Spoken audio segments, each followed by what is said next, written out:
Stream Elements. Welcome to my channel. S.W.Frost is now live streaming Path of Exile Digital Scammers Counter So Far Hunger NdA being lifted today. Nightbot. Welcome to my channel.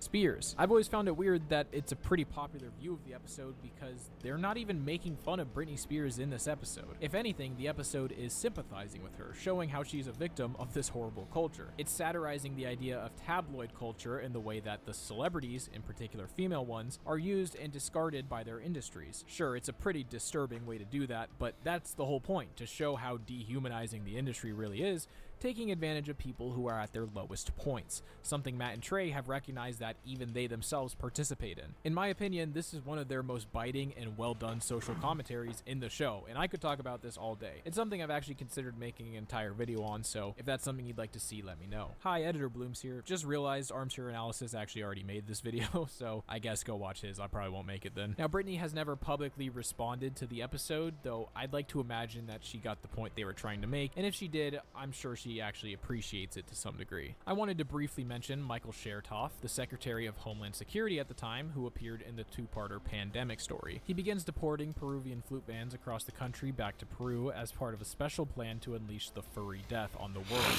aka a bunch of giant guinea pigs. This twist is revealed in the second part as he shows his true form, a guinea pirate. Honestly, don't even know what to say about this one, so let's just move on. In the episode about last night, we'd see quite a few appearances from politicians, with Barack Obama being the focus, as the episode premiered the day after he was elected president of the US in 2008. The episode follows his process of getting settled into the White House, and most importantly, while the whole country is either celebrating or preparing for the apocalypse, began working on his secret plan to pull off the biggest jewel heist in history.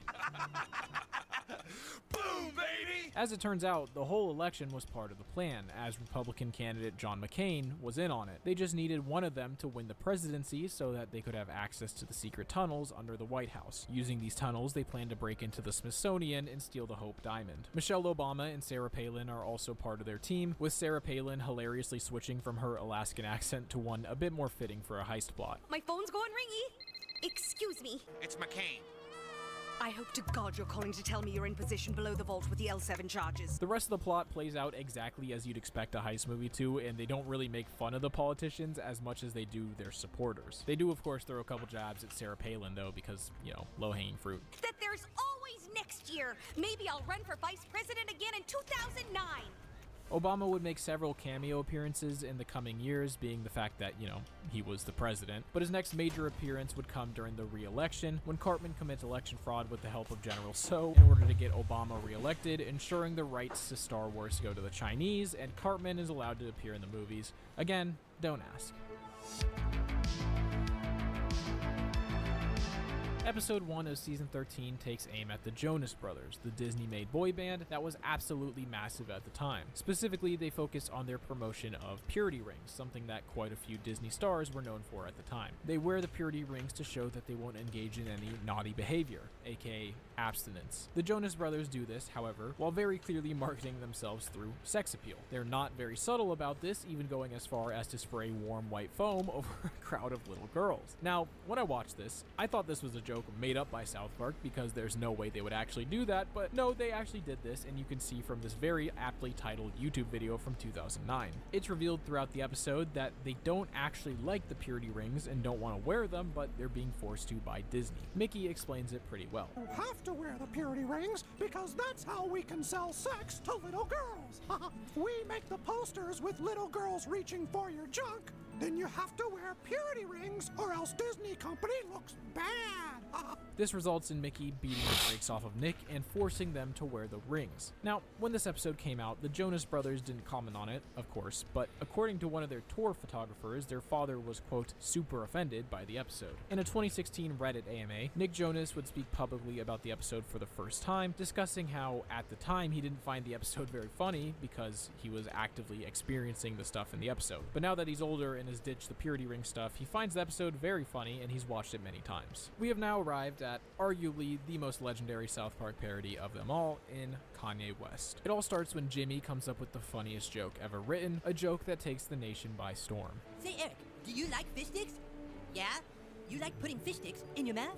Yeah? Well, what are you, Eric? A gay fish? The fish sticks joke is funny to everyone on the planet except for one person, this of course being Kanye West. He simply does not get the joke, constantly denying the fact that he's a gay fish. Doesn't matter how many people try to explain the joke to him, he just doesn't understand it. Do you like fish sticks? Love them. You're a gay fish. No, I'm not. Ah! Kanye, being the egotistical, manic individual he is, goes to some pretty extreme lengths to try to clear his name. They're breaded, they're fried, they're frozen, wrapper, genius. Gay fish are homosexual.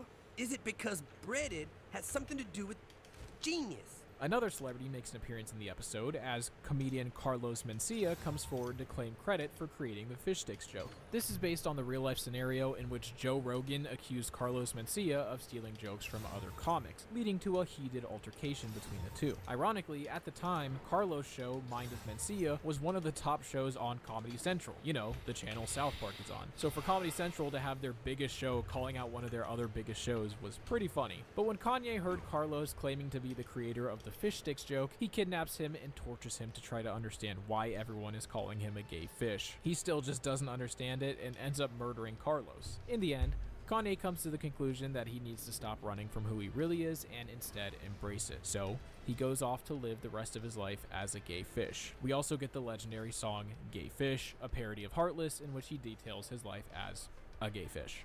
Cause I know that I'm a gay fish, yo. Now, the reason Matt and Trey decided to pick Kanye for this role is because they had the fish sticks joke and general outline for a story. They just needed someone that didn't have a sense of humor to not understand the joke. So, naturally, they picked Kanye. Now, what's funny about this is that Kanye has mentioned the fish sticks joke quite a few times over the years. Immediately after the episode aired, he would take to his blog where he would write a statement in all caps, in typical Kanye fashion, about how South Park murdered him and it did hurt his feelings, but he's sure they're nice people in real life and he was trying to work on himself and keep his ego under control. That would not age well. But in this initial reaction, he seems mostly like a good sport. I'm sure he at least understood the joke. It would sure be ironic if he didn't understand the joke, right? The next year, Kanye would include a line on the song Gorgeous, suggesting that maybe he was still a little upset by the joke. You make them say, oh, cause the game's so pimpish. Choke a South Park writer with a fish stick. You know, maybe a little salty, but nothing too crazy. Then, 3 years later, on the song Made in America, he'd call back to the episode, basically giving a, yeah, well, look at me now kind of thing. Okay, yeah, you're still thinking about the joke, but you get it, right? Right? In 2019, he'd be interviewed by Big Boy TV, in which, unprompted, he would bring up the fish sticks joke. People's Hi. heads smaller than mine. Welcome to my channel. And I'm the one who I use Hello. fish sticks because I have skinny jeans on. Wow, he doesn't get the joke. A decade later, and he still does not get the joke. The joke about the fact that he doesn't understand a joke. He doesn't get that joke. I mean, you truly couldn't write a better joke than that. As recently as 2021, he would have a line dissing South Park on the leaked version of Life of the Party, but this line would be removed in the full version. He would make more appearances in the show, though, with his next big role coming in season 17. And this might be a hot take, but honestly, I think that he's even funnier in this episode than the original. He is constantly trying to defend his wife, Kim Kardashian, from accusations of her being a hobbit. Okay, if she is a hobbit, then how come she don't live in a hole in the ground? She don't live in no hole in the ground. She lives in a big-ass mansion with me in her room that is slightly below ground. As the episode goes on, he slowly begins to realize that she is in fact a literal hobbit, and watching him in denial over it is hilarious. That movie is just loosely based on her television show, Keeping Up with the Kardashians, which is a show about short, loud little people living in a fantasy world. Hold up. Bitch, if you the Hobbit, you need to let me know right now, because I'm making a fool of myself out here. They also parodied the whole thing when he took the mic from Taylor Swift at the MTV Awards and said Beyonce deserved it over her. And of course, this episode contains a parody of another one of his songs, Bound 2. One thing I know, my girl ain't no Hobbit. She might be stumpy, that don't mean she a Hobbit. Kanye wouldn't physically appear in any other episodes except a couple of brief cameos, but the most recent season would see a representation of him through Cupid Yee, the little Cupid version of Cartman who seems like he might be a little too into a German dictator. Obviously, this one is parodying Kanye's rants about Jews in the media and all that kind of stuff. I have a whole video about that if you'd like to know more. But with that, we have reached the end of Kanye's South Park appearances, and we can move on from Kanye. Episode 13 of the season would have a ton of celebrity parodies, and considering the title is Dead Celebrities, it's not all that surprising. The vast majority of celebrities I mentioned on the rapid fire section at the beginning, but there are a couple that played some more major roles. The main one being Michael Jackson, which we talked about earlier, as he possesses Ike and competes in a beauty pageant. In fact, Michael is the reason that all the dead celebrities are stuck in purgatory, which is hilariously represented as them all sitting on a plane waiting for it to take off, only for it to be delayed over and over again. The episode also parodies the show Ghost Hunters, having the crew of the show come try to help, but instead they just piss their pants over and over again while nothing happens. My favorite celebrity parody, though, is the legendary Billy Mays, who died a few months before the release of this episode. They show one of his famous infomercials advertising Chipotle Away, used to remove bloodstains from his underwear. Chipotle Away gets rid of bloodstains and leaves underwear good as new! He's also the main apparition that Ike is seeing, where he continuously quotes his infomercials. He also has a pretty funny moment while waiting in purgatory. Now there's a product that can help you. Somebody shut his fucking mouth! I can't take it anymore! With just 2 easy steps, I can climb over these seats and kick you right in the fucking balls! Now, obviously, Bill wasn't around to see the episode, but his son did come out and say that he really liked the episode and that he knew his dad would have loved it too, which is another rare wholesome moment in the South Park celebrity parody world. The final celebrity parody of season 13 would target Paul Watson and the crew of Whale Wars. Now, this one's a pretty niche one since this was a show that aired on Animal Planet for 6 seasons. The basic premise of the show is that this conservation group would go out and try to interfere with Japanese whaling expeditions, which sounds really cool on paper, and apparently Stan thought so too, as he decides to join the team after learning about these expeditions. But as Stan quickly realizes, it's not nearly as interesting as it sounds. You see, the problem that Matt and Trey have with the show is that they don't really do anything. Like, they present the show like they're badass pirates who are doing whatever it takes to stop these whaling expeditions, but like 90% of the show is just nothing happening. In the episode, Paul suggests that they beat themselves up and say that the Japanese did it, as well as throw rancid butter at the ship. Stan's just annoyed by these dishonest and ineffective tactics, and when Paul is killed by a harpoon, Stan steps up and actually makes it cool. Matt and Trey specifically cite an episode in which Paul claims to be shot by the Japanese as their inspiration for this parody. And after watching the footage of this supposed situation, I don't think Trey's analysis is too far off. He's just standing there and suddenly he gets this, and the camera's like perfectly poised, and he turns to the camera and is like, oh, I've been shot. And they make this big thing, the captain's been shot. And it's like, you are lying. You're a liar, and you're totally lying. I was able to find one clip where Paul is asked about the South Park episode, where it's kind of hard to understand what he's saying, but I think he says that he wrote them a letter saying he liked it, and they were upset by that. I don't know. The way he talks definitely makes it seem like he was kind of offended by the episode, but it's really hard to tell. It was interesting because I wrote a letter and it's not like I wrote the show that real upset. Very awkward with the other guy. In fact, if you read that letter, you must have really touched the nerve. I don't say what really cared about the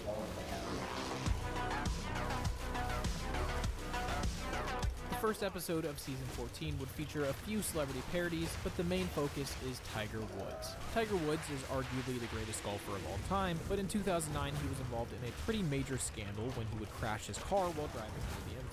In the following days, details would come out about his many instances of cheating on his wife, with an argument about the cheating being the inciting factor for the crash. In the episode, they would recreate the scenario and show Tiger's wife beating him with a golf club. It's revealed that these scenes are from the new Tiger Woods PGA video game, which the boys are really into.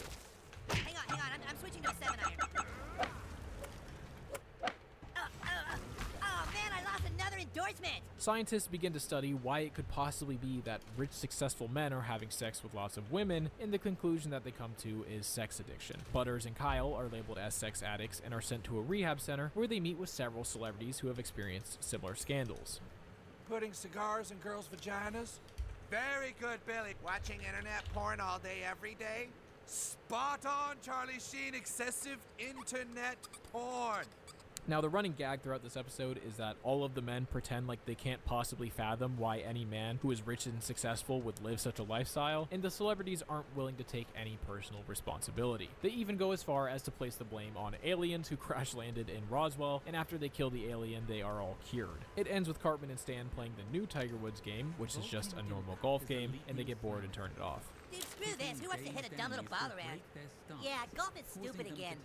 According to his coach a few years later, Tiger Woods' favorite show is South Park, and this episode only made his love for the show grow, claiming that he, quote, seemed proud when this episode was released. And if you know anything about Tiger Woods, that is not surprising in the slightest. In the next episode, Butters reveals that he is in love with Kim Kardashian, discussing how she is the hottest woman on Earth. Today, my sisters and I are gonna have to watch something.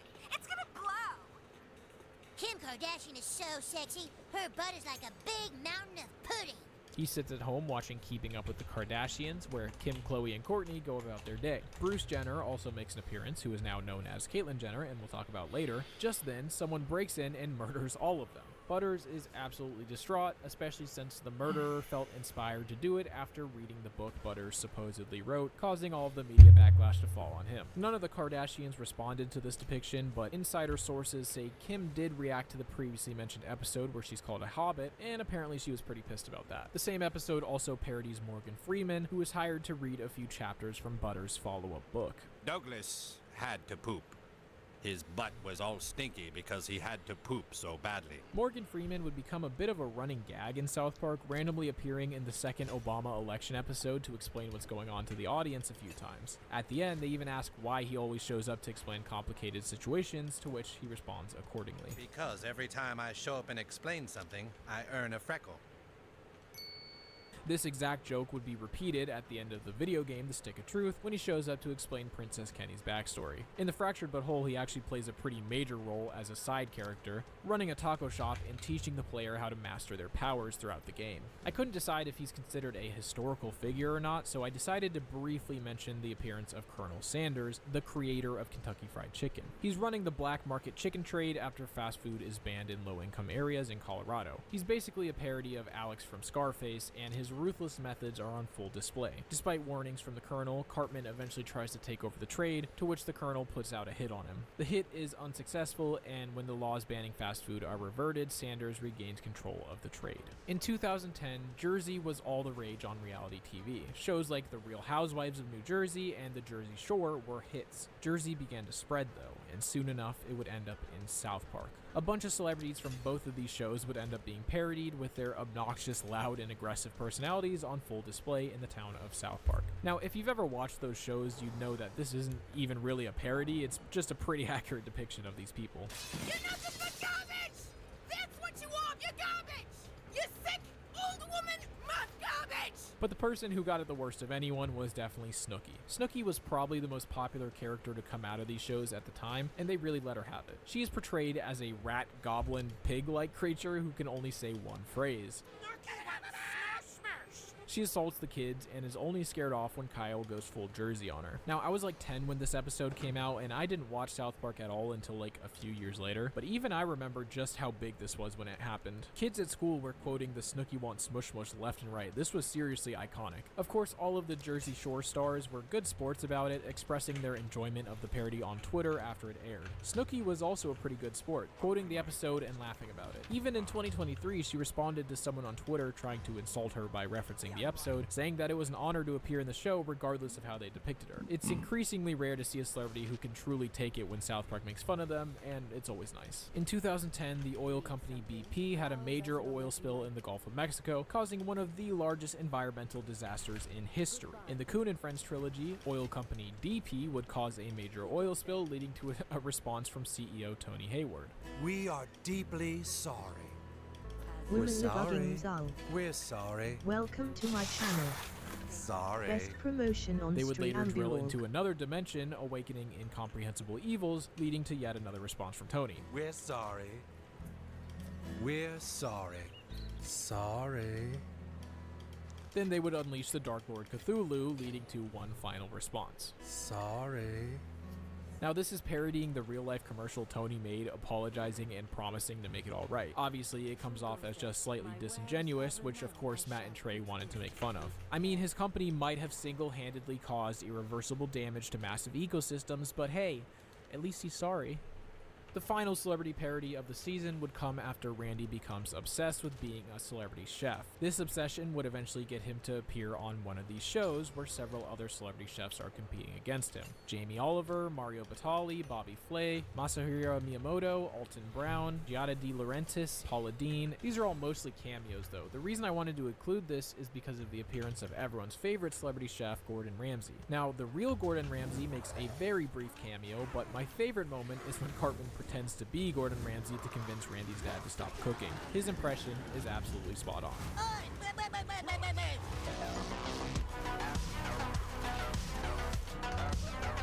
Season 15 opens with a rather controversial episode in The Human Sentai Pad. Steve Jobs plays the main antagonist of the episode, placing Kyle into his new Apple product, the Human Sentai Pad. This episode parodies the Human Centipede, and Steve is used hilariously, having his motivation for creating such a monstrosity be his obsession with innovation and the pursuit of revolutionizing technology. Now, if you know anything about the real-life Steve Jobs, you realize that this is a pretty accurate parody because it seems like he might have been a little insane himself. He never showered, he walked around barefoot, he soaked his feet in company toilets, and his pursuit of alternative treatments for his pancreatic cancer would eventually lead to his death, refusing a potentially life-saving surgery in favor of things like acupuncture and supplements. His portrayal in this episode is hilarious, and I have an entire video dedicated to this episode, so if you want to know more, check that out. The episode also parodies Dr. Phil, who has Cartman on a show after his mom won't buy him an iPad. He even ends up gifting the Human Sentai Pad to Cartman for his troubles. When the Germans create Funnybot, a comedy robot, he puts every other comedian in the world out of business, causing a bunch of celebrity comedians to hold South Park Elementary hostage. These include David Spade, Ellen, Dane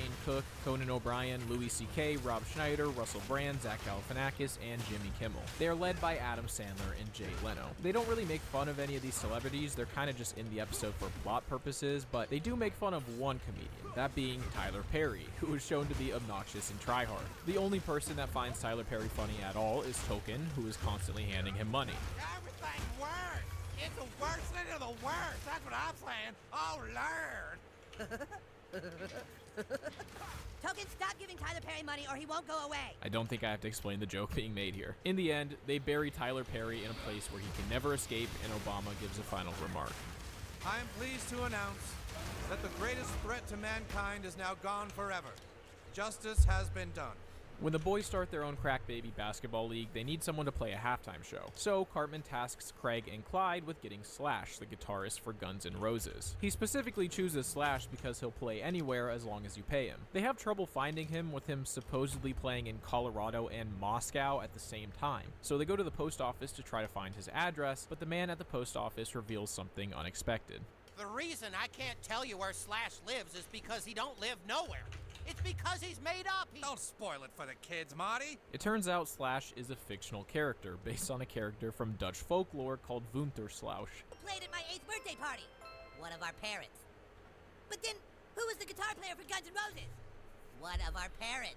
After the boys get screwed over by EA, they aren't able to open an orphanage for their crack babies. But then they see something. The orphanage is built and paid for by an anonymous person. When they enter, they realize who made all of this possible.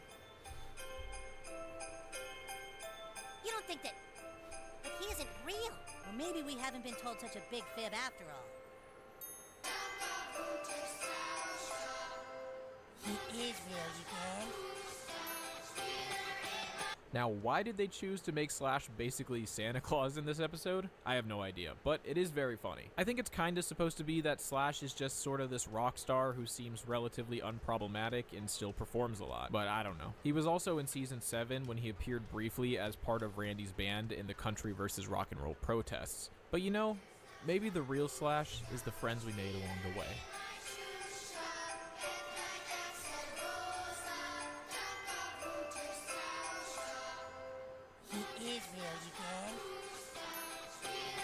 Both Jim Carrey and Adam Sandler make brief appearances in movie trailers in the episode You're Getting Old. They basically just reuse the Rob Schneider jokes from earlier, but this is parodying specifically Adam Sandler and Jim Carrey movies that were releasing at the time. It's Jim Carrey in whatever, you'll pay to go see it. Fuck you. July 12th. The episode A History Channel Thanksgiving parodies the original Thor movie, and it's revealed that Natalie Portman is the key to opening the wormhole to Plymouth. She's a parody of her character from that movie, but she won't open her wormhole until Kyle takes her on a date. I haven't even seen the Thor movie since it came out, so I really have no clue how accurate this is, so let's just go ahead and move on to season 16.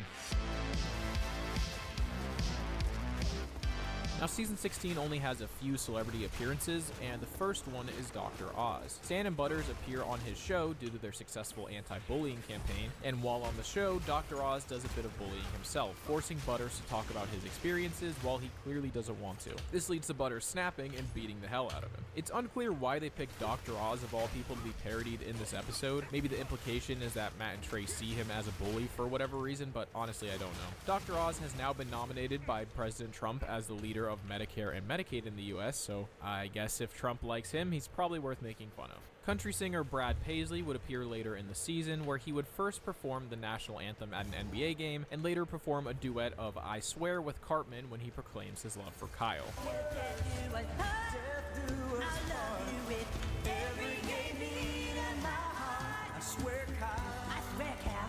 This one wasn't even a parody. They actually got Brad Paisley to sing in this episode. At first I had no clue why, but then I went to Brad Paisley's Twitter and he has a ton of tweets about South Park, apparently visiting the studios with Aaron Rodgers randomly. It seems like he's friends with Matt and Trey, considering they even helped him make some visuals for his concerts. He would also make a brief appearance on a poster in the season 22 episode Buddha Box, and they'd even play one of his songs at the end of the episode. So yeah, it definitely seems like he's a fan of the show, and he's probably friends with Trey. The episode Raising the Bar would feature a couple of celebrities, one of which being Honey Boo Boo. I'm only 6 and I've already had 3 heart attacks, girlfriend.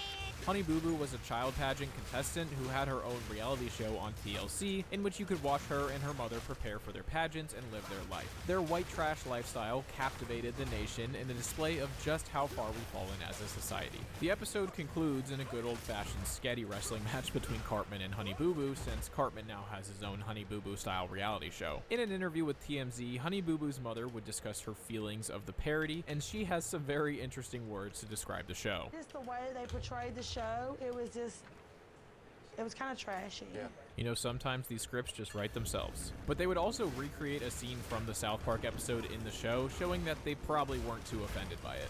They're gonna do is surgery and put a pig heart in her, so we're going to the ranch to pick out a hog. I want that one's heart. It looked at me funny. We gotta pick you our new pig. Be a pig heart.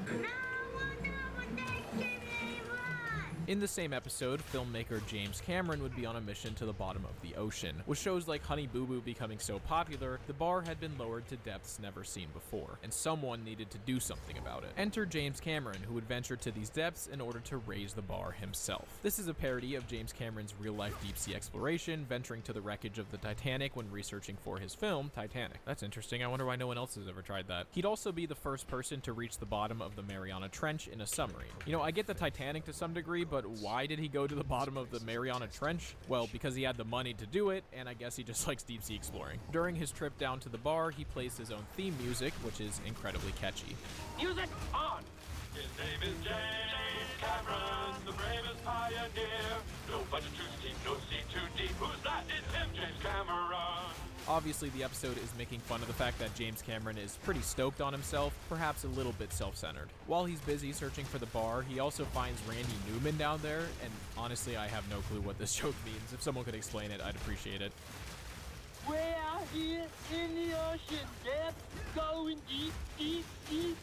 Oh, hey, James Cameron. But Cameron ends up being successful in raising the bar, moving on to work on Avatar 2, which is funny because this episode came out literally a decade before it would actually be released. In the end, he gives a final statement when asked why they don't share this accomplishment with the world, showing just how humble he truly is. James Cameron does what James Cameron does because James Cameron is James Cameron. In a Reddit AMA, James Cameron responded to the episode saying, quote, "It's funny. It's like they were actually on the expedition, except I didn't actually make the crew sing a song about me. So we took it pretty well."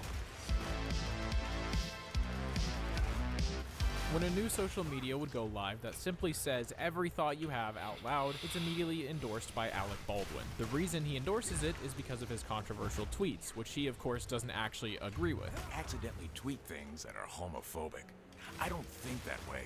I just type that way. That's when I realized it wasn't me that was homophobic.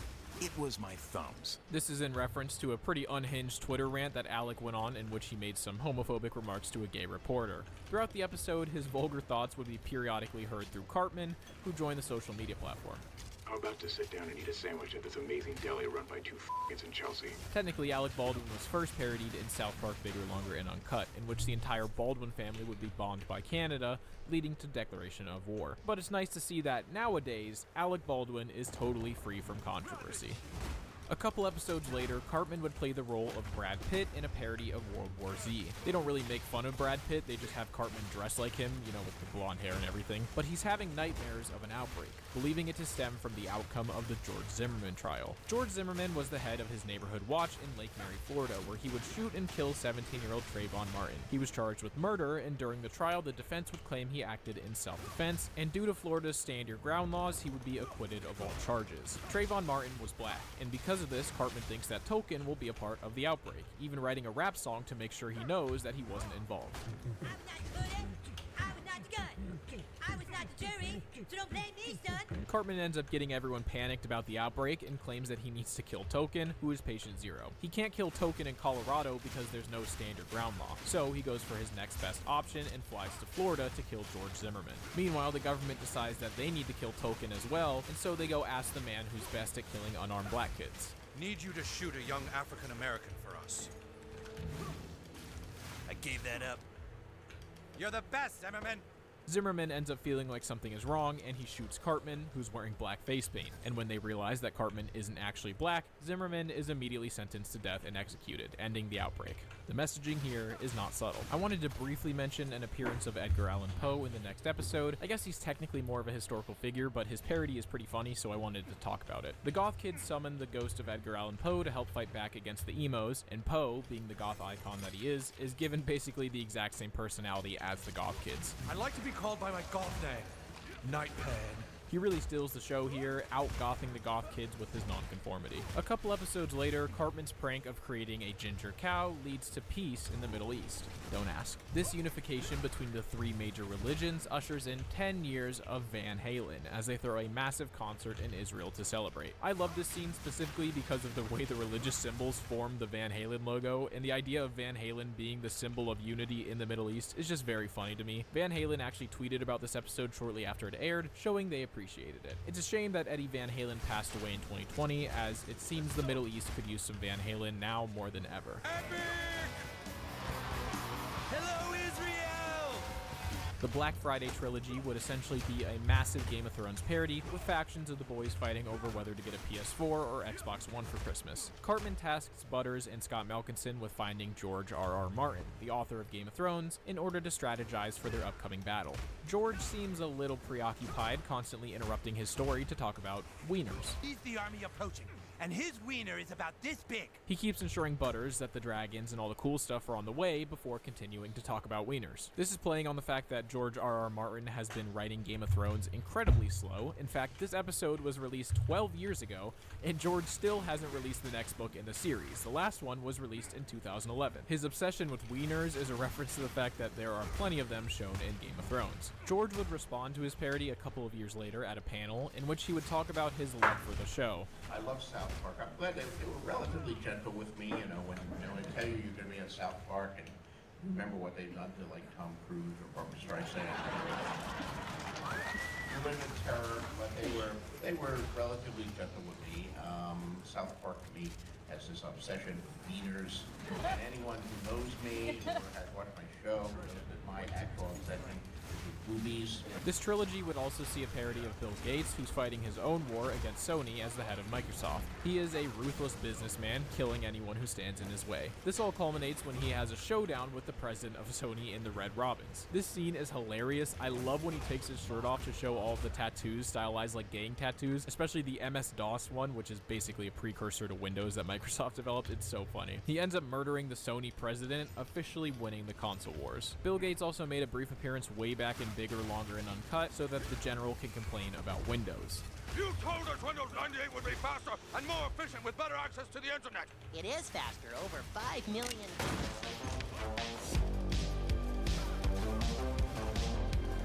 The first episode of Season 18 sees a bunch of figures from the NFL make appearances. It focuses on Dan Snyder. No, not that Dan Snyder.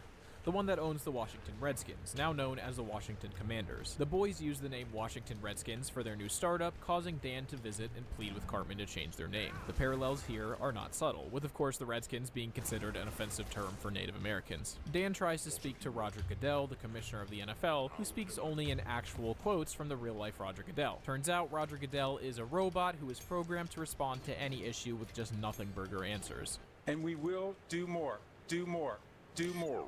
Get all the NFL owners on Skype. This thing is broken again. Dan gets on a call with all of the other owners of the NFL teams who try to help him. In the end, this doesn't work, and when the rest of the team loses hope, Dan faces off against the Cowboys by himself in a final stand. Again, not very subtle. Throughout Season 18, Randy would have his own side plot in which it would be revealed that he is the pop star Lord. Not that he's pretending to be Lord, but that Lord is actually a 45-year-old geologist. Yeah, yeah, yeah, yeah, yeah, yeah. I am Lord, yeah, yeah, yeah. Lord, Lord, come in, Lord, yeah, yeah, yeah.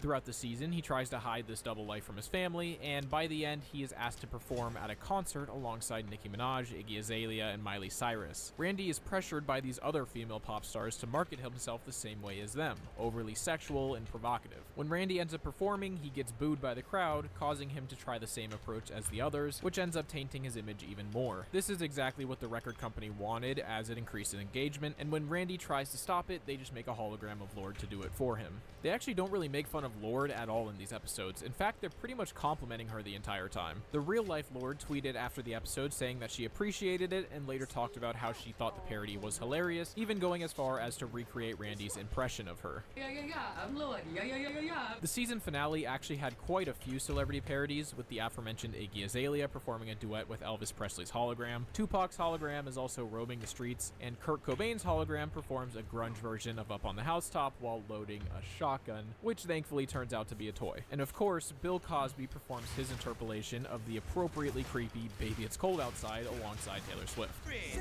what's in this drink? That's just some Jello. Bill Cosby was previously mentioned in the video when he moved to South Park alongside all the other black celebrities, but he actually appears another time alongside Bill Clinton in season 20, encouraging the school to join their gentlemen's club, because of course, those two definitely know how to be gentlemen. But the celebrity who appears possibly the most throughout the last few episodes is PewDiePie. Ike becomes obsessed with him, and the rest of the boys just don't get it. Meanwhile, Cartman tries to mimic PewDiePie, becoming Cartman Bra. By the end of the season, PewDiePie is able to get rid of him and signs off the episode, thanking South Park for coming on his show. Alright bros, looks like we'll have to end it there. I want to thank South Park for being on my show. I hope you bros enjoyed watching, and as always, stay awesome. They actually asked PewDiePie to play himself in these episodes, to which he happily agreed. PewDiePie is a big South Park fan in his own right, claiming that even the way he says his name was inspired by Mr. Hanky. How's it going, bros? This is PewDiePie! So of course he was honored to be in the show. This was an incredible moment for me when this episode came out, since the reason I started watching South Park in the first place was because of PewDiePie's playthrough of The Stick of Truth. South Park, The Stick of Truth. Caitlyn Jenner would play a very prominent role in Season 19. In the first episode of the season, she wouldn't appear directly, but she would be the main focus of one of the plots, after Kyle makes the bold claim that she's not a hero for transitioning. Caitlyn Jenner, she's a hero. She is stunning and brave. Stunning. She is absolutely beautiful and an inspiration. Yep, that's right.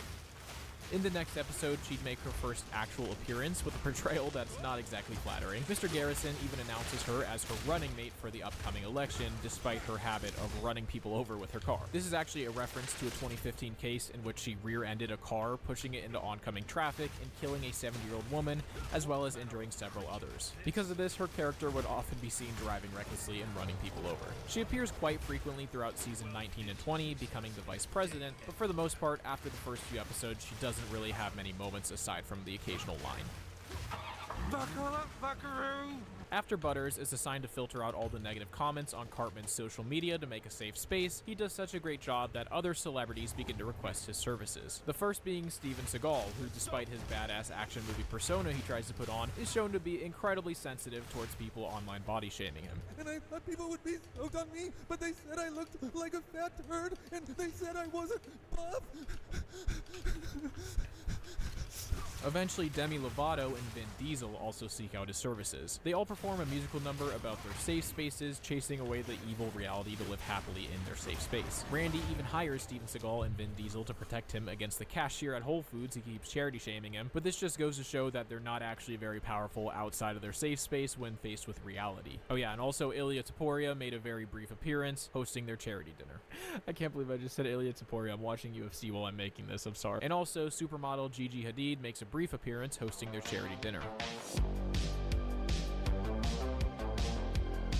Season 20 has quite a few celebrity appearances. In fact, the Donald Trump parody appears in pretty much every episode as Garrison navigates becoming the president, as well as Hillary Clinton. But if I was going to really talk about the Trump stuff, I'd need a lot of time, so I'll save that for a video in the future. But this season as a whole is really confusing and all over the place, so I'm just going to briefly talk about the one that I think is worth talking about. When people are kneeling for the national anthem, Congress decides that they need a new one, so they hire J.J. Abrams to create the new one, considering what a good job he did on Star Wars. Now, obviously, this is sarcasm from Matt and Trey, who most likely hated the new Star Wars movies. When fake news becomes rampant all over Facebook, the town decides they need to go straight to the source. They invite the founder of Facebook, Mark Zuckerberg, to town. He's basically a poorly dubbed villain from an old anime or kung fu movie, constantly talking about his style. I am the founder and chairman of Facebook, but I also have a style that is completely unblockable.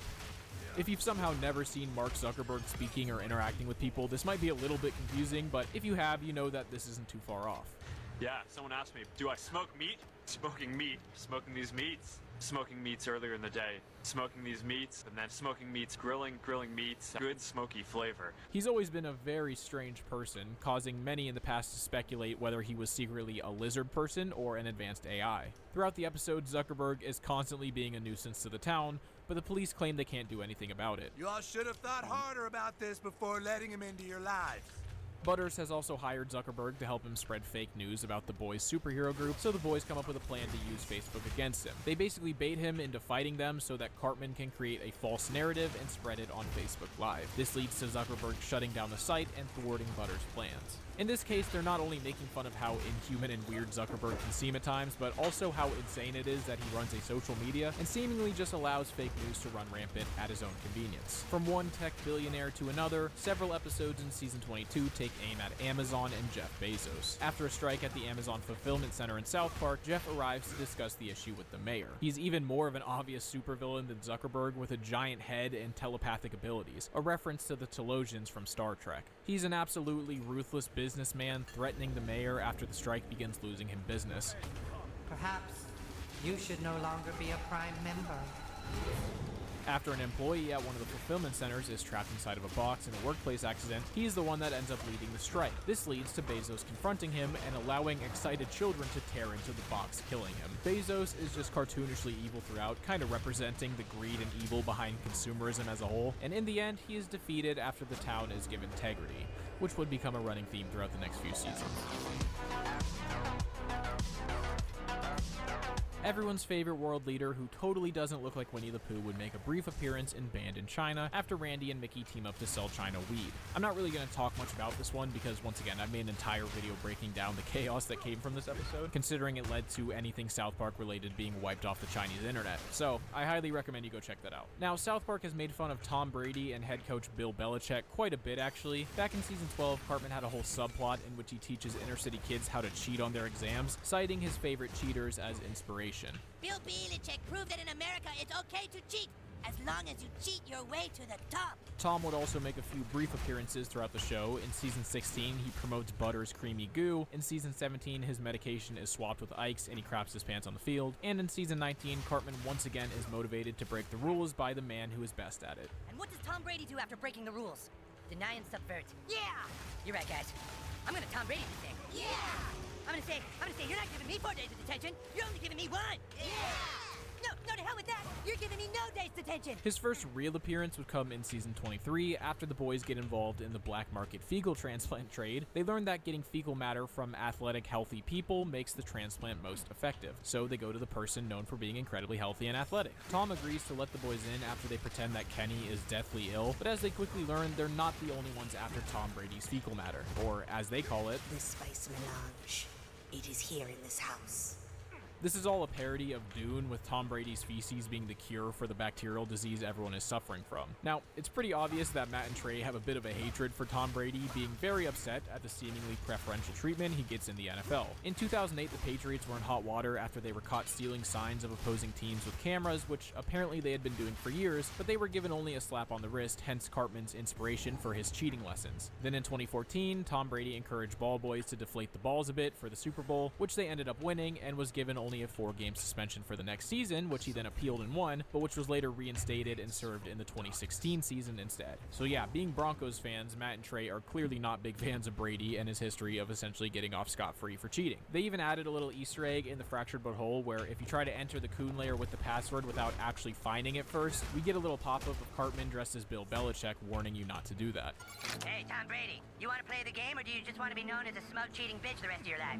Season 24 is a whopping total of 2 40-minute episodes, which don't include any major celebrity appearances, but they do have a whole section in which they break down the QAnon theory, which features a few celebrities partaking in evil deeds, including, of course, one of the major players who inexplicably took his own life after a series of wild coincidences. And you know, I looked pretty hard, and Season 25 doesn't have any major celebrity parodies as far as I can tell, making it literally the only season in the entire show to not feature one. And with that, we have finally reached the most recent season of South Park, which only featured 2 major celebrity parodies, one of which being the previously mentioned Kanye parody, but in the episode following, they would go after Prince Harry and Meghan Markle. They go pretty hard on them, specifically the way in which they are able to market themselves as victims despite their incredibly favorable circumstances. They really focus on this idea of privacy, how they claim they would just want to be left alone and live a private life, despite the fact that they are constantly putting themselves into the public eye over and over again. They go as far as to have their own worldwide privacy tour in which they travel the world, letting everyone know how badly they just want to be left alone. This is a pretty great parody, and once again, I have an entire video breaking the situation down in much greater detail, so feel free to check that out. But as it turns out, the couple weren't too happy about this episode. Sources reported that Meghan was, quote, upset and overwhelmed by her portrayal in the episode, and other sources would even claim that they planned on pursuing legal action. Now, a spokesman for Harry would directly come out and say that they never planned to pursue any legal action, but it's up to you if you decide to believe that or not. You ever heard of a thing called privacy? Oh yeah, I almost forgot to mention, the final episode of season 26 would focus a lot on masculinity and what it means to be a real man, so of course they made sure to include a parody of Andrew Tate. Andrew Tate is an alpha male podcaster who loves to share his views on how you can be a real man to his audience of mostly children. He was also arrested on charges of human trafficking, a case which he is still fighting today. In the episode, they call him Alonzo Fineschi, and Randy finds out that he's a wanted Romanian sex trafficker. Now, this is a pretty brief cameo, so I normally wouldn't include it, but Tate actually did respond to the episode, tweeting, "When I am proven innocent, I look forward to help create the greatest South Park episode of all time." Alright, dude, whatever. I don't know. Following the release of Season 26, they'd also release a few specials, the first of which being Joining the Panderverse, in which they heavily parody Kathleen Kennedy and Bob Iger. Now, these two have kind of become the face of modern Disney and Star Wars, with many people blaming them for all of the quote-unquote woke decisions that they've been making, whether that be race swapping, gender swapping, anything like that, which they definitely make fun of them for in this episode, with Kathleen Kennedy constantly insisting that they put a chick in everything and make her gay. Just discussing ideas of what to do with the new Prince Eric movie. Put a chick in it, make her gay! Now, there were reports and rumors that the people over at Disney and Lucasfilms were pretty upset about this, with claims that Kathleen Kennedy specifically was very upset, but I could never really find anything to substantiate who was making these claims or anything like that, so it's really hard to know what actually was the outcome of this. But once again, if you'd like a more in-depth look at this episode, I have a whole video about that as well, so feel free to check it out. The next celebrity parody would come in the next special, South Park Not Suitable for Children. The boys become obsessed with this new sports drink called Cred, and it's all the rage in the schools. It is constantly constantly peddled and advertised by annoying YouTuber Logan LaDouche, who does whatever he can to make sure that kids want to buy it. Now, if you hadn't picked up on it, this is obviously a parody of Logan Paul and his Prime brand. They really target the way that people like Logan Paul target their adult products specifically towards children, and they question just how ethical that really is. Now, Logan Paul's response to this episode was exactly what you would expect it to be, meaning that he recreated shot for shot the parody Prime commercial that they made in the episode, because of course he is a businessman and he knows that all PR is good PR. Once again, I go into depth about this in my video about the special, so feel free to check that out. Which finally leads us to the most recent celebrity parody in South Park from South Park The End of Obesity special. This episode targets all sorts of things: the American healthcare system, Ozempic, and of course, Lizzo. Now, first of all, I want to quickly rant about the fact that a bunch of people got mad at me in the comments on my video about this special because I called Lizzo a rapper, and I would like to make it clear that if you look on Google, she is in fact labeled as a rapper and singer, and that's because on her come up, she was rapping. If you listen to any of her old music, it's rap music. She's a rapper in the same way that Post Malone was a rapper, in the sense that he was more of a singer, but people considered him a rapper. Alright, anyways, rant over. So Lizzo kind of became known for being obese herself and really pushing the body positivity movement, which is why she's parodied in this episode. They create a parody of Ozempic commercials by using her name to represent the idea of just not caring about how you look. They really barely even make fun of her. It's kind of just poking fun at her more than anything, but I thought it was pretty funny. In case studies, 70% of patients on Lizzo no longer cared how much they weighed. I don't give two shits. She didn't seem too offended either, posting her reaction to it on her social media shortly after. That's crazy. My worst fear has been actualized. I've been referenced in a South Park episode. She would even go as far as to dress up as the medicine for Halloween, posing alongside an inflatable Cartman. So clearly she was a very good sport about it, and interestingly enough, she has recently come out with pictures to show that she's lost a ton of weight, so good for her, I guess. So I was planning on doing like this whole big thing for this outro, but I am so goddamn tired of editing this video that this is the outro you're getting. Thank you so much for watching. I will be uploading more frequently in the coming months. I know I say that every couple of months, but I actually mean it this time. And yeah, that's about it. Show a clip of Pip dying or something, I don't know.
Supergirl has been nothing short of a disaster for James Gunn and Peter Safran, the DCU, and the future of superhero movies as a whole. It has now set female-led films back at least 10 years, and Hollywood seems determined to learn absolutely nothing from any of this. There's a lot that I want to get into today, but let me ask you something. Have you ever heard of the Lego theory? I promise that this will tie into Supergirl, just let me explain, okay? You see, in 2011, 90% of Lego users worldwide were exclusively boys. When Lego wasn't doing well financially, they firmly pushed their company in the direction to cater mostly to their young boy demographics, and by doing this, Lego was able to pull themselves out of financial ruin, and now you have plenty of cross-media for Lego because the brand is healthy again. Games like Lego Batman, movies like the Lego Movie, of course, and much more. Lego understood something that Hollywood has been unable to do even to this day. And during this study, Lego used their Lego Friends line, which was a spin-off within the brand targeted at young girls over boys. What they discovered during these studies is that when a boy played with Lego, the boy would not try to impose his beliefs, identity, or will upon the characters that he was playing with. 29th. Thanks for asking. It's like, I don't know. It's like the dumbest shit ever. No rings, no weapons. See? Empty head, empty hands. Can I join you?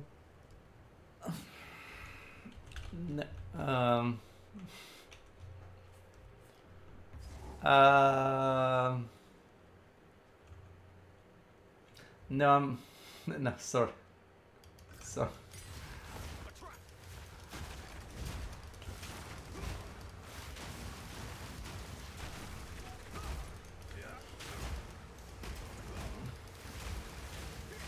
It's okay. Sorry, I've been doing this as you know, like a branded playthrough.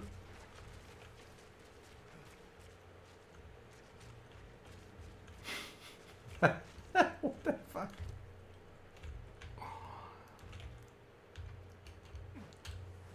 Sorry. It's not supposed to be serious or anything. It's just me goofing around. Like trying to kill as much bosses as I can to upgrade these gloves. It's a, you know, mashup build. Like no big deal. I've been playing this maybe like 5-6 hours. Like completely random stuff. Even like trying this, didn't know how it's gonna work. Well, it kinda works. It should consume the broken armor. Should.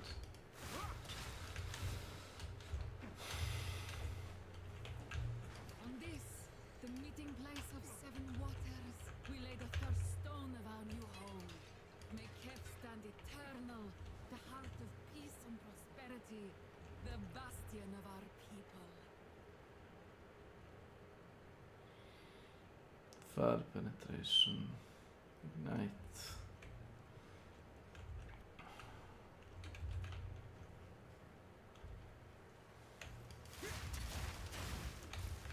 Maybe I should bleed.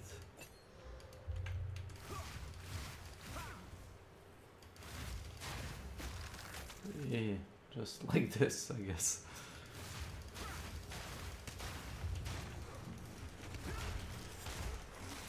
And now they all bleed. So stupid. Now I didn't hit them with Molten Blast, which broke their armor, make them bleed. Also base them. When I consume 4 times broken armor, it should deal more physical damage, which is bleed. Should be okay.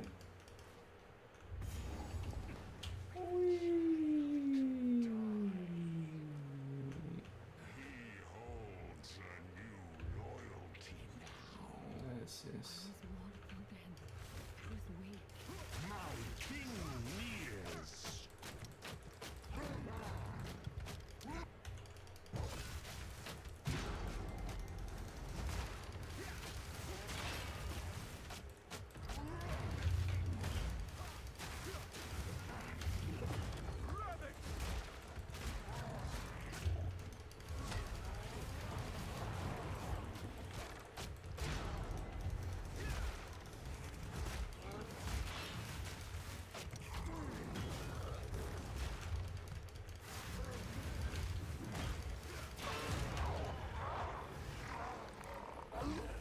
It was kind of fucked right there.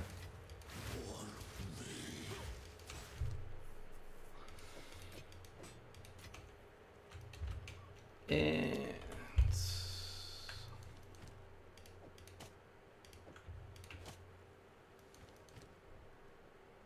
I see now. Mortal pain, none I ask you. I will ease your pain.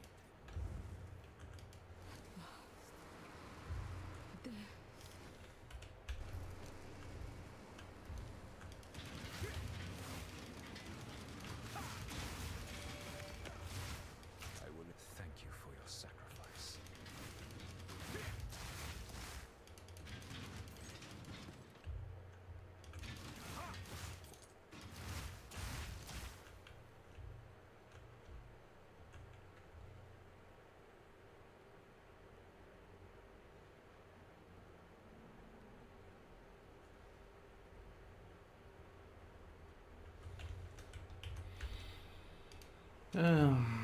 PLE2 face break. Wind.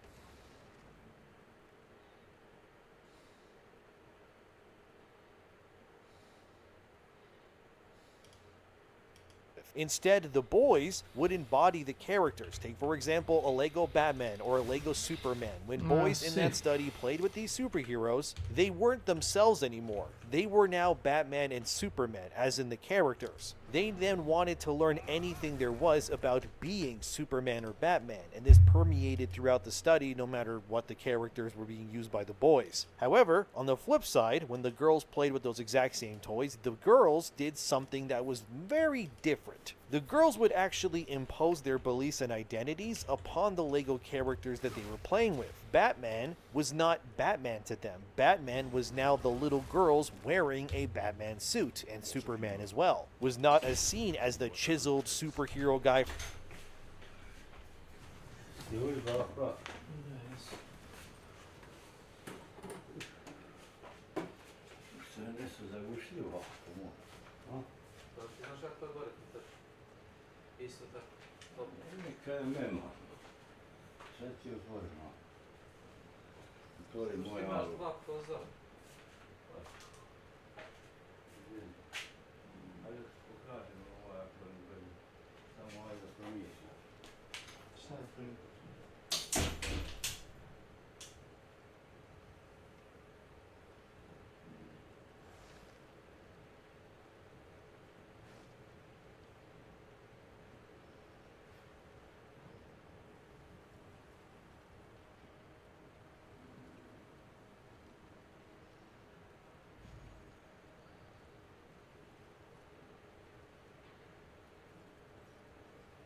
from Krypton, but to them, Superman was pretty much now Supergirl. You see, the little girls in the study would force Batman or Superman to bake cookies in their imaginary scenarios. They would force Batman to do things he would never do, but things that they wanted to do even if it didn't make sense for Batman to do that. What the study eventually came to realize was that when it was all said and done, the boys who played with Lego would openly embrace the characters that they played with, and they would want to learn more about who these characters were. They would not, in a sense, change them to fit their own ideology. However, the little girls did the exact opposite. Everything had to be the way that they wanted it to be. Batman goes on tea dates, Superman wearing high heels. These characters would lose their identity once they were in the hands of these female test subjects, if you will. What this ultimately meant was that it was impossible, essentially, to make the little girls think the way that the boys did, which is why Lego realized with this critical study, they could not cater to their little boy demographics the same way that they could with little girls. If they did that, Lego, as a brand, would be torn into ruin. Their profits would be dashed, and the future of that brand would be an absolute disaster, because Lego would be trying to cater the same brand, but to two very different audiences. And there's a lesson in there somewhere, that even at a child level, the majority of female users, not all, but enough that it clearly caused Lego to pivot, that they learned in that moment that they could not cater to the female users without sacrificing their overwhelming support structure that was being built currently catering to male users instead, which was making the money. So Supergirl as a movie, as a character, and an icon is the exact embodiment of the Lego theory. That this character and this movie especially, and the fallout and disaster of what Hollywood has done to not only this character, but the broader franchise is completely ruined by this the future is female approach, has definitely proven something. That whether the audience you're catering to is little boys, little girls, adult men, or even women, the Lego theory will always be present to some capacity. And this is why everything in Hollywood is a complete and utter disaster, but of their own making. Supergirl doesn't work because she is ultimately a little boy's toy, forced into the hands of women who believe that their word and reason is law. This is why Supergirl is seen as a feminist icon these days, despite not at all being created originally to be that. It's because the female users would not be able to perceive the character as being Supergirl because she can't be Supergirl in their eyes. She has to be super whoever is currently looking at or trying to embody the character in a female mindset.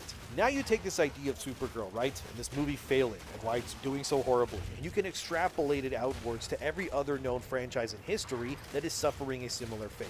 Star Wars is ruined, and instead of making two distinct versions of Star Wars, one where its integrity is kept intact for the male audience how they like it, and making a spin-off version for the girls, Disney, unlike Lego, decided not to do that, and Kathleen Kennedy, who used to run Star Wars, effectively applied the Lego theory at a mega franchise expansion level without even realizing it. Kathleen Kennedy looked at Star Wars, saw its characters, Luke Skywalker and more, and decided, no, it was not a male brand anymore. It now had to be what she envisioned it to be. Star Wars, like those Lego playsets, were then forced to become a female brand, even if none of it made any logistical sense. Because Kathleen Kennedy, at her core, was a woman who embodied the same nonsensical role-playing aspects that many girls love. It doesn't mean that it's wrong. It's in their nature, and it can work if it's made and applied properly to things that are catered towards them only. But it also proves that allowing such things to run amok in any franchise that was not originally created with women in mind as the target audience will always lead to completely disastrous results. The same happened with Marvel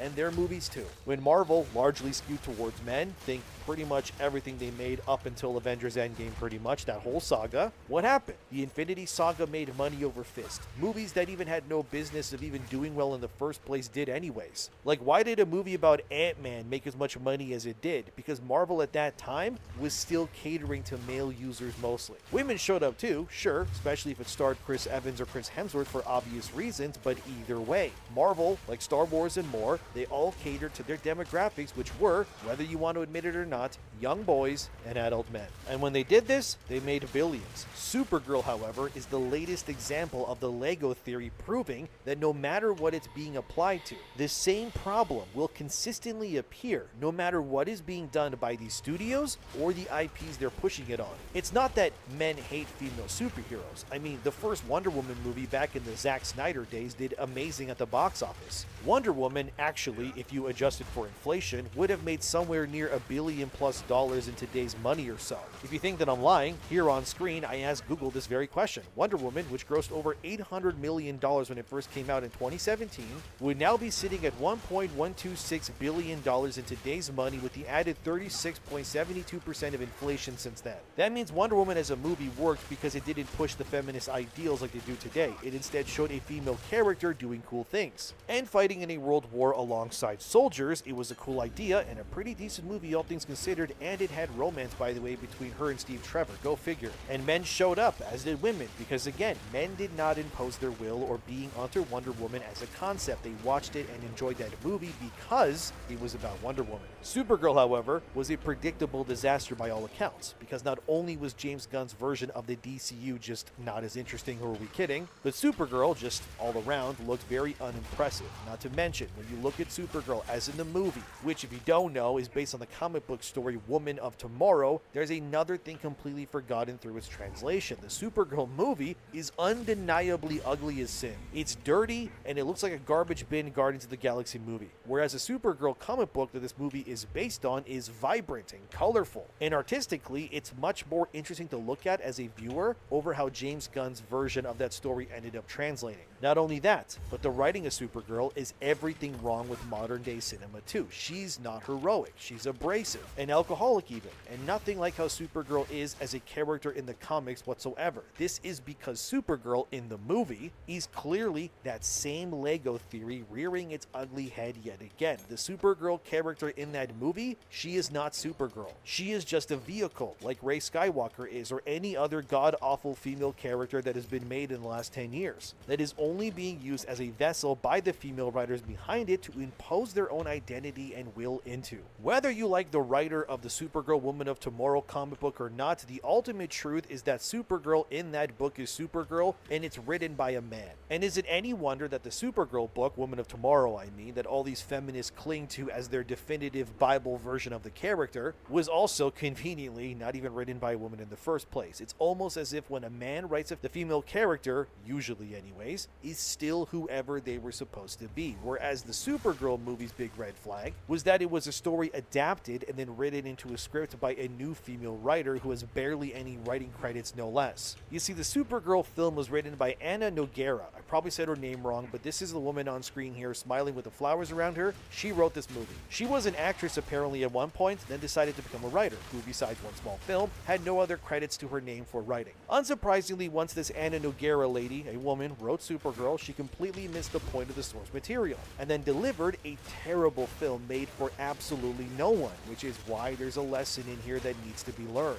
The problem is that Supergirl, being written by a woman who likely imposed her own self-insert into the character she was writing, ended up making a film not really for men or women, because every woman wants their own self to be imposed into the character. Anna ended up turning Supergirl into something that she wasn't, a bratty, drinking, annoying party girl who hated authority and couldn't care less about saving the day or innocent people even. That's not a hero. That's not interesting, because it just turns Supergirl into every other liberal girl that's in college these days who claims to hate men in society, despite existing and benefiting from the works and sacrifices of the very men they claim to hate and don't want them to exist in the first place. So, what you ended up with is a movie that was made for nobody, neither man or woman, but a film made specifically for its writer, because she wanted to see herself on screen and likely envisioned Supergirl to not even be Millie Alcock, but herself in that costume. And the fact that this Anna Nogueira chick is currently being tasked apparently with writing the Wonder Woman movie next for James Gunn's DCU tells me that's also not going to be a movie about Wonder Woman either. Instead, it'll be a movie probably about Anna Nogueira cosplaying herself mentally into the mind of Wonder Woman, and at that point,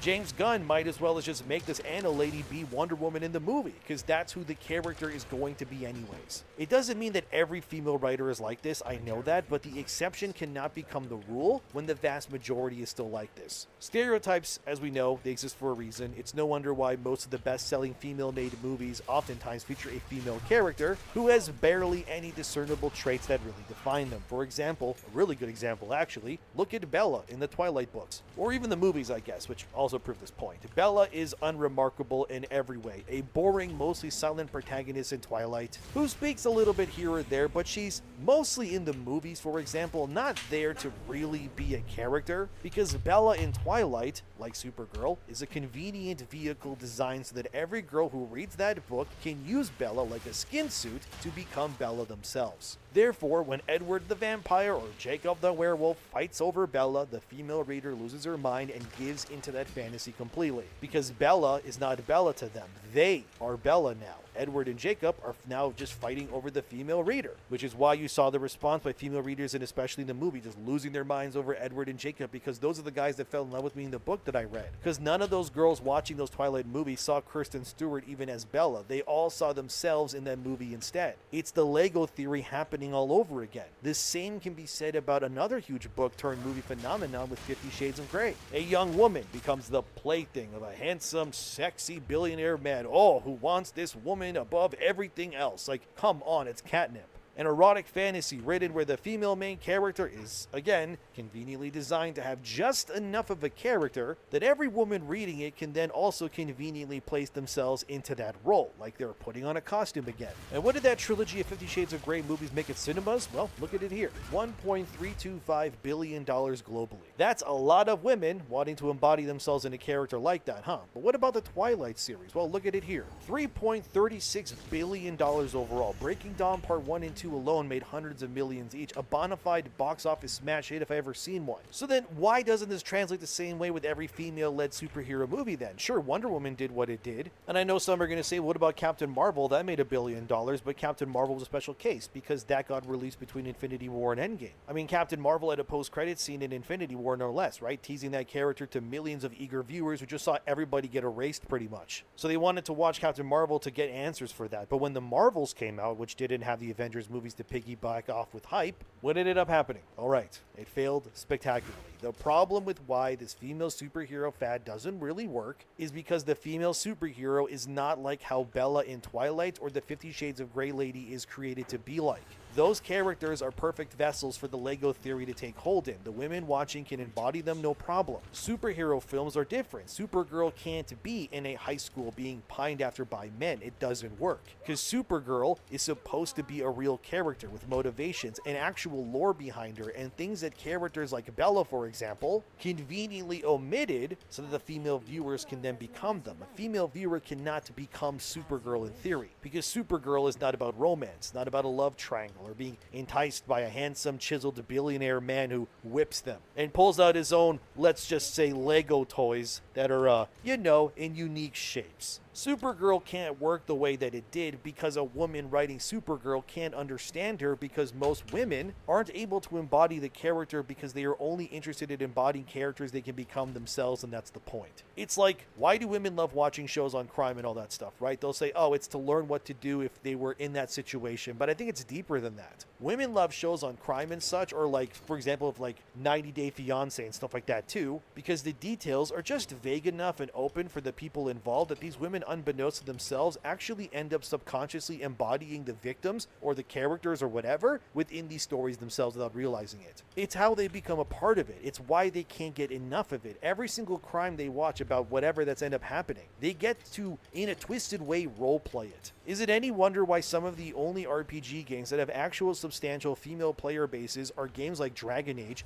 Mass Effect, or even games like The Sims that have huge female player bases too? And I wonder why that is. Right, it's because those games allow you to roleplay yourself within a scenario, down to even creating yourself and self-inserting your own person into these digital worlds. It's why women love those games and why they might not like other RPGs where they can't really do that. But it's also why those other RPGs are usually then loved by men mostly, because men have no problem enjoying something even if the character doesn't look like them. Like when I play The Witcher, I don't think I'm Geralt. Geralt is still Geralt. Even when I played Mass Effect, I was not Commander Shepard. Shepard was still Shepard. But I wonder if the majority of female users would think the same way. Maybe some will think this entire video comes off as me being a little sexist, but in reality, it's just showing you that this is how things work. I have no problem with how women think or want to consume their media because it completely makes sense to me why the media that works for them does the way that it does. It's why rom-coms don't appeal to me, why I don't really watch shows about crime, because I cannot mentally put myself in the position of the people in these stories because I am not them. I can only, as a man, view them for what they objectively are, because I am not the person in the story or the guy that's in that romantic comedy pining for whatever girl it is. Instead, as a man, I enjoy things for their worlds and their characters and the lore because I want to know more about them. I don't watch Spider-Man to envision myself as Spider-Man. I watch it because I want to see what Spider-Man is doing. It's why I've never looked at a female-centric story or anything and thought I should be able to self-insert myself in these stories. I don't do that because that's not how that works. So Supergirl as a movie, as a concept, was always doomed to fail because the character in the movie is not Supergirl. Supergirl is supposed to be heroic like her cousin Superman. She's there to do good like him. So who thought it was a good idea to then portray Supergirl as a bratty alcoholic zoomer? It would be like having Spider-Man unironically yelling fam or skibbity toilet or referring to women as foids unironically in the next Spider-Man movie. At that point, that's not Spider-Man. That's just some guy. And that's why I think Supergirl failed to resonate the way that it did. Because it's not even a movie about Supergirl. It's just a self-insert of its failed writer trying to will something into existence through a concept that has been disastrous in the past. I mean, we've seen this with other DC stuff too. For example, Mariko Tamaki, that's the writer of the much hated I Am Not Starfire, which stars Starfire's fat, short, ugly daughter. Here's a side-by-side comparison of Mariko Tamaki, the writer of I Am Not Starfire, and the daughter of Starfire herself. Wow, that's a self-insert if I've ever seen one. Mariko couldn't even fathom writing a story about Starfire because she couldn't relate to her because Starfire is cool, athletic, and hot. So naturally, as they do, Mariko opted to self-insert herself as Starfire's daughter, make her snarky and annoying like she is, and made her even look like her. Look at this example here with Mariko and Starfire's daughter. Come on, dude. It's an almost one-to-one self-insert. It's pathetic. And even look here. She even forced Starfire's daughter to have the subtle green hues that Mariko Tamaki has in the book too when it comes to her makeup even. If there's ever been a more good example, I haven't seen it. This is what many of these female writers tend to do. This is exactly why Supergirl is so terrible, because once you view that movie and the character for what it is, you realize you're not watching a Supergirl movie. You're watching Anna Nogueira herself cosplaying through the body of Millie Alcock as Supergirl, and James Gunn allowed it to happen somehow. Is there any wonder why, for example, Kathleen Kennedy with Star Wars as seen here has Daisy Ridley, a white girl with brown hair, as the new face of Star Wars? Which is exactly what Kathleen Kennedy is. Or look here, it's Jyn Erso from Rogue One. Well, another white girl with brown hair, just like Daisy Ridley. Signed off by Kathleen Kennedy, no less. Imagine that. Who could have seen that one coming? It's almost as if these women subconsciously self-insert themselves into anything they make without even realizing it themselves. I mean, who could forget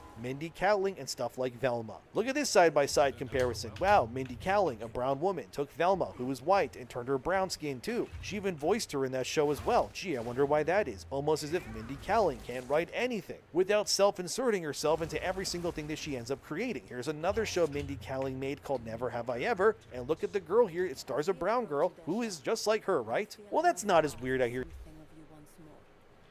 There is someone I care about. Let us leave it at that. The others cannot know of this, for there was neither sickness nor injury involved. Do you understand? I simply wish to know the truth of what if you happen to find Liluma's body in the dunes below the spires, and if you bring me something of hers, then I will know.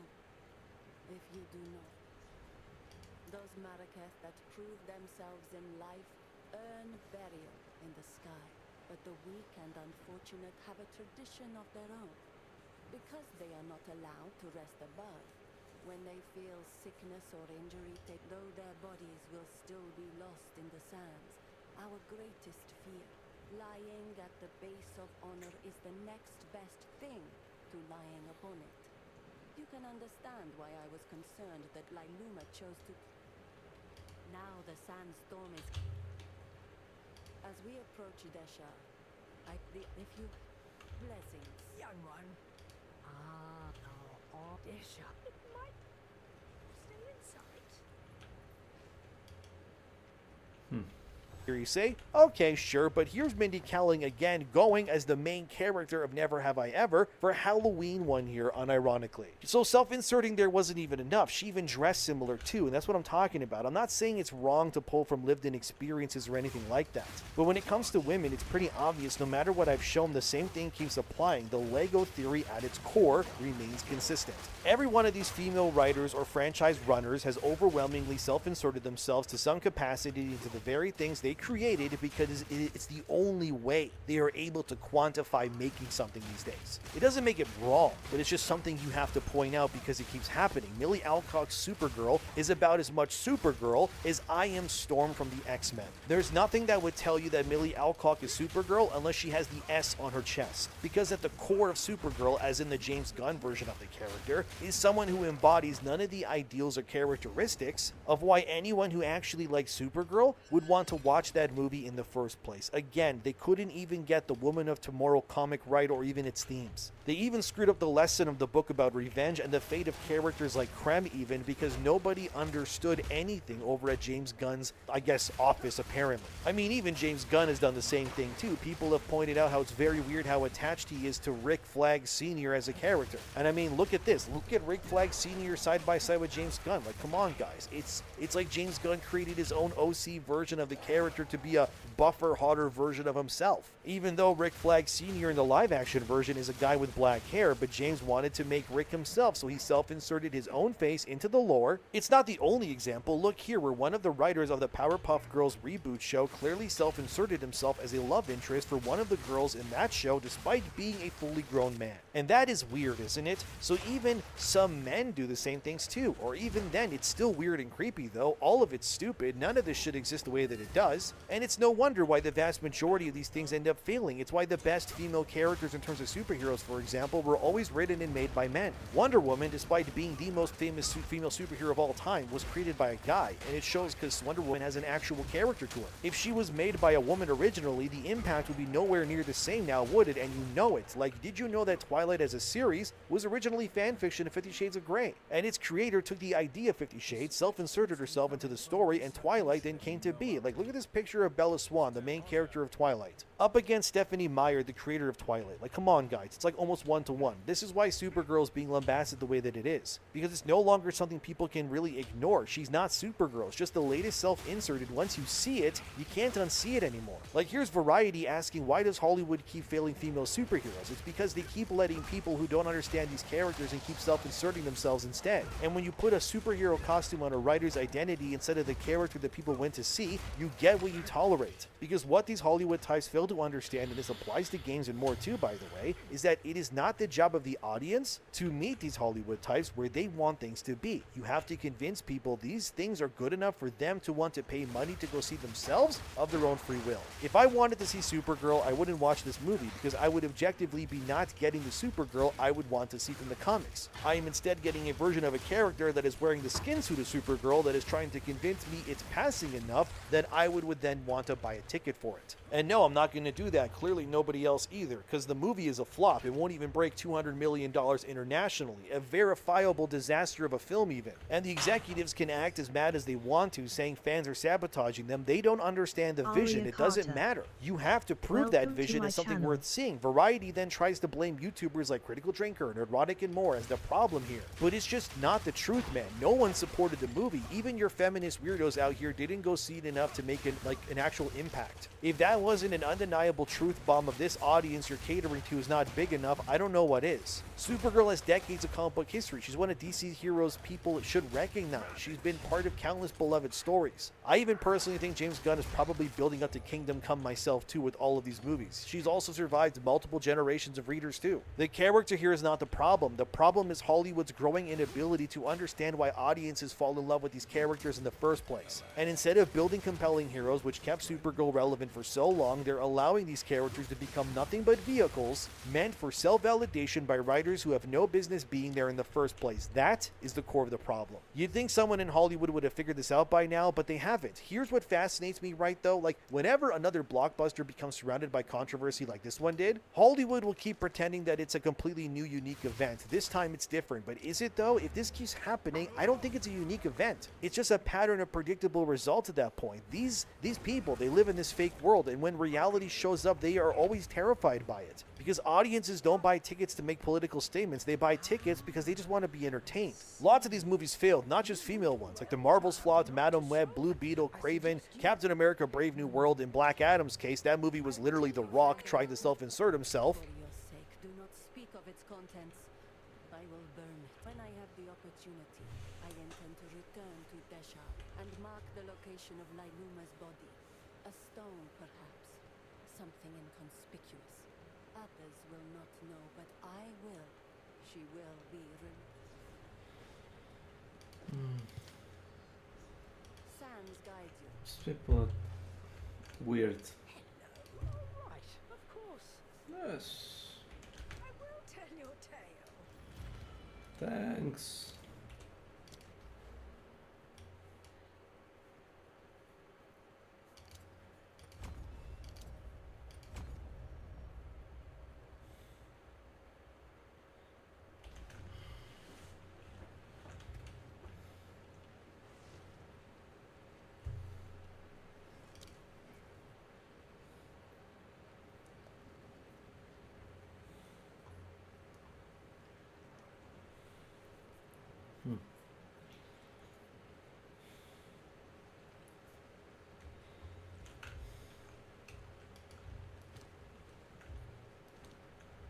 Who goes there?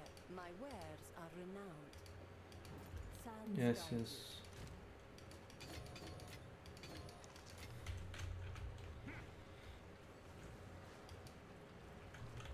As the new head of DC, and that did not work for him at all, dude. The other problem is Hollywood refuses to understand the difference. They aren't asking what kind of story do fans want, they instead are just asking what kind of message are we trying to send.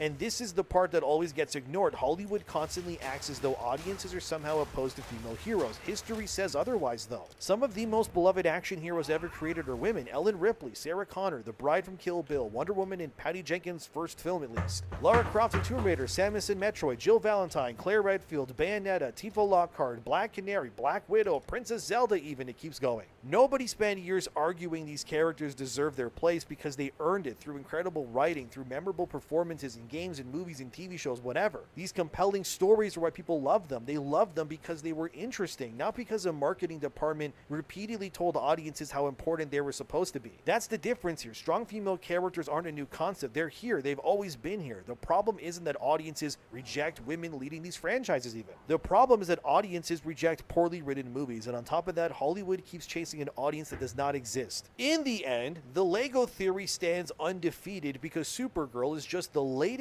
example of Hollywood types forgetting why people care about these things in the first place. Like, did you even know that Supergirl is now in the Injustice 2 mobile game with like the skin from the movie? Like, look at her, there's Supergirl. Wow, don't you want to play that? You don't? I don't blame you. But if Hollywood wants audiences to embrace that history and make movies people actually want to see again, it has to remember what made those heroes iconic in the first place. The characters come first, stories should come first, entertainment comes first, everything else follows naturally after that. But somewhere along the way, too many studios started believing that they could reverse that equation somehow, and history keeps proving otherwise. Because audiences don't fall in love with corporate slop like this, they fall in love with great characters, and until Hollywood starts putting those characters ahead of every boardroom trend, and every marketing narrative that they want to push, we're going to keep having this exact same conversation. But what do you think? Let me know as always. Thanks for being here. Subscribe if you like to. And now tell me, the next time you look at a Lego character, what do you see? A character for what it is, or do you see yourself?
Yeah, that should be fun.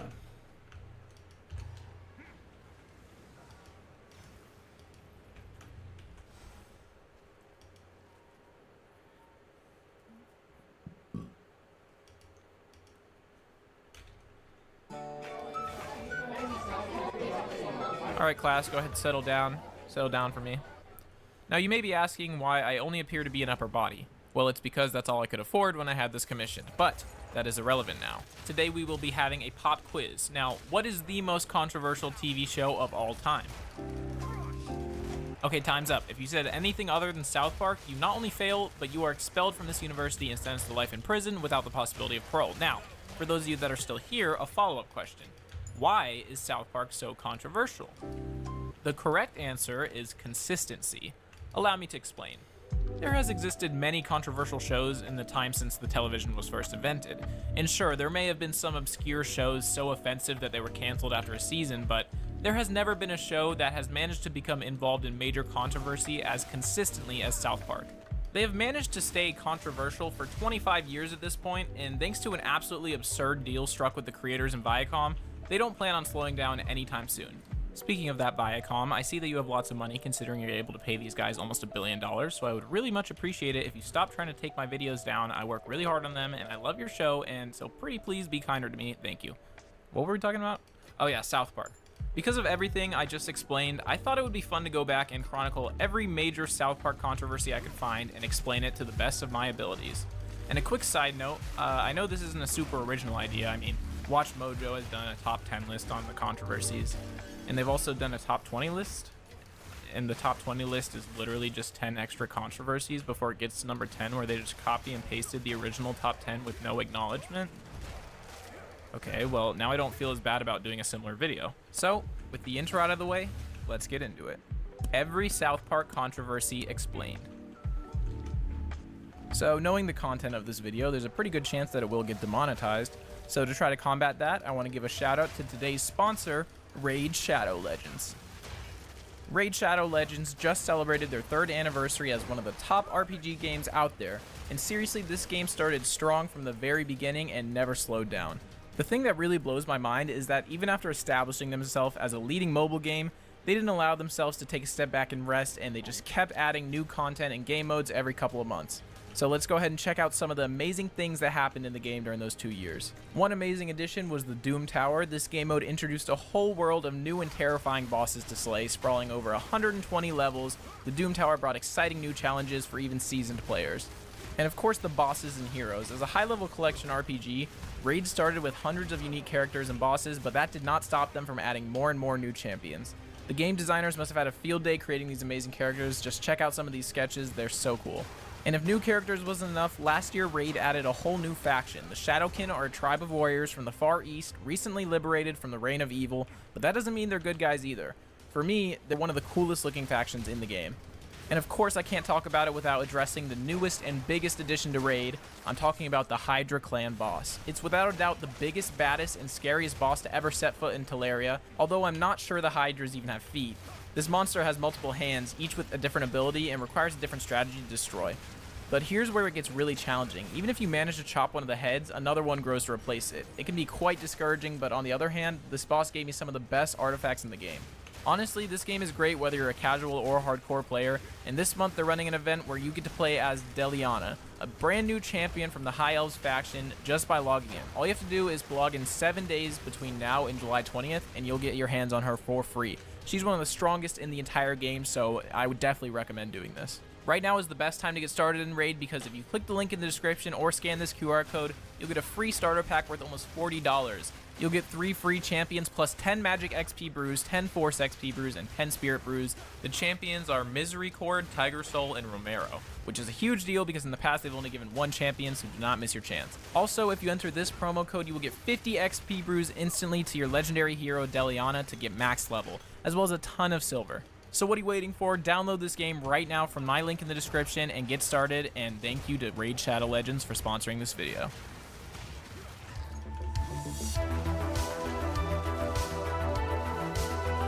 To this day, South Park will still find itself in the occasional controversy. However, the public response to the show today is practically non-existent when compared with how it was received when it was first aired. In 1997, the social landscape of the US was very different to how it is today. Vulgarity on television was practically non-existent at the time, so to put it in perspective, when The Simpsons aired in 1989, it was considered by many to be crude and offensive. Now you could only imagine how those same people reacted when South Park aired and made The Simpsons look about as crude as Full House. You got it, dude. To go from clean, sanitized, inoffensive sitcoms dominating popular television to a cartoon made for adults that is quite possibly one of the most vulgar pieces of media ever made, I mean, you're going 0 to 100 in record time here. Unsurprisingly, a lot of people did not like the content of the show. The existence of this vulgarity was bad enough to the general public, but what really sealed the deal was the fact that the main characters saying and doing these things were young children. It also didn't help that adult cartoons were very uncommon at the time, so a non-observant parent may see their children watching the show and think they're watching a kid's show while they're really watching the most adult show on television. Reportedly, when screening the pilot episode to test audiences, 3 people burst into tears over the show's content. The backlash was immense, including everything from campaigns to get the show taken off the air, to schools banning South Park clothing entirely. It's pretty funny looking back, since this early South Park is incredibly tame in comparison to what the show would become, and of course, that only brought with it more controversy.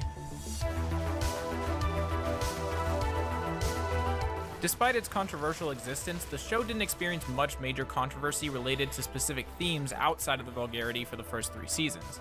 That is, until South Park Bigger, Longer, and Uncut was released in 1999.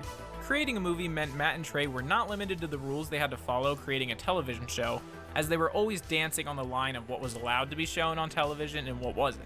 Because of this, they sprinted straight for the line of what was allowed to be shown in movies and set up camp there. In the production of the movie alone, the team had tons of issues with the MPAA and Paramount, who attempted to censor or block content so many times that this video would be an hour longer if I talked about all of them. So here are just a few of my favorites. The original name for the movie was South Park All Hell Breaks Loose, but the MPAA would not approve this name because it had the word hell in it, so Trey came up with Bigger, Longer, and Uncut and it was approved. Only later did the MPAA realize what the name actually meant, and they attempted to block this title, but they were prevented from doing so. When writing the script for the movie, Matt and Trey were made aware that at the time, the MPAA required any movie with 400 or more swear words to be rated NC-17. They couldn't have their movie rated NC-17 due to their agreement with Paramount, so can you guess how many swear words they included in the movie? Yeah, it was 399. Now, the public's reaction to the movie was basically what you would expect if you released a significantly longer and more offensive episode of South Park. People called for it to be banned, it was banned in a bunch of countries, people thought it marked the end of Western civilization as we know it, yada yada yada, you get the picture. Ironically, the backlash to the movie mirrored the predictions made in the movie itself, minus the whole war starting and everything. But the creation of this movie is what made Matt and Trey want to push the boundaries even further, and it marked the beginning of a major change in the tone of the show moving forward. In the eyes of the public, it was no longer just a crude and inappropriate show, it was an attack on the beliefs of everyone. Season 4 is where we first begin to see the signs that this show may be more than just crass humor, and recognize the potential for controversy with a few minor ones throughout the season. Episode 5, Cartman Joins NAMBLA, was banned from airing on the British satellite channel Sky One, as it contained many references to the actions of the group NAMBLA, which is somehow a real-life group and whose actions I will not detail here. Later in the season, we get one of our first glimpses at how well the show can handle contentious issues with Chef Goes Nanners, which discusses the implications of continuing to use a flag that was used in times of racism. The message was way ahead of its time, and while today the episode has aged like fine wine, when it was released there was a small amount of backlash, mostly due to seeing it as racist. Then in episodes 9 and 10, Do the Handicapped Go to Hell and Probably, this is the first time the show really committed entire episodes to parodying religion. Specifically, they parodied the fear-mongering and money-focused ideals that some Christian churches are known for. Unsurprisingly, this episode garnered a bit of controversy, as poking fun at Christianity in a predominantly Christian nation in the early 2000s generally would. However, this was the last of any sort of controversy for Season 4, and we made it through with only a few small incidents, so surely they wouldn't do something in the premiere of Season 5 that would be such a big deal it would literally change television forever. Right?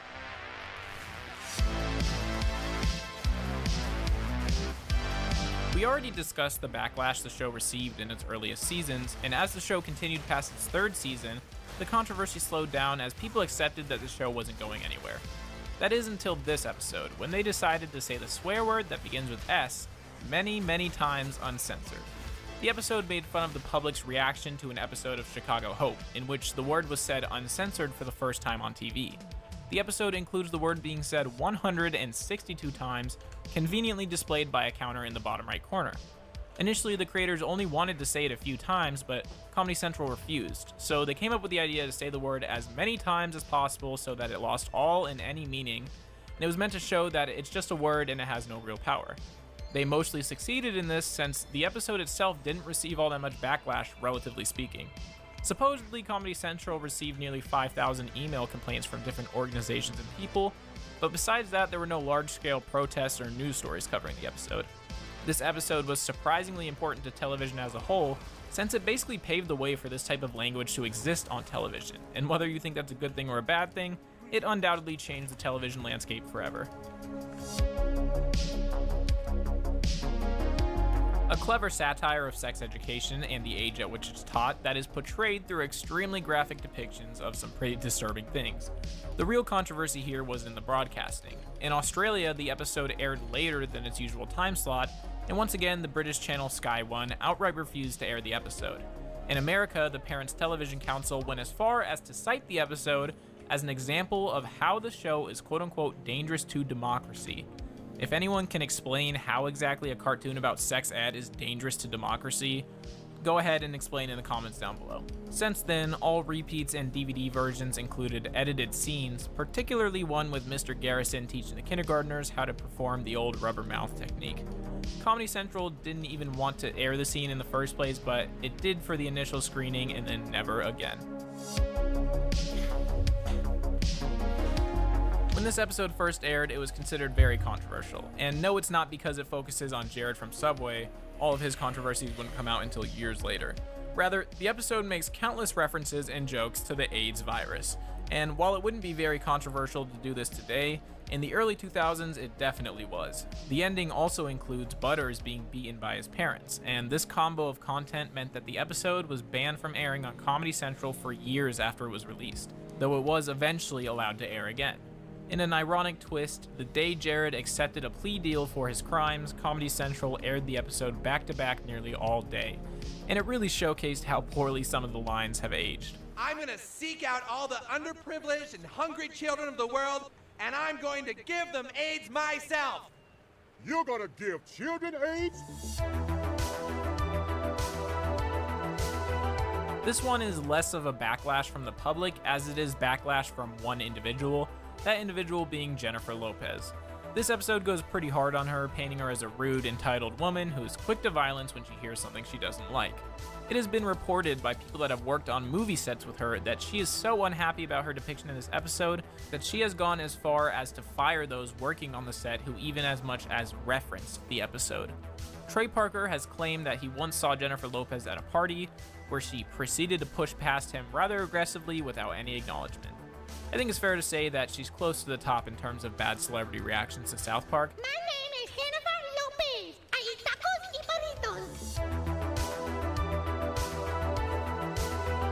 burritos. One of the more iconic South Park controversies, some backlash followed the release of the episode All About Mormons, in which the show tackles Mormonism as a whole.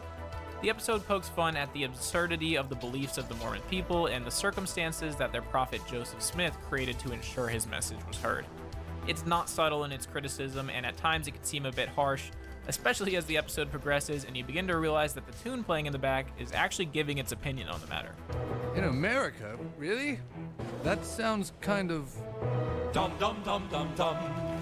In contrast, the episode portrays the Mormon people as incredibly kind and happy people who are able to roll with any of the punches thrown their way. So while the episode is pretty scathing in its satirization of the religion itself, it depicts the people who practice it as a somewhat self-aware and understanding group. This was very much proven in the reception to the episode, as according to Wikipedia, the Church of the Latter-day Saints responded to the episode by first acknowledging that they believed the episode was a gross portrayal of church history, but would go on to say that they believed it, quote, inflicted no perceptible or long-lasting damage to the church. So ironically, even though this episode is considered very controversial, it seems like the Mormons themselves didn't really mind the episode too much. And by doing so, they really proved the episode correct about their ability to take criticism on the chin. The resilience would once again be shown when Matt and Trey would release their Broadway musical, The Book of Mormon, a few years later, in which the church would respond by saying, quote, "The production may attempt to entertain audiences for an evening, but the Book of Mormon as a volume of scripture will change people's lives forever by bringing them closer to Christ." They even went as far as to buy ads in the show's playbill where they would put things like, "You've seen the show, now go read the book." Honestly, I think that's hilarious. While Season 8 mostly avoided any serious backlash from the public, Season 9 is when the show really began to hit its stride in terms of stirring up controversy. This episode is actually far more controversial today for the reasons you may be thinking. Many would consider this episode to be pretty transphobic in its messages and themes. However, back in 2005, this was an issue that only a small minority of people cared about, therefore it was mostly ignored. However, that doesn't mean the episode avoided controversy at the time, as not too many people were happy about the real sex change footage that was intertwined into the episode's opening minutes. Even worse, it was apparently supposed to last for 5 minutes due to the lack of ideas for the episode, but Comedy Central said no, because of course they did. How are they even allowed to show it? Like, there has to be laws or regulations against it or something, right? And though the alleged transphobia wasn't a big issue for the episode, it would be far from the last time the show would be labeled in this way.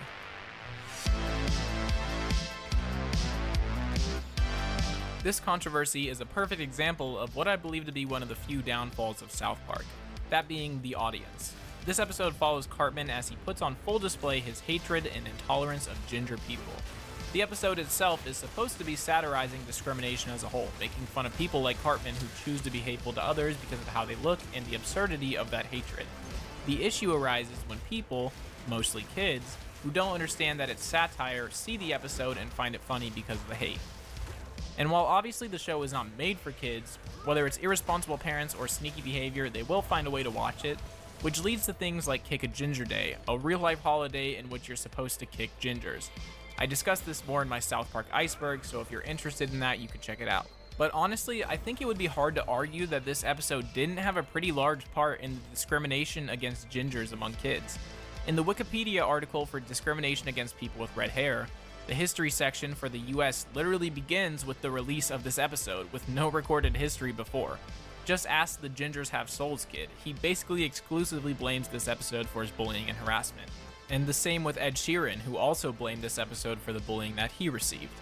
I don't believe it's the show's fault necessarily, since the episode is actually preaching against these intolerant mindsets, but I don't think anyone disagrees that the whole situation is a product of kids consuming media that they shouldn't be, and misinterpreting the messages. It's really just a product of bad parenting and yada yada, you get it.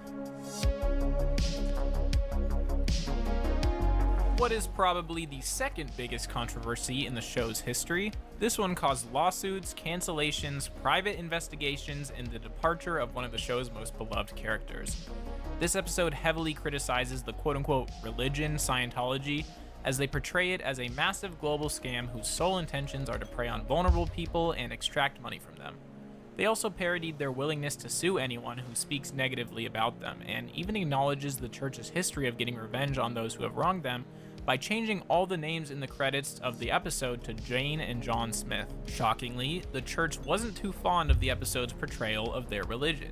They were so unhappy that they conducted a full investigation to try to dig up any negative things they could about Matt Stone and Trey Parker.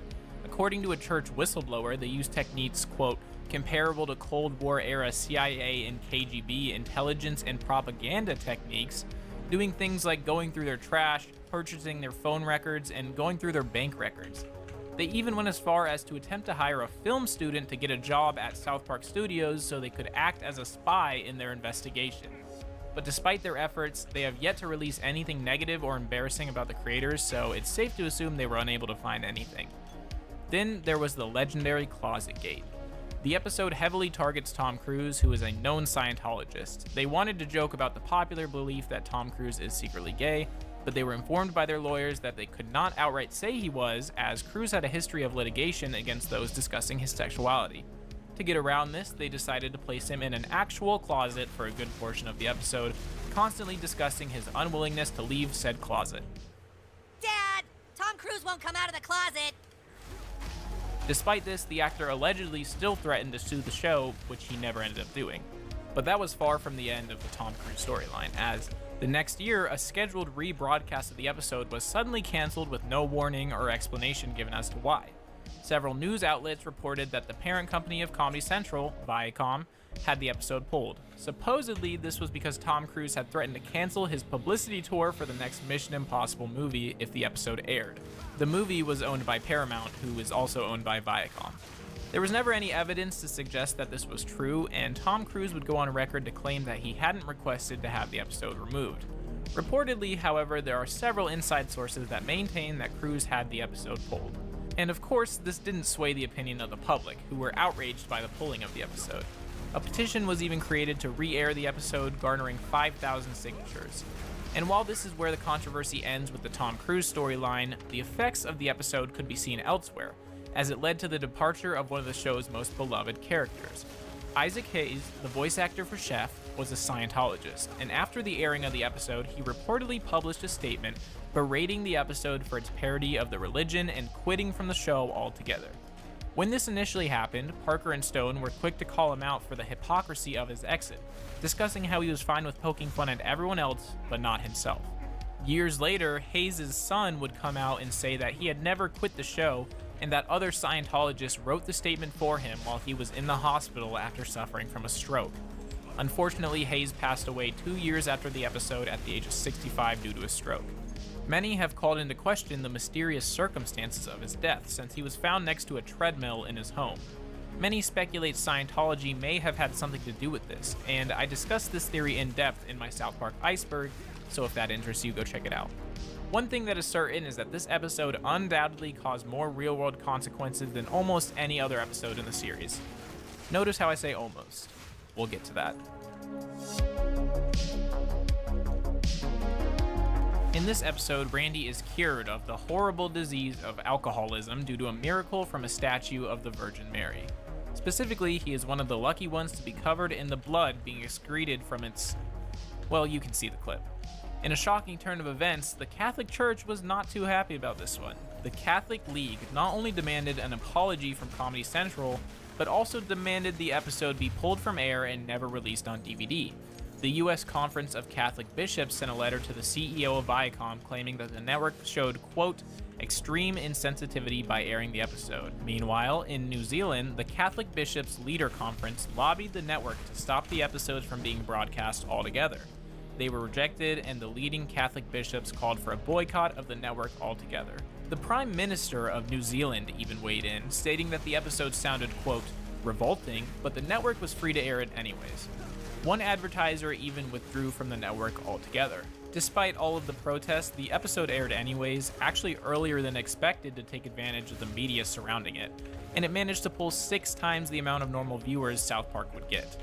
In Australia, Archbishop Dennis Hart wrote the network asking that they pull the episode, and while the episode was postponed, it did eventually air almost a year later. I've always found it funny that this episode seemed to enrage so many Catholics, as it doesn't even make fun of Catholicism at all, really. It's a commentary on self-control and discipline surrounding alcohol abuse.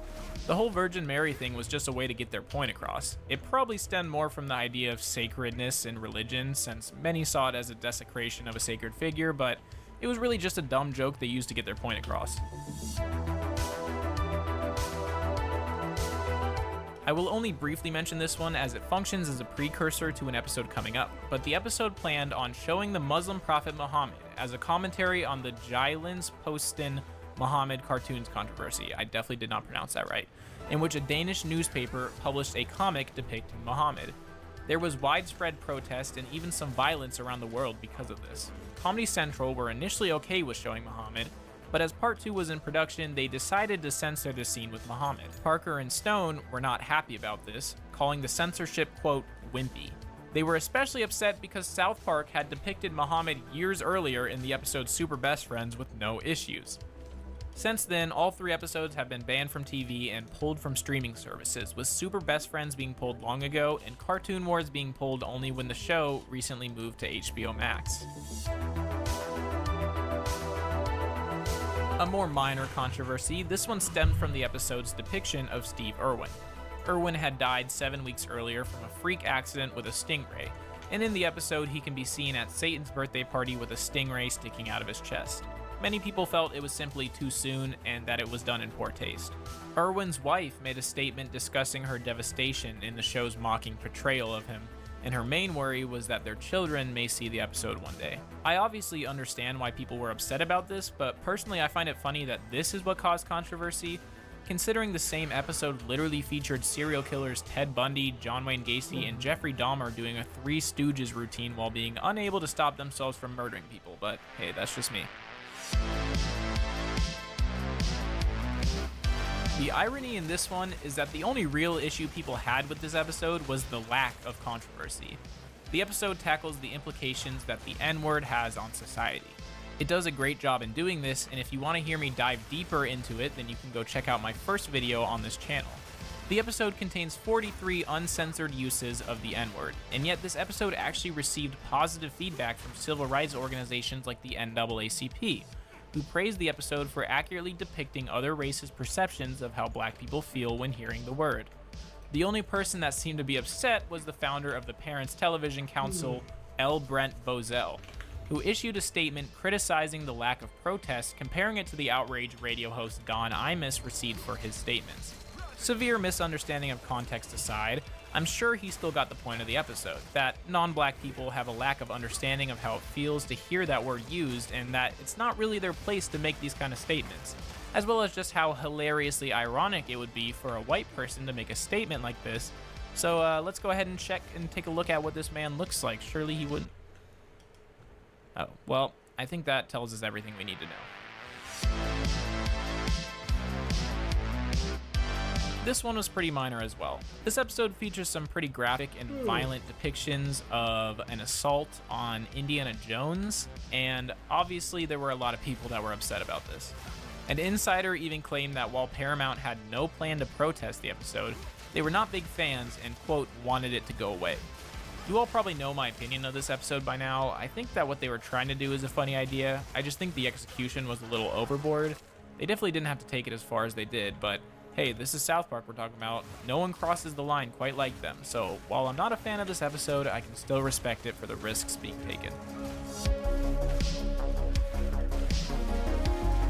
This one pokes fun at the leaders of nations all across the world, but it would seem that Mexico's president Felipe Calderon didn't take it as well as the other leaders. The episode was pulled from MTV Mexico, with the network claiming that they couldn't get permissions to use the Mexican flag in time, though Mexican fans of South Park were skeptical of this and cried censorship. The episode was eventually rebroadcasted in Mexico, but only after permission from the Ministry of Interior, so it's pretty safe to say that they probably pulled the episode. We have finally reached South Park's magnum opus in terms of controversy. Not only is this the South Park episode that stirred up more real-world controversy than any other, an argument can be made for it being one of the most controversial episodes of any television show ever. To celebrate the 200th episode, Matt and Trey decided to go back and basically reignite every single controversy they've ever had. From Tom Cruise to Jennifer Lopez, almost all of their celebrity digs were back on full display. But of course they had to go back and visit one of their largest controversies, the depiction of the Muslim prophet Muhammad. In part 1, there are heavy implications that Muhammad would be shown in next week's episode. After part 1 was released, radical Muslim group Revolution Muslim heavily implied that if Muhammad was shown, there would be action taken against both Matt and Trey and Comedy Central. They included references to Dutch filmmaker Theo van Gogh, who was assassinated by a radical Muslim after publishing books criticizing Islam. Matt and Trey seemed pretty unfazed by this, as it was their belief that giving in to these threats would be not only hypocritical, since the entire premise of the episode is defending free speech and condemning terrorism, but they would also be allowing terrorism to work and creating a slippery slope for censorship of free speech. The same could not be said about Comedy Central, who were more than willing to give in to the demands of this group. Because of this, when the episode aired, every single use of the name Muhammad was censored, every appearance of Muhammad himself was censored, and Kyle's entire speech at the end of the episode discussing the effectiveness of terrorism was completely censored. And if that wasn't enough, not only were both episodes pulled from ever being rebroadcasted again, they were removed from South Park's website every streaming service that the show is on, and every DVD set of the show except for the Region 1 release of the 14th season. This brings the total of banned South Park episodes to 5, along with the previously mentioned Cartoon Wars and Super Best Friends. Though the episodes have been practically wiped off the face of the earth in terms of legal methods of watching it, it can still be found re-uploaded on the internet. It just takes a bit of searching. Years after release, a 4chan user was also able to find a partially uncensored version of the episode through a glitch in the South Park Studios website, and for the first time we knew what Kyle said in his speech. Again, I talk about this in my South Park Iceberg video, or you can find the full clip floating around pretty easily if you're interested, but yeah, you can check that out if you want. Despite the threats and the situation becoming a national news story, no violence or action was ever taken against Matt and Trey or anyone at Comedy Central. Obviously, Matt and Trey were very unhappy with the censorship, but despite this, they're still with Comedy Central, and occasionally will reference the situation in interviews or through the show. They've even been able to sneak in a shot or two of Muhammad without Comedy Central noticing. A controversy as big as the last one is a pretty tough act to follow in terms of generating controversy, and because of that, it would be nearly 14 years before South Park would generate another truly noteworthy controversy. This would come not in the form of an episode of the show, but rather with the release of their new video game, South Park: The Stick of Truth. I discussed this topic in great detail again on my Iceberg, so I recommend you check it out, but the short version is this. Europe and Australia have been known to be a lot stricter on what can be shown in their media, so because of this, Ubisoft decided to censor certain parts of the game that they assumed would cause problems in those regions. Censored scenes include alien probing, performing abortions, and some special censoring in Germany where certain imagery is illegal. They replaced the censored content with this mocking splash screen, and that was that. It wouldn't be until season 23 that the show would have another noteworthy controversy. I was going to talk about the Netherlands pulling the season 19 episode sponsored content due to Garrison's comments on Syrian refugees, as well as the show's half apology to Al Gore in season 22 after ridiculing climate change in the past, but those seem pretty minor to me, so I figured I would just mention them here. But anyways, remember how I mentioned that it wouldn't be the last time South Park would be accused of transphobia? Well, here we are. In Bored Girls, Strong Woman competes in a Strong Woman competition as a heavy favorite for first place. That is, until she meets one of her competition, Heather Swanson, who is a trans woman. She's modeled in the image of Macho Man Randy Savage, along with the trademark style of speaking, and she absolutely destroys the competition with no issue. After this was released, the absolute cesspool known as Twitter broke into a fit of rage. Not saying it's a cesspool because of this, I'm just saying it is in general because that website sucks. Many people were horrified by the show's depiction of trans athletes, and many even called for its cancellation. It was labeled transphobic by countless reviewers and journalists, as many discussed the implications of the episode and the effects it could have on trans people. Obviously, nothing ever came of any of this besides the hate mob, but the situation does raise an interesting question about the show's attitude towards trans people. To go off on a bit of a tangent, I would like to give my own opinion. Personally, as someone who is unqualified to speak on this topic, being both not female. Hello.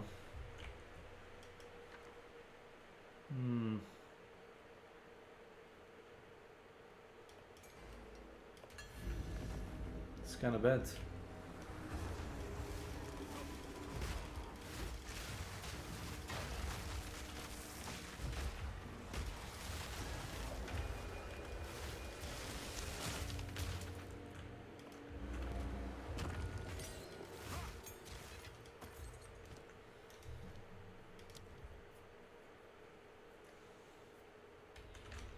Oh, I already have it. Interesting. Female and not transgender, I don't believe that this episode is transphobic. In reality, the episode contains very little commentary on trans athletes because Heather Swanson isn't really meant to represent trans athletes. It's revealed throughout the episode that she is Strong Woman's ex-boyfriend, who transitioned solely to get revenge on her because he felt like she had beaten him by breaking up with him. This insecurity of losing to a girl is what drives him to do this. In reality, Heather Swanson is more of a representation of these male insecurities than a commentary on trans athletes. This is mostly confirmed by the subplot in which Cartman feels the same way after losing to the girls in their board game club, going as far as to lobby to have girls not allowed in the club. I personally read the commentary on trans athletes as pretty insignificant, basically presenting both sides through the Cartman plot and the Strong Woman plot, and closing without ever really making a point on the issue besides, this is a controversial topic. That's just my opinion on it. Maybe I completely misread it and it really was meant to be taken at face value, but I'd be interested to know what you guys think about it, whether you think it's transphobic, and whether you think the show as a whole is transphobic. So go ahead and let me know in the comments. Well, we have finally reached the most recent major South Park controversy. Technically, Bored Girls came out after this episode, but I wanted this one to be last. Anyways, this episode tackles media in China and how many companies like Disney and the NdA will censor and change certain aspects of their media in an effort to please the Chinese censors, as China has an incredibly rigid control over the media in their country. As you may have gathered by now, Matt and Trey are not the biggest fans of censorship, hence why this episode attacks both China and the companies willing to censor and change their content just to tap into the massive market that is China. They basically see it as giving up your dignity just to make more money, and they make it very clear in this episode. After it was released, the Chinese government completely banned South Park from the country, basically wiping away any trace of it on the internet and TV. And in true South Park fashion, the creators did not show a hint of caring, going as far as to issue a sarcastic public apology to the country. And I think they've shown that they really have no reason to care about missing out on the Chinese market. Well, we made it through every major controversy this show has experienced in its 25 years. I hope I did a good job. I hope you guys liked it. I may have missed a few smaller ones, so if you can think of any, feel free to let me know. But yeah, that is it. Yeah.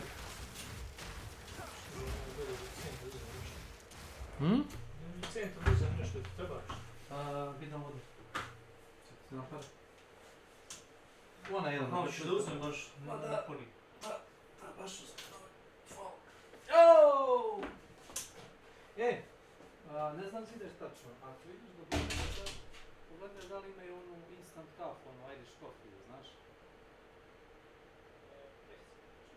Da, 40 kafu. Ali ne jebu, uzmi kutiju čitavu, to ti koliko, 8 do 10 komada. Kutiju. I vodu.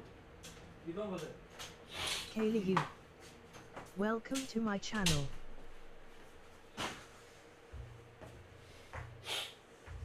Hello. Hello everybody.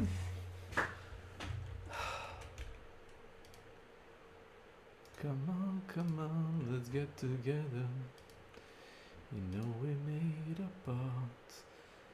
Da-da-da-da-da-da-da. Come on, let's stick together.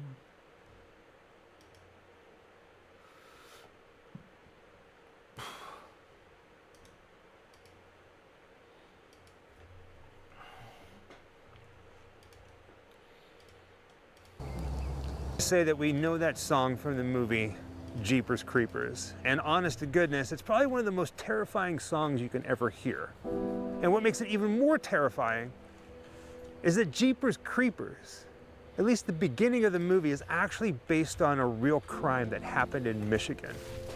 Today, we're going to be tracking down the crime scenes that inspired the horror film Jeepers Creepers.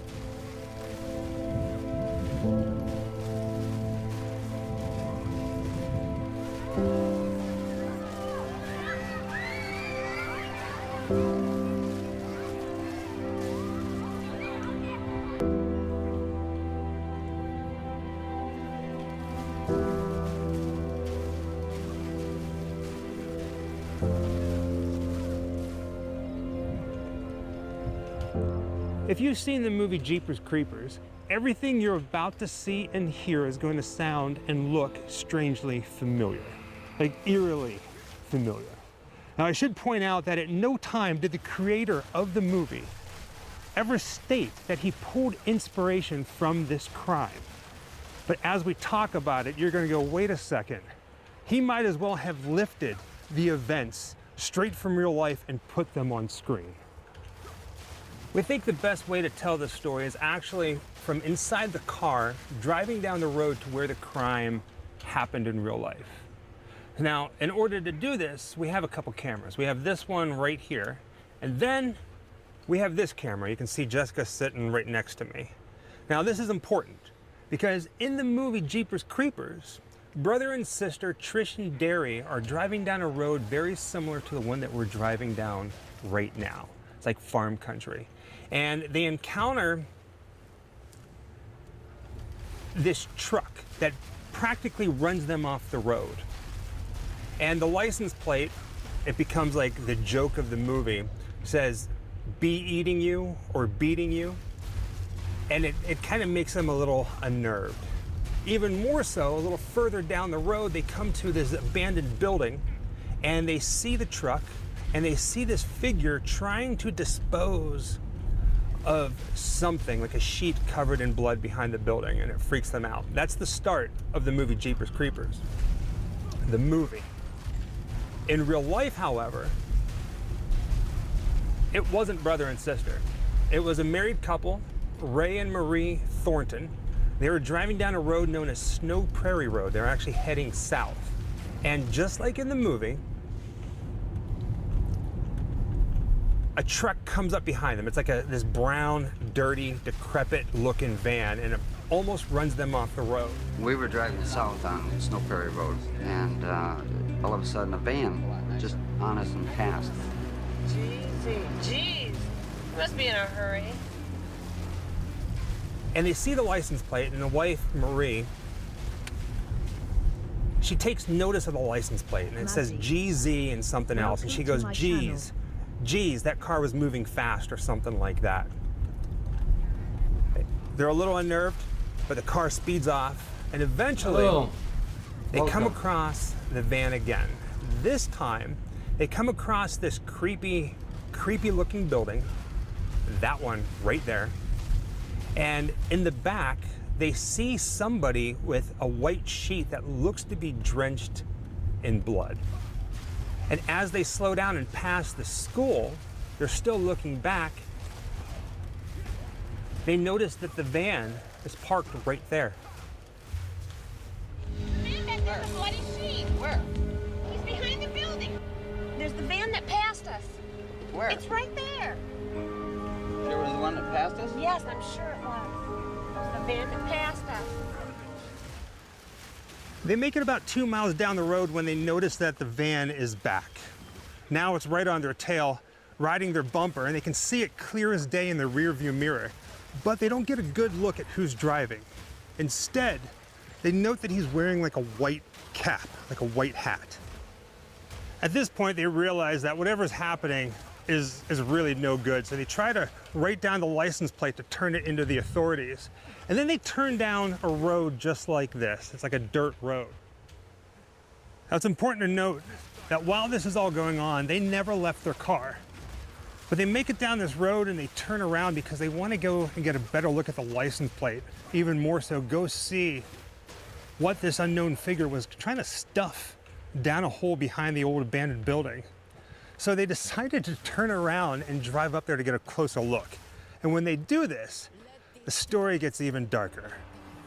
He was behind his van with the passenger front door open. You seen the numbers on that plate he just And put I up? saw that the passenger door was covered with blood. There's blood all over that door. What door? The passenger door. That guy has done something. Now, I don't know about you, but if I would have come across something like this, and Jessica agrees with me, we probably would have hightailed it out of here. Went straight to the police. Not them. Even after they noticed that the passenger side door is open, and on the interior, like inside the car and on the door, they can see blood. What do? They head back to the abandoned building, back to the schoolhouse to see what this guy was trying to get rid of. And that brings us back to the schoolhouse. I'm honestly surprised that this building is still standing.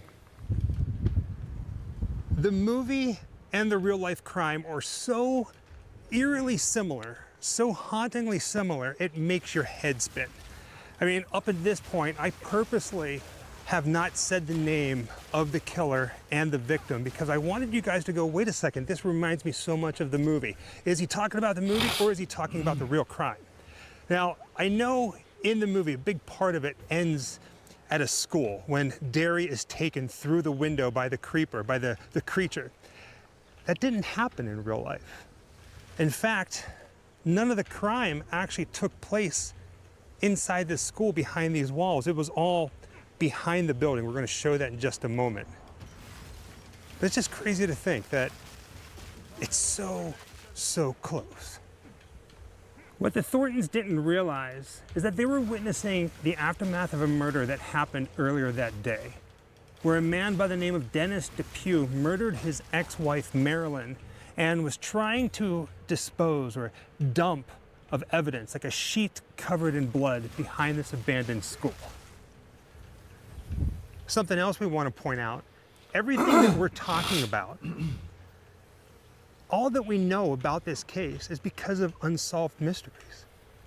So these events happened April 15th, 1990, and then it aired on Unsolved Mysteries, and that's how the killer was caught. Now, I don't know if you know this, but for some reason, Unsolved Mysteries really likes to film their dramatizations where the actual crimes have happened. We know this because this is not the first video we've ever done based on an Unsolved Mysteries case. There was one in Florida. Now, the Thorntons did not know that the van that they saw parked over here belonged to Dennis Depew, and that's probably, more than likely, where Marilyn was killed. But this is not where the sheet was. So right where Jessica is, that's where there used to be like this old oil tank there. And then right where you see all the, like that walkway in the grass, that's where the van was parked. But all the way on the other side of the building, towards the back, is where we are headed.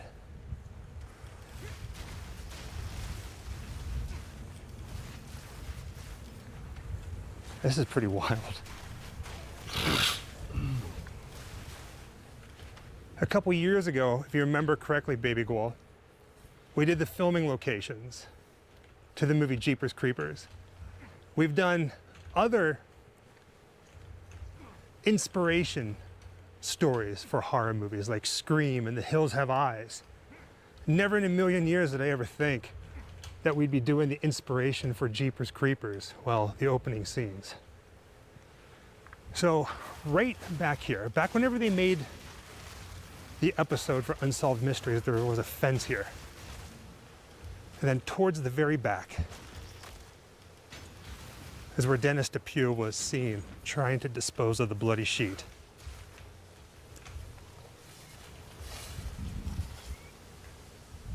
If you look off in the distance, you can see that white farmhouse. It runs right along Snow Prairie Road. Right now we're looking north. So the Thorntons were driving south, which would have been from left to right. And then passing this field, looking over this way towards where I'm standing, they would have saw somebody trying to get rid of something white, covered in red. And if I back up, you can see the schoolhouse.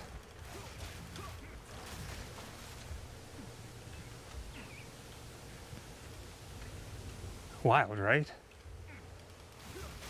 And you know what? I mean, this happened, what, 1990?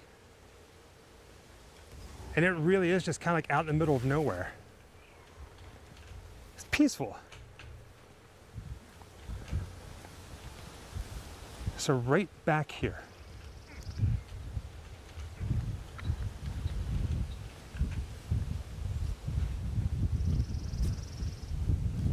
I don't know if you guys can hear it, but the wind coming across the grass,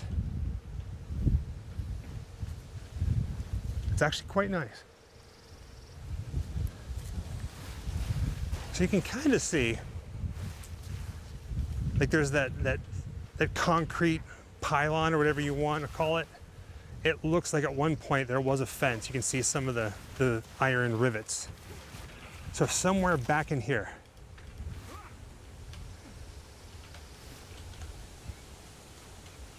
is where he was trying to stuff the sheet.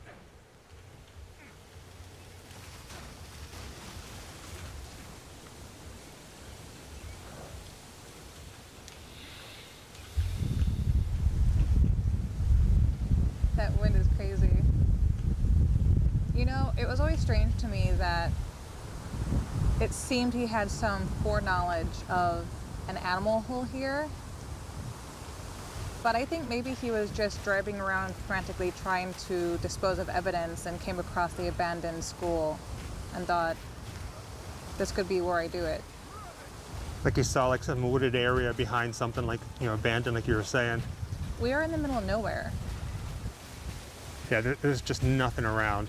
I'm gonna pan the camera around for a little bit. I mean, we're at an intersection, there are cars, but nobody's stopping. It's just kind of like, they're there and then they're gone. Especially back when it would have happened, I imagine that there was probably less traffic. Just neighbors, farms. No longer much of a community because school's closed, so no more children. Or at least they've grown up. Now, of course, I highly recommend that you watch the Unsolved Mysteries episode. It is on YouTube. I'm gonna go ahead and put the link in the description of this video. It talks a little bit more about the crime. Basically, Dennis LePew, he got away. He assumed a different identity, moved to Texas, was in a different relationship, left behind his kids and everybody. And like I said, it aired on Unsolved Mysteries, good old Robert Stack. And he saw it and he decided to leave. And by then, his then girlfriend's family called the police, like basically turned him in, and he just kind of like hit the road and he died in a shootout. Well, I rephrase that. He did not die in a shootout. He shot himself, but I do believe the police were shooting at him. I think he died in Mississippi or something like that.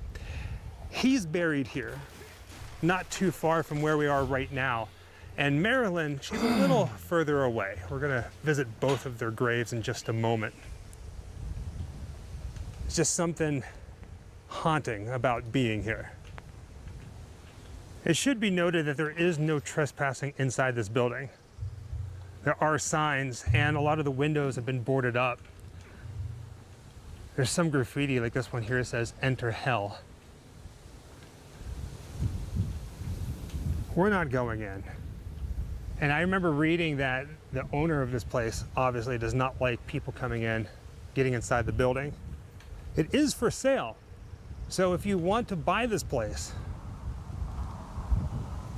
and you can, and you could turn it into a home if you want to live where in the backyard a very famous, unintentionally famous crime happened.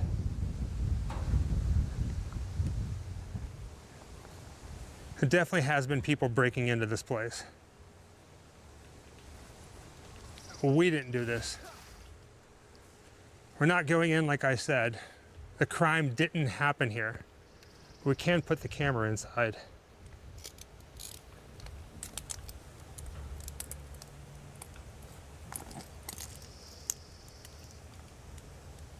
I can imagine whoever buys this place, again, it is for sale.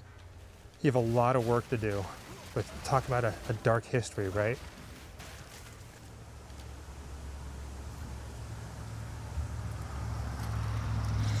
Now, don't get me wrong.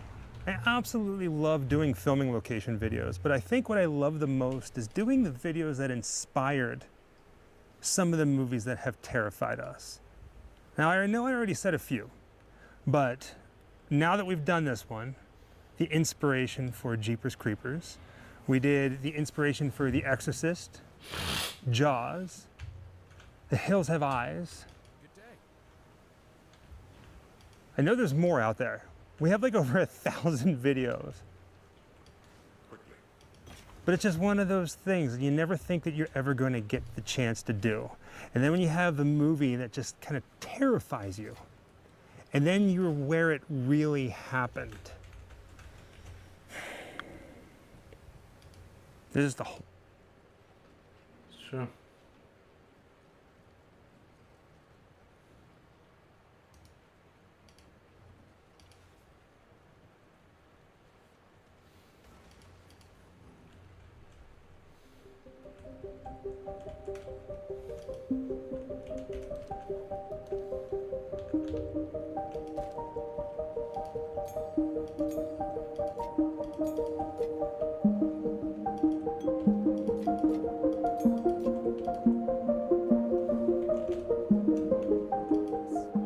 If you were to go out on the street and poll 100 random people asking them which book they think best reflects our current society, it'd be a fair bet that the majority of answers would be, of course, 1984.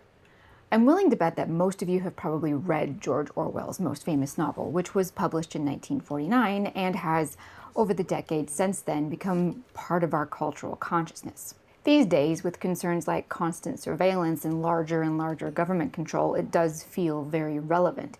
And we have 1984 to thank for terms like Big Brother and even thought police.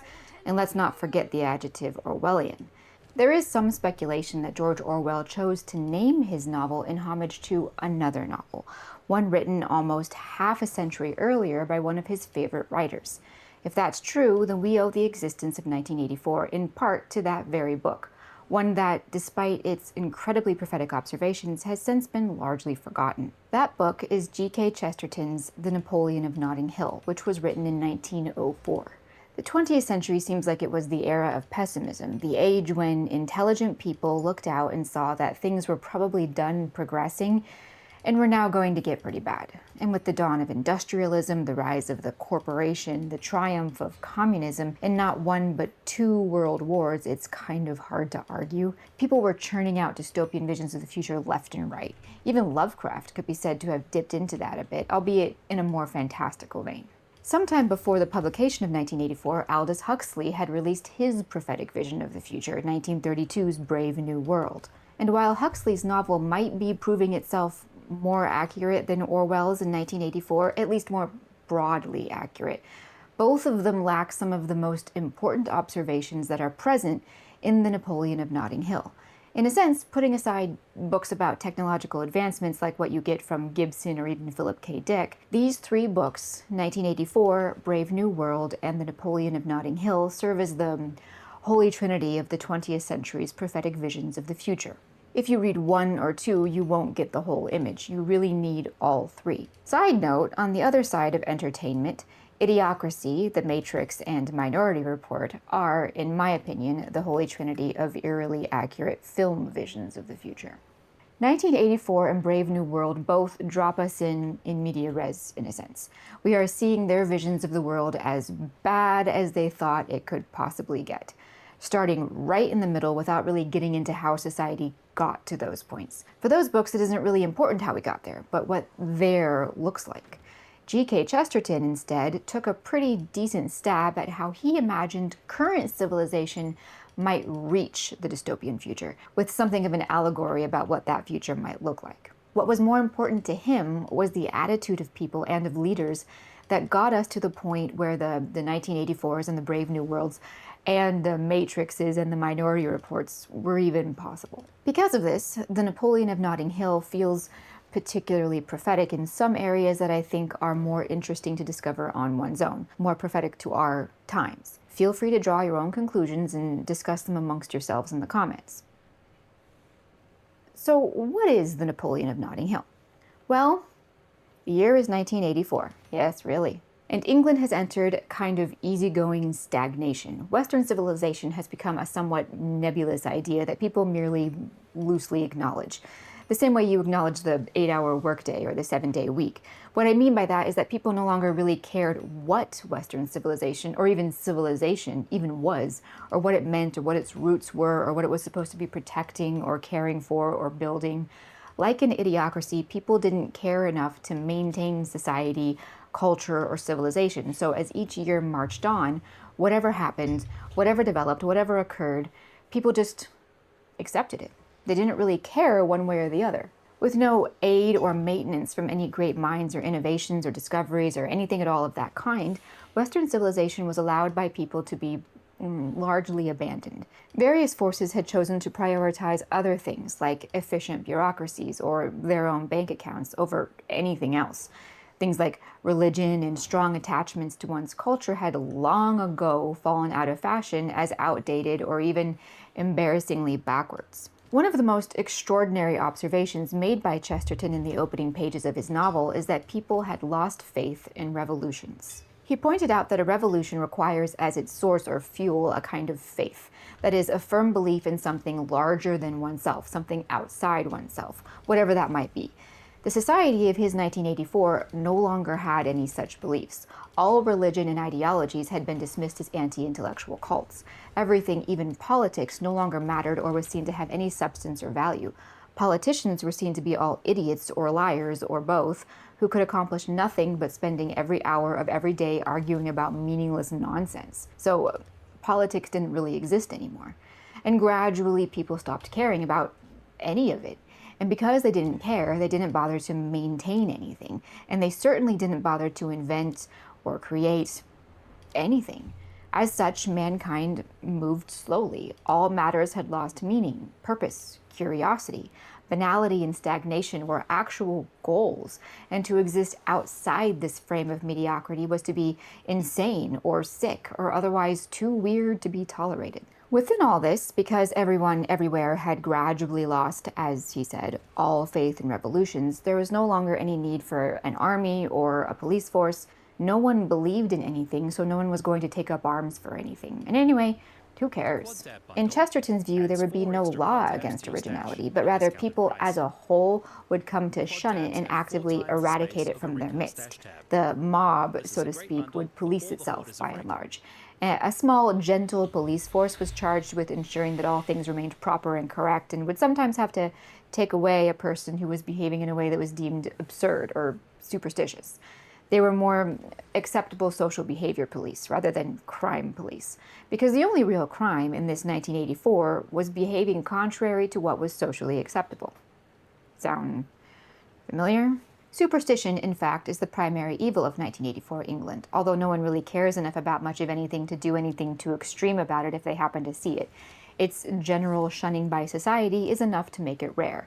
The fact that all people are equally mentally torpid means that outrage or indignation doesn't really happen, but also neither does superstition. Religion, obviously, has been done away with as a superstition, but so has the superstition of nationality. Reverencing one's own country is now deemed bad.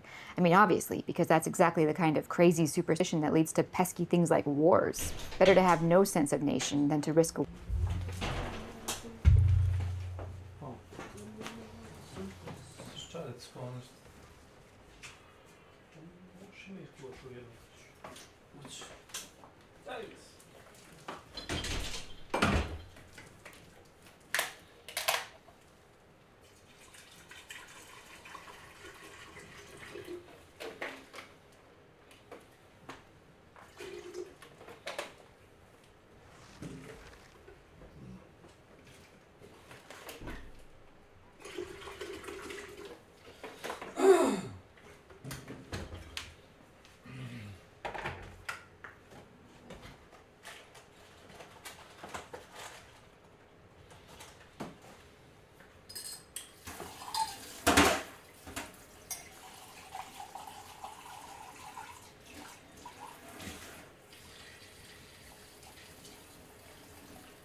hadi.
Anyway.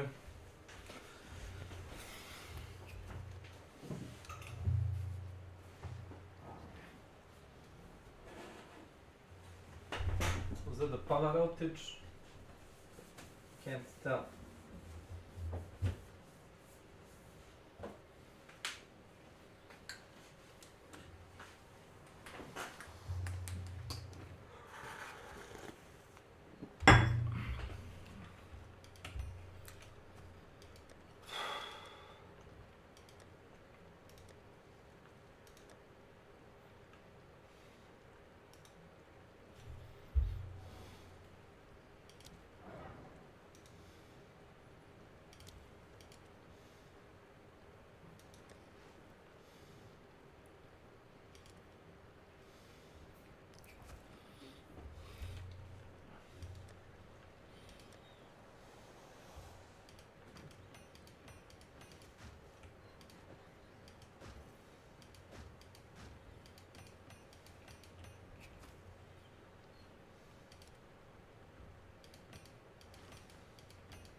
I must pursue what I feel to be right. Asala might yet decide to have you put to death.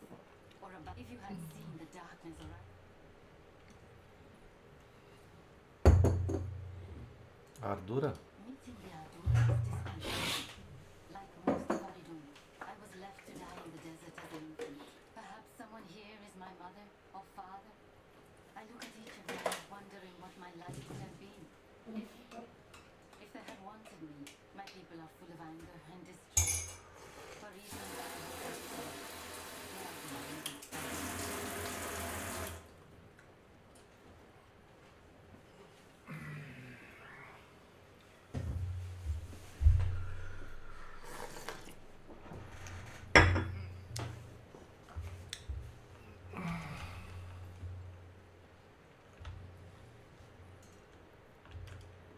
The Ferryden have assembled a tremendous dreadnought, a war caravan as we speak.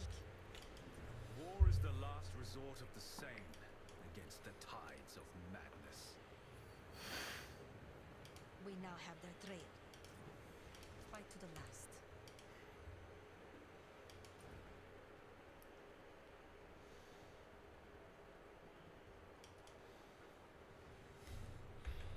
War was the general thinking. The thing that rings particularly true about this is the idea that all of these things, religions, politics, pop star worship, sports team worship, environmentalism, all of it is a kind of ideology, a version of religion or faith, if you will. In a sense, there's some truth to the idea that all of these replacement ideologies are little more than superstitions. Most of them are completely hollow and meaningless and drive people to levels of fanaticism that genuinely damage civilization and culture. As Chesterton observed and then predicted, the loss of true forms of faith, real things to believe in, would result in replacement ideologies that would drive people to madness. Then the government would step in and do away with these superstitions. Rather than trying to move men's minds to true things, good things, things that are worth living for and dying for, all things that could animate a person had to be done away with. The bottom line here is that in Chesterton's 1984, all real, true belief had long ago been abolished as irrational, and then its empty, hollow replacements were done away with as a way of maintaining peace and order. The end goal being that people Descriptions of this valley did not do it justice. Of all the curiosities we have encountered on this heinous continent, these titans may be the most extraordinary. Gazing upon this wondrous place is a small reprieve from the evil surrounding us. A third of my black sides have been killed. Half of Olroth's knights. We need more men to fight. Who treads disciples' eyes? It is unthinkable. But Medved's mystics must take arms. I will forge twin axes to remind him our daughter and I are by his side. May Medved's blades raise this horrid land which forced him to fight.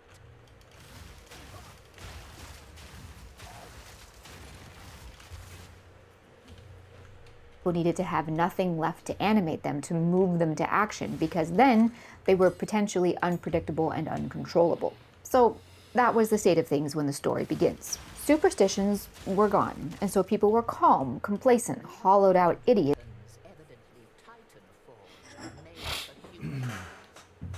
It's possible others have studied the Titan's technique as we are now. However, their masterful composition suggests the Titan and the human arsenals were crafted with the same skill. Besides their size, there is only one distinction. The human weapons make use of the forbidden gems.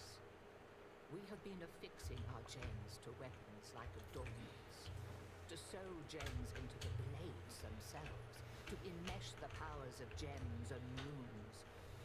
We will be unstoppable. Workbench. Like any I've seen before.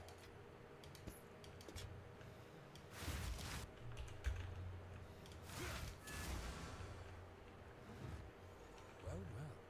None of this is Marrakech. Oh, look here. This tome. Volume 1. Within the warm embrace of Aldur's teachings, he first rune, Father. Carved a future for Midgard, to liberate it from the printing guard. This is all. What does this mean? Metal rune? I'll study this text further. Yes. That's what this could say. We shouldn't linger long here.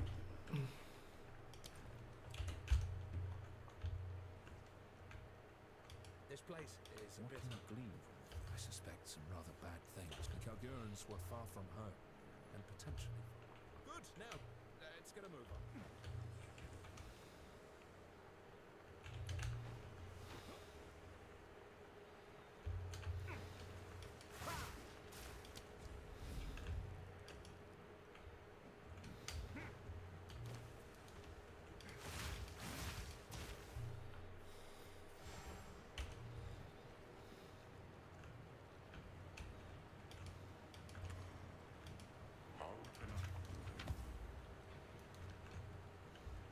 Hello.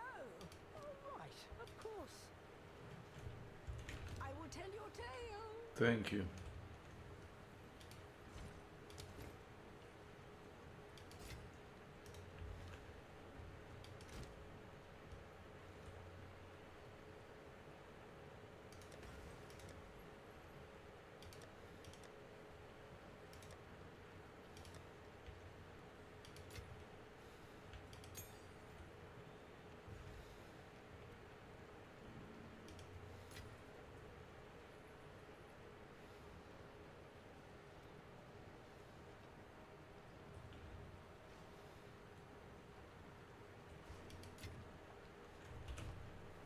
Here for a story, young one. This could be useful. Stay in sight.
Who were easy to control. If Chesterton had been able to foresee the rise of SSRIs, he might have added a thing or two about that as well, let me just say. But, as you can imagine, among the ideologies or superstitions that future England got rid of was the idea of worshipping monarchies or aristocracies. But to the minds of the people of 1984, no superstition was worse than democracy. England is now what the characters refer to as a despotism. One character, a government official, observed that it used to be commonly believed that despotism was the decay of democracy. But, he argued, in reality, despotism is merely the final, highest form of democracy. A despotism is perfected democracy. So, the government of England is organized bizarrely, but perhaps this is no more bizarre than current reality. The principle on which this government is built is that all men are not equally intelligent, but rather they are all equally idiotic. They prefer direct leadership by one idiot rather than by a crowd of idiots arguing eternally and accomplishing nothing. This idiot, the King of England, is selected at random, like jury selection. And when it's your turn to be king, you go and do your duty quietly until you die. This king is, for the duration of his reign, a quiet, acceptable despot. He technically has a tremendous amount of authority, but remember, people had lost faith in revolution, so no king ever cared enough to do anything with that kind of authority anymore. So he just signed papers and put his rubber stamp wherever his underlings told him to, and they called it good. In a world where everyone is a complacent idiot, this system actually worked pretty well for several decades. Now, within the English government in 1984, there is a man named Oberon Quinn. This is not an ordinary idiot. He's strange enough and different enough that he disturbs his colleagues. He challenges them, but in a way that comes across insane rather than revolutionary. In a sense, in the early pages of the book, Quinn comes across like a troll or a jester, like his favorite pastime is messing with people. And so, of course, when our novel opens, it turns out that Mr. Oberon Quinn has been selected as the new King of England. Immediately upon learning of his new appointment, our unfazed new monarch alters nothing about his behavior. He continues his ridiculous ways, even perhaps getting more and more extreme now that no one has the power to stop him, not even the gentle, socially appropriate behavior police. He insists upon acts of comedy and absurdity in public. His goal, in fact, is to make all state functions a gigantic roaring joke. In his mind, he is the perfect form of his country's new philosophy. If religion and monarchy and even democracy should all be thrown off as reprehensible superstitions, then why in the world should he take his role as king seriously? Oberon's first act upon becoming king was to carry out what was basically a gigantic practical joke forced upon all of England. He issued a proclamation that all the individual neighborhoods and boroughs were to become municipalities, their own free city-states, so to speak. Each was to have its own city wall, its own armed guard, its own flags and banners. He himself would design all their uniforms and coats of arms. He declared that he wanted this done in an effort to maintain and restore the ancient traditions of England, which otherwise he feared would be forgotten. But instead of restoring the true old traditions and legends, he completely randomly made up new ones, entirely as a joke. He was aided in this by the fact that maintaining traditions and learning about one's history had, like all superstitions, fallen out of favor. There was no one left who remembered the old legends and history, so he could say whatever he wanted, and because he had conviction and authority, everyone believed him, and went along with it. Some of the other characters wondered if Oberon was insane. Was this all just a huge joke? Does he really believe in any of this? Think about that. What does that even mean, believe in it? This is England in 1984. No one believes in anything anymore. And everyone's an idiot who doesn't know anything about anything but their own private little selves. And no one cares about anything but their own private little selves. And no one believes in anything larger than themselves. Every person is his own little idiot god with his own main character creed. Why should the king be any different? In a sense, this aspect of the book reads like a Victorian take on idiocracy. Regardless, because he had absolute authority as the despot king of England, he had to be obeyed, and no one believed in any other way of life strongly enough to oppose him, so they just shrugged and went along with it. Yeah, some of them said it's stupid, but so what?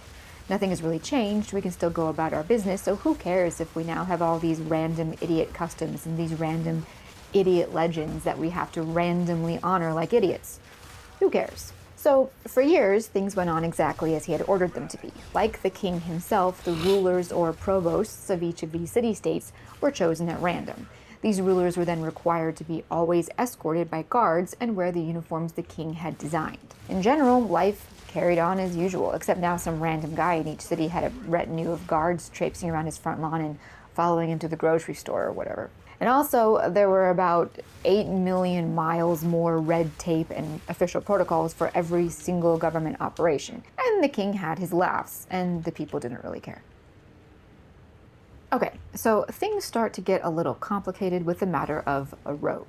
The provosts of at least 3, maybe 4 boroughs had been working together to plan a road connecting their city-states for, industry or business purposes. So it was time to tear down some neighborhoods, as usual. The project had been ongoing for some 10 years. However, just as the real work was about to get underway, the old provost of Notting Hill died, and the new provost, chosen at random, was put into power, a young man by the name of Adam Wayne. Now, our guy, Adam Wayne, provost of Notting Hill, had taken the King's Charter of Free Cities very, very seriously. He had taken it as his holy sworn duty to protect his Notting Hill municipality. And so he was refusing to allow the provosts of the other cities to tear down one of his alleys, the soon-to-be legendary Pump Street, in order to build their road. Naturally, this was a problem. The king believed that Wayne must be in on the joke, another jester or troll, if you will, who shared his vision for a ridiculous, idiotic England, who enjoyed the madness of their shared lunacy in a world that had become stale with a kind of insane perversion of order. This is what our King Oberon assumed, that Provost Wayne of Notting Hill was just like him.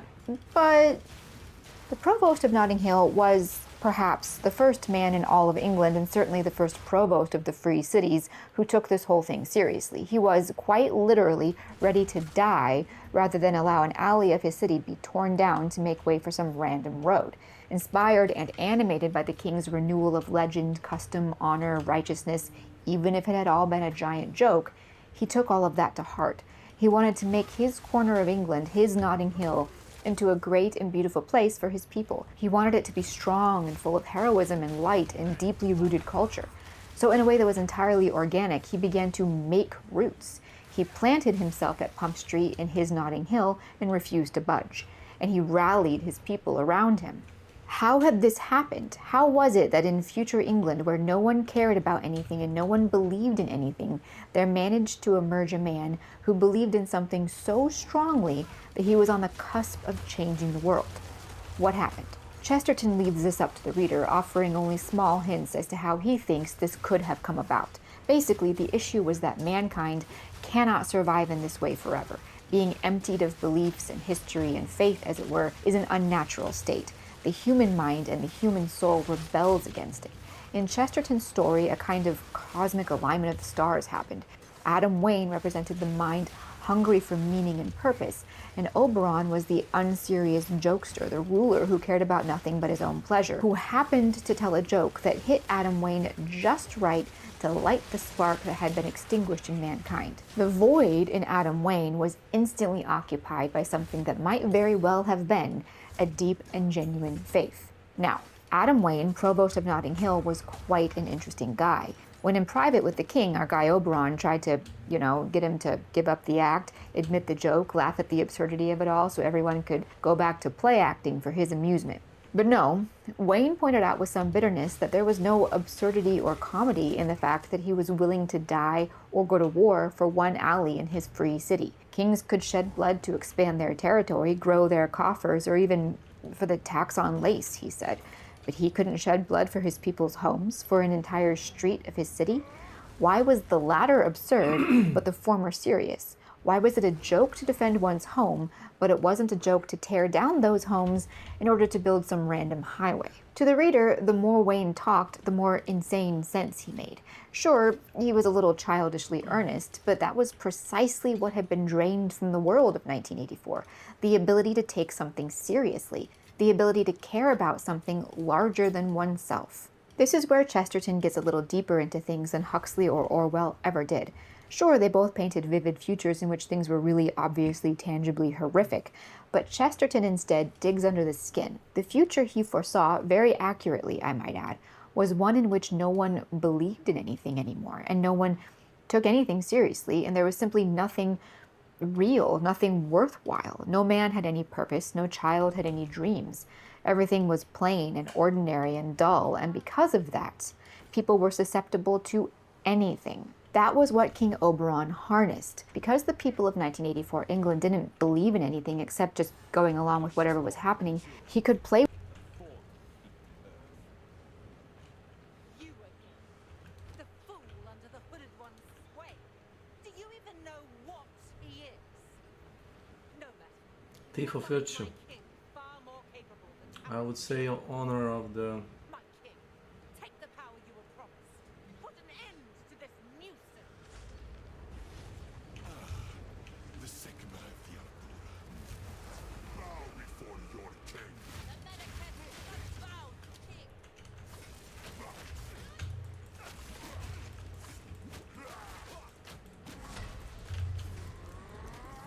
Submit. You are finished.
Zone Dominator.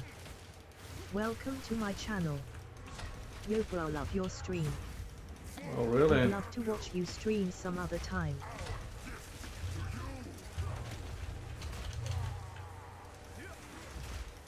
HMU on Discord, Demi.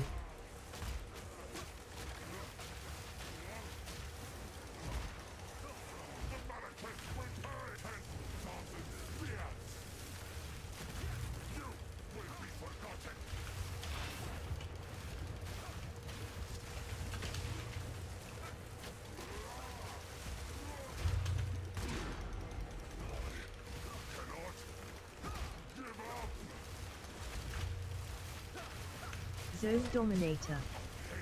Thanks for following.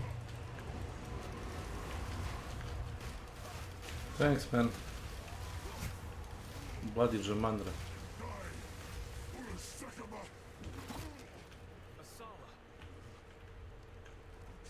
He impaled himself.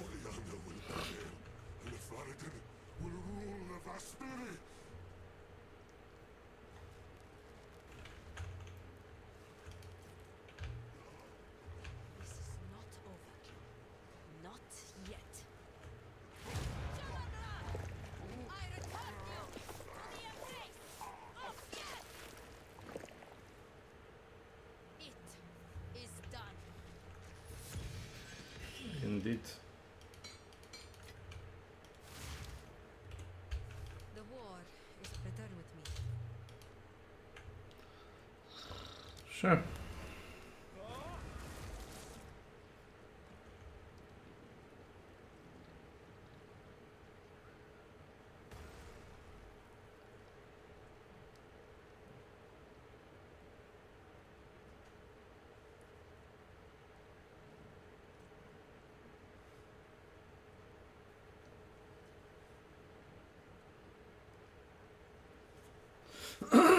Interesting.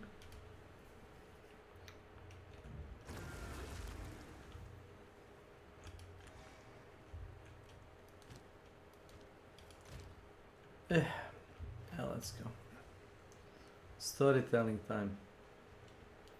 Go, go, Power Rangers.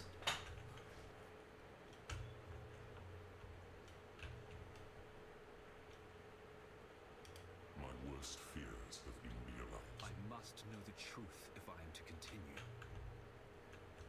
You're right. I have not been.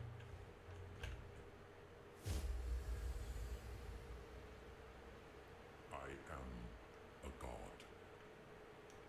I am the it was I who all I can ask. The beast has grown beyond our while I slumbered under the numbing effects of corruption. Their ruins It is hardest to forget. quickly. I am thousands of years old. I was mortal first, but then I was deified against my will by my brother. But that is a story for another time. I spent my early divine life in Keth. I loved and was loved. I even had a daughter. This shrine depicts them both. They were revered by the Naraketh. Garacon was the true jewel of the Vastiri, at least to me. Divine love is much like mortal love, at least from what I can remember. The time came, however, when love was not enough. Her humanity sifted through the cracks of her life like it's a trap, you see. Divinity. Faith empowers, but faith also shapes. When does perception become reality? It's impossible to pinpoint. You want the truth? There are not enough excuses in all of Raycroft to make up for what I did. I thought it was the right thing to do. I thought it was the only way to save humanity. And here we are again, chasing the beast and fighting for the fate of the world. Beginning to see the cycle of history. Until we do, we will solve this the Violence breed violence.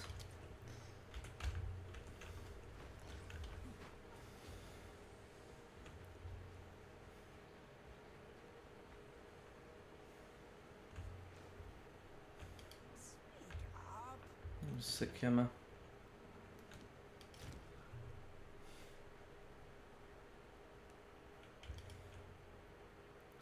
Already have it.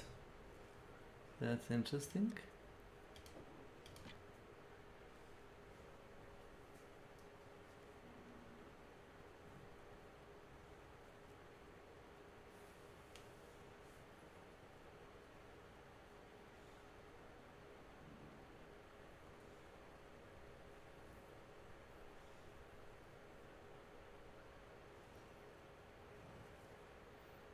Let's see this.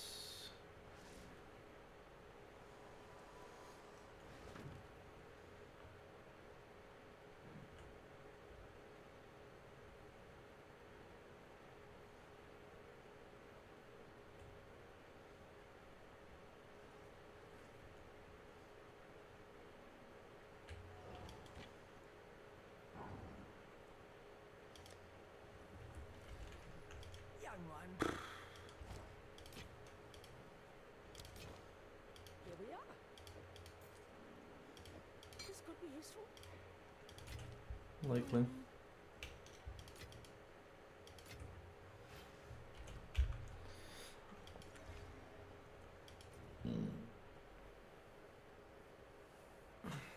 Sakema.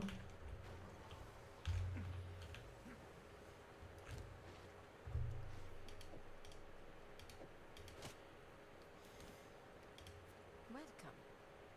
Jaman Ra is back where he belongs. I have given him a proper death. By removing his head, I acknowledged him. Though he was never a king, despite what the Feridan may choose, those who have survived this war will be given a choice. It would be a waste to kill the Feridan who have proven themselves in battle. They may choose to be acknowledged, to have a place at the table, or who knows what the future holds. After what has happened here, the other Akar. No. Yes, we can take you to the edge of the desert. Then we will continue to track the beast. Until then, may the winds ever be calm on your backs.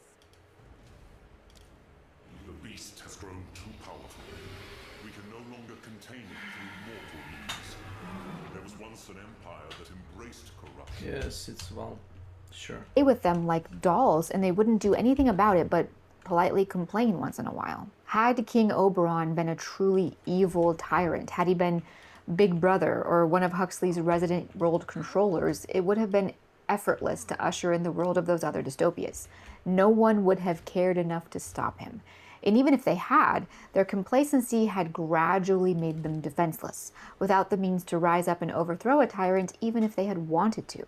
And they probably wouldn't have wanted to. They just went along with whatever. They didn't care. It just so happened that in this fictional timeline, a court jester was crowned king instead of an evil tyrant, and he happened to tell just the right joke to just the right man, so things zigged instead of zagged. Complacency and empty heads was the future Chesterton foresaw. Had he had half a clue about social media, he would have been even more sure, let me just say.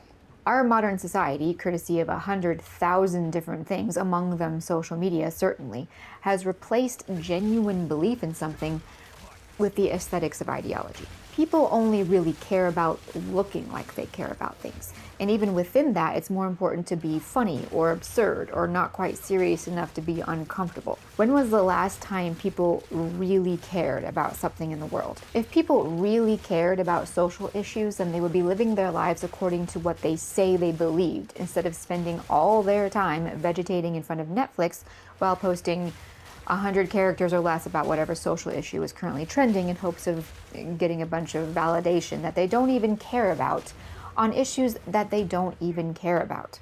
And people like that, people who don't care, are really easy for politicians and businessmen to manipulate and control. The world is full of exactly the people Chesterton described in his vision of future England.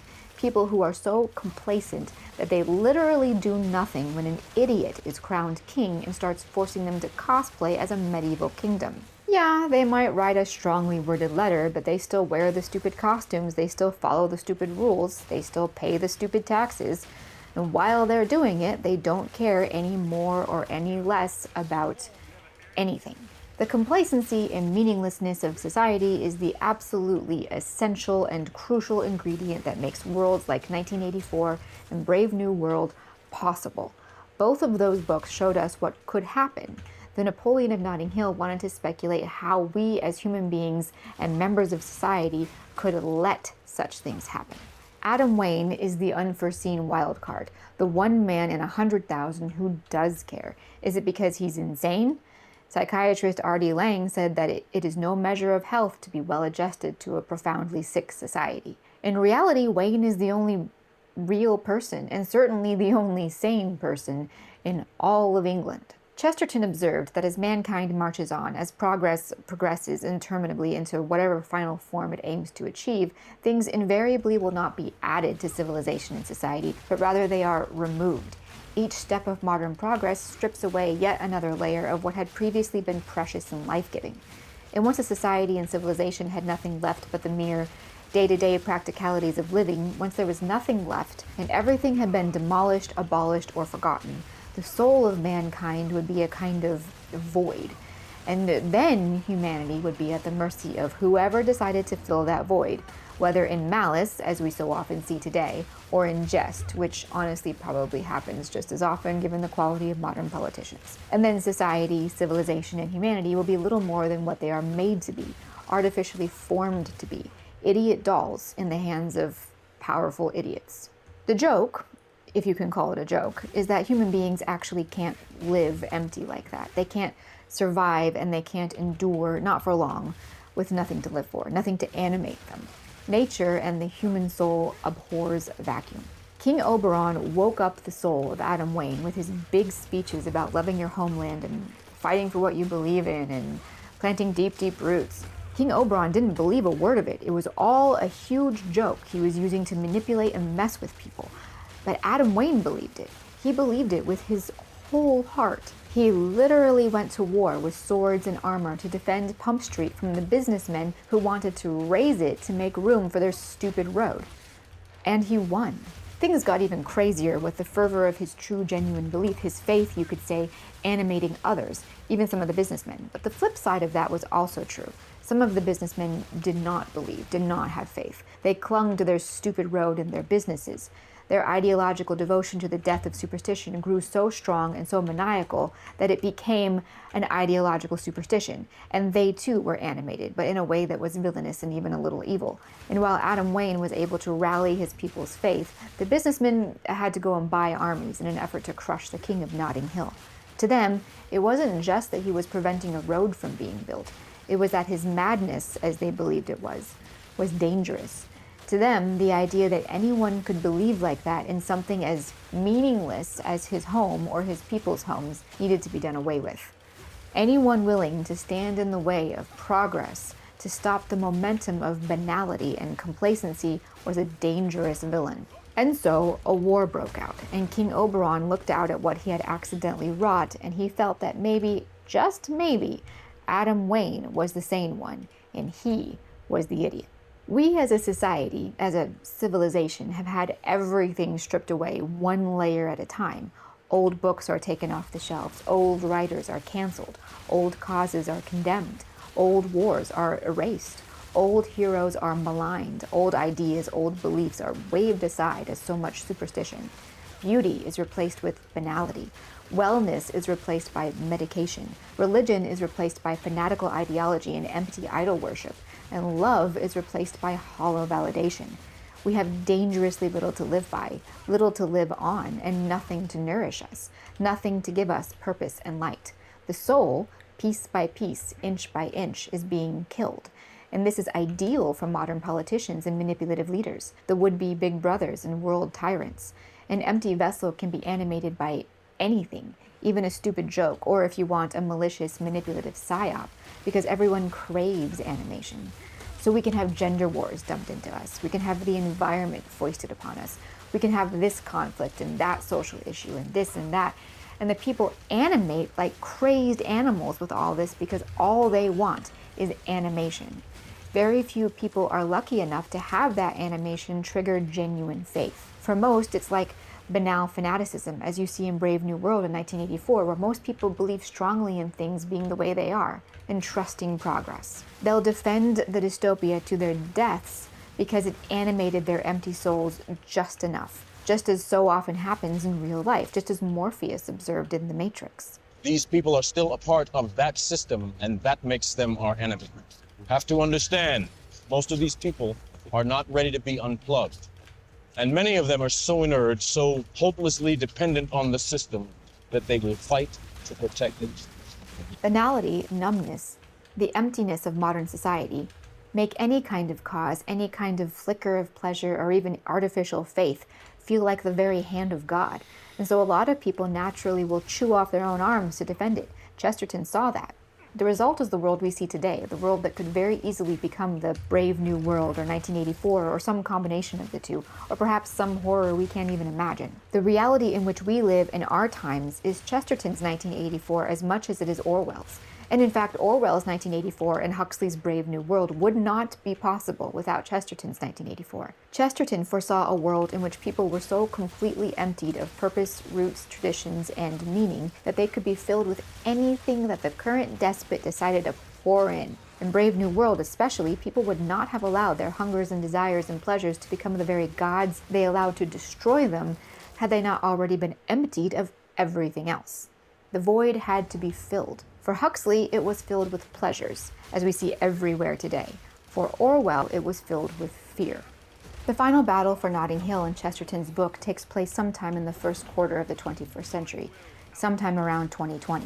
Adam Wayne, now the Emperor of Notting Hill, older, wiser, but no less staunchly devoted to his people and his roots, makes his final stand against everyone who thinks he's insane, everyone who wants to uproot the newborn culture he has been nourishing and cultivating for decades after his victory at Pump Street, knowing that he probably won't survive because so many people still don't care enough to stand with him. It's not just that they think he's insane, but also that he's dangerous. But his idiot strength, his fool's power, is so immense that they have to destroy half of London to get rid of him. They have to tear out the entirety of England's new fragile root system in order to get him to budge. And as he falls, King Oberon understands that something very terrible is happening. Something very important is being destroyed. A really long time ago, I said something along the lines of, good literature is truer than history. It's truer than philosophy or sociology. Good literature can show us truth in a way we can actually understand. That's why I love good books, because they can be really important and they can help us find real wisdom. This one is no different. Human beings naturally turn to fiction to understand, interpret, and metabolize society and life. It's a shame that Napoleon of Notting Hill is out of print, because I think it has incredibly important pieces of wisdom couched within a story that is both delightfully absurd and deeply moving. And I think it possesses a crucial missing link between the world of the present and the dystopias that threaten our future. If you've stayed with me in auto here all the way to the end, then thank you very much. We all know I could talk about books forever. If you want to hear, or I guess read me talk about more books forever, I have several articles on my website on various books and other literary topics. There's also information there about joining my book club, if you're interested. Link below. I hope everyone is having a lovely summer. Thank you again for watching to the end, and as always, I'll see you next time.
What's up, everybody? Welcome, my fellow Arc Raiders. Those of you who are left.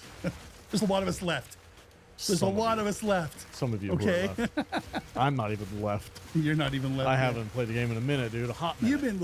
You've been super busy. Stupid busy. You've been stupid busy. I haven't even gotten a chance to play the games that I try to play regularly. Yeah.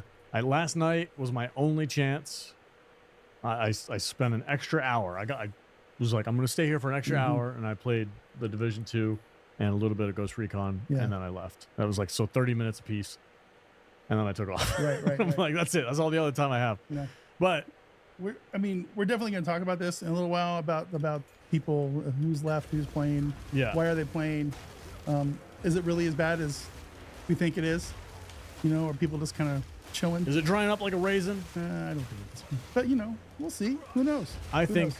I think the summer's definitely here. Definitely going to be the low end of the stick, or low end Sure. of the graph, and then it'll bounce back. Summer's almost over. It's July already. That's crazy to even think about. It's like the 4th of July is tomorrow. Or Yeah, something. that's crazy. That's crazy, dude. We're just getting hot. Just getting hot in Las Vegas. Here in Vegas, actually, it's been a really mild June. But I heard we're Yeah. supposed to get to 110 tomorrow, which is That's not bad. That's not bad. That's pretty hot. Dude, I've been here. I mean, yeah, I know. Me I've been too. here when it's 120. We can deal with it. But when Yeah.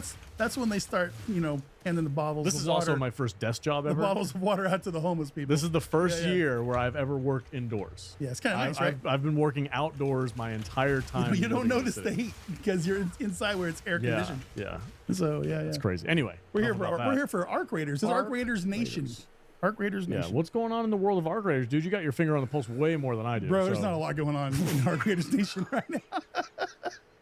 In fact, that's kind of one of the reasons we're a day late with this podcast. Day late and a because dollar short. We were doing stuff yesterday, and you would come in. It's like, hey, I got like 30 minutes. You want to record the show? It's like, There's not much going on. There's not much going on. Maybe something will happen overnight, and we'll talk today. Nope. Nothing happened. Here we are.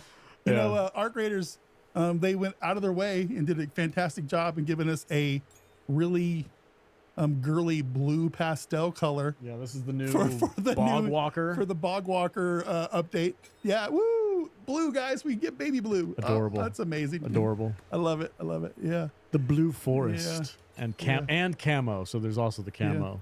They put some Serena Dorada ships in with Ermal or whatever. Cool, whatever. I don't even know what that means. Yeah. That's something to do with expedition, I believe, that you have to have, which I am not doing. I'm officially not doing the expedition this time. All right, in 2 months when the window starts to close, I don't want you freaking out. Window's closed, dude. The window closes like this week. Oh, you're done? Okay. Yeah, I'm not doing the expedition. I'm not doing the fourth one or whatever. Not doing It's the like- reset. No, That's smart. I'm having a good time.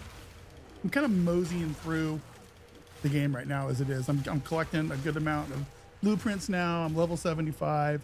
I did not get all the quests done yet. I still need to do all the quests. But that's kind of just when I do play, it's kind of what's motivating me is just trials. And I'll do a quest now and then. And Did I hear you almost get ratted? Yeah.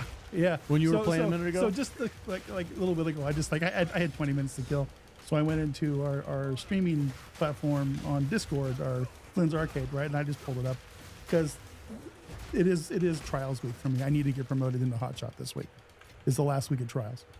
And so I've been kind of like going in there and sitting my feelers in, and I'm down in Blue Gate, opening containers. Mm-hmm. Opening containers in the tunnels is one of the trials, and it's not hard to do. You just got to run around and open and break open shit and open drawers. You know, Inside the Blue Gate. Though. Underneath in the tunnels. That is a notorious PvP area. Yeah, and I got pretty Care Berry lobbies. That's we can't deny that. Yeah.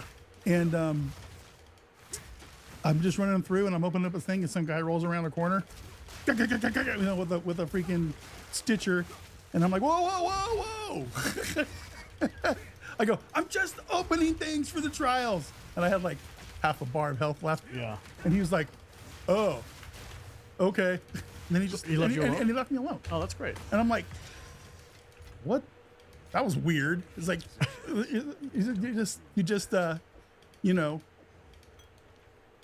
you You're just gonna shoot some dude, and if he says something, you're gonna be a bitch and run away. Oh, now he's a bitch for leaving you alone. Come on, dude. It's like pick a lane. Pick a lane. Yeah, exactly. It's like, are you gonna shoot me, or are you gonna like not shoot me when I say, hey, whoa, friendly? I'm That's not wild. gonna shoot you back. That's wild to say. It's kind of weird. Pick a lane, bitch. Either kill me or don't. Because if he would have killed you, you would have been so pissed. Yeah, I would have got over it. Because, I didn't finish the mission anyway because I pulled a classic me and fell down. You died? I died. Fell down a hole. Dog. Yeah, whatever. I wasn't really focused up. But it reminds me of one of the comments we have at the end of the stream. Pull it up. I'm just gonna read. You do it right now? I want to do this viewer comment now. Viewer comment. Because just this one because it's relevant. Go all the way down. The very last one. This one? Yeah, I'm gonna read it. Actually, you read it.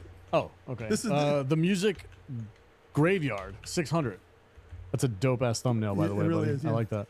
I uninstalled 3 weeks ago for different reasons: cheaters, hackers, dupers, and grifters, whatever it is. But watching you play made me realize one thing: how good I am at the game. I think I'll reinstall. Oh God, that's a brilliant fucking. That was a brilliant burn. That was a brilliant burn. I applaud you, sir. That was really good. That was, and that's kind of how I was. Because like halfway through, I wasn't even sure where he was going with it, and then the burn hit, and I was like, oh, yeah. So, that's a burn I can appreciate. Yeah, and I can give you kudos for. Yeah. The Instagram comments, I cannot. My God, dude. I cannot. The Instagram comments are brutal. Your face looks like burnt cigarettes. It's like, really? Okay. Look at Instagram is ruthless. Instagram is the worst, guys. They are the worst. People over there are freaking heartless motherfuckers, dude. Yeah. It's like because we post with the same shorts that we post on YouTube, get posted on Instagram, which get fairly positive, maybe mixed comments for the most part, but for the most part, look, people. I have no problem. YouTube comments are cool. Getting the comments, it is what it is. I'm an old fat guy. Instagram, dude. Whoa. They go next level over there. Yeah, they really do. Instagram, don't give a fuck. All right, what else? But yeah, anyway, we're doing trials, kind of meandering and rosing around through trials this week, and because we want the green variant of this outfit. I think it looks kind of cool. This outfit? Yeah. So this is final. Season 4 ends July 7th. Your final placement will unlock a variety of colors and toggles for the blind spot set. Yep. And the hot shot reward is the green. Is that an augmented variant. bobcat he's holding right there? I don't know what that is. But it looks pretty cool. Yeah, I just like that outfit. I like the mask. Really? That's the first time. That's the first one of these full face masks like that that looks I like a actually scuba kinda, mask. I think it looks kind of cool with the ball cap. Interesting. It's Okay. it's an interesting look, But yeah. Again. Yeah, aesthetics are cool, but none of these aesthetics are. Those shapes he wrought, and so we began to know prosperity and something to chew, isn't it? I wonder why the king of Calgar. Those who covet riches are not so easily satisfied. Quite the extreme to go to for. You've got a few ideas in mind. I feel that too.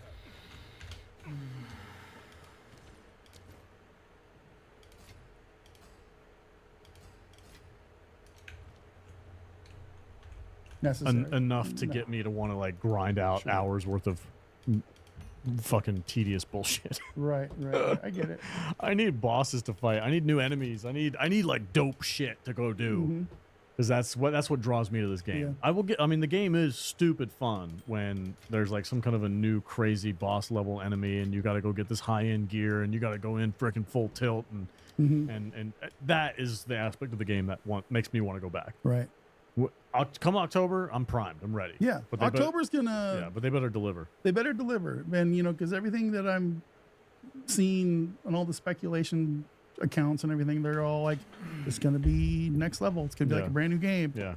And I'm like, well, I hope so. Genuinely. Because the next Trials outfit, season 5, it's more of a heavy armor kind of thing, with some cool like kindergarten feathers that they made out of construction paper and stuff. What is that shit?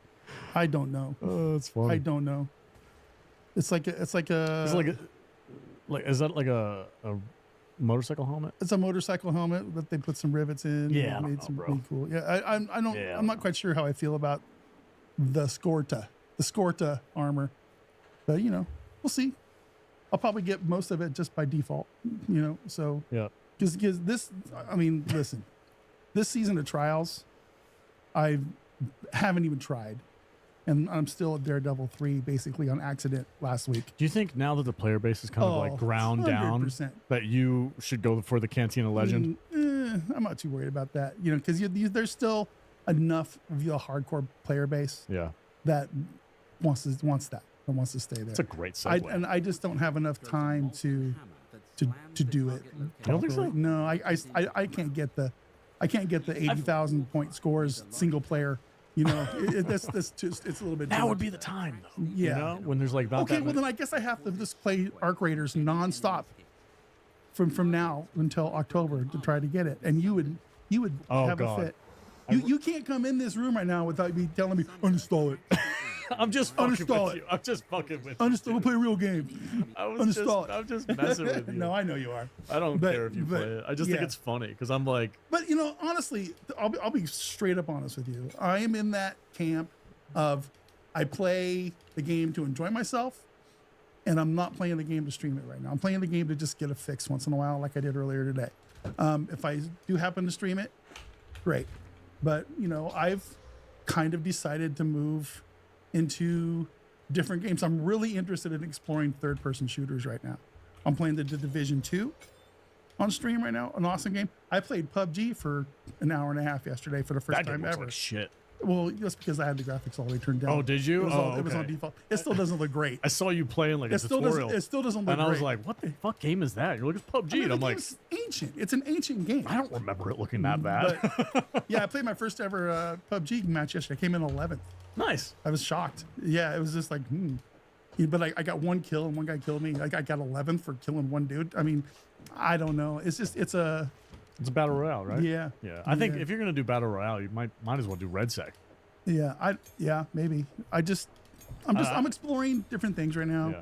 You know, and then come October we're gonna be back into ARC Good. really hard. But Broaden your horizon a little Yeah, bit. yeah, I'm that- super stoked that you're getting into Division 2 is really fun. Yeah. It is really fun. It's had a little bit of a renaissance, I think, here lately. So the April.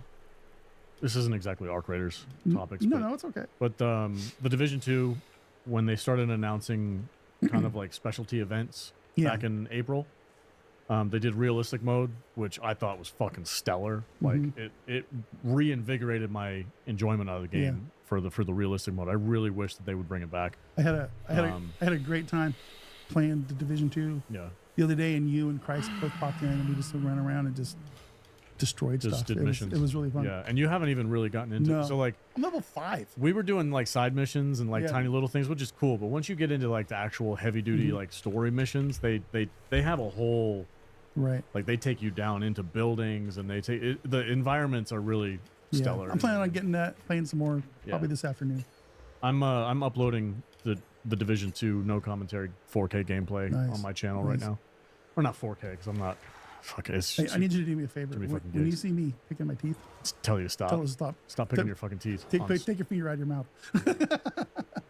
Anyway, But, so yeah. the question on everybody's mind is Arc Raiders dead? No.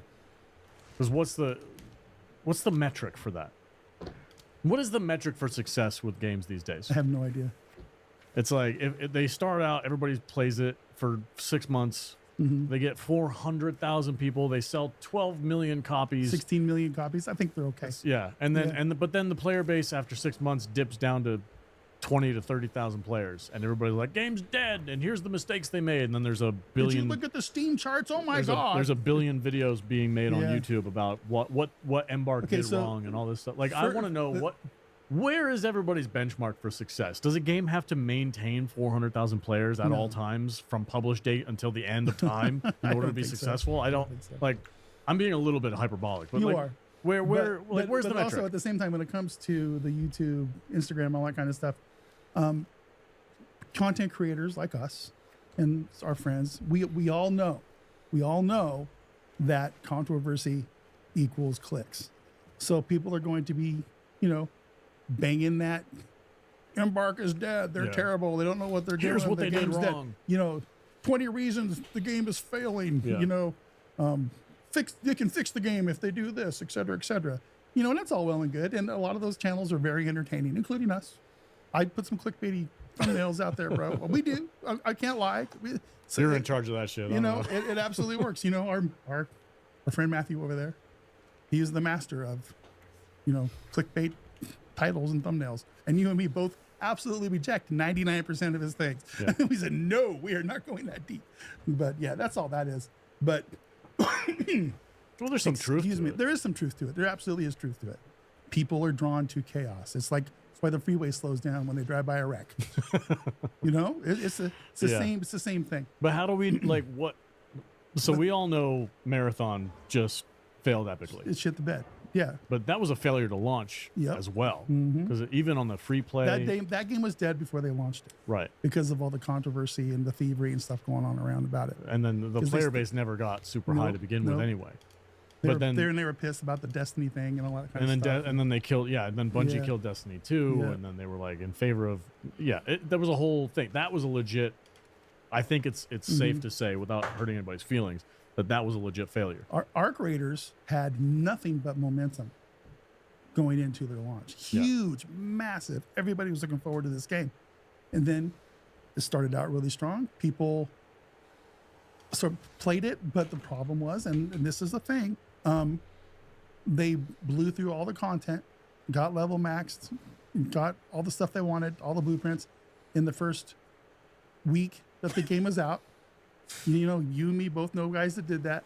Yeah. And slowly people figured out there wasn't a lot of end-game content in this thing other than you know, fighting matriarchs and queens. And we've been doing that now for months. For 8 months. Yeah. And it's not that hard.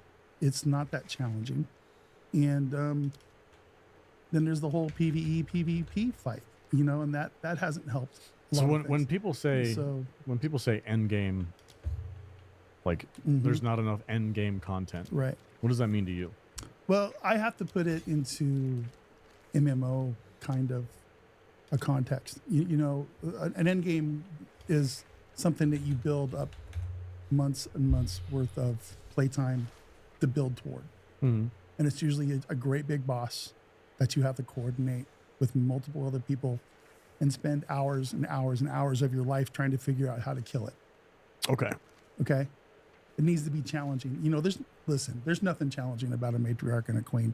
It's just throw shit at it until it blows up. That's it. A little bit of strategy. You know, if it's got the shields up, don't shoot it. That's it. That's really How do they make that more difficult?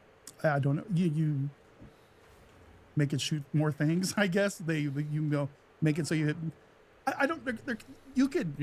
What you're talking about is they need to introduce the Emperor, or something. Yeah, they just need to. They need to just move the game forward to where we're past the phase of the Emperor or the matriarch and the queen being the top dogs. in the game, because there's just no challenge there anymore, and that's the biggest. And that's a big reason. If you get a half decent lobby, you know, I'm having fun personally. I'm having fun making up my own challenges and doing trials and stuff. That's how I keep myself dialed in when I want to play this game.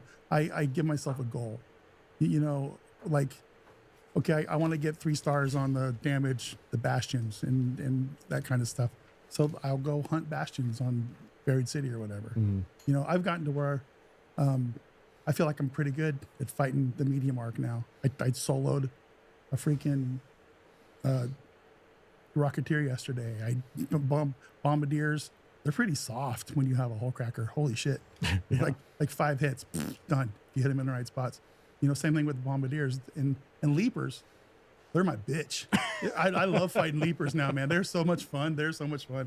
Yeah, but you know, it's just so when you're thinking any game, this game is just what you're gonna put into it. It's what you want to make it. So. Right, but they Embark if they want to maintain and have people keep coming back. The end game content, which everybody keeps talking about. We need more end game content. Just everybody's talking about it. Yeah, well, but PvP is the end game. Like, no, no, it's not. I don't think it is. Because what are you getting out of it? You're getting maybe some free kits out of it. Maybe Yeah, maybe maybe- if you're lucky, somebody has a bobcat. Maybe a or cool something. Instagram clip or something. Yeah, like that's not end game content. That's just spice. That's the extra Yeah, icing on the cake. Yeah. For people. So I agree with you. I think Embark needs to focus on making the PvE aspect of it more robust. Right. And Yeah. hopefully October does that for us. That's what we're hoping. Yeah. But I think the player drop. I think given what they've given us, it doesn't shock me at all. But it still has a really solid player base. I think there's a solid player base out there. I don't have any problems getting into lobbies. Mm-hmm. There's always people out there playing. I think it's just following that trajectory that most of these games that come out with a lot of hype follow. Once people play the game, then they play the game. Gamers these days can go through things quicker than it's like reading a book. It's like, okay, I'm done. New game. Next book, next game. Next game. You know what's funny? It's really weird. You and I both know people. Oh yeah. That they'll play 12 different games in a week. It's like that's just not how I like to do things. I get focused on one game, and that's what I like to do. So, see, the thing is, like, when you're talking about that, we're talking about Marathon, Helldivers, fucking Battlefront or Battlefield 6, Arc Raider. These are the games that everybody's like, they mass play it, they mash through all of the content, and then they're like, boom, I'm bored. Whereas a game like Crimson Desert, like, I think if you look at the Steam charts, there's something like 70% of the players haven't left Hernand. Yeah. And there's still people there, and Pearl Abyss is putting out fucking updates when people are like, I haven't even touched the previous update that you just gave us, and now I've got more shit to go do. It's there's a reason like those are the games that people like, dude. If you want to spend 4,000 hours on a game, that's the game to go play. Yeah, the Red Dead's, you will not be bored. Yeah, Red Dead, shit like that. Like that's the kind of stuff. The GTA 6 gets coming out. But those aren't those. We've had this discussion. It's just not my kind of game. I know. No, I'm not talking to you. Boring. I'm talking to the people who are like, this game is boring. Bro, you're playing a game that's got like 200 hours worth of content. Yeah. And you've been playing it for 2,000 hours. Right. Go play a game that has 2,000 hours worth of content, and you will be happy. Exactly. I'm like, that's what I do.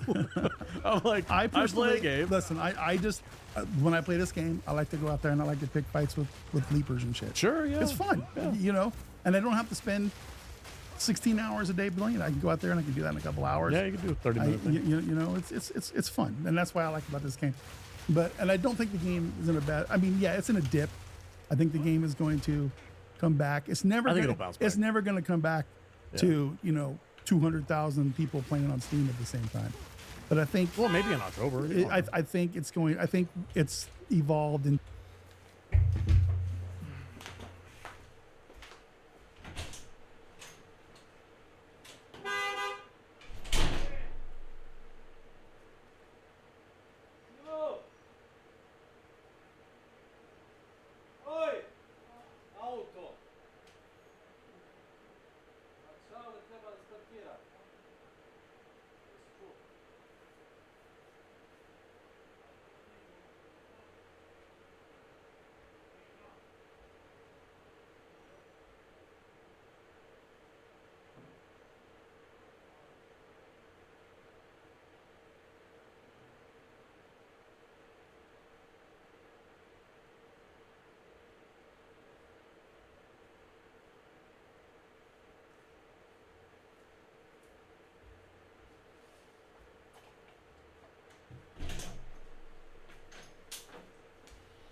into its player base that they want and that they need to keep things going. And I think okay. Embark's just fine. You know, I see comments on X and things that say, you know, they just took our money and they're not developing anything anymore. I've They're heard done. that too. It's like, come on.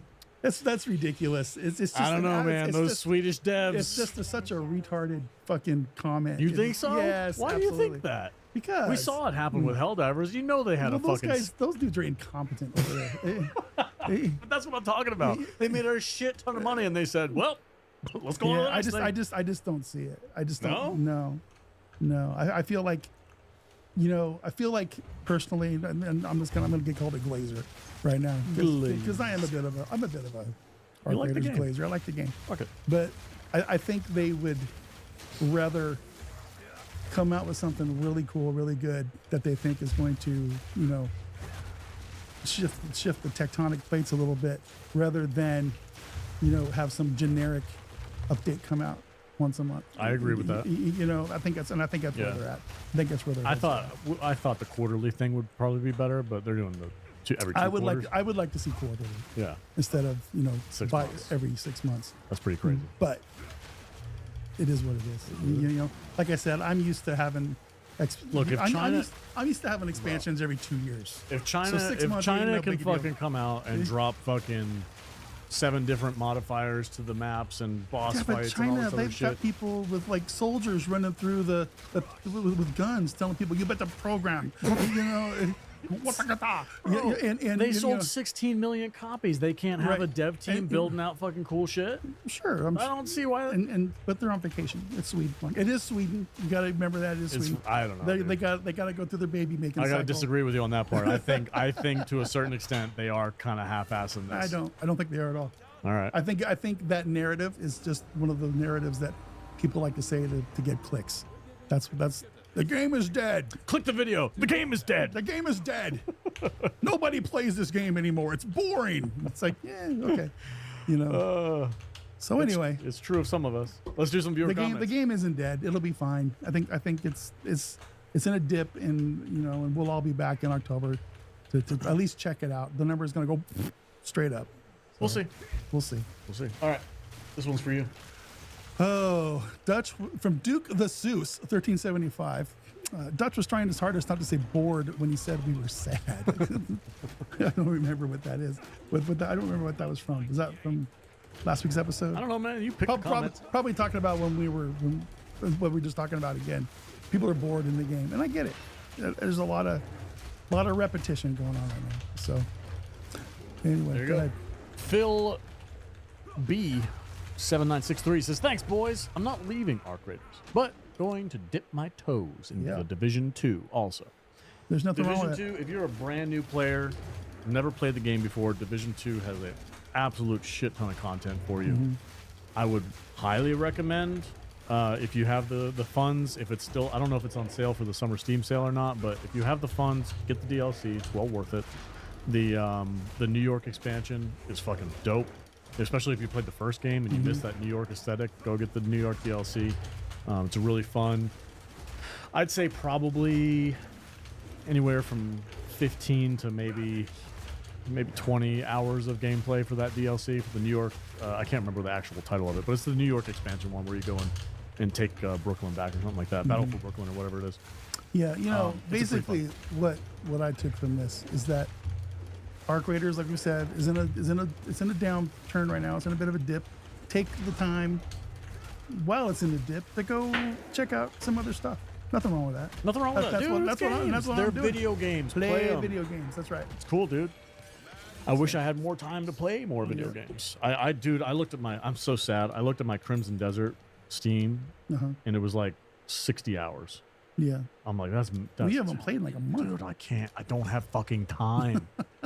And the thing is, with those RPG style like open world games, like I can't just play it for 30 minutes Right. because it takes you 30 minutes to walk from one mission to the next. Mhm. So I'm like, I need to have time to I want to sit down and play it like it's a movie. Like I want 2 hours, 2.5 hours to play. Yeah. I just fucking don't have time. I've been asking people on the socials this question, but I want to ask it here too. And please leave your comments below. What is your favorite third-person shooter game? Third person. Third person shooter. Third person shooter game. I want to know what people's favorite third person shooter is. I think mine might have to be. It can be old. It can be PUBG. It can be Ark. Whatever. I don't care. I'm just very curious what your favorite third person shooter game is. I think mine might be Ghost Recon. Okay. Heavily modded, but Yeah. Ghost Recon Breakpoint. When I jump in with the boys and we go do some fun missions and stuff, it's a killer game. Right on. Third person shooter, very military, very realistic. Especially if you have the 4K graphics on, it still looked great, and I have a blast every time I play it. Division is up there. The enemies are a little bullet spongy. That's my biggest complaint about the Division. I noticed that. Yeah. Noticed that. I've watched a few videos too.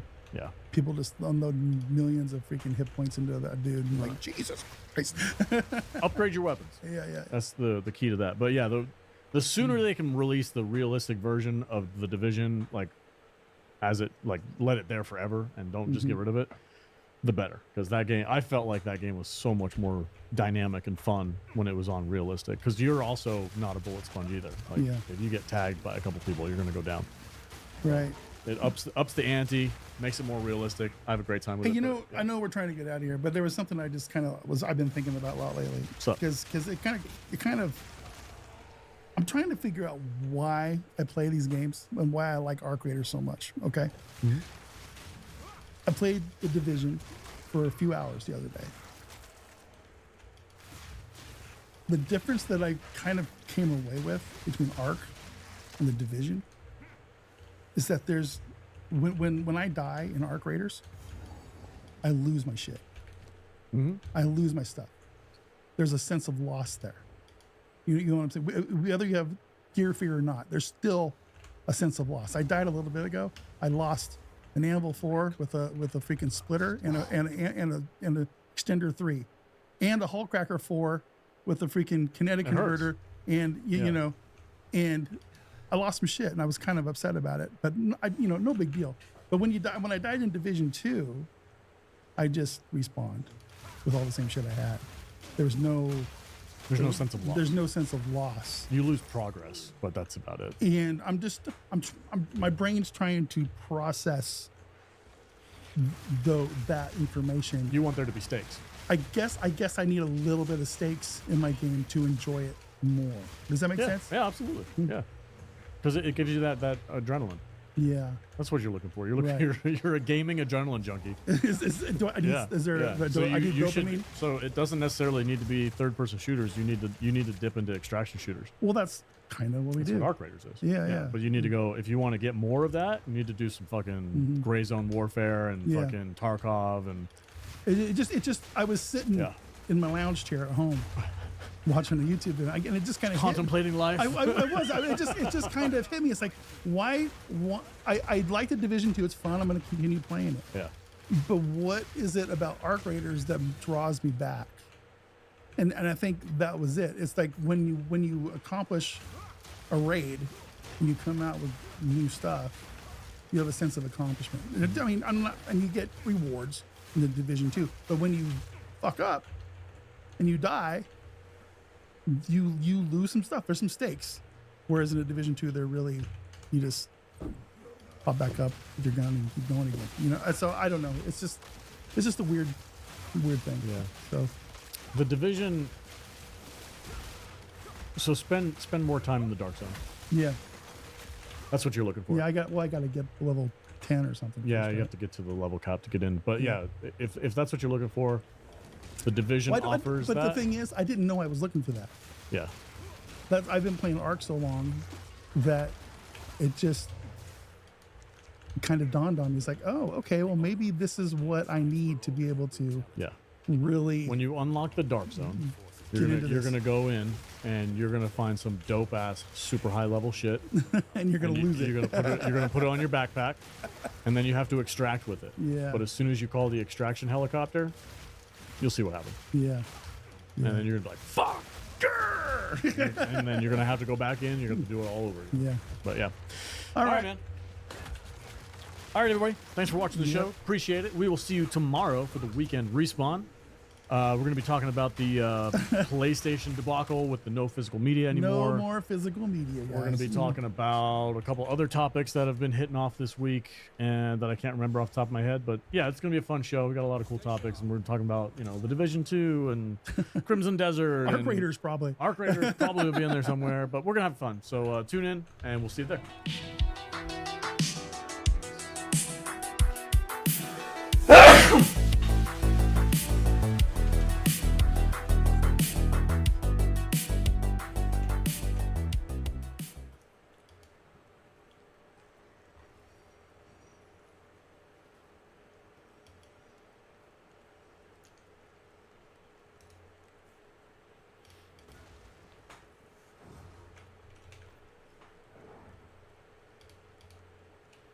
What in the world is in the drinking water over at Path of Exile 2 headquarters, and how are we still playing so much PoE 2?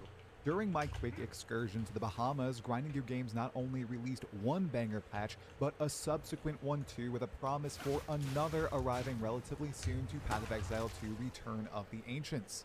Plus, I guess there was some crazy drama, and you know what I say to drama at this point in the PoE 2 community? I don't give a skip on. But unfortunately, it appears many of you do give a tremendous poo about it. Come on, guys. Be better.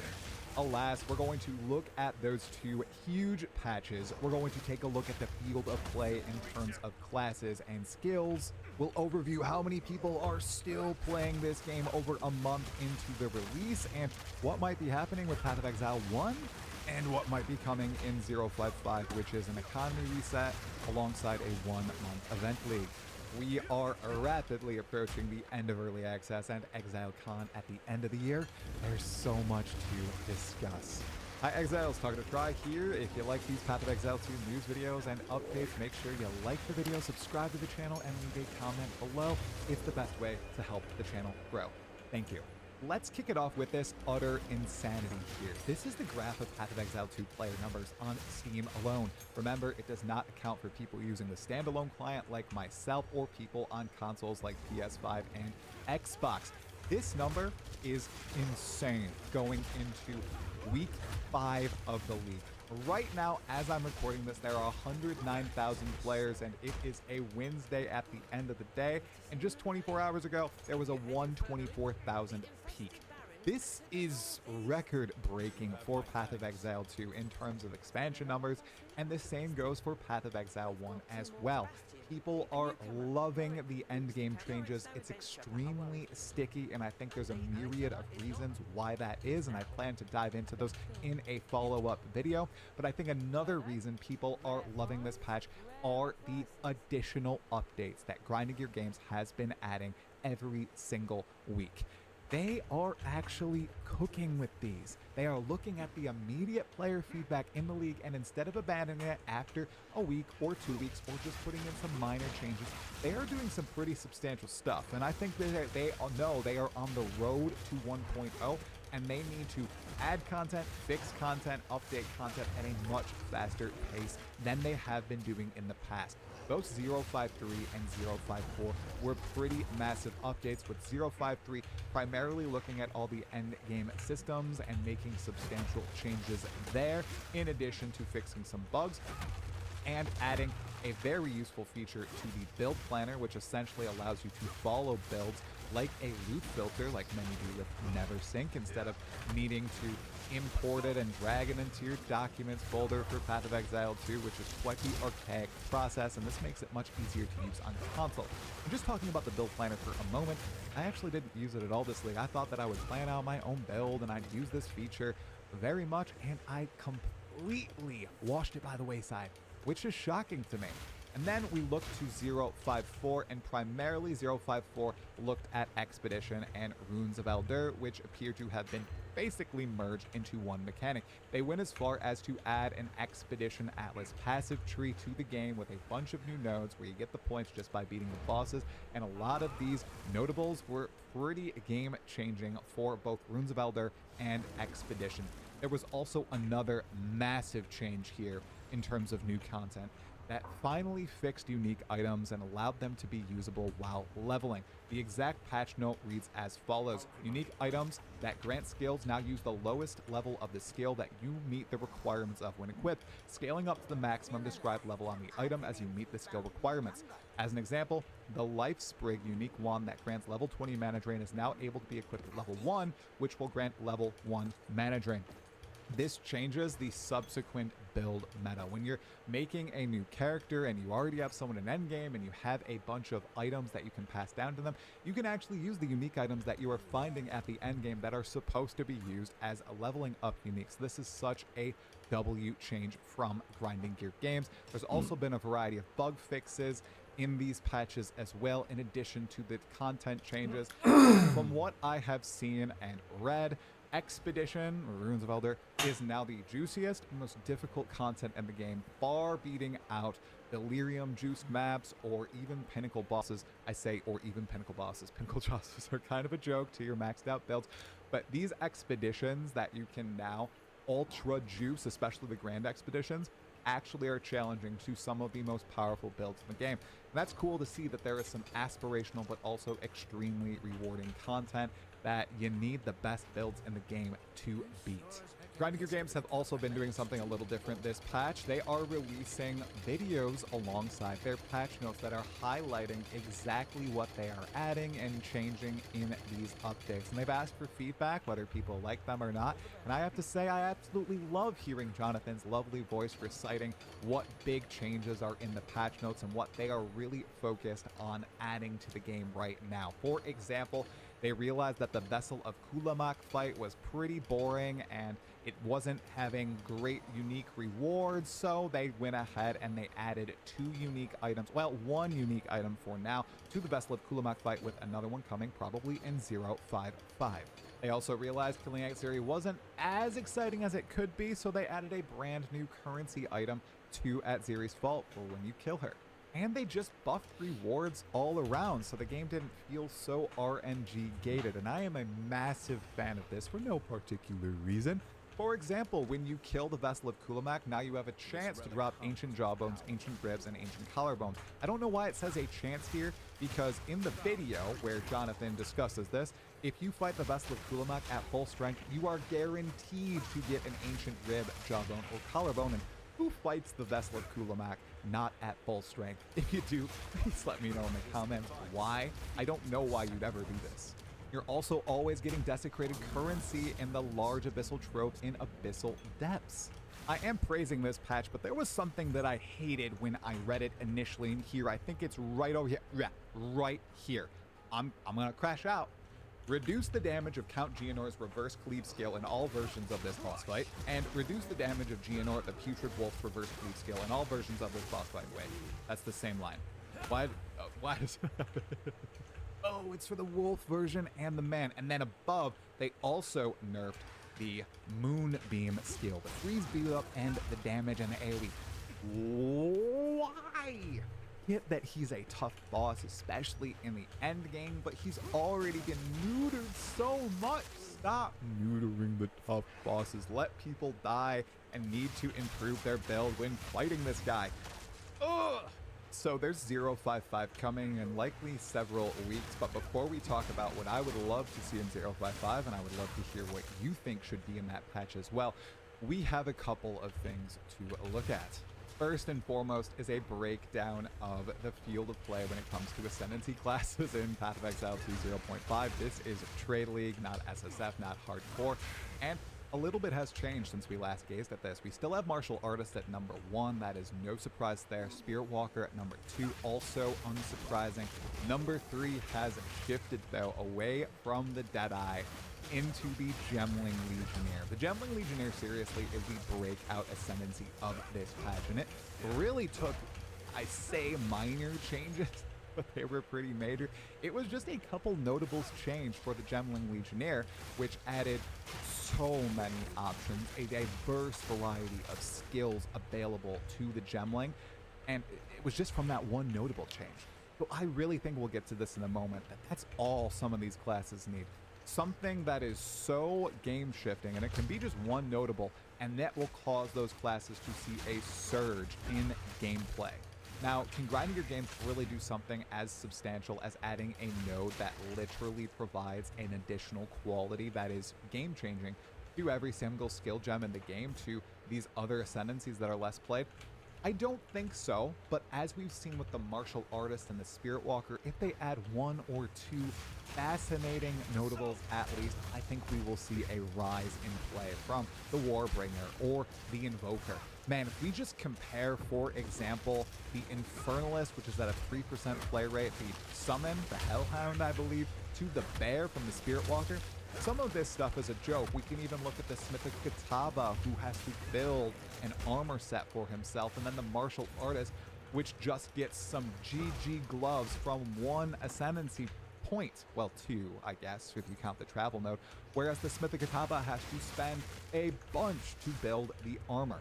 There's just a bunch of outdated Ascendancy design decisions here, and I think their philosophy has evolved from 0.1 to 0.5, and a lot of the Ascendancies need to be brought up to par to these way cooler and interesting ones.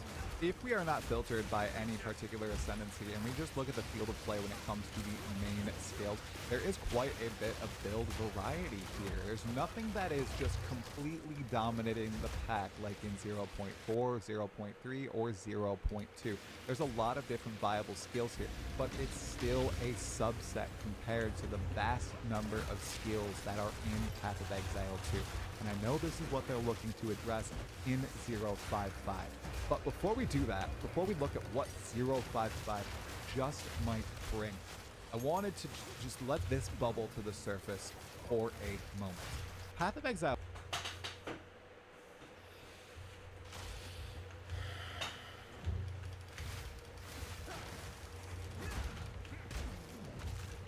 one. It has an event league going on right now, Return of Trial of the Ancestors, where you can go and you can play Trial of the Ancestors with some new tattoos. The 1 month event league before the new league comes out on July 24th. The reveal is on July 16th.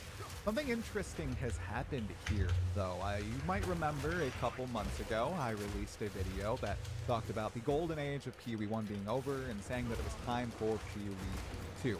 That video caused some controversy despite being pretty low in terms of views. And in it, I essentially said, hey, Path of Exile 2, with the direction it's going, it's just going to overshadow Path of Exile 1 because it has the same foundation and it's just building a better game with the Path of Exile 1 foundation. And unless it goes in a completely different direction, something that we saw maybe in 0.1, and if 0.2 wasn't completely broken in terms of bugs, maybe it would have gone in that other direction. But no, with 0.3, 0.4, and now 0.5, it has definitely gone into what Path of Exile 1 evolved into, which is a build an ultra godly character and eviscerate everything as fast as possible, blowing up entire screens with relatively little investment.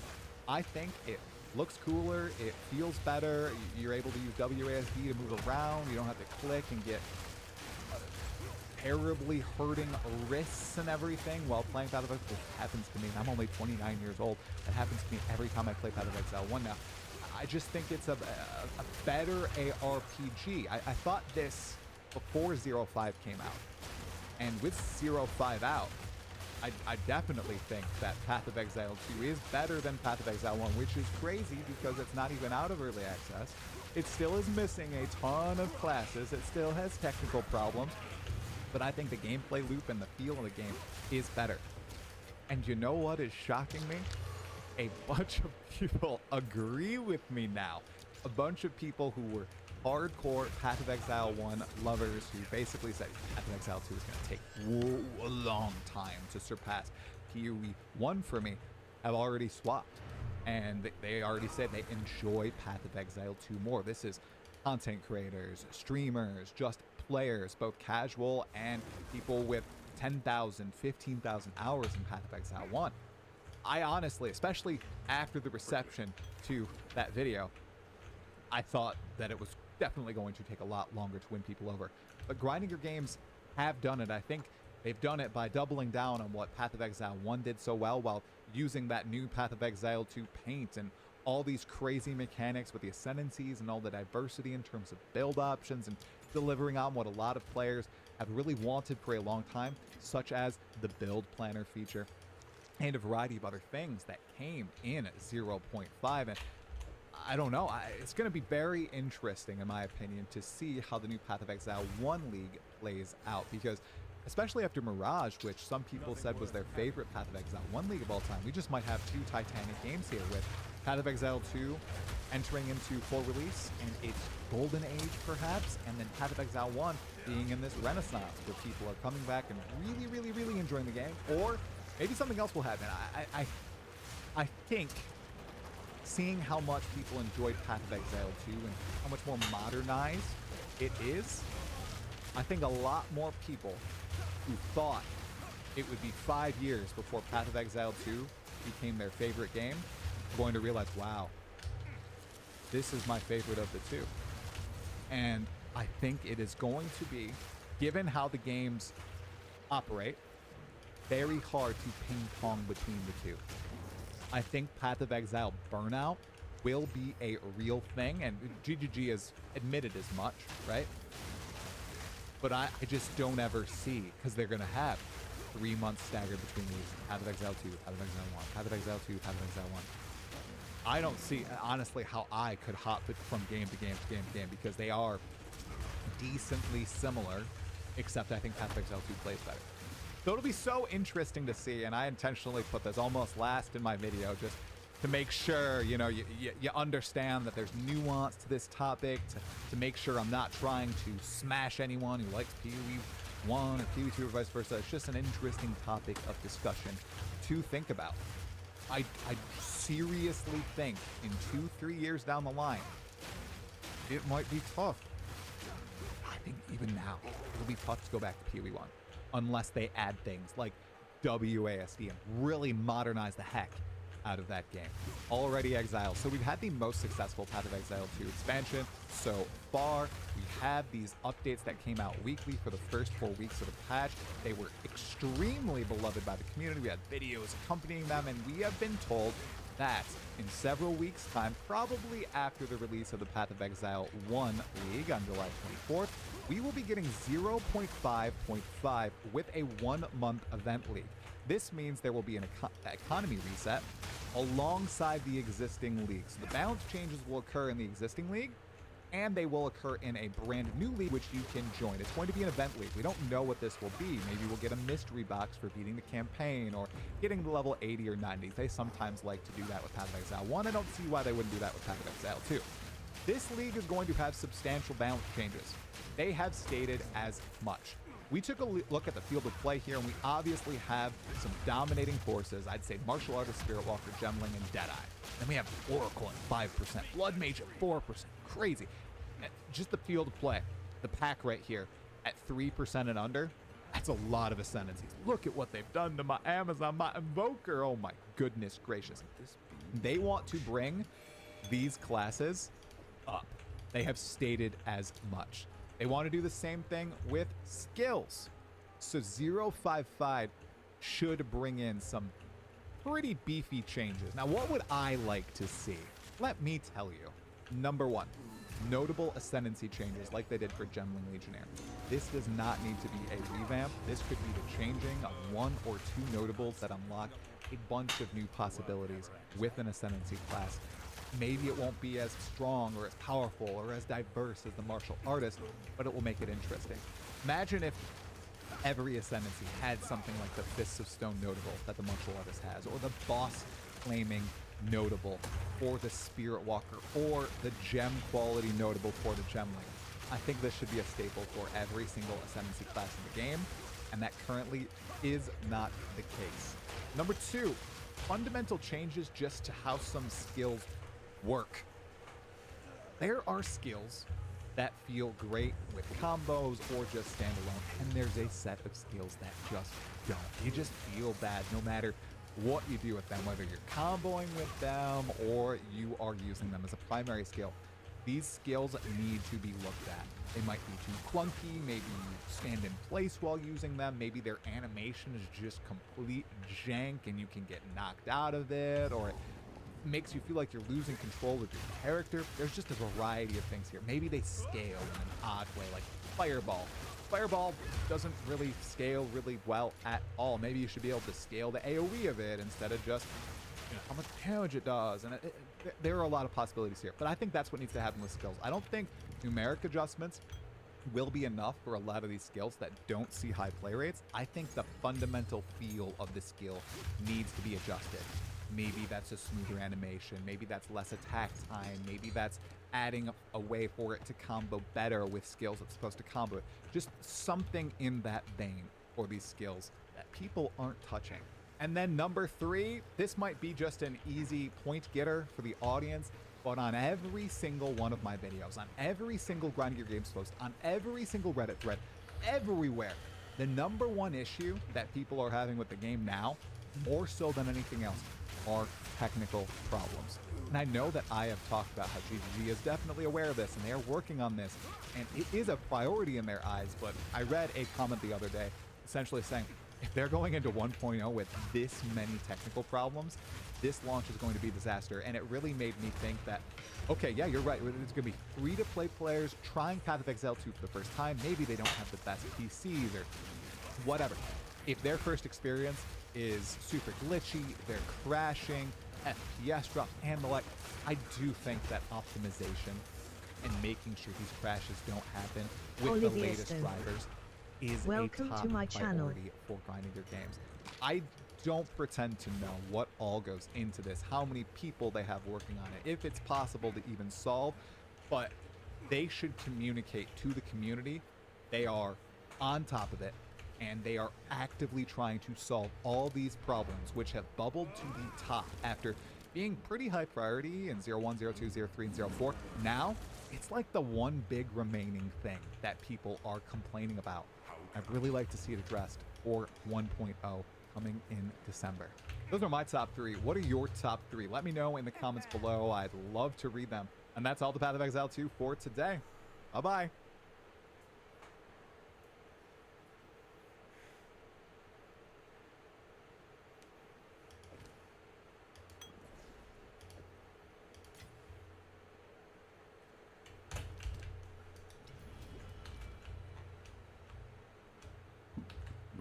Okay.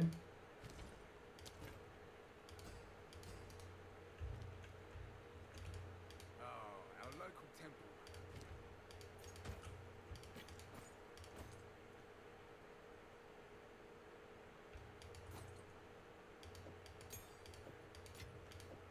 Yes, it is I. Your local temple runner. Thanks.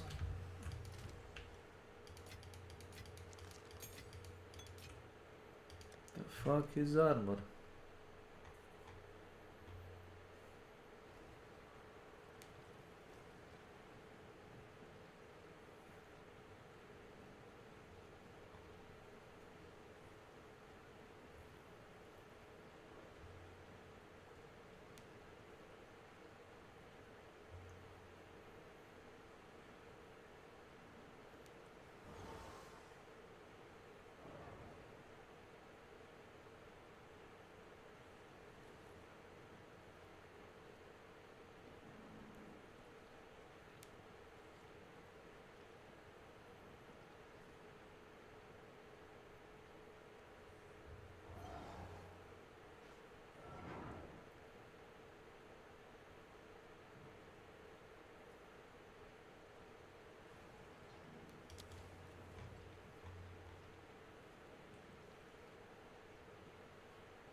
You know?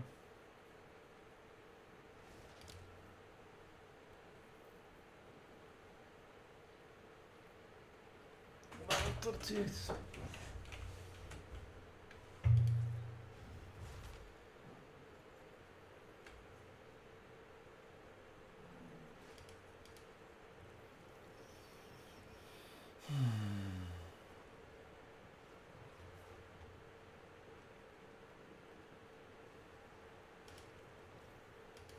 It's been said in the press that I was invited to speak to the transgender employees at Netflix, and I refuse.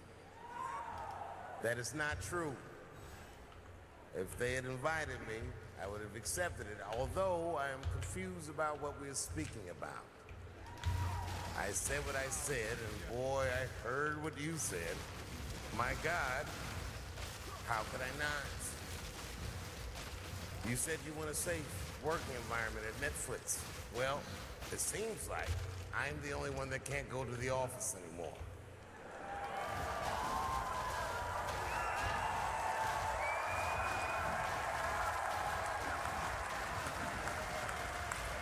I want everyone in this audience to know that even though the media frames this, that it's me versus that community, that is not what it is. Do not blame the LGBTQ community for any of this shit. This has nothing to do with them. It's about corporate interests and what I can say and what I cannot say.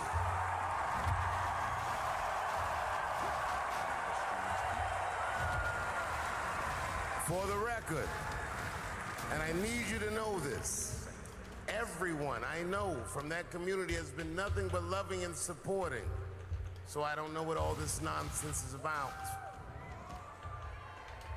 In summer 2020, when the whole world shut down, I was outside doing shows.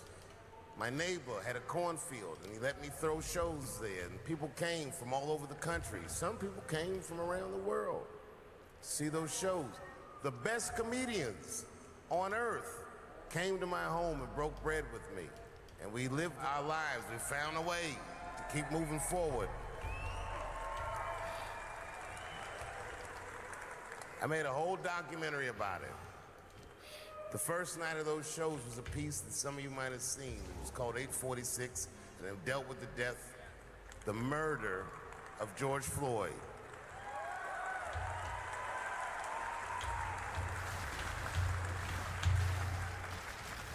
This film that I made was invited to every film festival in the United States, and some of those invitations I accepted. When this controversy came out about the closure, they began disinviting me from these film festivals. And now, today, not a film company, not a movie studio, not a film festival, nobody will touch this film. Thank God for Ted Sarandos at Netflix. He's the only one that didn't cancel me yet.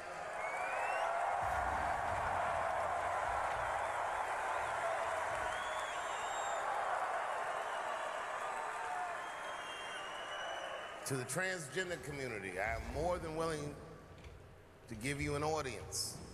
She will not summon me. I am not bending to anybody's demands.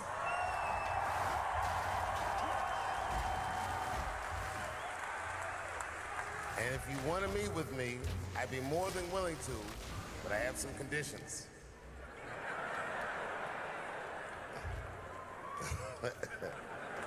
First of all, you cannot come if you have not watched my special from beginning to end.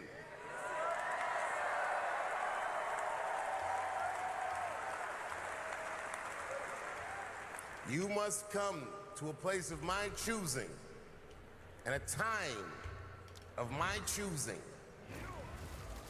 And thirdly, you must admit that Hannah Gadsby is not funny.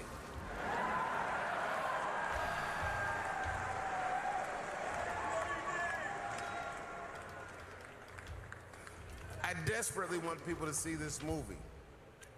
But I understand why investors would be nervous. Since nobody will touch it, I'll tell you what I'll do. I will make it available for all of you in 10 American cities, going on sale in the next few days. You will be able to see this movie in its entirety, and you can see what they're trying to obstruct you from seeing. And you can judge for yourself, but you cannot have this conversation and exclude my voice from it. That is only fair. You have to answer the question, am I canceled or not? Then let's go. Thank you very much, and good night.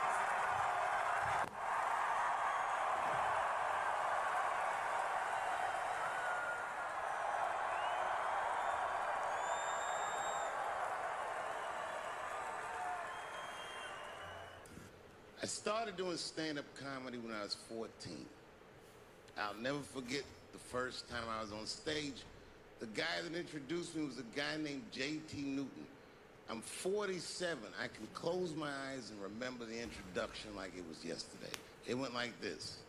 Ladies and gentlemen, this next young man coming to the stage is starting his comedy career tonight. Who knows? We may be witnessing the birth of a star. Please welcome David Chappell.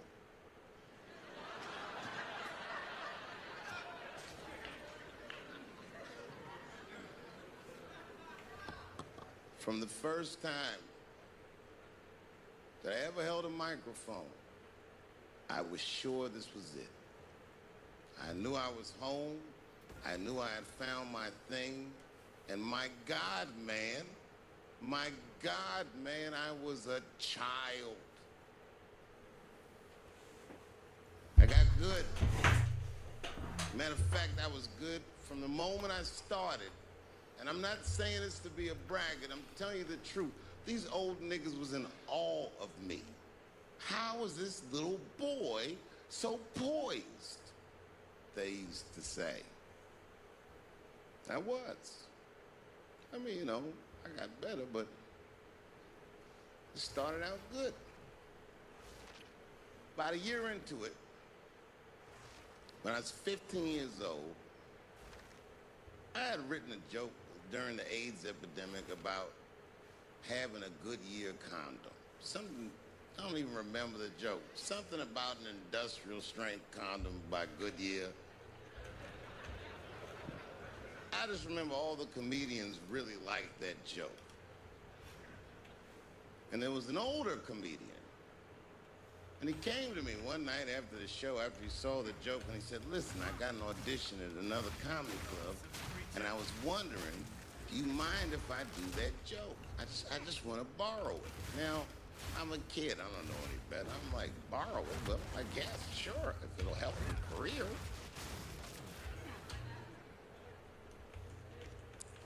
I let him do the joke. And then weeks later, I was waiting to go on in a comedy club, and he went on before me, and he did the joke. And after the show, I pulled him aside and I said, hey, man, I don't mind you borrowing my jokes, but you gotta give them back. He said, oh, I forgot to ask you. He goes, let me buy that joke from you for $50.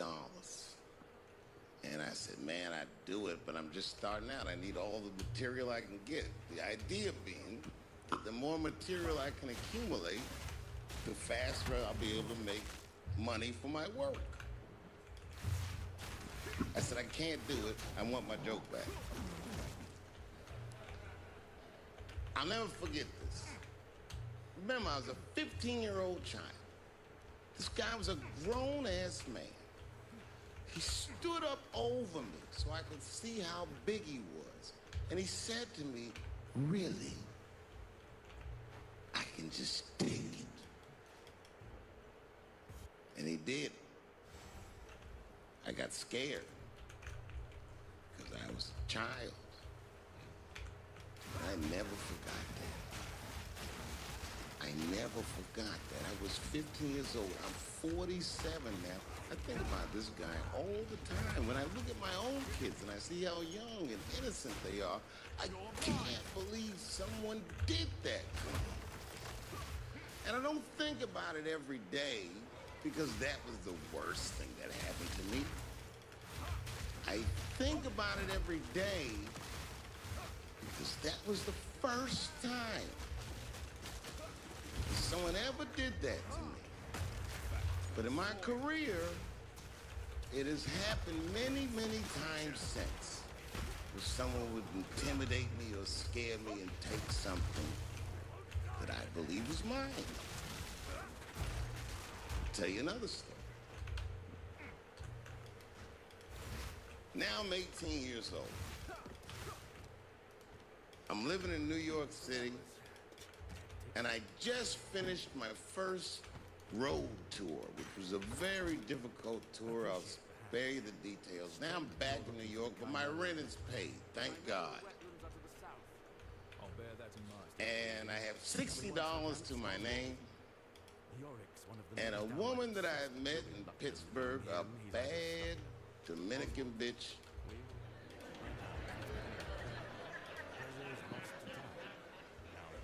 was coming to New York. She was going to spend the weekend with me. I couldn't wait for her to get there. She was coming that evening. Remember, I only had $60 for a whole weekend to entertain a bad bitch.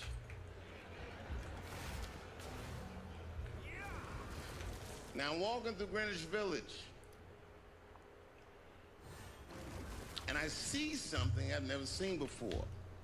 3-card Monte. You know what that is?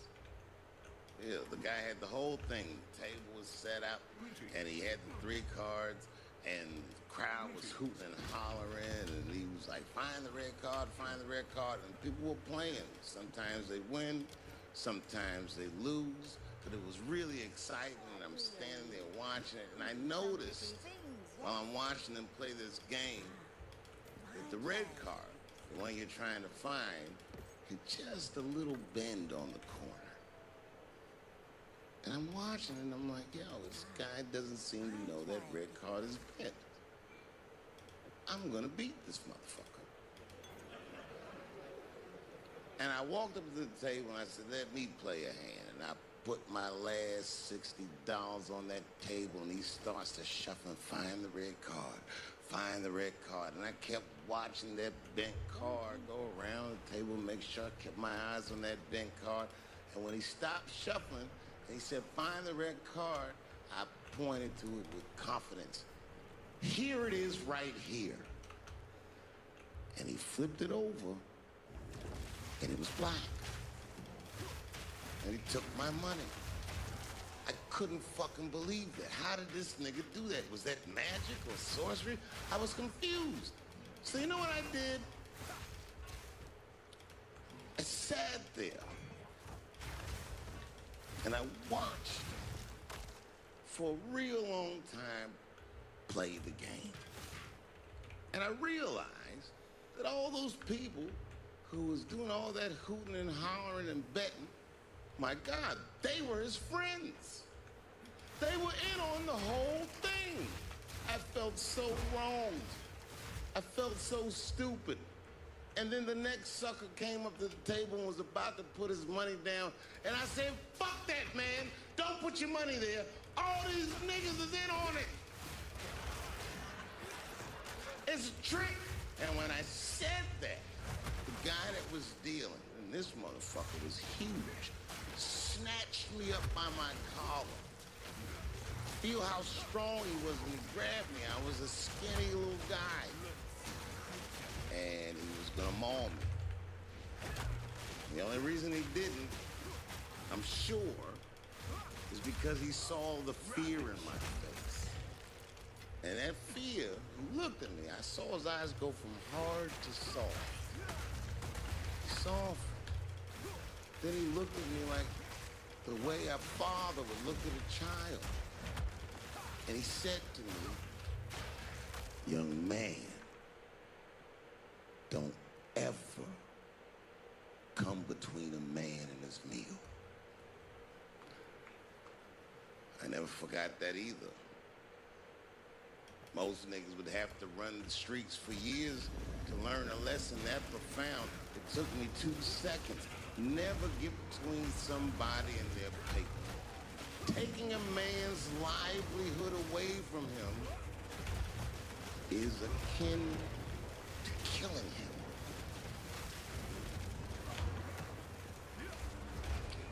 Do you know why Prince, the famous rock star that was a friend of mine, do you know why he called himself the artist when he came back? He calls himself the artist because that's what they call us in our contracts. Oh, these contracts are crazy. You should hear the terminology they say in these contracts. To use your name and likeness in perpetuity throughout the universe. Who the fuck could possibly know what that means.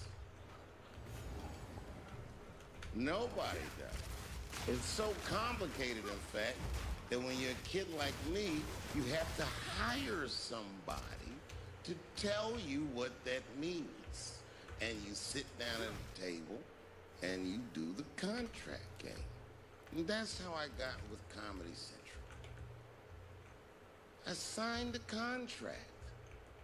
But I signed the contract the way the 28-year-old expectant father that was broke signs a contract. I was desperate. I needed a way out, and it wasn't good money, and it wasn't good circumstances, but what else am I going to do, I said. And all these white people sitting at that table told me, trust us, Dave, it's a good contract. And I looked around the table, and they all seemed to agree it was a good contract. But what if it was like that game of three-card Monte? What if they were all friends and I didn't know it?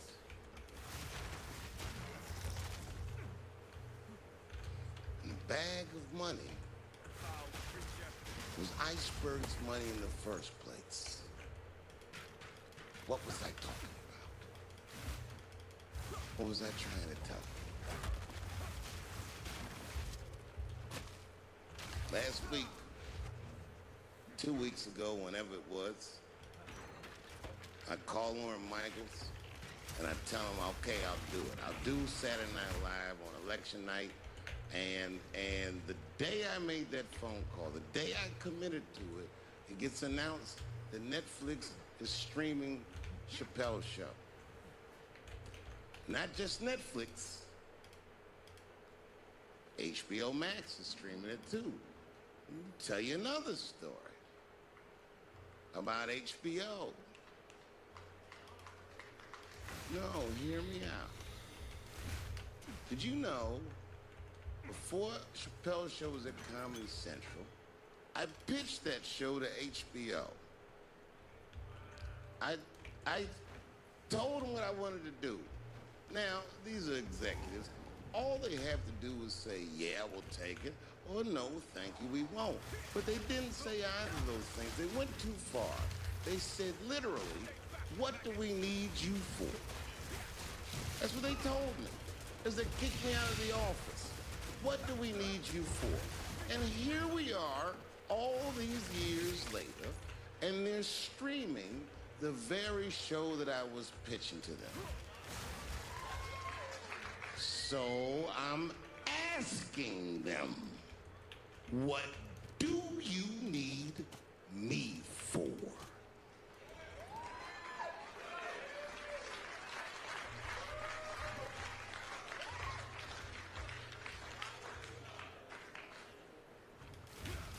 People think I made a lot of money for Chappelle's show. When I left that show, I never got paid. They didn't have to pay me because I signed the contract. But is that right? I found out that these people were streaming my work, and they never had to ask me, or they never had to tell me. Perfectly legal because I signed the contract. But is that right? I didn't think so either. That's why I like working for Netflix. I like working for Netflix because when all those bad things happened to me, that company didn't even exist.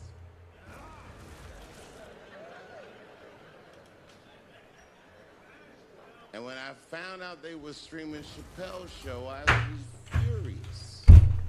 How could they not know? So you know what I did? I called them and I told them that this makes me feel bad. And do you want to know what they did? They agreed that they would take it off their platform just so I could feel better. That's why I fucked with Netflix. Because they paid me my money, they do what they say they're gonna do, and they went above and beyond what you could expect from a businessman They did something just because they thought that I might think that they were wrong. And I do. I think if you are fucking streaming that show, you're fencing stolen goods. They stole that from me. They just took it. And I'm not up here trying to tell you guys that I believe that Comedy Central gave me a raw deal just because I'm black.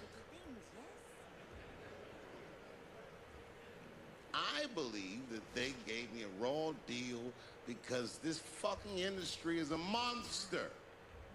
It's the same monster that these Me Too bitches was trying to tell you about.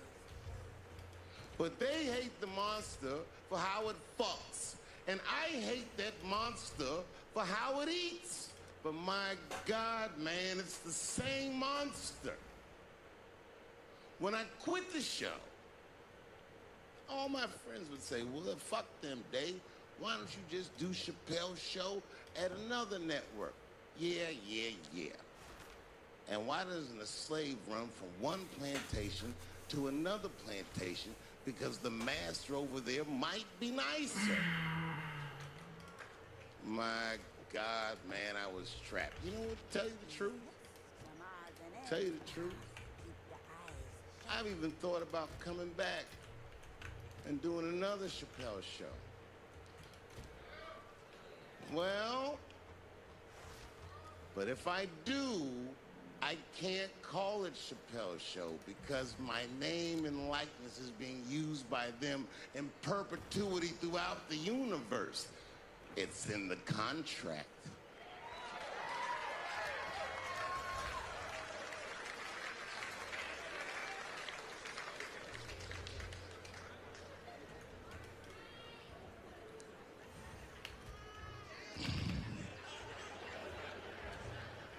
You're not supposed to do this in my business. I'm up here doing something that nobody else in this business has the balls to do. I'm telling you something that you need to know. I'm trying to explain to you what you're seeing. You don't understand what you're seeing. I am publicly flogging a network. And I know that this network niggas, they watching me and they saying, why are you doing this so publicly?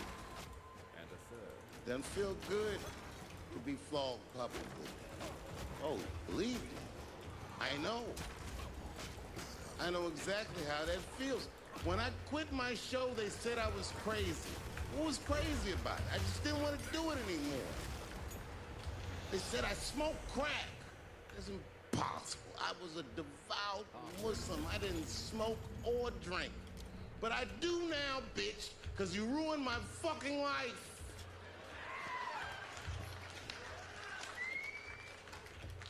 Now it's their turn. This is their first nigga lesson, and I'm honored to give it to them. They're gonna pay me for this show. I called my agent. I said, is there anything I can do about this show? And he said, no. Well, fuck you too then. If you want something done right, I guess you got to do it yourself. So I'm not going to the agents. I'm coming to my real boss. I'm coming to you. I'm begging you. If you ever liked me, if you ever think there was anything worthwhile about me, I'm begging you. Please don't watch that show. I'm not asking you to boycott any network. Boycott me. Boycott Chappelle's Show. Do not watch it unless they pay me.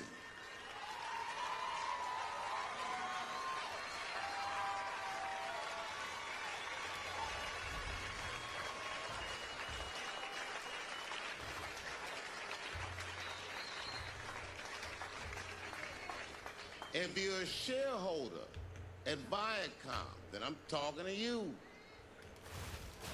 Because all that shit that they do to us, well, they do everything for their shareholders. That's what they told me. So if you're a shareholder in that company, tell them it's wrong. And if you don't believe that it's wrong, then fuck you too. should know what's in the hot dogs you eat.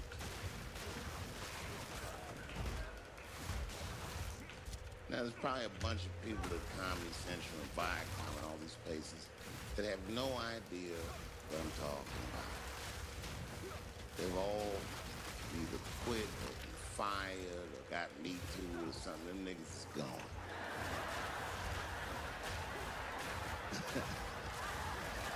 There's a whole bunch of new young people there, and they're probably looking like, what is he talking about? They may not actually know what the fuck happened to me. So I'll tell you what I'm talking about. Go downstairs to your accounting department, open the books, see what that show made, and look at what you paid me. That's exactly what I'm talking about. You're going to pay me. I am inviting you to come with me and work with me. And let's fight against that terrible, terrible feeling that you made me feel together. We can fight together and work this thing the Chappelle Show out. Or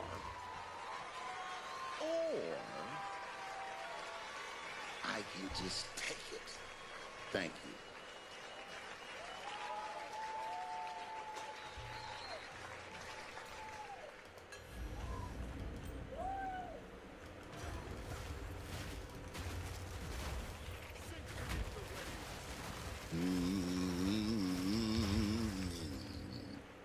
You know, that's just our grandmother used to sing that when she cleaning up. That's a Negro spiritual. Black work song. Not everybody know about that. I know.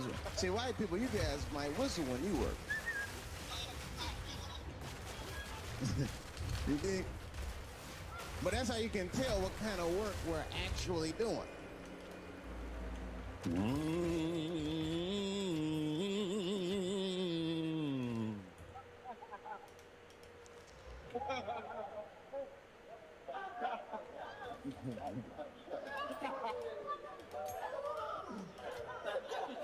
I study that kind of. I do anything that has to do with race. I read a little here, see a little there, and I travel. That's always good. Traveling has made me a racism connoisseur, if you will. You know, it's different from region to region. Anyone ever been down south? So you guys know what I'm talking about. Now, the racism down there is just it's perfect. Stewed to a perfection. It's comfortable, it's out in the open. There are no secrets in Mississippi. Everybody knows the deal. Morning, nigger. Morning, sir.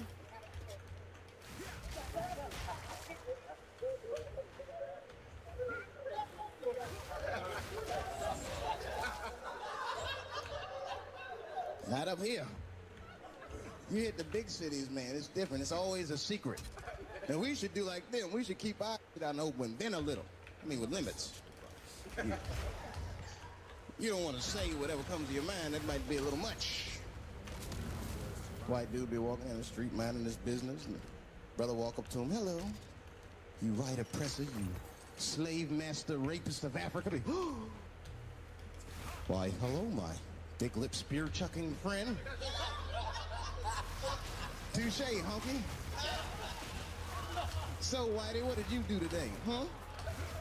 Oppress a new land and make the people there Christians against their will?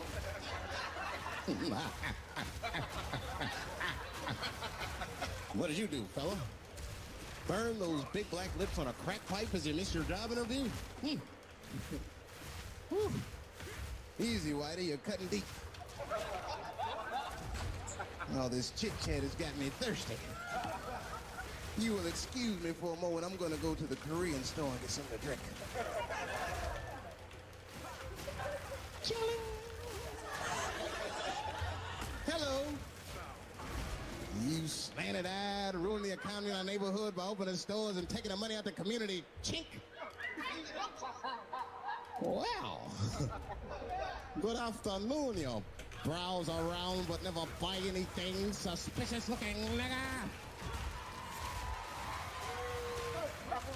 After a while, that might be too much.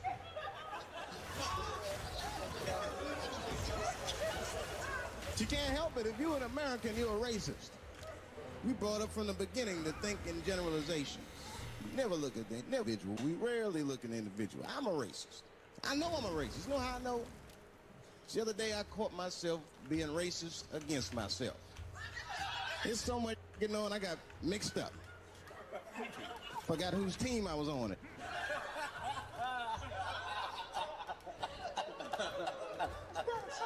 One time I was reading the paper, man, this story came on about this guy was suing a department store because they wouldn't let him play Santa Claus, you know, because he's black. And I was actually like relieved when the department store beat him. That's bad. But I wasn't ready for that. I wasn't ready for the idea of a black Santa Claus, man. That would suck. So we wouldn't get our presents to the 28th, 29th. Sorry I'm late, kids. Santa got caught up with some in Vegas. Woo. I had to sell some toys to get back, shit. Where them cookies at? But I can't say the word faggot. And she said, because, David, you are not gay. I said, well, Renee, I'm not a nigger either.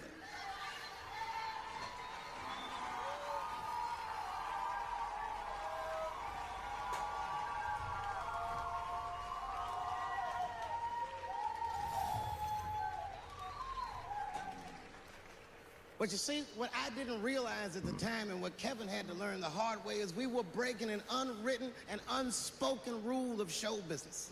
And if I say it, you'll know that I'm telling you the truth. The rule is that no matter what you do in your artistic expression, you are never, ever allowed to upset the alphabet people. And you know who I mean. Those people that took 20% of the alphabet for themselves.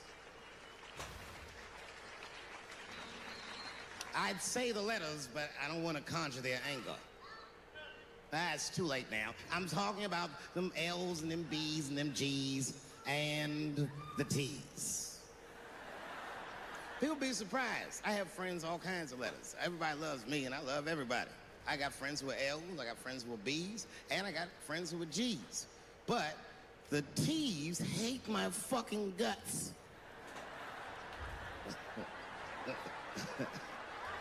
And I don't blame them. It's not their fault, it's mine. I can't stop telling jokes about these things. I don't want to write these jokes, but I just can't stop.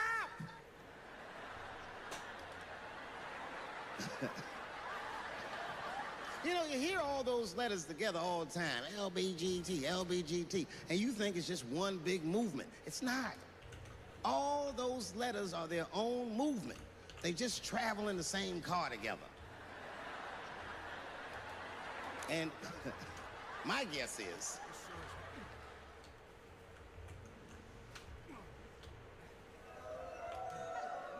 what is this, high school? This nigga probably got a babysitter or something. Go and answer your phone, nigga. Just get that shit out of here. I'm in the middle of something important. Wouldn't it be funny if we made fun of him? He's like, and he went outside like, hello? Mama's dead. Oh, no! Mama's dead.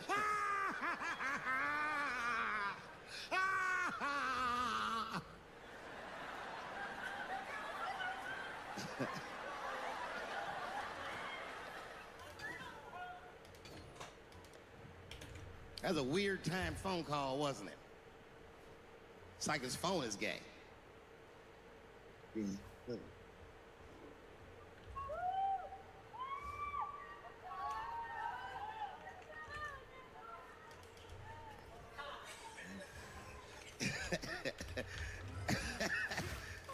Like I was saying, my guess is the G's are driving that car. That makes sense to me, because there's white men in the G's. And these people are trying to get around discrimination and oppression. You know how white dudes are. We know these roads. In fact, we built these roads. The rest of you buckle up. We'll get you to where you want to go. So the G's are just driving the car. Of course, next to the G's in the passenger seat is the L's. Everybody likes the L's, except for the G's. I don't know what that's about. I just know the G's don't like them that much. And the G's always say like little subliminal digs on them. It's unnecessary shit. It's not mean, but you know what I mean? They just be like, I wouldn't wear that. The only thing that breaks the tension between the L's and the G's are the B's in the back seat. That's right, there you go. Everybody scream out when you hear your letter.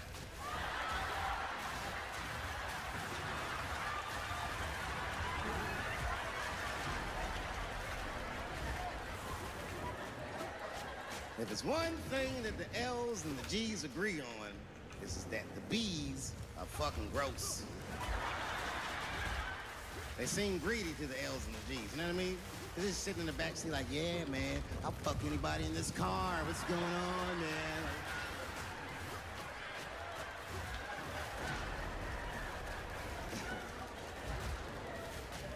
And sitting next to the B's, all the way in the back seat by themselves, looking out the window.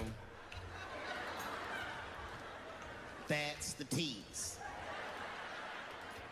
Everybody in the car respects the T's, but everyone also resents the T's. It's not the T's' fault, but everyone in the car just feels like the T's are making the trip take longer.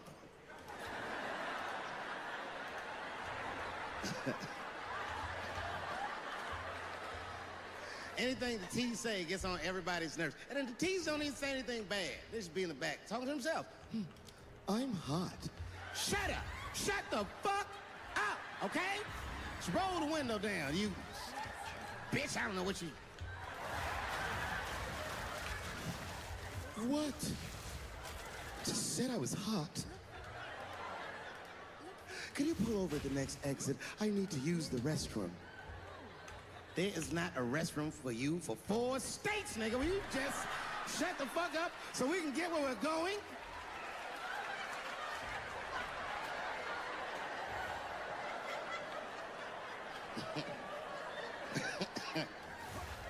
And just when that car can't get any more tense, the Q's are a hitchhiker that they pick up on the road. Some white dude in booty shorts is walking down the freeway.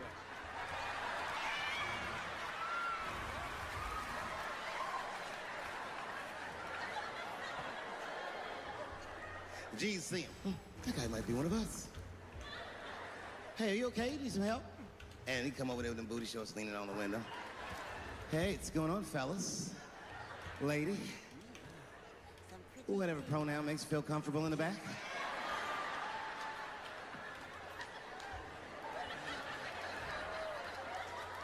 Yeah. I don't really know where I'm going. I don't know if I'm gay or I'm straight or whatever. All I know for sure is that, I really want to get in this car.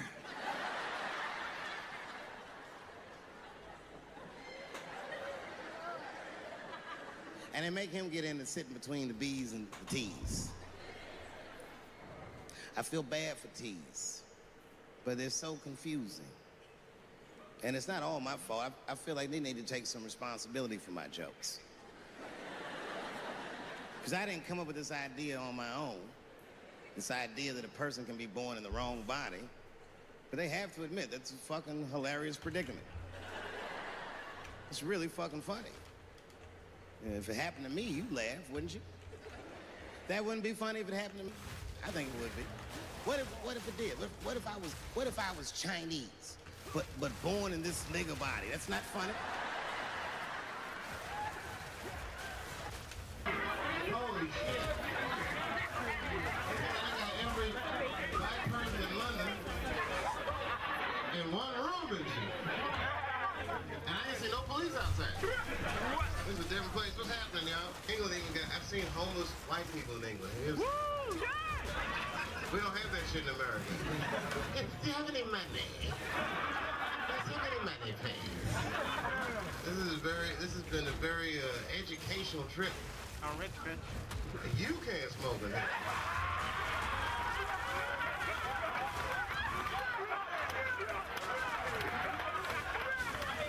If they deport my ass, it's a free ticket home as far as I'm concerned. Can I go? Take it easy. Look at even the black people are doing the rules. You can't smoke in here.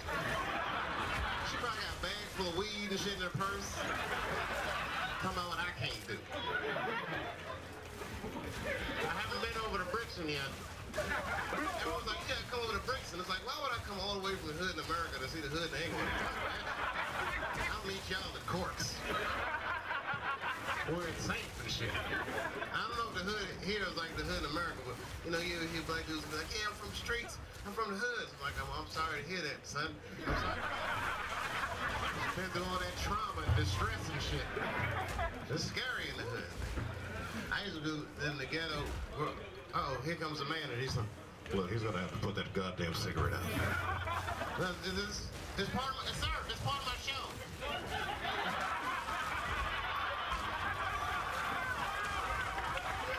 It's okay, it's okay. I gotta put it out for real. For real. All right, I'm gonna pretend I'm smoking this. And you pretend you're a nice person. Please, sir, please, you're too close. Don't make me fuck some carry up in here, son. I've done it before. I'm wild.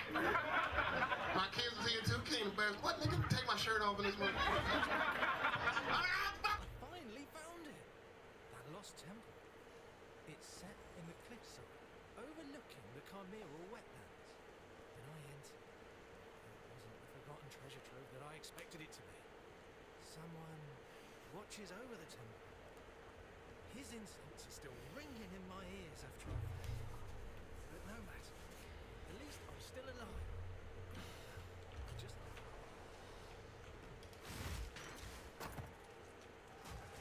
Yeah, I don't think he...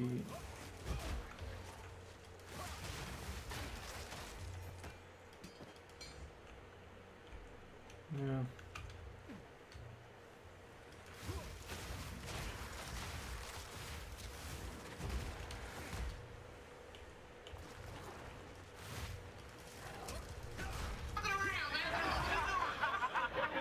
I'm just playing with you.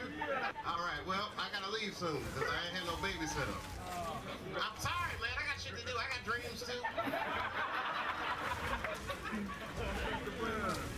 Hey, Kojo, when you coming to America, man? Come on to America. You can smoke inside and everything. Black people are free in America. Is anyone here from Africa? Yeah. I knew. Y'all know I was joking. Everybody in here is from Africa. Nigeria, this motherfucker. Where the Muslims at? That's one guy. He's like, brah. I'm with you. Sound like Eid Mubarak, brothers. Come on now. Y'all don't know about Mexicans. Y'all have Mexicans out here. Who are they afraid of here like they are? They're not afraid of anybody like Mexicans, huh? Huh? The Muslims, huh? No? Nobody's afraid of Jamaicans, son. What would a country be without Jamaicans? Weedless. Sober. I'm fucking around, I'm sorry, man. He's like, hey, Jamaican, man, get your fucking ass. Man, where you from? You from here? You from?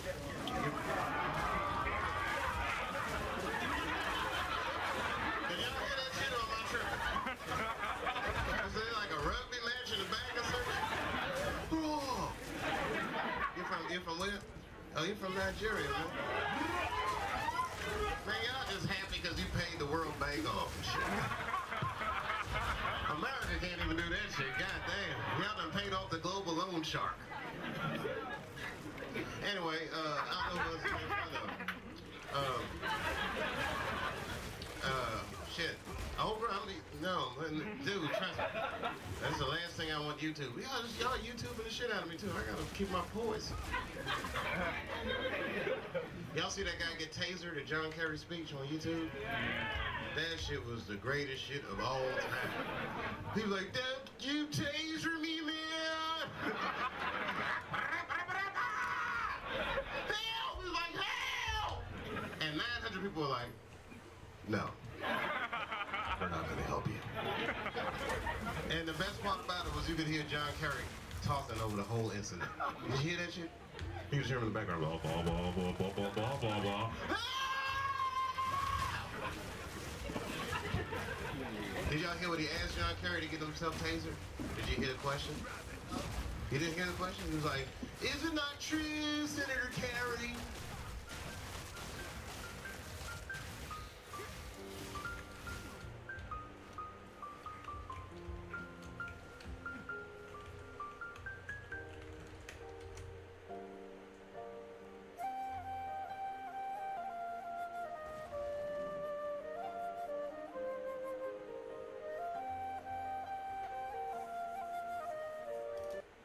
Oh, she can get sat down anytime. Is that what you want? Well, I think that is what I want. Would you Linda. like for me to sat this sparkling down? Oh, go for it. Just sat her down. Oh, really? Because once she sat, ain't no coming back. Sat it on down. Oh, you want me to sat her down? Uh-huh. Sat her on down. Because once she go down, once this can hit that desk, drop it. Drop it. You ready me to drop it? Drop it down, 1, girl. 2, 3. Then what is Okay, it? What's right, going right. on, So they Candace? sat So what down. is the issue? She sat. What you're not going to do is give me the buck, because that's my friend. And this is my friend. This is a place of No, employment. that's okay. Candace, let's finish this at Long John's. I need to go have some fish. I'm sure you do. She got one more time. Dang. For a second, I thought we were going to see two babes knock each other out. Strike 3! The vice grip! Got him. Awesome. Dude, Chit's drawing me. Look at that focus. You almost done, Chit? Yeah, just finished. Does it look like me? Yeah, gotcha exactly. Let's see. Nice, Chit. Thank you very much. Yeah. Guess who's back? Marshall. Yeah. My man. Yeah. How's the foot? Oh, it's getting there. It's getting there. Just glad to be off bed rest. Yeah. Yeah, we missed you, man. Yeah. I don't know how you did it. 2 weeks without work is my worst case scenario. Yeah. Well, the doctor said it was one of the most serious fractures he'd ever seen. Yeesh. Yeah. You know, I once broke my collarbone in 3 places. What? How? I fell off a horse. You did? Yeah. Got going too fast after I put the quarter in. Oh, there she is. Wow, the girlfriend. Yeah. You know about Candace? Of course, yeah. She told me about it on the phone. You guys talk on the phone? Every night. Every night? Yeah. Twice on holidays. What? Men can be friends, Kyle. No, I know, I just... Chit, where did you put the box for this thing? I want to return it. But then what will we give the Employee of the Year? I don't think that's anything you need to worry about. Hey, Peter. Hey, Marshall. Welcome back. Did you happen to get the flowers I sent? I did, thank you. And please don't feel guilty about anything. I just didn't realize you were standing that close to the car when I reversed. Accidents happen. Speaking of accidents, Sam, how's that coffee burn healing? Actually, save it for our phone call tonight. You talk to Sam too? Yeah. Kyle, it's healthy for men to communicate. Yeah, no, I understand that. I just am... So, Chit, can you arrange for this to be returned? I can try, but I think an estate sale means that the original owner is dead. I mean, I think it's pretty dope. Yeah, I mean, I think it's cool too. Yeah, well, I guess you'll have to earn it. Game on. Right. Well, Marshall, sorry again. No hard feelings? Oh, yeah, of course, Peter. Yes. Oh, sorry. Damn this pineapple. Sorry. No, it's fine. I'll it's fine. mute myself. Enjoy the rest of your day. Call you tonight. What? You talked to Peter too? Yeah. It's called connection, Kyle. I've asked him to stop. We'll talk about it. Linda, do me now. Okay, Chit. Okay. Okay, so your birthday is what, May 22nd, right? Yeah. Okay. Gemini. Ooh, Gemini. Okay, Gemini. All right. Gemini's creativity is sparked today. And with Mercury direct in Cancer, your sharp intellect is on full display.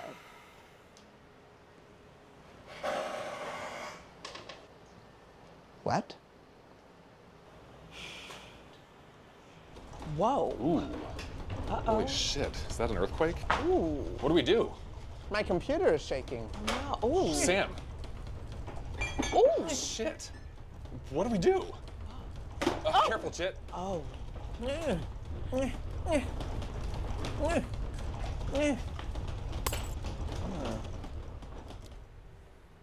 Oh, thank God. I just saw my life flash before my eyes. Really? Yeah. Didn't realize I was spending so much time in the garden. Chit, you have a garden? No, my neighbors do. I just like to play in their sprinkler. Oh, Chit. Oh. Your picture of Candace fell off your desk. It's broken. Oh no. I know. Well, that's okay. Yeah. That's okay. Yeah. I've been meaning to put up this other one anyway. Yeah. Oh, it's Travis. Hey, baby. Oh, we felt it too. Are you okay? Is everyone okay? Yeah. Yeah, you? I'm fine, yes. Chit, what is that? That's Candace. Do you really think that's appropriate for work?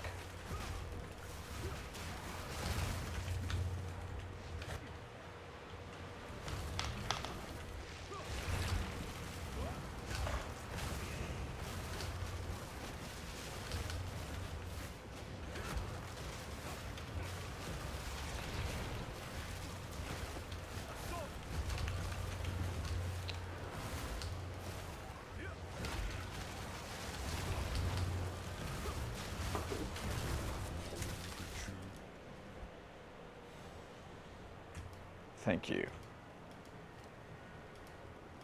Chit, while I'm here, I think I owe you an apology. But I was the one who hit your car. What? Peter, were you going to say something? Da. Da se nije ono pokvarilo mlijeko, majke. Koje? Ono što je usuto u kantu. Koju kantu? Ono crno, jesi ti pravio konfleks ili nešto? Ja? A? Ne. Ja sam doručkovao. Još sam živ, nisam povraćao ništa. Bilo je mleka tamo, usuo sam malo učinio, pol litra, litar, napravio, doručkovao. Šta je problem? Ja ne znam ko je sipo šta, pitaj drugi ukućane.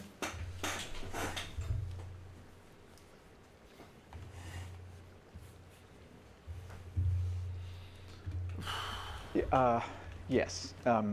Chit, lately I haven't been showing much trust in you. I even endangered you during a fire drill. I endangered all of you. Yeah, that was pretty crazy. Right. But after meeting with HR, I want you to know that if you say you're working on the budget, then I trust you. Thank you. Because you are working on it, right? Yeah. Yeah. You are? Crunching the numbers.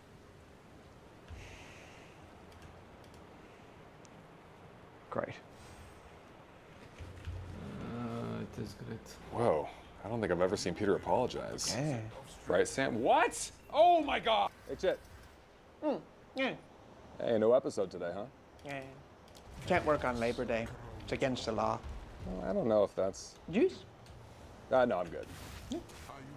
Hey, it's a beautiful place. Yeah, I like it. It's all I need. Yeah, I always wanted to have a pool. Nothing like a cool dip in the summer heat. Yeah, well, you're very lucky. Yeah, I guess. Chit, what are you doing in my pool? Obeying the law. What are you wearing? My swimsuit. Peter, sorry, we didn't realize. Hey, Chit, let's, yeah. No, it's fine. You can stay. Just stay out of my way while I'm doing my laps. I guess let's keep hanging out, Chit. Yeah. Back to it then. Peter, it's a beautiful place. Thank you. Chit, I thought this was your... Chit? What? Oh my God! Get off me! Kyle, get in! My guy is working today.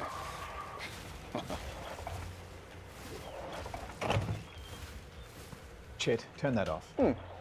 Guys, this is Curtis Williams, a member of our board of directors. Nice to meet you all, although I wish it was under better circumstances. Why? What's up? Don't be alarmed. Your jobs are safe. For now. For now? What does that mean? Curtis, do you want to take it from here? First things first, I want to thank all of you for your dedication to the company over the years. I know you're all working extremely hard. Chet. The board and I have moved to sell the company. What? Oh, hold on. You're selling? Selling despite opposition from our founder. Yes, but we believe that that is in the best interest of the company. When is this going to happen?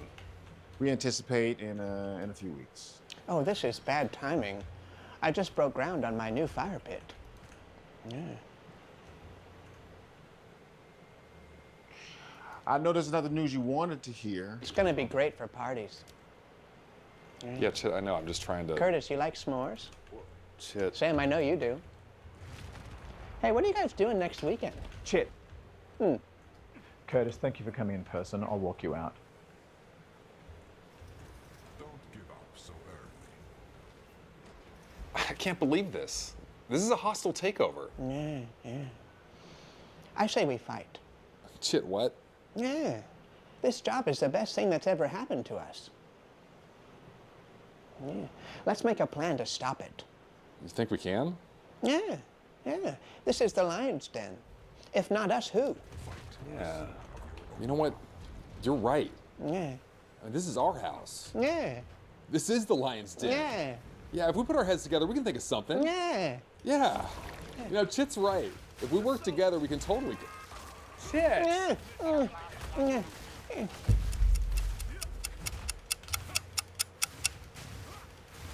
Oh.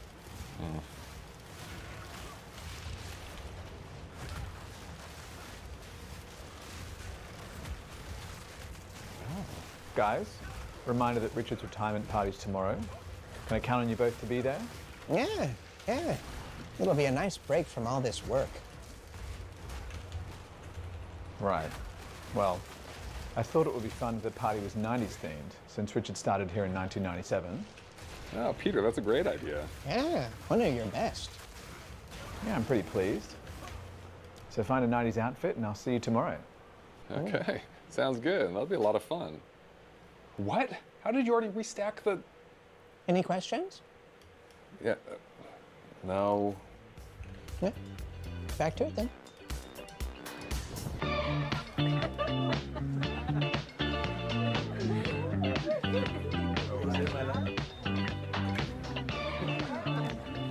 Hey, Richard. Oh, hey, Kyle. Happy retirement party. Thanks so much, buddy. Appreciate it. And it's good timing, huh? I heard they sold the company. They're going to fire us all anyway. That isn't finalized. What is this? Optimism from Peter? Wow, things must really be bad, huh? Tell you what, gentlemen, just enjoy the party. And Cal, really nice job with the 90s. I just want that guy. Thanks, Richard. Kyle! Chit, what? Why are you dressed like Scary Spice? She's my favorite. Says what she feels. Did you go to Subway like that? Yeah. Really never know what to expect from you, Chit. I know how you feel. Yeah, does he get you too?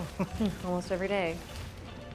Brian, by the way, I don't know if we've actually met. Oh, Janice. Yeah, like your choker necklace. Oh, thank you. Yeah. I like your vest. Thank you. Why is Richard telling everyone that they sold the company? Nothing is final yet. The board just passed the vote, so at this point, it's only likely. How likely? Very. Seriously? There's got to be something we can do. What about a recount? Yeah. A recount is how I won Homecoming King. You was Homecoming King? Yeah. Yeah. It was the highlight of my homeschooling. I mean, I have been considering going to corporate to see if there's a way I can save our jobs. Yeah, let's all go. No, no. Yes, yes. Absolutely not. They'll have my head. They'll never know. I'm a very inconspicuous person. I'll think about it. Look, this party is all about Richard and all the hard work he's been putting in here. Easiest job ever. I mean, please just enjoy this party, okay? I put a lot of work into this. I'll turn up the music.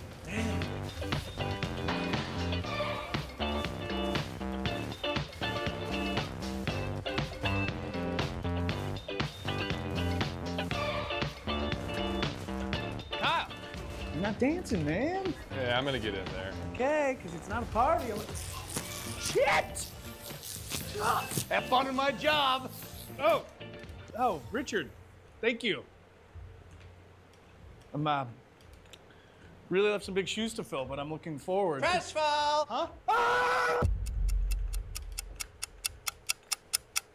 You excited, Chit? Yeah. I'm going to break into corporate. Chit, no. We're just going to speak with the founder. No one is breaking in anywhere. Is that clear? Chit, take that How off. can the board sell the company without the founder's approval? They conspired and outvoted him. Damn. That's some survivor shit. Yeah. I auditioned for Survivor once. Oh, Chit, you did? Yeah.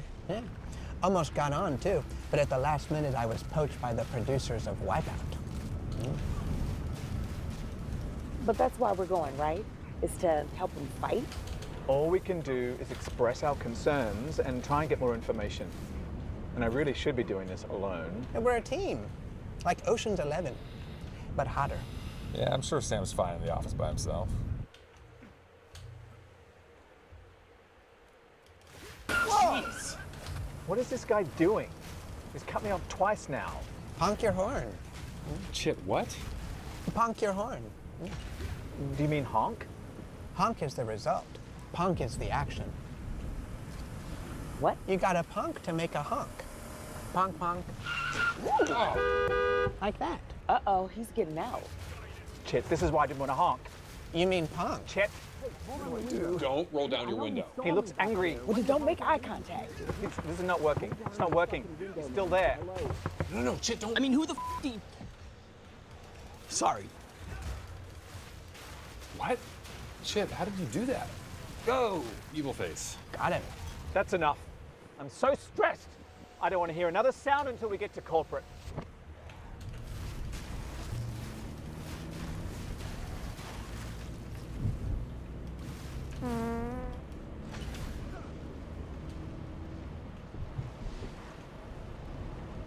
I'm sorry about that.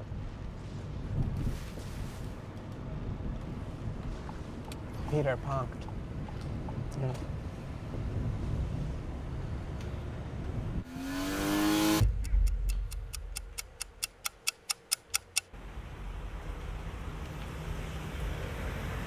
What do you guys think? Damn. This is a mistake. Let's do it. Now, let's all keep level heads up there. Is that clear? Mm-hmm. Yeah. Good. Attack!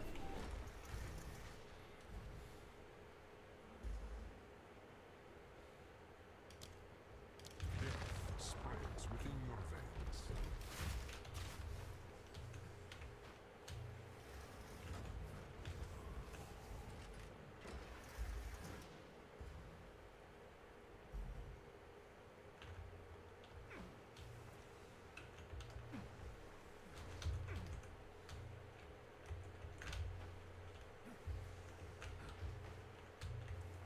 Fuck that guy in particular. A testament to Val NdA. 3 heads, 1 tail, but no chance.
Oh, it's still killing me. Nice.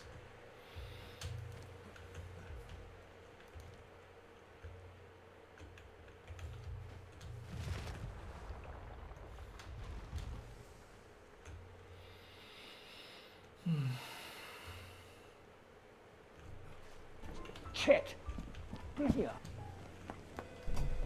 Quiet. Come here. Listen, I wasn't going to tell you this, but I think we have a real chance here. What? I did some research, and the board didn't provide the mandatory 2-week notice of the vote to sell the company. That's a breach of the bylaws, and it could nullify the decision. Oh, that's perfect. A trial well completed. Approach the altar and claim your reward.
Okay, sure.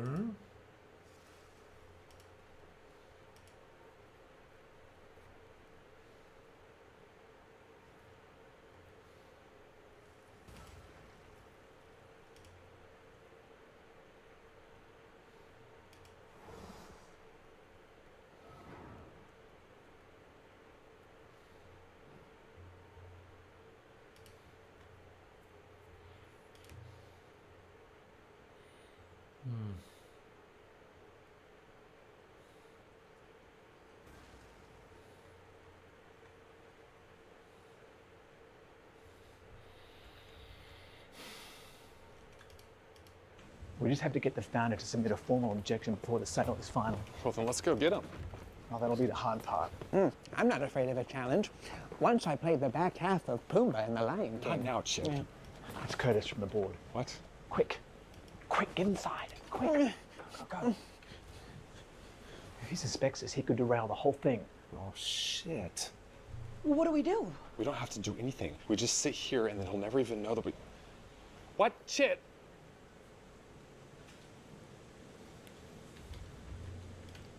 Oh, God. Here we go. Hi, kids. Peter. Yes. This is unexpected. Yes, it is. So, what brings you here today? We were just, the team, he was, The founder called us in. He did? Yeah. He said he wanted to discuss the best employee retention plan for company culture preservation and vendor relationship growth.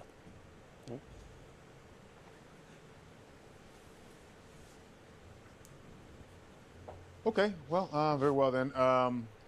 Peter will be in touch.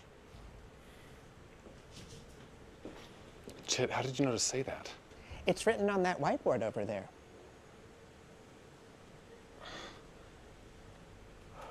That was good thinking, Chit. Worthy of the golden pineapple? No.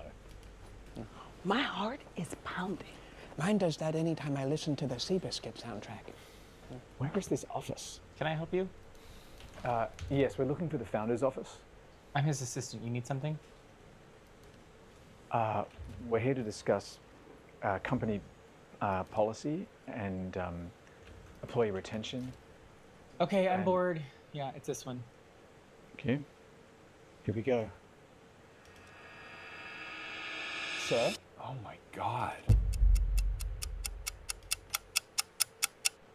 Here we go.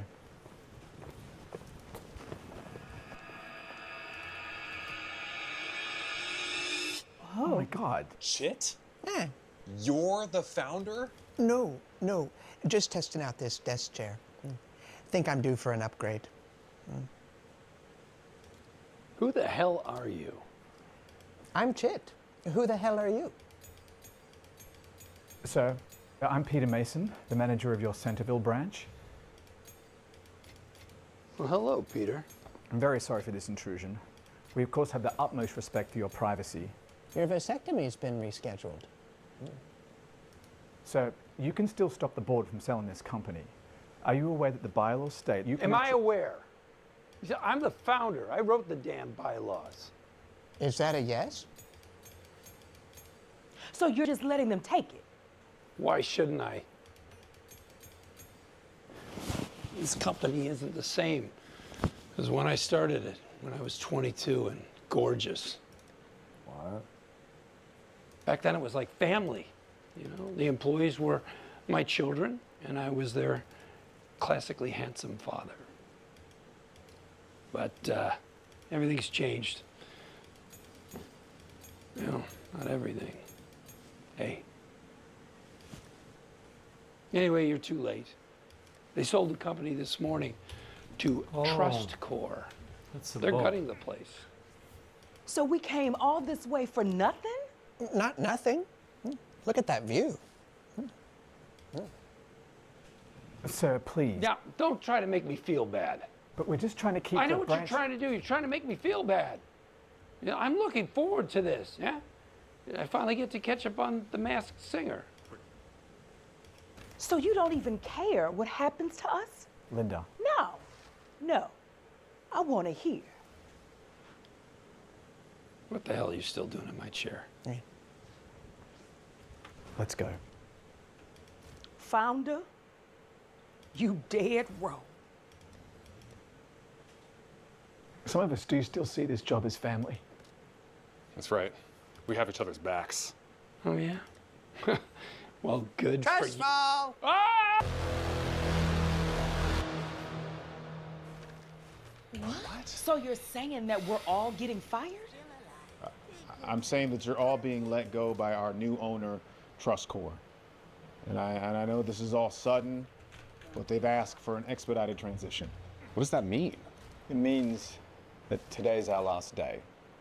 What? That is correct. We want to thank you for all your hard work you've provided over the years. And even though this chapter is closing, I truly believe you will go on to find greater success. And still, I do realize that what I'm saying is probably very hard to hear. I can hear you just fine. Hmm. I'm sorry, I have to take this. I'll be right back. Peter, can't you do something? Yeah, I just got here. What can I do? I'm losing my job as well. I want to move back to Carmel. Well, I guess this is it, Chet. Linda, if this is our last day, then there's something I need to tell you. What is it? I've known it all along. You have? Yeah. Turns out the peacock really was Rosie O'Donnell. Peter, what the hell kind of office are you running here? I'm sorry? Is this all some kind of a joke to you? Curtis, I don't know what you're talking about, but I can assure you this is a very serious workplace. Hey, party people! I gave the golden pineapple a face. Give me that. Our broker just informed me that this branch has been financially negligent for over 20 years. What? There are no budgetary records.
So the Dead by Daylight team just held their huge real-life 10th anniversary event, with what looked like an absolutely crazy in-person experience, and of course, an online live stream for all of us at home to watch along too. And while the event was partially a celebration of Dead by Daylight's success over the last 10 years, it was also Behavior's chance to pull back the curtain and reveal some of the plans they have in store for us over the next year or so. And I can't lie, things are looking very promising. Exciting future DLCs like Art the Clown from Terrifier, Scooby-Doo outfits, more Walking Dead survivors, a huge graphical overhaul for literally the entire game, and this isn't a half-assed attempt like we got a few years ago where most of the things they changed look simply worse than the old versions. This one is shaping up to be a true, genuine upgrade through and through. Here are some of the characters they revealed. They all look seriously impressive, but oh my god, just look at how absolutely gorgeous Kate looks now. The artists seriously poured their heart and soul into Kate, and clearly even the devs know how much the Kate rework stands out compared to everyone else, as they proceeded to use her as the poster girl for almost all of the reveals from that point onwards.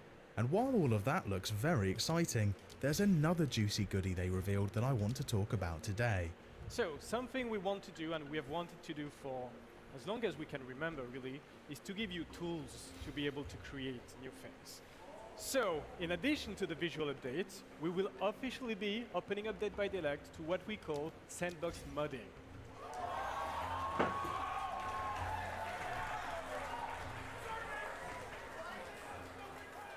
So we are currently working on a suite of tools, modding tools, that we are going to put in your hands in the same update in 2027. Naturally, there will be some rules and restrictions to follow that we will share details on soon, but we cannot wait to see you create new maps, new modes, and everything in between that you will create for each other. modding support is going to be officially implemented in Dead by Daylight.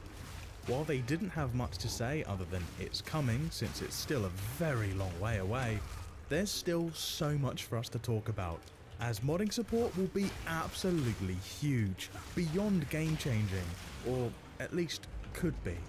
Nearly as game-changing as today's sponsor, Whatnot. Whatnot has changed the game of online shopping by merging it with live streaming, giving you the thrill of shopping with the fun of watching a stream. You can chat with the streamers, ask questions about the items, and see them in action so you know exactly what you're getting before you bid away. There are different item categories for just about anything you can think of, like video games, electronics, toys, fashion and beauty, books, and more, but if you already know exactly what you're looking for, there's the old reliable search bar too. While there are regular item listings like what you're all used to, the main secret source of Whatnot comes from the live streams, where you and other viewers can bid on whatever item the hosts are currently showing, with both longer bidding durations or super fast flash sales that last only a few seconds each, so you can grab great deals at lightning fast speeds. Bidding is super easy too. Take this pack of Pokemon cards the hosts are showing here. Simply swipe to bid, and when the timer runs out, boom, it's ours. Anybody who signs up using my QR code on screen or link in the description will get $15 of free Whatnot credit with no prerequisites. It's yours to spend immediately the moment you've made your account. There's literally no reason not to. Thank you to Whatnot for sponsoring this video. For the most part, there are two core experiences that official mod support could take the form of. The first of which is likely the first thought that comes to mind for most people when they hear the term mod support, and that is fully fledged mod support from something like the Steam Workshop, where users can import and or create pretty much anything that their skills allow for, whether it be simple skin swaps, new items or weaponry, entirely custom modeled maps, you name it. Think of something like Left 4 Dead or Call of Duty World at War. The second option is something that I feel like we're seeing more and more often these days, after a long period of most games having no form of modding support whatsoever, and that is in-game editors, like what Overwatch has for example. While this does technically give players the ability to mod the game, it's highly restrictive and pretty much just confined to creative use of things that already exist in the game, like Flappy Mercy or just simple number changes like Tiny Overwatch. Or, to put it simply, it's the shit version that barely counts as modding. So the first thing we need to figure out is what type of modding we would actually be getting. My first instinct would be to assume that we're getting the bad version like Overwatch, and this assumption is for multiple reasons. The first of which is that I'd assume adding modding support of any kind is going to be an absolutely monumental task, both huge in scale and difficult to implement without breaking something. And considering Behaviour's track record of breaking even the simplest things that should be pretty hard to mess up, that makes me think they'd stick with the more limited implementation. Then there's the fact that with all these different licenses in the game, they might not all agree to this modding stuff. Like, let's say the FNAF owner, who is apparently very protective over his stuff and might not want Springtrap fighting Homer Simpson or something like that. Plus, with everything done in-game through menus, the entire process will transfer seamlessly to consoles so nobody feels left out. However, this might not actually be the case. Upon looking into it further, I'm starting to think we might actually get the good version of modding. Let's listen closely to what he says again. So we are currently working on a suite of tools, modding tools that we are going to put in your hands in the same update in 2027. He said they're working on a suite of mod tools. Mod tools are what you use to make actual proper mods, like what you'd see in Left 4 Dead or Cold World at War, where you're able to do literally anything your imagination comes up with. Not only that, but he said new maps, new modes, and everything in between. While new modes are something that could be done in the crappy Overwatch style of Workshop, new maps are definitely something that would not be doable in-game unless they class making your own maps as taking a pre-existing realm like Autohaven and just choosing where loot, pallets, barrels and stuff spawn, which I think would be really misleading to call a new map. Now, funnily enough, proper modding like this is actually not entirely new to Dead by Daylight, as it has been a thing, although completely unofficially, for years now. Since DBD runs on Unreal Engine, which is a popular and well-researched engine, people have had no issues getting mods running, albeit client-sided, through a few different methods. In fact, a few years ago there was a period of a few months where modding DBD got fairly popular and people were using custom skins for their survivors and stuff like that. But of course, it didn't take too long for it to devolve into people making mods to do things like make the trappers' traps bright neon lights so you can't miss them, to which Behaviour swiftly stepped in and put a stop to modding in general. Then of course there were the custom servers people developed, where you play completely separately from the core DBD servers and users are completely free to mod to their heart's content, with people even doing things like adding a Fortnite style emote wheel with a variety of goofy dances. And finally, still to this very day, there are the cheaters who do this stuff in regular DBD matches, but it's only client-sided. If you've seen a cheater in your matches, whether that be speed hacking or whatever, on your screen they just look like any regular old survivor, but on their end they're playing as Peter Griffin and hitting the griddy on you every time they drop a pallet. But if it really is the fully fledged modding support that we're all hoping for, I cannot stress enough how absolutely game-changing this will be for Dead by Daylight, and all for the best, might I clarify. Games that get this level of support pretty much never die. Again, like Call of Duty World at War, released in 2008 and stayed very strong up until the release of Black Ops 3, which then carried the torch forward. And even so, there's people like me who still prefer World at War even to this very day, or Left 4 Dead 2, which is the other example I've been using, as this video game came out in 2009 and still has more players than some new games do. I'm sure you guys in the comments will have no issue listing plenty of other examples too, and their long-lasting success is thanks to the previously mentioned mod support, allowing players to experience practically unlimited experiences within the same game to stop things from getting stale. Take Back 4 Blood for example. Even before its release, tons of people said that since it didn't support mods like the game it was trying to dethrone, Left 4 Dead 2, that it would ultimately die. And what do you know? As soon as official support for Back 4 Blood by the developers stopped, the game died, even though it is very similar to Left 4 Dead. Speaking of zombie games, an official zombie game mode for Dead by Daylight is already in development, alongside the official 1v1 mode that has been leaked for a long time now, which goes to show that we're going to be able to have a lot of new, fresh experiences that we've not managed to get from DBD before. The reason I mention these official modes currently in development while discussing modding is because it shows that Behaviour is finally ready to expand DBD with new modes and experiences, and I wouldn't be surprised if a few years from now, DBD ends up having several official game modes that started off as community-made mod modes. This might be a bit of a niche reference, but do any of you remember back in the day on Modern Warfare 2, people with mod menus were able to make their own game modes with GSC, and one of the most popular modes was Infected, which ended up becoming an official mode by the devs themselves in Modern Warfare 3. Even Gun Game from Black Ops 1 is something that I remember playing years before that game ever existed through mods in Modern Warfare 2.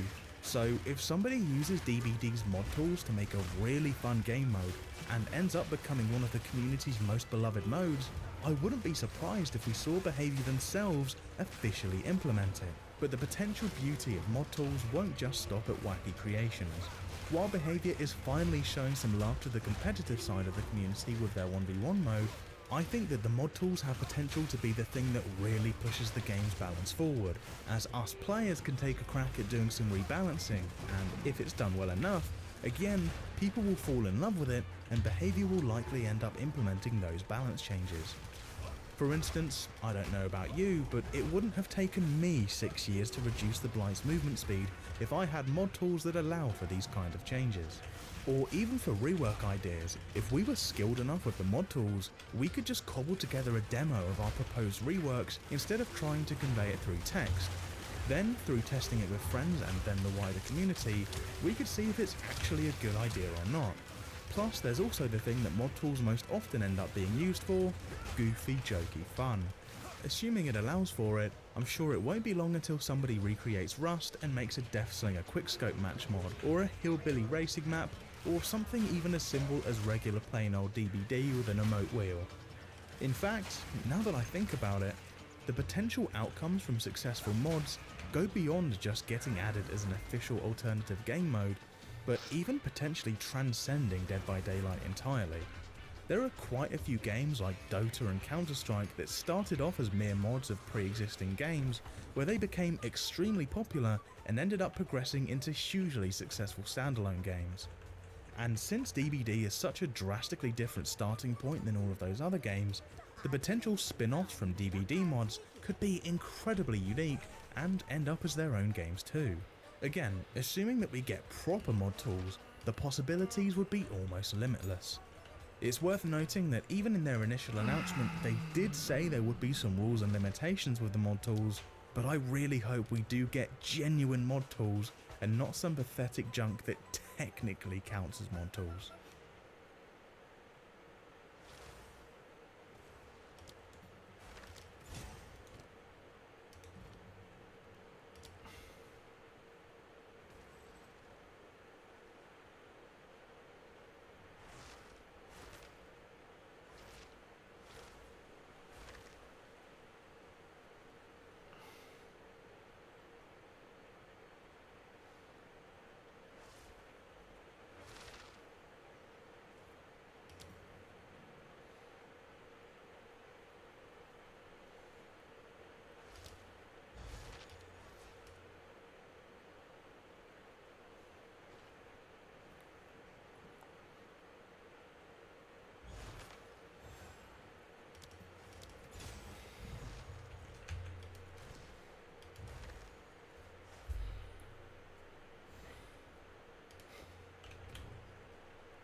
Over the past 2 months, I've been doing some digging.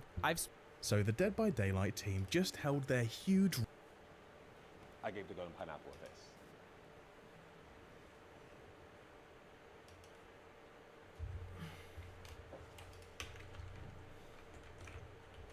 Hello, guys and gals, me Mudahar, and boy oh boy, ladies and gentlemen, I think it's time we stop using the old Discord. Now, I made a lot of these videos recently where I'm like, you should stop using Google search, and I give you an alternative. You should stop using Windows. I give you an alternative. But why am I talking about old Discord again, ladies and gentlemen? Well, as you all remember, a few months ago, Discord was one of those platforms that was pushing global age verification on everyone. Basically, in order to get access to a lot of the features you were used to, enjoying pretty much without ever really thinking about it, you would have to provide your driver's license, some facial estimation, whatever, right? Now, for a lot of people who prefer their anonymity, or in general, hey, listen, I don't want to give my shit out to a third-party company. The reality of it is that what I'm about to talk about in the next couple days makes this shit look like nothing. I'm looking at flock cameras, boys. You know, I've got a bunch near where I live right now that aren't even owned by Flock. I've just realized that there's so many other companies who are tracking your entire movement without a goddamn warrant, okay? It's crazy shit. And I'm pretty sure we're paying for it with all of our tax money, too. But anyways, so 5 days ago, Discord comes out and talks about a whole new suite of age assurance methods, right? So some of them involving Google Wallet, and some of them involving credit cards. Now, credit cards are totally fine, simply because, like, you know, at the end of the day, I think to get a credit card, you have to be 18 plus. So if a company does, like, a credit card check, generally speaking, that is not perfect. It's definitely not anonymous, but it's a lot better and safer than uploading your fucking ID, uploading your social insurance number, or whatever. So anyways, one of the biggest problems that kind of came out over here was the reality of a company that they worked with known as Encode. Now, they actually mentioned the name Encode over here. They're going to be testing ID scans and selfie methods with Encode, who, according to Discord, meets their strict requirement for on-device facial estimation, so your biometric data never leaves your phone. Now, this is actually quite important, right? So this is a new era of, like, verifying yourself. Instead of uploading your ID, what you're basically doing is taking a photo on your phone, and through a local model, I imagine, right, it does the actual processing on your device. There's a lot of programs that you can download on modern iPhones or Android devices that let you run local models on your system.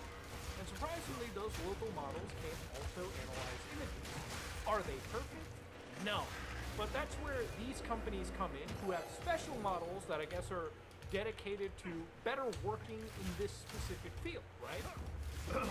So what happens when age assurance fails? If it fails, you can retry the ID scan anytime. You know what's funny about this too is that, remember, not literally just like last year, like October of 2023, so not that long ago, there was the push from Discord to invoke this crap as well. And it turns out that when it came to individuals in Australia who had to upload their IDs, impacts happened where like 70,000 users that had their government IDs exposed, where the vendor that they were using was basically requesting these for age-related appeals, right? So again, you know, the people that were forced into this system, yeah, they're the ones that had their shit basically sold out for individuals on the dark web to go grab or do whatever. Now anyways, let's go back to what Discord is doing again with this bullshit, okay? So what they mentioned over here is an ID scan via Encode, right? So basically the second vendor that they have, the data handling is the same. Your ID and selfie go directly to Encode. Only your date of birth is reviewed for age confirmation purposes, and the entire process is fully automated, so no human ever sees your ID. Yeah, you don't have to patronize me. I understand with the volume that Discord is dealing with, obviously not every human being is going to look at what the model said. But that doesn't mean information could not be flagged for further review down the road. Everything is permanently deleted once your age is confirmed, and Discord never sees it. Discord only receives your age, and your ID is never linked to your account. See, like, this is where you have to, like, fucking trust the big tech company. Like, bro, okay, you gave me your ID. I promise the ID that you sent to me is never, ever, ever, ever going to be attached to your account. Do you fucking trust them? Do you trust anything in this statement from a huge company like this? I mean, do you honestly, you would have to be completely fucking, like, inept. You would have to be the most trusting individual to fall for this, right? So anyways, I want to look deeper into this company, Encode, right? Now, Encode is controversial, and part of the reason I'm making this video is because it's not my first time ever hearing their name, right? In reality, one of the first times I've ever actually kind of heard about them was from the individuals over at the EFF, but also their relation to TikTok. Now, the reality of this is that when it comes to verification services, right, sometimes companies like Encode, for instance, provide ID verification for platforms like TikTok. Now, full disclaimer, what we're going to be talking about is the, discussion between Encode and TikTok, because ultimately the relationship between each company is very private, and ultimately the contracts, I don't have them in front of me, so a lot of this will be inferring from what we've already seen with recorded history. So according to, again, the EFF and a lot of people that have been sort of analyzing this, the watchdogs, Encode holds onto images forever by default, though TikTok should automatically start the deletion process on your behalf. So importantly over here, when it comes to photo ID and face comparison, your information will be sent to Encode, and in a disappointing failure to meet the industry standards, Encode doesn't automatically delete the data you give it once the process is complete. So they did provide an actual link over here to their privacy policy, which I did read through. For instance, on Encode's actual privacy policy, and again, this privacy policy, ladies and gentlemen, is literally from February 13, 2026. I don't believe it's been updated since then. If it has, then they have failed to update their fucking page at encode.com/privacy policy. So we're gonna do the one thing that most people probably don't fucking do when they look through all of these tech companies. Number 9, data retention. We retain personal data about you for as long as necessary for the purposes for which it has been collected or in accordance with applicable laws and regulations. For example, we'll retain your personal data for as long as you have an open account with us or as otherwise necessary to provide you with our services.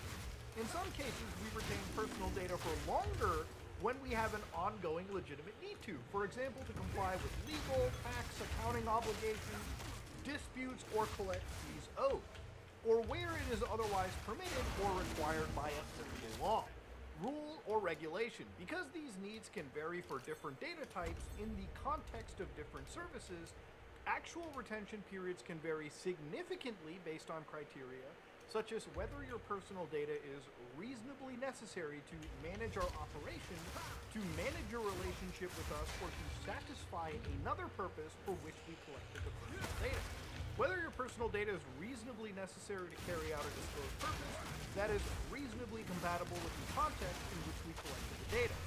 Whether the personal data is reasonably required to protect or defend our rights or property, or whether we are otherwise required or permitted to keep your personal data by applicable law. So for instance, places like Illinois, where 3-year retention, I guess, is needed, or Texas, where 1-year retention is needed.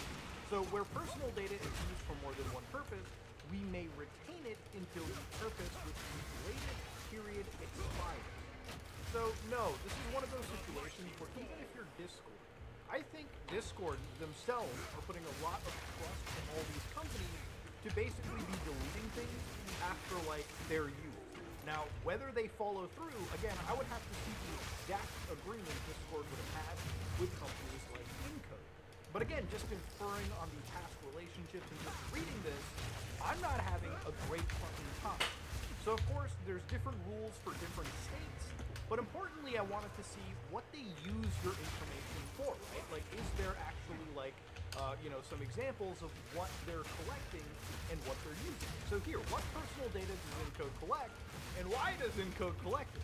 So the personal data we collect depends on the context of your interactions with Encode and the choices you make. The products and features you use, yada yada yada. So our chart below details our current practices and our practices for 12 months preceding the last modified date. So, note that the specific pieces of personal data we have collected about you may vary depending on the nature of your interaction with us and may not include all of the examples below. So, anyways, to go down, sensitive personal data, so including information from government-issued identification, so social security numbers, driver's licenses, state ID, passports, numbers, yada yada yada. And biometric information, so face prints, facial mapping, and scans of digitized images, right?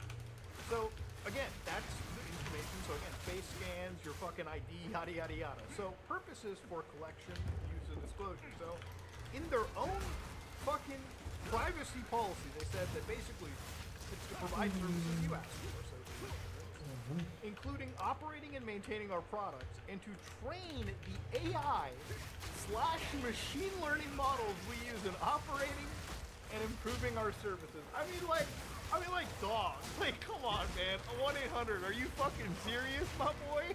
Like, really? You're telling me that I should feel okay sending my information to a company that blatantly just says, yeah, if you send us your driver's license, your SSN, your fucking passport, or your facial map. Yeah, it could also be used to train the AI and machine learning models. Not only is the government that's supposed to be protecting my shit selling it to the highest bidder, but they're giving them carte blanche access to say, hey, listen, we're gonna make our services better entirely for free, all at the fucking cost of you giving up your information, basically by force. I mean, like, dog. I mean, like, are you fucking serious, dude? Like, go fuck yourself, you know, to be honest with you. We live in a world where this shit is not only normalized, but the companies that organizations like Discord work with are so, I guess mask off is the best term, that they're saying shit like this, you know? And again, you might be like, Muda, you're interpreting it wrong. Well, feel free to correct me, okay? Tell me what I am interpreting wrong. Because at the end of the day, all I'm seeing is that these AI-powered companies that basically now exist because a market has been forced onto them to verify humanity across all these services, right? Again, I get it. Discord has a problem with, again, grooming, right? Nobody's going to say that there's no predator sitting on Discord, and nobody's saying there's no predator sitting on a vast majority of online social media sites. I get it. I understand that 100%. But I've always been the advocate in saying that, listen, you, if you're buying somebody a fucking computer, especially your kids, you should be monitoring. If it was up to me, my children would never be accessing Discord until they're pretty much close to adulthood. You know what I mean? Like, I grew up in this world. I understand what kind of creepy fucking little kid lovers you could find on MSN Messenger. I wouldn't trust my kid on those platforms anyways. I would never even trust my kid to join a fucking public chat room. My parents were very much watching if I had ever joined a public chat room on MIRC back in the day, okay? I would say that the same situation applies on Discord, right? It's like you're gonna find tons of groomers on these social media platforms, especially where you have that intermixture of child and adult on public social media chat messages or chat forums. And the reality of it is yes, that sucks, but we're at a point where in order to even access many services on the internet, we have to provide our information to a lot of these companies that don't even, by law, delete all of our stuff the moment it is used for that age purpose. Look, if there were laws and there were proofs that we could have that when you send your information to the internet or these services, they would be deleted in front of you. If that was the case, I would be a little bit more comfortable, but the reality of it is that even reading their own legal, fucking documents, they don't really have to get rid of your shit until, I guess, they are completely compelled to by laws that are not gracious enough for your safety.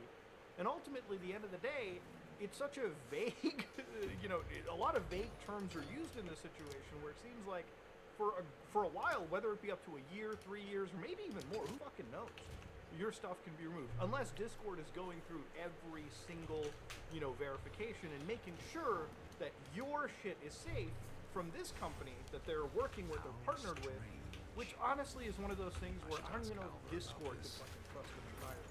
Again, it's such a convoluted mess that trying to have any basic trust on this is almost impossible.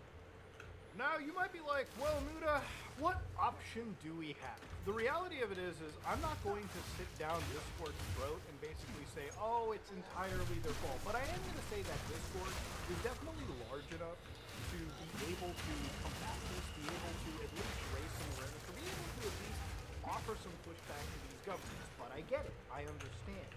When government agencies are on your ass and these are laws being pushed around, all Discord can effectively do is kind of comply in a way that maybe they think is the best for the user. At the end of the day, they're such a large platform that if they were effectively to say no to the rest of the world, that would be killing their business overnight. Remember, Discord operates business-wise in all these regions, right? They charge Discord Nitro basically all over the world. By not complying with a certain country, you're risking your service getting cut off. You're risking fines that you may or may not be able to afford. And most importantly, you're risking, let's say, for instance, you operate in Australia. If you don't want to comply with Australia, then all of your Australian Nitro users, you're not going to be able to facilitate with because the government's going to block that financial relationship. Same with the United States, same with the UK, same with any other fucking country that they work in. So, unfortunately, if you're Discord, you have to comply. There's not a situation where people are like, oh, all Discord has to do is say fuck you to these people. They could, And then overnight, their business completely fucking drops. Completely fucking, like, diminishes. That's the reality of the situation. So anyways, let's go further and look a little bit deeper into the story, right? What are the alternatives? If I'm telling you to not use Discord, what else can you use? Now, a lot of people have brought up these these programs like Fluxer, for instance, and I've never personally used Fluxer myself, but the idea of it is that these are self-hosted programs, meaning that if you're somebody that actually wants to host your own shit instead of using their servers, you can basically host this process in a Docker container on some VPS server out there. Now, another fun fact, I've actually hosted my own server. So here is a Stoat instance. For anybody that doesn't know what Stoat is actually one of these services that I was playing around with that was effectively like a Discord alternative. And it's not a perfect solution. It's definitely not all the way there. But it allows you to host an instance of Stoat on your own server. So I went to a third-party VPS company, and over there I paid basically for about, I think, a year of their service for less than the cost of Discord Nitro. And in doing so, I ended up actually taking their service and self-hosting. So here is an actual self-hosted instance. And you can see that about 18 people from like some ordinary games Discord kind of jumped into this. It's not something that I have open, and I'm not entirely ready on opening this up to a community, simply because right now, these are all people that I believe are, again, just adults. We literally just talk about Linux, so you can see right over here, it says how to install Linux, how to set things up. And the reality of it is that I'm not ready for the whole like moderation side of things. I just want to make sure that this kind of alternative works. But mostly the reason why I have this is because I have a few friends that I use Discord with on a daily basis. Right? People that I play Counter-Strike online with, Siege with, Marathon, whatever, just my closest friends, right? People like Kyle, Maru, Jordan, so on and so forth. And instead of going onto Discord, and by the time when we're forced to upload our shit to their servers, and none of us are comfortable with it, we can use our own personal instance and jump in and basically join the call and effectively talk as if we were on a standard Discord call, all entirely running on our own self-hosted server. And of course, a lot of these features are coming soon, things like video calling, things like screen sharing, but as of now, this is outside the control. And of course, there are other solutions too, right? Like Matrix Chat as well, which is a much more private version. Again, Discord is a great service, but Discord is a service that is a closed platform that is reliant on following the rules and regulations. And the reality of it is, for a lot of us who just want the internet to be private, and for ourselves, I think we have to get back into the world of self-hosting. So Matrix, for instance, is one of those services where you can also self-host this yourself. You can get a free version, or again, you can run everything on your own service. And when you run everything on your own service, you basically have access to, again, something that is controlled by you. You could even run it on your own local computer, and really this kind of stuff doesn't take all that crazy amount of resources. Like, honestly, the Docker container in this should be pretty tiny. The only time it should ever actually be taking up resources is if somebody's jumping into a call and maybe video chatting. But yeah, other than that, you could even host these on your own local computer. But buying a cheap VPS somewhere in the world may honestly be the play to make, right? Especially if you want something outside of sending your information to places like Encode, for instance, right? Look, at the end of the day, I don't trust all these companies that they're partnering with, okay? And in order to avoid it, I have to get used to self-hosting. So no, honestly, at the end of the day, a lot of it is not just fuck Discord, but it's fuck the governments and a lot of these freaky billionaire tech evangelists that have kind of pushed this crap onto us and have sort of forced us into a situation that we have to be doing this kind of work. You understand? So ladies and gentlemen, I think Discord's time is done, okay? Because ultimately, they're complying, and they have to comply, and they're working with people that are shady to begin with. But at the end of the day, what alternative do you have but to host your own servers, right? That's really the play, man. I mean, it is what it is. I don't make these videos so I can just sit here and give you another doom and gloom thing like, oh no, this is a bad thing that's happening. Can we avoid it? No, dude, bad thing is happening. You can't avoid it, okay? Takes a little bit extra work. Hell, you know what? Consider it a fun weekend project to set up your own stoat interface, your own fluxer interface, your own matrix interface for you and the boys. Because ultimately, that's just where the internet's headed to. Isolated communities that at least are safe and private, as opposed to this centralized hell that the internet's becoming. Anyways, if you like what you saw, please like, comment, subscribe. Dislike it, dislike it, I.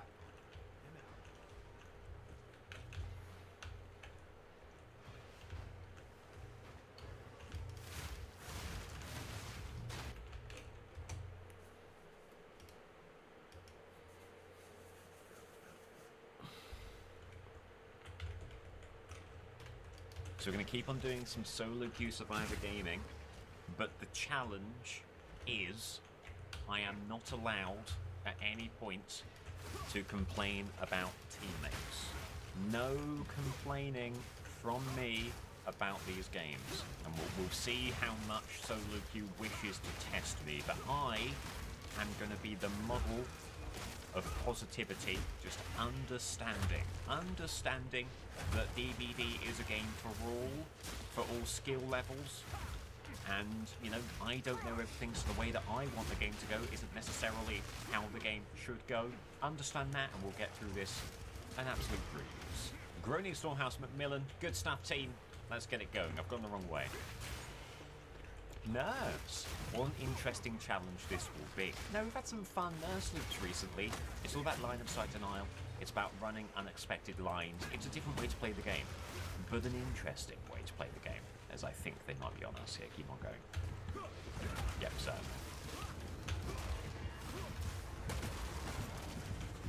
Okay. Kind of got them with that one. Good second blink gets us there. And we're kind of caught out at this point. Okay, let's get live out there for sure. Just keep on going. Huge. Well, that buys us a bit of time. For how long can we keep this going? I really don't know. Pallet there. Ah, they get the hit. Damn, I didn't think we gave them that much. Okay. Well, unfortunate. Taking out the hook, but at least we get a gen, and half a gen, although Paymers takes some off the top, but that's a fine start from the team. Try and stay there. Unfortunate, like we say, Nurse, especially if you're found in an open area, can be so tough to get a read on. And I think they sense they can end the game right here, right now, so here comes the slugging. We'll see what we can do. We'll see what we can do. Thank you for the unhook. Let's get out of here. And they are going to hook. Can we get this recovery? We certainly can. Do you know what? I'm going to let you do it, because I think us holding on to our endurance is very important. You've got to imagine there'll be some barbecue stuff going on here, right? Absolutely. Good lord. I didn't expect it to be that quick. All right, well, thank God we didn't join in the recovery, I suppose.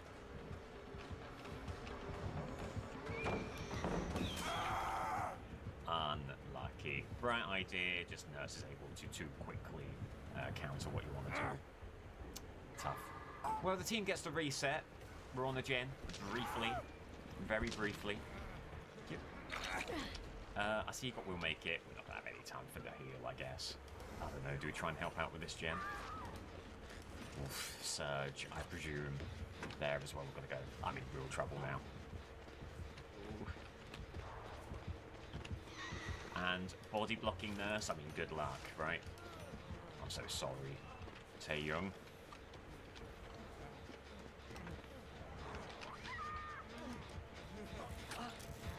I can say there, we're just trying to commit to the gens.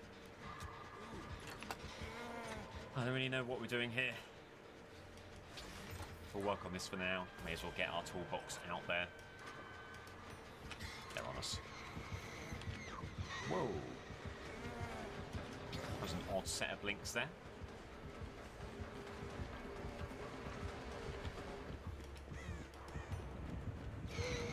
Yeah, well played. We just never had a chance, and that's how it goes against Nurse sometimes. GG. And at the very least, it was over. Nah, put me on a hook, thank you. At the very least, it was over quickly. On to the next. We'll hopefully have a better experience.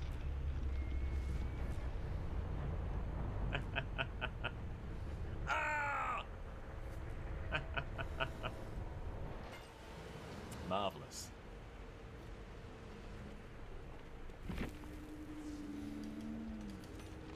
Marvellous. P100 Nurse, and they've got their little icon there. GG, well played. Good luck with next. Audio bug there, was there? I saw the webcam blipped out as well. Must be related. Sorry about that. Vague tech issues. Hello, I like DBD. Good luck.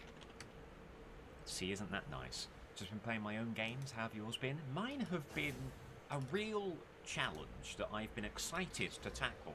And I'm hoping they stay challenging for the next hour or so. Dead Sands. Do not be surprised if we are. Say first chase, it's Blight. There he is. Let's get away early. I do not want to find myself in an early hook situation against Blight. There they are. Okay. They've lost us. Now this will be very informative. Do they have nowhere to hide? Yes. Could not be any more confident. Why did I put myself here? That was rubbish. That's absolutely rubbish. Dear me.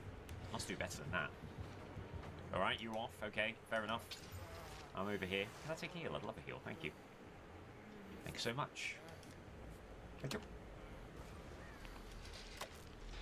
God, blimey. What's this gem progress? Oh, it's fast gem progress. I don't know what was going on there. Okay. Well, we've got a brand new part there as well. Wonder if they're doing some kind of fast track build. There's your dying state. Is it pain res? Is it dead man switch? It's pain res, it's not dead man switch. Let's try and get this done as soon as possible, because you imagine there'll be a lot of aura reading here. Here they come. Don't want me to get that.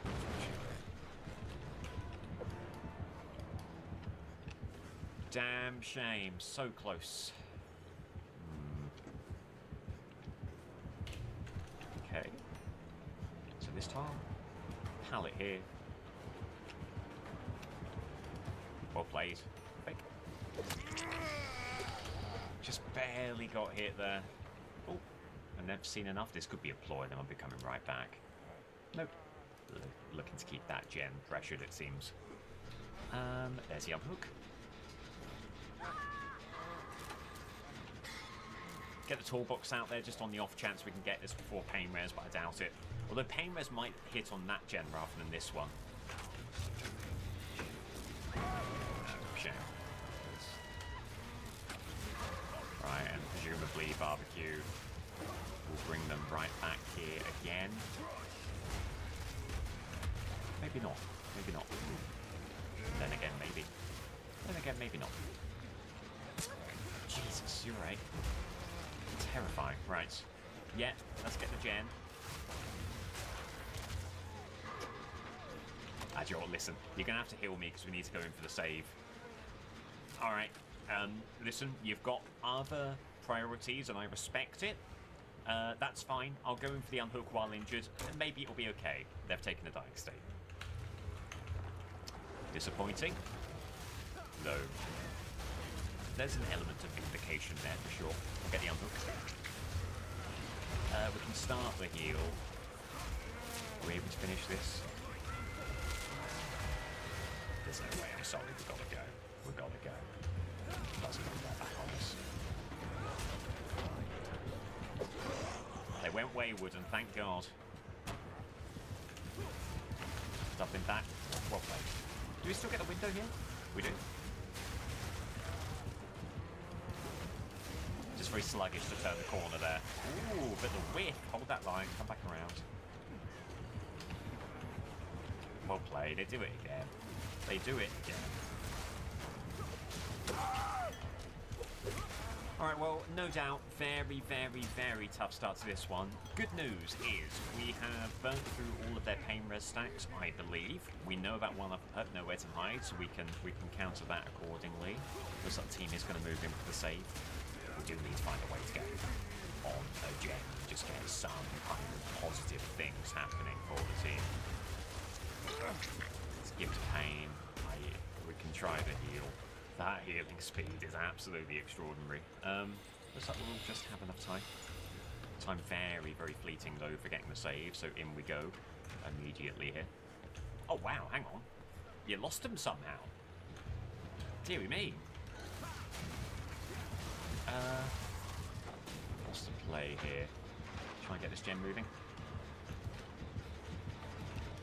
Okay, yeah, we can take aggro. Yeah, I'm surprised they actually went for us, but there we go.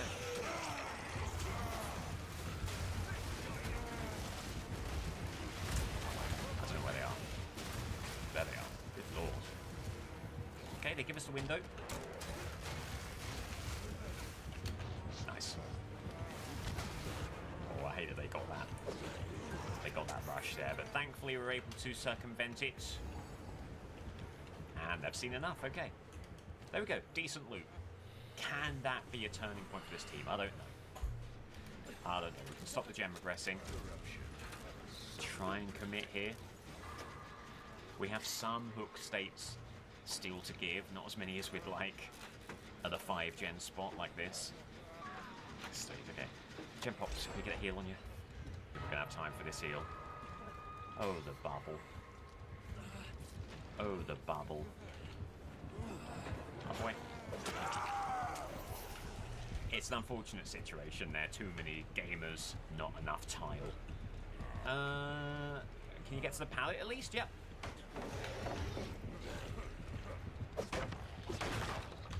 Oh, you're sticking there? Okay, yay, listen, you were trying your hardest and that's really all anyone can ask of anyone else. Alright, so everyone's death hook. And we've got a gem. That's tough. That is tough.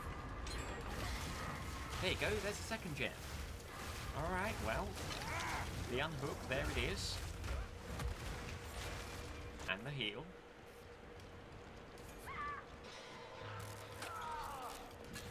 That's a shame, that's a shame. I'd be surprised if they slugged, yes, and they would take that hook. They hadn't used all their pain res? That is astonishing. Wow, well, they have kept up control of this game all the way through. Good work. Run them this way, try and keep them as far away from Claudette's gen as we can. They've found Claudette, it seems. Well, I think we always play as if we've got a chance, right? So get on the gen. And who knows, maybe it's the greatest loop of all time and we do get big 2 as well. Chat, hey, I'm not allowed to complain. I'm not saying that you're not allowed to complain, but let's maybe have a more positive outlook on these games and what's going on here. We should be close enough that barbecue doesn't activate. Nope. Hang on, hang on. As long as we're in the terror radius, I think we're okay. I could be wrong.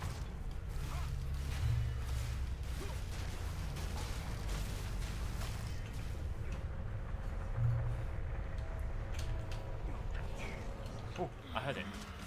It's in here! It's there! Hatch escape! GG! Alright. Hey, do you know what? I'm going to chalk that up as the power of positive thinking. So what was it then? Pain res, gift of pain, obviously. Oppression, and nowhere to hide. I see. I did not run into oppression at any point. P100 nurses, P100 blind. Listen, hey, I always say, if you want to be the best, you've got to beat the best. So bring on these gamers. Bring on all of these P100 gamers. I don't mind.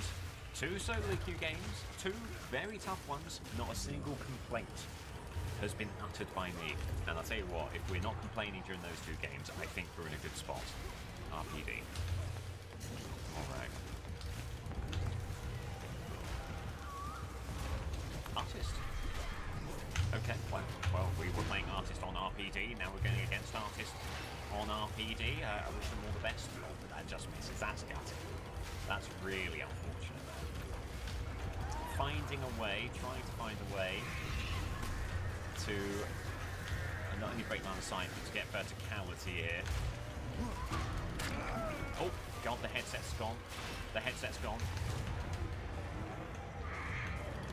that doesn't connect well. Get the bolts. No, excuse me, please. Not a complaint, just a worry, just a concern. But I really appreciate the hit that you are now taking. Thank you so much. Injury on Vittorio. We'll keep on running. Again, we've got to get that verticality to deny a potential crow.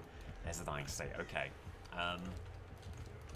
It is very unfortunate. They were very suddenly in the chase. I don't really... I find it concerning that such a thing can happen, although no disrespect intended, and we'll just try and get these gens moving. Yeah, tough one. Really, really interesting. I just can't... I find it a bit funny. No. No.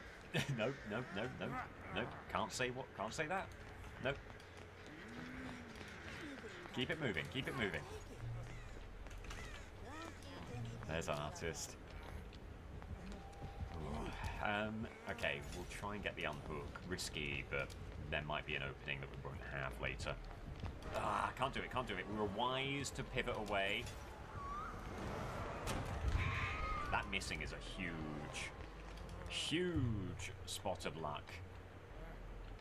That etiquette bar is moving along at pace. I think it has to be an uninjured party who goes for this now. If indeed Vittorio doesn't get a self-unhook opportunity, which they really might, there it goes. They can unhook themselves. Brilliant. There they go. Perfect. All right. That is great news. I'm going to get the toolbox out there. Yeah, we can heal. Oh, you've put them here, have you? Okay. Fun. Yeah, really good.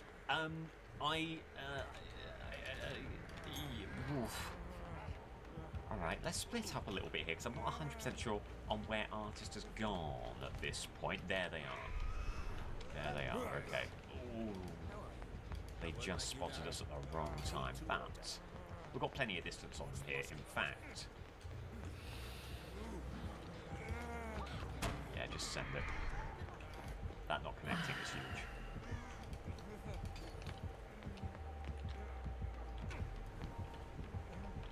Alright, well...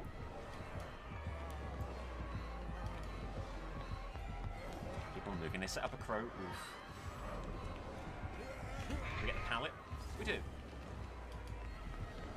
Oh, the headset's gone again. Oh, it's back. Quick fault there. Crows do connect. Got a pallet here. Oh, I just thought we'd maybe got away from it.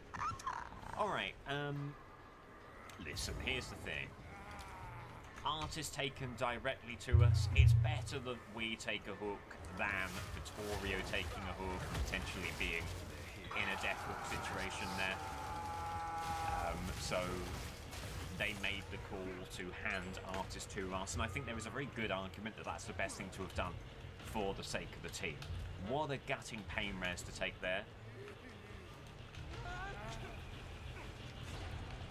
Really disappointing pain res, but if we really quickly get back, we can get this gen back off the side. Quick as you like. I wanna commit to this fully, I think.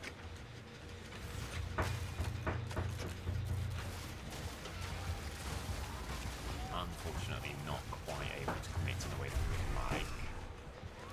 Oh, that's a hell of a play from Artist there. They can come back. We've got to go. That missing is hugely fortunate. Are you fully slugging here? That's a surprise. For sure. And then you set up a crow. That's not an awful situation. Get the crow, just move. And then come back once, twice. You know exactly what I want to do, which is stay away from that crow. Yeah, okay, so we're going to find ourselves in hot water here. Second hook. There's the recovery, but we've really left that gen languishing right there.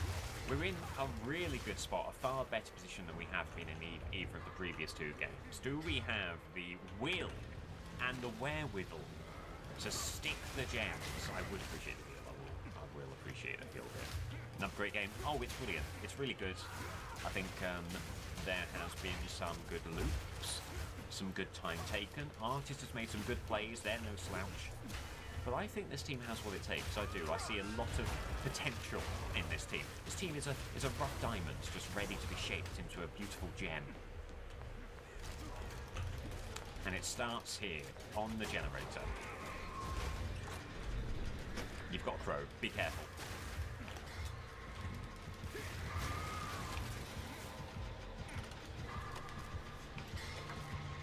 Are we able to get this gem?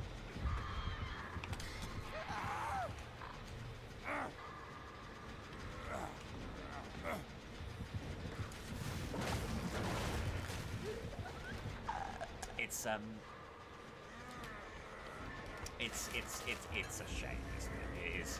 It is just a shame and nothing more. But here's the thing, wow, they are really wanting to defend that gen, and they may have lost the game with that, because they have denied themselves the opportunity to turn this into a 3-survivor game. I'd love to see Vittorio on that generator.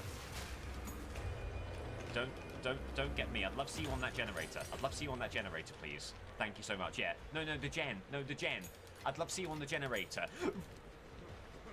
Oh, it's a simple conflict of interest there, and it's really unfortunate. It's very excusable. It's just two different ideas. It's two different ideas of how we need to play a game state like this. They have a different idea to me, so they've chosen to go off to an area where there's no survivors and no generators at all, which is their prerogative, and I wish them well with it. Unfortunate. Let's have a sip.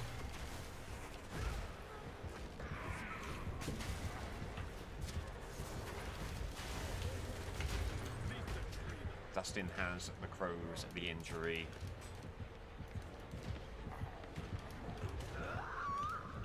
Vittorio back there. Unable to get the unhook. Brings the artist back to the already injured Dustin. Dying state there. Vittorio gets the unhook. Takes the injury.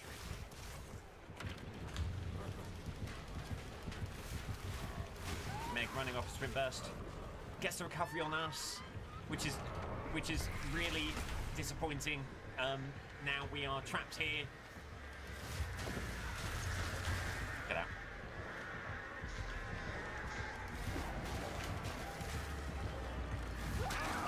The issue was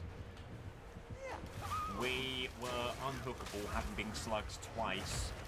For, in my opinion, very little reason we were picked up. I think what's happened is just different priorities. Not everyone's going to make the same decision in the same situation. What I thought should have happened just didn't align with what they thought should have happened. And when you're playing in a game with zero communications, stuff like that is going to happen. Well done, well done, well done, well done, well done, well done. Let's go on to the next one. Play the game, play a solo queue game. Let's see how this one goes. Mrs. Slate, you doing okay? I'm doing great, can you not tell? I've got a positive attitude. I'm loving these games. I'm loving these teams.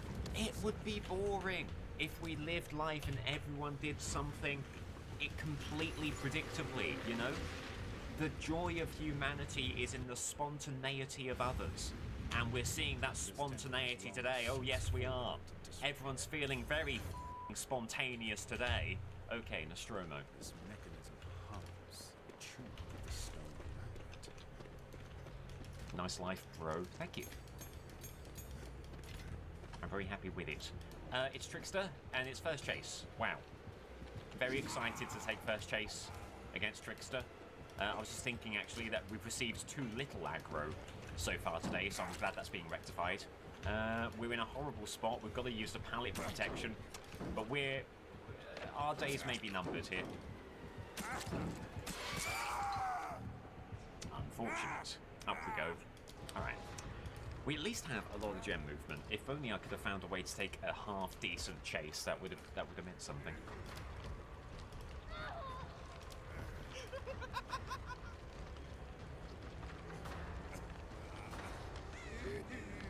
Okay, so... are we fully slugging? We are, to deny the hook. Right, so V needs to be really cautious here. Hope that Trickster somehow runs out of blades. Oof. See the team are all moving towards the same area. I think that Yui wants to deny the slug here, get the recovery, but the issue is Infectious Fright. Yui has screamed. They are hooking though. Wow. It would have been really tempting for Trickster there to fully devote themselves to the slug to end the game here and now. They don't. We reach second stage. Just a lot of pressure being applied. I understand why such a thing happened. Is it disappointing? Of course it is.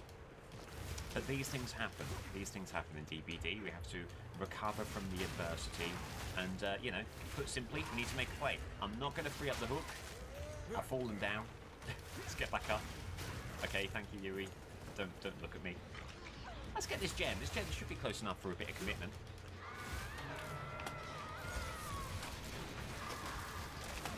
Oh, do you know what? After all that 3-gen game, we might have a chance. I think we should take the opportunity to heal up here.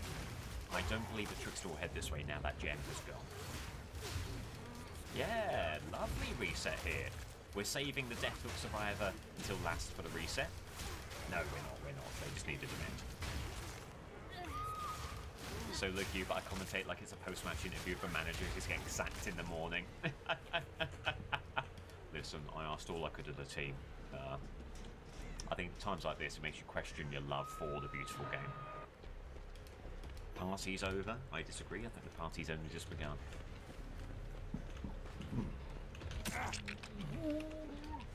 Where'd that come from? Good lord. From across the map, I think that blade's connected. Deary me.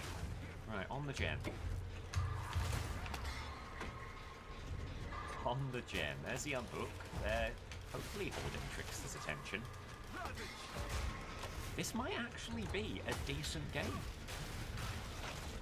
Pretty nasty 3-gen here, but we're very close to breaking it up.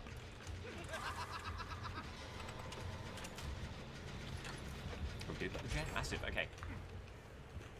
Get some distance. And make a break for it while they're focused on 11, who obviously can take the hook while we cannot.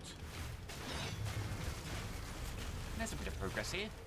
Not much, but enough to be getting on with. I'm going to leave you to this one. What I'll do is, I think I'm better served. That is not any condemnation of the skill check. I think I'm better served. I'm better served moving a different gen. We've got 2 left who may as well be on 2 different gens here. We'll leave them to the fantastic work that they're doing on that generator. Such vital work being done on that generator. 2 dying states, oopsie daisy. These are hooks that the team can take, but the issue then becomes, how do we rebuild? Oh, Yui's taking a trace immediately as well. I find it an interesting decision to be there. They do get 1 recovery, I suppose, but trading that out, and now you're going to go after 11? No! Hey, I have to say again, fair play to this Trickster, who's had multiple opportunities to just fully slug everyone. I would have been tempted to do so. They have been taking their hooks. So, I'm hoping we have time for this gen. I think this will leave us with a gen all the way over there for our final 3-gen situation, which is great news. There's a scream via some mechanism. Not entirely sure why that was. Yui's in trouble now, Deathhook and injured. We'll try for the heal. Dead hard from Yui, great play. But Trickster just doesn't care sometimes. Such is their skill set. Such is their arsenal. Cool. Hill there, we're going to get on this gen. I think this could be a situation where we go for the recovery. Yeah, 100%, 100%. And then run, we'll take plates.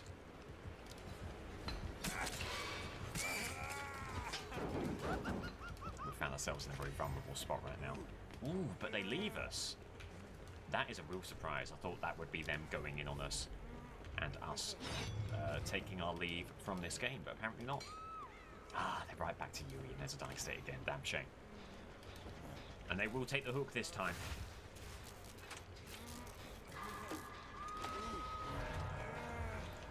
A decent 3-gen this, especially against Trickster, can one of the other two survivors take aggro here. Very important. David King, we are basically the king on a chessboard here. Very little potency, we have to be protected. And Trix is going to head right this way. Oh, but you know what? They've not spotted us, so we can make a break for it. Hello, hello. What I'm going to do is go all the way to the other side of the map. Don't worry about the heal. Please don't worry about the heal. I think the best play for me to be making, if I'm going to be healed, it's one of those. If I'm going to be healed, I want to be healed with adrenaline. So, focus on the gem. Focus on this gem. We didn't get any more progress on it, which is a shame. Okay. I like this. I like this. I think this is the way this has to go. It's time. It is time. Time for a gen to be repaired. Sick. Okay, injury for V. 11 back on that gen. There's the hook. 11 takes a hit immediately. Trying to maybe body block the hook. I don't know that that's the play personally, but they have a different idea. Taking the dying state there. And we still get the hook. What an interesting way of going about things. Putting your life on the line for another survivor. I've got to respect it. I've got to respect it. I hope it pays off for us. Now I'm thinking timings. Do we have enough time to finish this gen, get adrenaline, and then go in for the unhook? On 11, probably. On V, possibly not. It might be a moot point. Are they heading this way?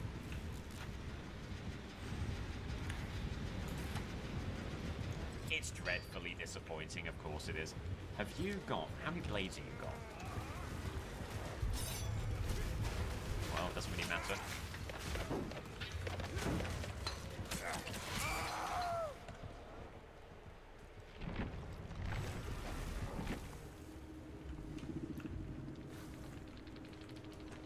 Sorry, I'm just pondering how much fun I had in that game and how much I fully agree with every decision made by the team.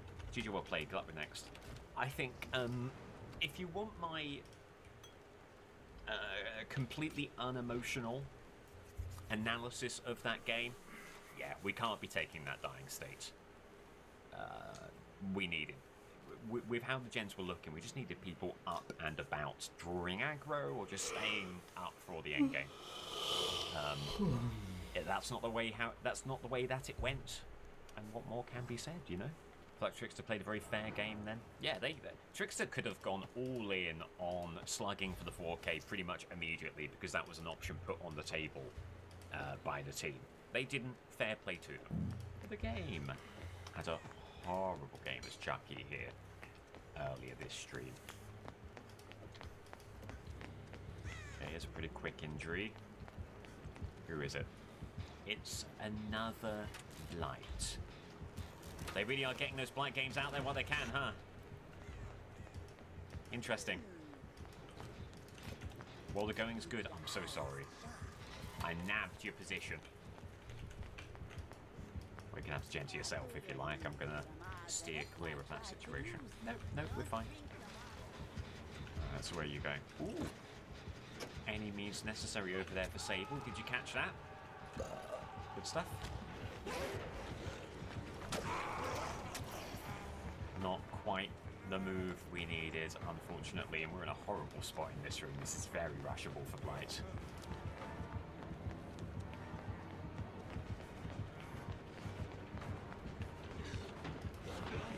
Oh, they've actually screwed it up. Actually screwed it up on that occasion. Okay, great. And they've seen enough, off they go. They'll probably kick the gen or maybe head back to the boat. Probably both. Nope. No, they're back. Well, we can't just stay in that all game long. No! Do something. Here we go. On Sable. Where? I'm not sure. They're no longer on Sable. They're back on me. Okay. Fed that pallet to them. I don't love that. I was too scared to do anything else, I suppose. You got the rush out there? It's not what you can do, unfortunately.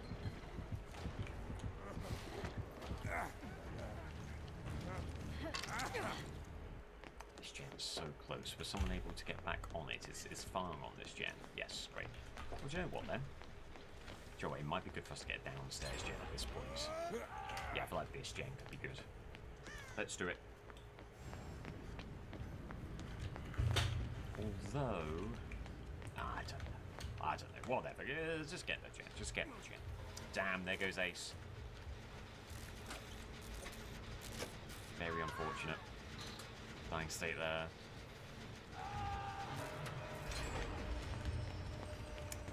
It's tough when you are kind of compounding the problem. Not only do we take a hook, we give away another one. That's the kind of thing where these games can fall apart. Another injury there. See, this is the thing. We know these hooks are going to happen. I think it's very brave to be taking these hits, but maybe putting us in a bit of a tough spot. Who can say? I wish them well. Okay, so on me, that's fine. That is A-okay. Nice.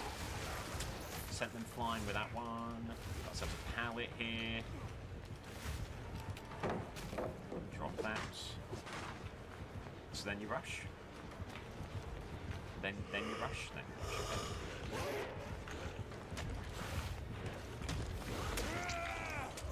Tried to sneak past them there, didn't quite work.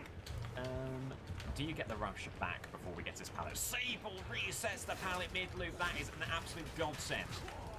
That is an absolute godsend. What a play. Double back. Okay, that's fine. There's the rush. Let's do what we need to do. Oh. Damn. We need gem progress, clearly, here. I am not seeing a huge amount of it, unfortunately.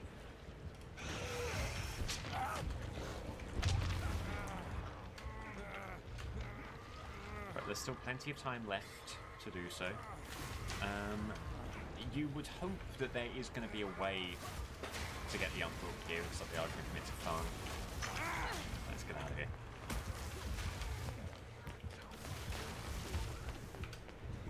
Is there any chance we can get on that gen? Maybe. Let's give it a go. Let's give it a go. On the off chance that someone is able to take a lengthy chase right here. This is great work from Sable. Dying state there, but they've given us a chance. Right there. What's timing's going to be like? If they head here immediately, they might be able to stop this gen. But I feel like that great skill check might be more important there, you know. Dying state right there is a bit of a disappointment. Okay, upstairs we go. They're slugging downstairs. I'd love to know where they are. There they are.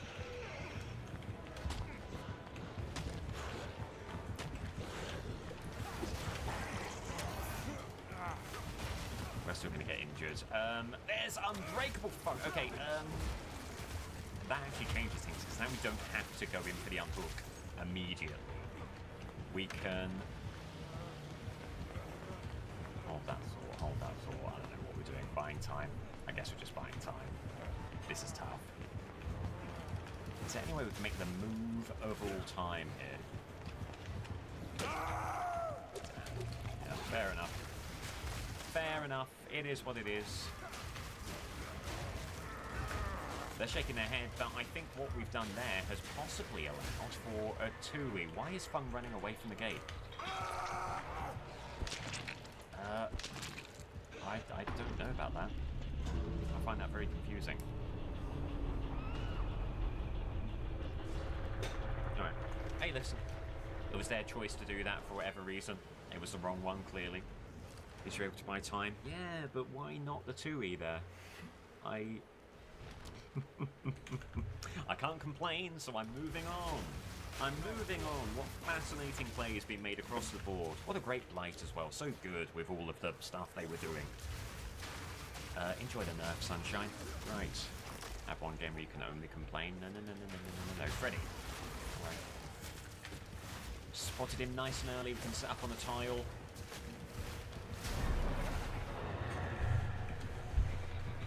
Unfortunately, we get injured either way, so I'd rather take him away from that gen. I did not realise someone would be moving to that gen immediately. That's a shame. Let's get on this alarm clock over here. Whoa. Oh, Jesus Christ. Alright. Well. Bit of a shame. Freddy's one of those guys who I've just never been able to counter through multiple iterations. It's slow going here for sure.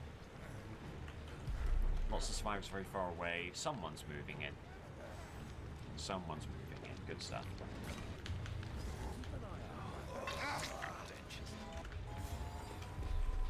It's on the gen, ASAP. Here we go. Yep. We'll go ahead and wake ourselves up. Thanks over there. The unhook, the heel.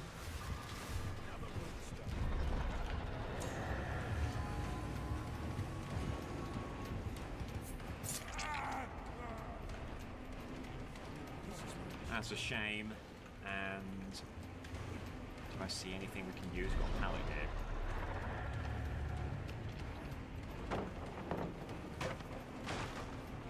Just don't feel like I'm doing what I need to right now. Nice, we've got a little fake out there. We've got a pallet here. Help me try. Get a stun, keep on moving. They don't kick immediately. What I'm going to try and do is circle back around to that pallet. The hindrance is tough, but is it enough to stop us getting this? No, great. And then live, keep on moving. Lovely. Get back around. That misses, which is huge. They stop. They kick. We go. Finally, a good loop. A good flipping loop. Well, it's not really yet.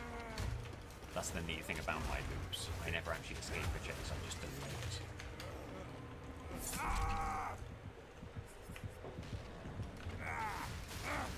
Great play from Freddy, you know, mastering the mid-chase teleport there to catch a survivor's unaware. Oh, right by the basement. Marvellous, yes. Let's make it more of a challenge for the team to get the unhook. There's actually still a hex out there. I wonder if I've got... This makes a lot of sense to be Pentimento, doesn't it? Do you want to wake up? No, don't think always. Deary me. Well, now we've actually given them the intel we started the hill, so now we've got to go.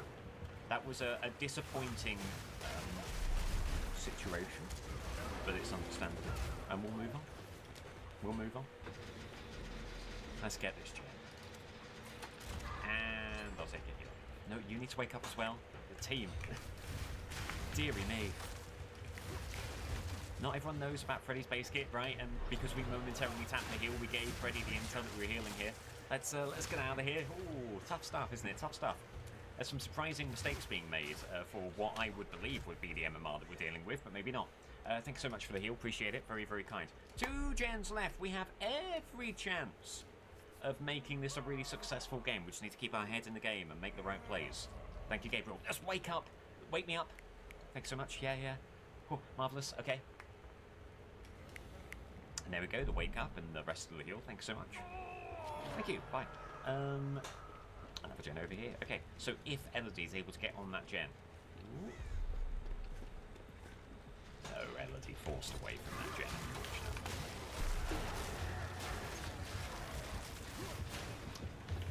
Chase over here. Listen, you know, we can't be aware of where all the gens are at every point, you know what I mean? So, you know, sometimes, unfortunately, you take the killer to a gen that was otherwise moving. Gabe on that gen is great to see. We'll get on this one over here. It is Pentimento. I think it might be worth cleansing. It's another good chase from Elodie. Buys us a nice bit of time. Likelihood is they're going to teleport here immediately. No, they're teleporting elsewhere. Okay. Probably over to that gen, if I were to guess, because that was moving, obviously, before, because we were on. I say where? Right there. Ooh. Hook right there. I think we commit. I think we commit with adrenaline.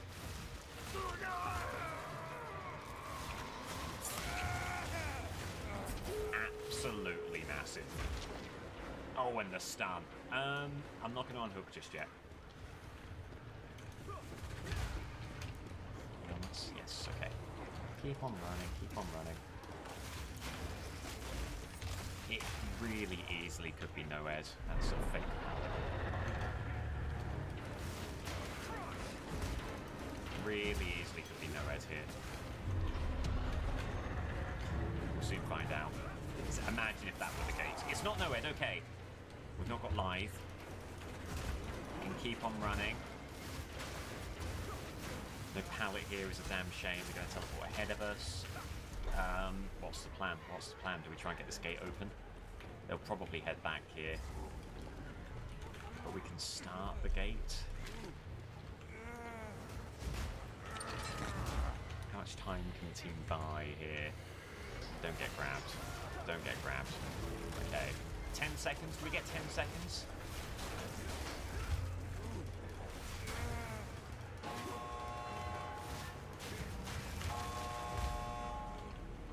Oh, what luck. GG, the 4E. Very good work. I'm not surprised to see P100 Elodie here. They were sensational, bought us a lot of time in chase, and a key to why we won that game. Alright, who's this killer? I don't know, I don't know, I don't know. I don't know, I don't know! There they are. Good lord. That could have been much worse. It is Ruin. Hiya, can I get a heal? Thanks so much. Oh, it is corrupt, by the way. Just weird, corrupt spawns. Thank you. Thank you, thank you, thank you.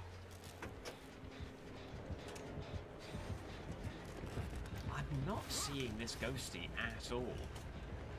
At all. Right. There he is.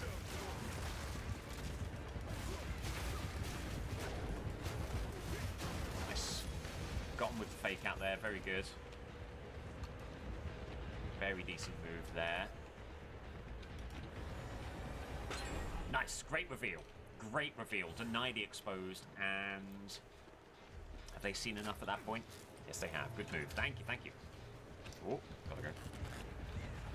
Injury probably coming up. Fake. Ah, full hit. Pre-swing. They do not. They're trying to get me on the exposed. They're not able to do so. We'll get the vault there, and we'll get live, and we'll be off on our way. Very good work. All right. I've got an itchy nose. Oh dear. There we go. Whew. Back on the level. Hey. Hey, now we're talking. Is that ruin gone? It certainly is. That weren't bad. That weren't bad at all. Usually Ghostface's reveal mechanic does not play ball. It did there. In fact, I'd even say the reveal mechanic was ever so slightly generous for us. A couple of people exposed here. Meg able to probably, looks like they're running interference for them. And all the while, the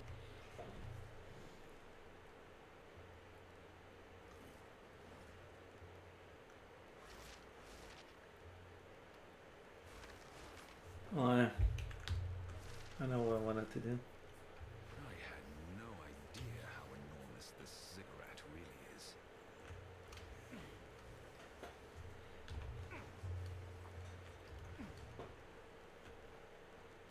Beyond the tower, I recommend. Good luck.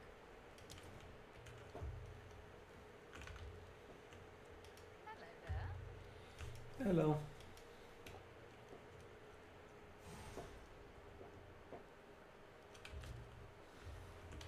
This drowned city is not dead.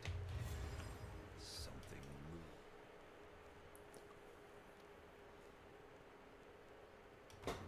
Mystic Refuge.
Volume 2.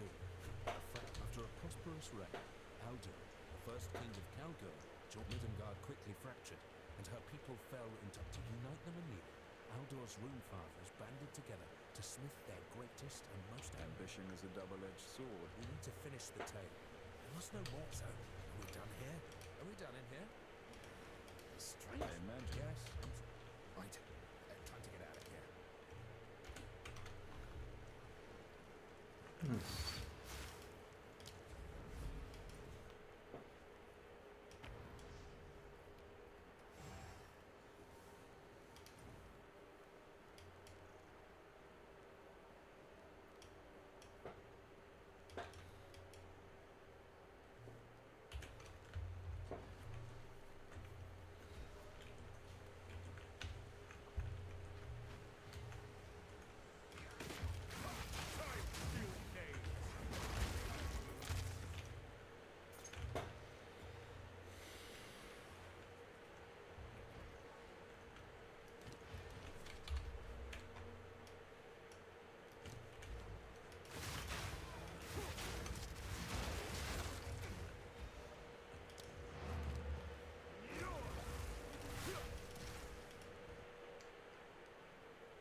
The Rune Fathers were Elders. The abundance of Verizon in their volcanic ranges meant they would never exhaust their capacity for progress. Oh boy.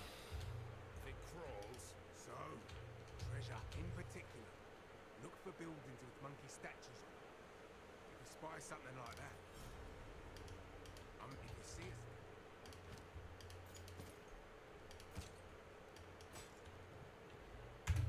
Don't get eaten.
Hmm.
the gem pops.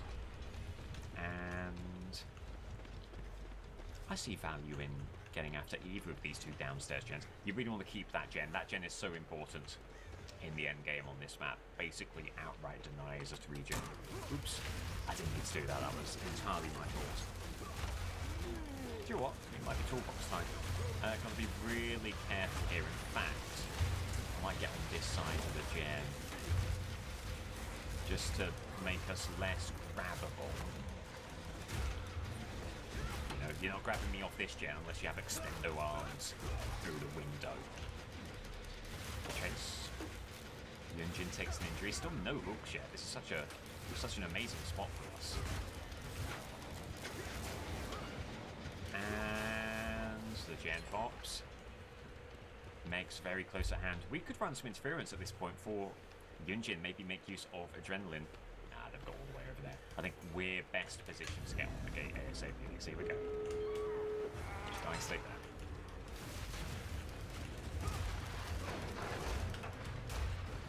Ooh, what could that have been? A save? A pallet? Not DS. It's the end game. It was probably Meg.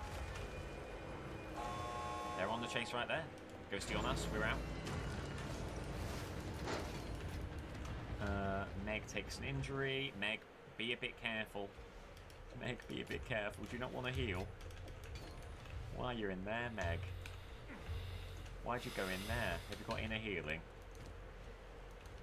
Yes. Good work. Right, I think we're all good, right? I'm out of here. Bye. GG. GG.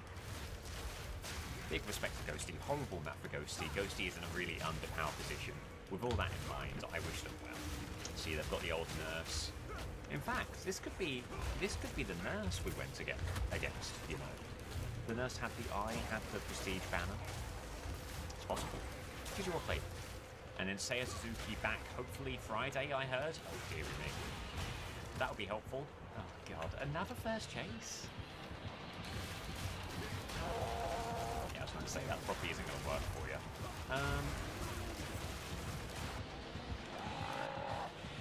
Put a Volt out there before they can body block us, and away we go. Nice.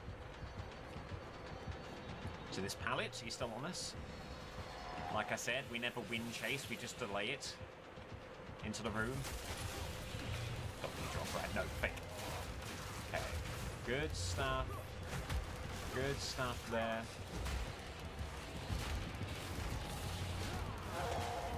Hold.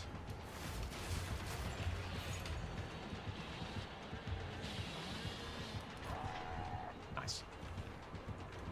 Do they recognize what we're doing? Because they could absolutely ruin our life if they guess what we're up to. Okay. Oh my god, have I actually escaped from a chase? Oh. Oh. I got so used to the stress of the chase, and I've had so little of the euphoria of the escape. We finally got it, okay. Deary me.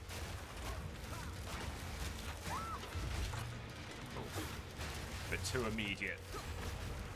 Put the champagne back on ice, everyone. 2 immediate dying states, and we have a rebuilding effort here. Unfortunate. Still. At least we get that gem. Barbecue very likely. I don't mind being out here. I do actually a little bit out in the open. Go, go, go.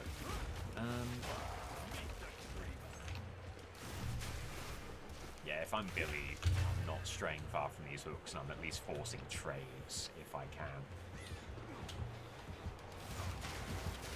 As soon as they go, we move. Okay, okay, okay, okay, okay. Unhook. And no trades, please, no trades. Come on, come on, come on. Nice. Go, go, go, go, go. Do we get to this pallet? The blind there, legitimately, very helpful. That was honestly a great effort.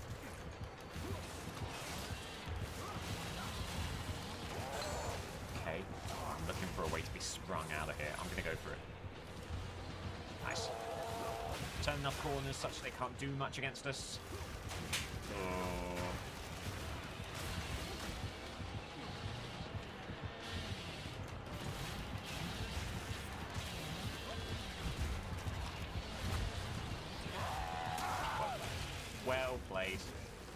Do you know what?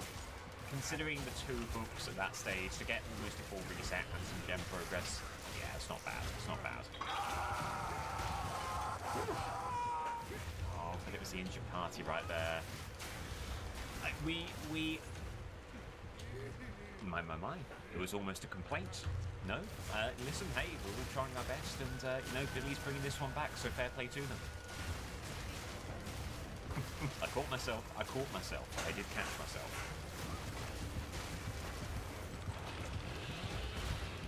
Oh my god, they did not see Zarina. We're so fortunate. There's the unhook. Not a lot we can do over there, I'm afraid.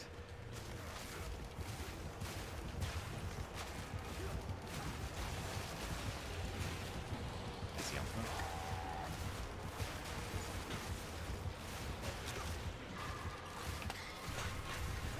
Just get the toolbox out there, try and get this moving as much as we can. Zarina in chase has thrown the pallet downstairs. Meg actually takes the endurance hit.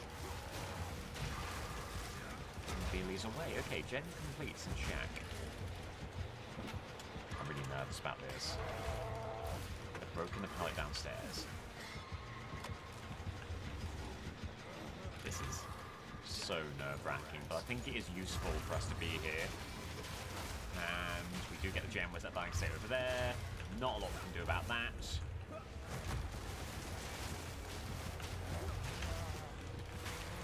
We're slugging? We are slugging. Okay, hang on. Moving in. I find it weird that we're slugging at this stage. But then coming back makes a lot of sense, huh?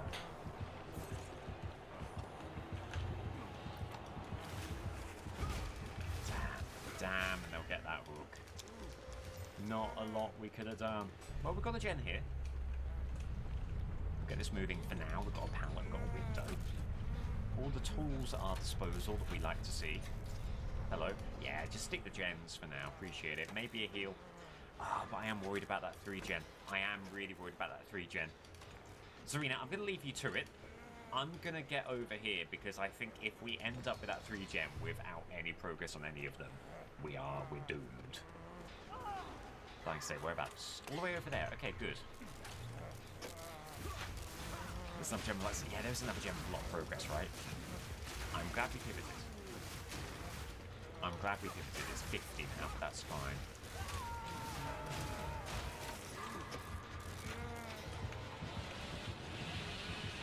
Okay.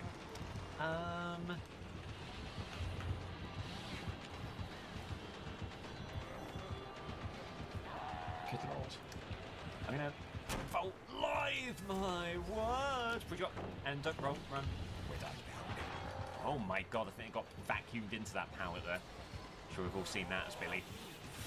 Just got around the corner. Can we drop this one around? Oh, I can't be here.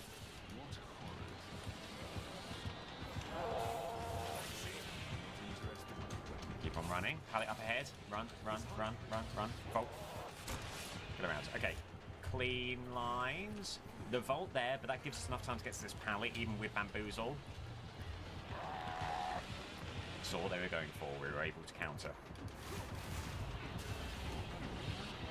Got me a drop. Fake. We got them to bite on that. We got them to bite on that one. We've got a window over here.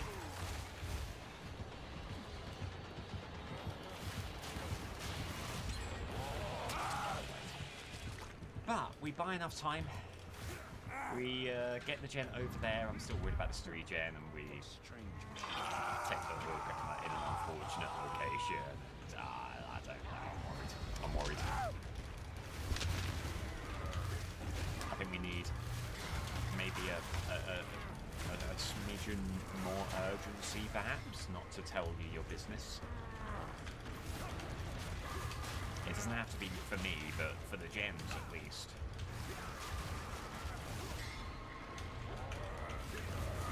Oh my god, that was a close thing over there.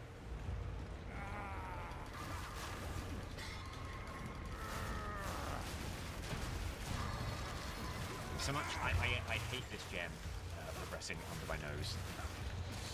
Can't tap it immediately off the record. It's going to be very useful for us here. Serena still in chase. How much progress is there here? Barely anything. Okay, what a damn shame. Have they left Serena? Just go for it. Oh, there they are. Yeah. It is what it is. It is what it is. What we can do is get live. Just try and take them away from this 3-gen, right?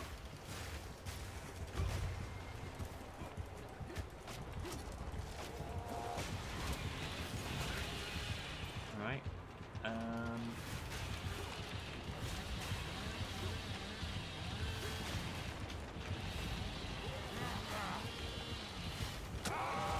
Good patience. It's very disappointing. It's very disappointing. And it was like we said, that 3-gen ruined us.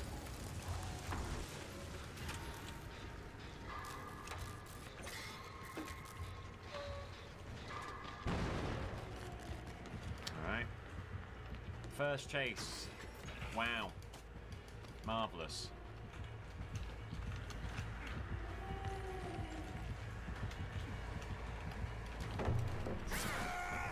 You got me, what can I say? Drop immediately. Oh, bloody hell. Good line. Disappointing. Disappointing. It's Spirit, who I just have never been able to do anything against. I look and feel like a complete amateur against this killer.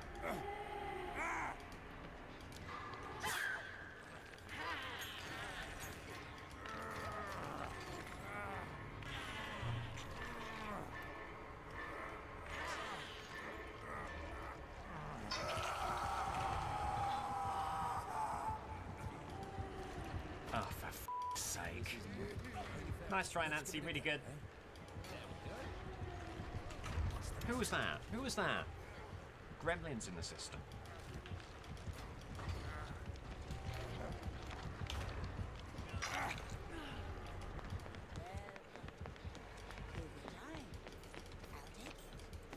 Just repair the job. Oh.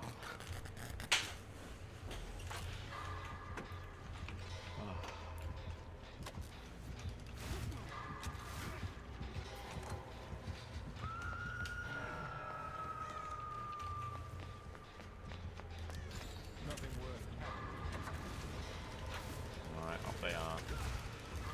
Up they go. Hit on Yuichi. Yuichi bringing them back down to the hook. Good stuff. We've not got time for the gen and then the unhook. So we'll do that now. I think it should be reasonably safe. Let's get over here and work on this. Or have they come back? No, they're still chasing Nancy. Okay.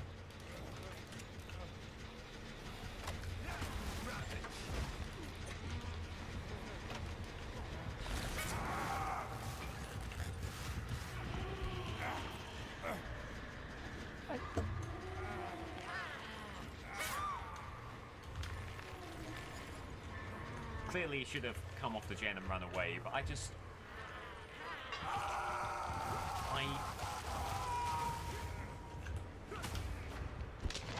no comment. I have no comment.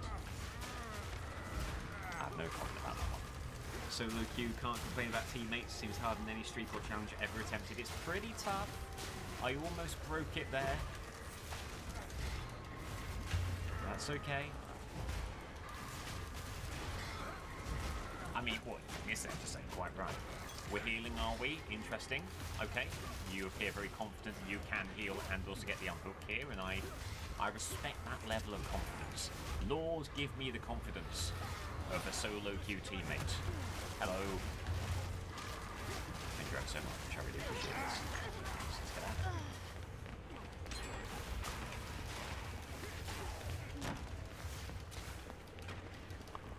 Lovely quick roll. Yeah, let's lose any element of surprise.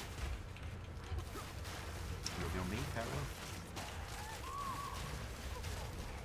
Right, So we have lost our first survivor. It's Starstruck. Right, I'm gonna get live out there early. We have to stay away from them. Yeah, okay. That was good, that was good. That was a good call. Nancy. But Nancy does have exposed here, so this could be tough for them.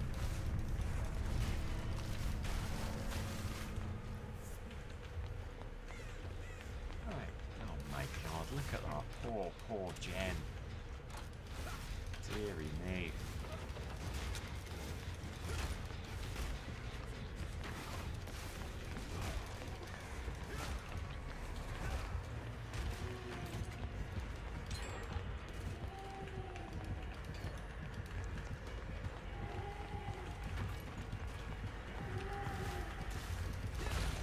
That little bit of phasing, that passive phase just got me there. No way this works. Thanks, Nancy. Yeah, I appreciate it. I wish you well in the future. Just an absolutely, completely unadulterated, fun game. Loved it. Let's get another one going. Definitely which. Seeing a lot of this map. Okay. Early gen over there. Lovely. What I will do is find an upstairs gen, that one over there. We are putting ourselves on a course for first chase with this kind of move. Artist. Get it downstairs. Tough, tough map for the artist. But hey, listen, I'm just happy we've seen two artists in the same stream. That rarely happens. 3 if you count my artist game.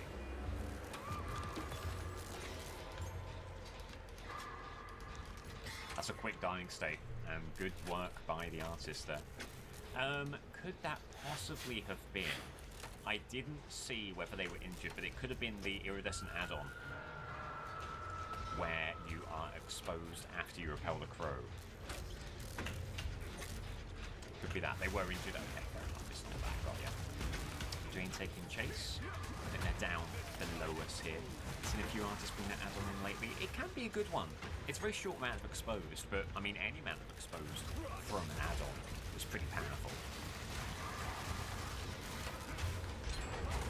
Okay. They're still downstairs. But I think we stay true to what we're trying to make happen. Upstairs gen followed by a downstairs gen, back and forth in this way, preventing the kind of 3 gen that we saw a couple of games ago.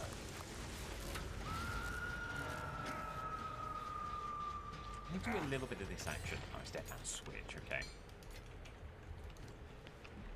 Because I was anticipating barbecue, and if it was barbecue, I was anticipating them sending a crow our way.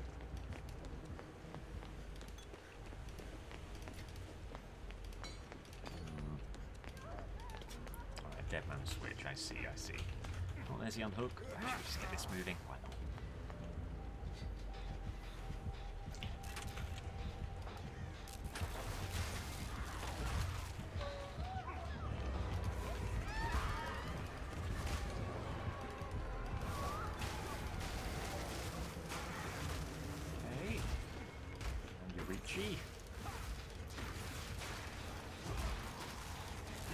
We're being shuffled from gen to gen here, not able to commit to any one in particular, but we have little bits of progress all across the map. How does artists fare on 2-level maps? Really poorly.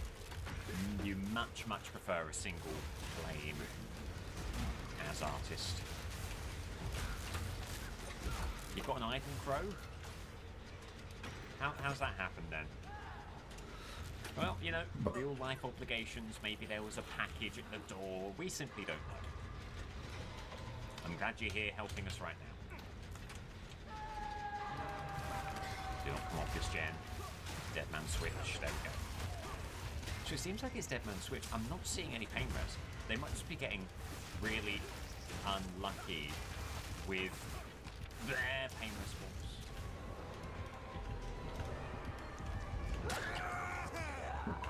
Unfortunate there.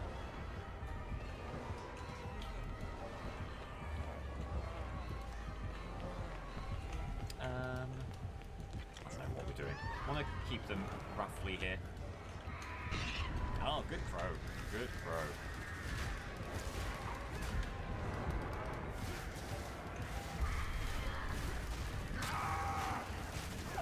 It's a damn shame. They sent the crow, but we still don't have time to get back around to the pallet and avoid the M1. There is a level of, but you know what? Never mind. Because Meg's on the jet, and I'm delighted with that. Complaint detected? No. Where was the complaint? No complaint here. No complaint here. Please let me, because I've got a lot of haste here, maybe let me get past you. Maybe let me get past you. Thank you so much. Appreciate that.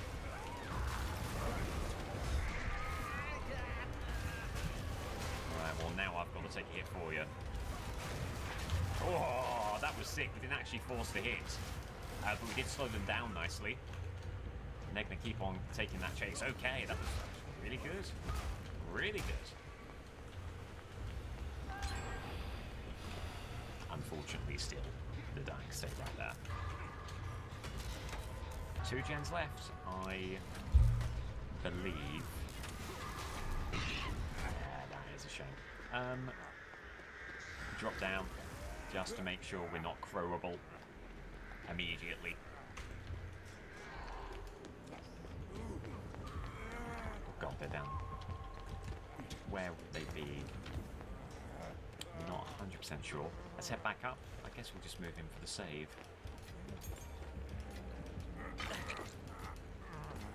I don't know that we can get on the hook. They will be looking for a way to get back to you, Yuichi.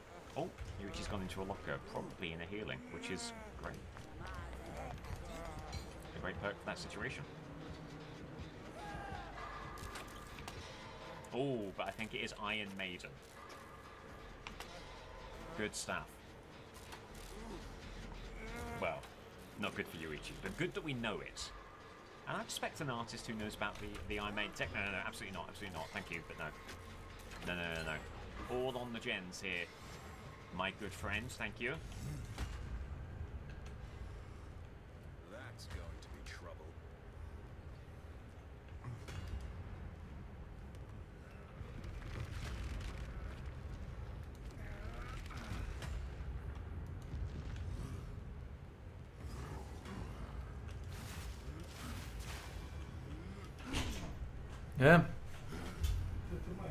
Šta, ručak? A nosi. Vozi.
Ta-da!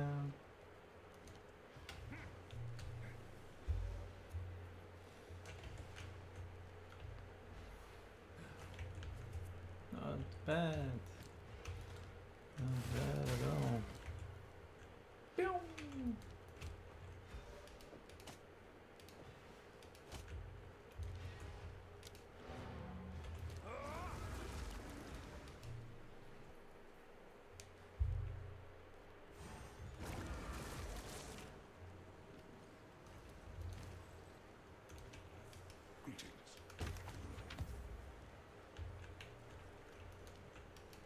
What do you need? Some odds and ends we found in the jungle. It's a deal.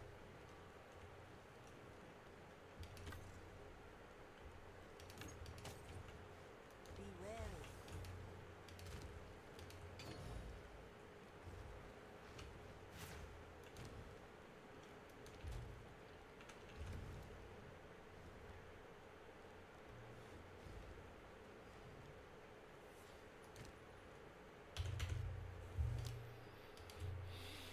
Be out of it. Lunch.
go again.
Okay, so that should be about 6.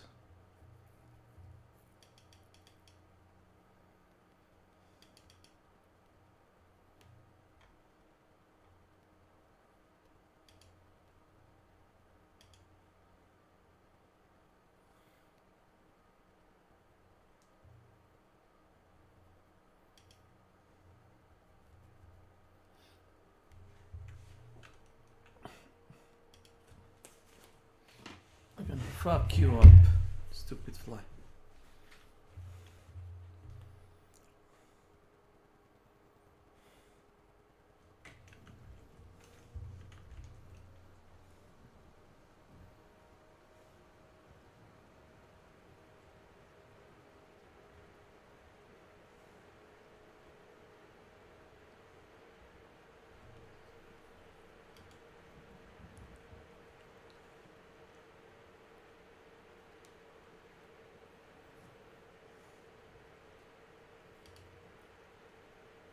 This is insane. This just confirms everything wrong with this movie. Holy cow. This confirms everything. This was just a theory, by the way, before. People were speculating. This is now confirmed. Zach was never making a Resident Evil movie. Empire just confirmed it. This is an interview with Empire, bro. Wow. Wow. Yeah, good luck to the Zach Kreger fanboys who are going to try their best to argue really badly against this. This just confirms it. Zach Kreger doesn't care about Resident Evil. He doesn't know anything about Resident Evil. He's not here to make a good Resident Evil film. Like, don't expect that. Honestly, this movie is, yeah, it seems like it's already, as mentioned, we've already known that it's confirmed not to be a good Resident Evil movie.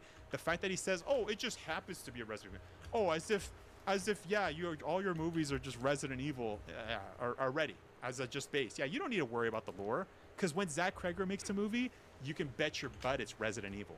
Like, what? Zach Kreger's Resident Evil opens up in theaters on IMAX September 18th from Sony. Austin Abrams, weapon star Brian, a medical courier who unwittingly finds himself in a non-stop race for survival as one fateful, horrifying night collapses around him in chaos and fresh image. Abrams' character appears trapped with an infected passenger. The concept here is that we're following an idiot. Kreger tells Empire not that he's stupid, but he's not your typical game character.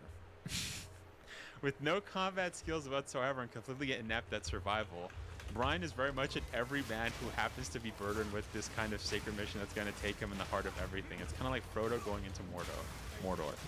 Okay, wait a second. So I'm a little bit confused here, because a lot of the Zach Kreger fanboys have said, oh yeah, this is just like Resident Evil 7, and it's like, no, it's not, okay? It's literally not. I wouldn't call Ethan stupid, even though that's coming from somebody who doesn't even like Ethan. You guys have heard me say, and I'm rage baiting right now, but you know, he's got his little freaking plain vanilla yogurt freaking personality. I could care less about Ethan, okay? I'm not a Resident Evil 7 fan. I could care less about that game. I think Resident Evil 6, 7, and 8 went far too away from the Resident Evil formula. each in their own direction. Resident Evil 7 was way too much horror, Resident Evil 6 too much action, Resident Evil 8 was too much supernatural nonsense. Okay, that's just a rundown of what I'm saying, my thoughts on Resident Evil, but that's besides the point. Going back to what he's saying here, not that he's stupid, but he's not your typical game character. With no combat skills whatsoever and completely inept at survival. I don't know about combat skills, you know what I mean? Like, Ethan knew how to use a gun, you know? So even that kind of, what I'm getting at here is that a lot of people are kind of trying to put two and two together, the Zach Kreger fanboys, even though they have no knowledge of Resident Evil, which I think is the dumbest thing to do, is to try to argue with an RE fan, even though you're not part of that fandom, and you're trying to tell people how Resident Evil is, even though you have no idea about what the series is even about. You're just a fanboy of the director that's making a video game adaptation of a game that's not a video game adaptation of a game. You know what I mean? Like, he's not adapting, he's doing an original story, but it doesn't fit well with the source material, right? Like, the lore is breaking at every freaking thing that this director has said, who's also the writer, by the way. So you have issues with that, right? Just issues with the logic here. But anyways, it says Brian is just a very much every man who happens to be burdened with this kind of sacred mission. It's going to take him to the heart of everything. It's kind of like Frodo going into Mordor. Now, this is interesting that he says this. So what I'm getting from this is that Frodo was kind of a naive kind of, I wouldn't say human, a naive creature, because he's a hobbit, that kind of doesn't know how the world works. He lives in the Shire, kind of, you know, protected away from all the evil and stuff, right? And by the end, kind of sees Frodo's a little bit jaded. He kind of knows how the world is, and he can't live in the Shire, right? Now, that's besides the point, but getting back to what he's mentioning here, I guess his comparison is that he's very naive, right? But on top of that, we've also seen that Brian's character, or is that his name, Brian, or is that Austin? No, Austin Abrams is the actor. Brian is the character.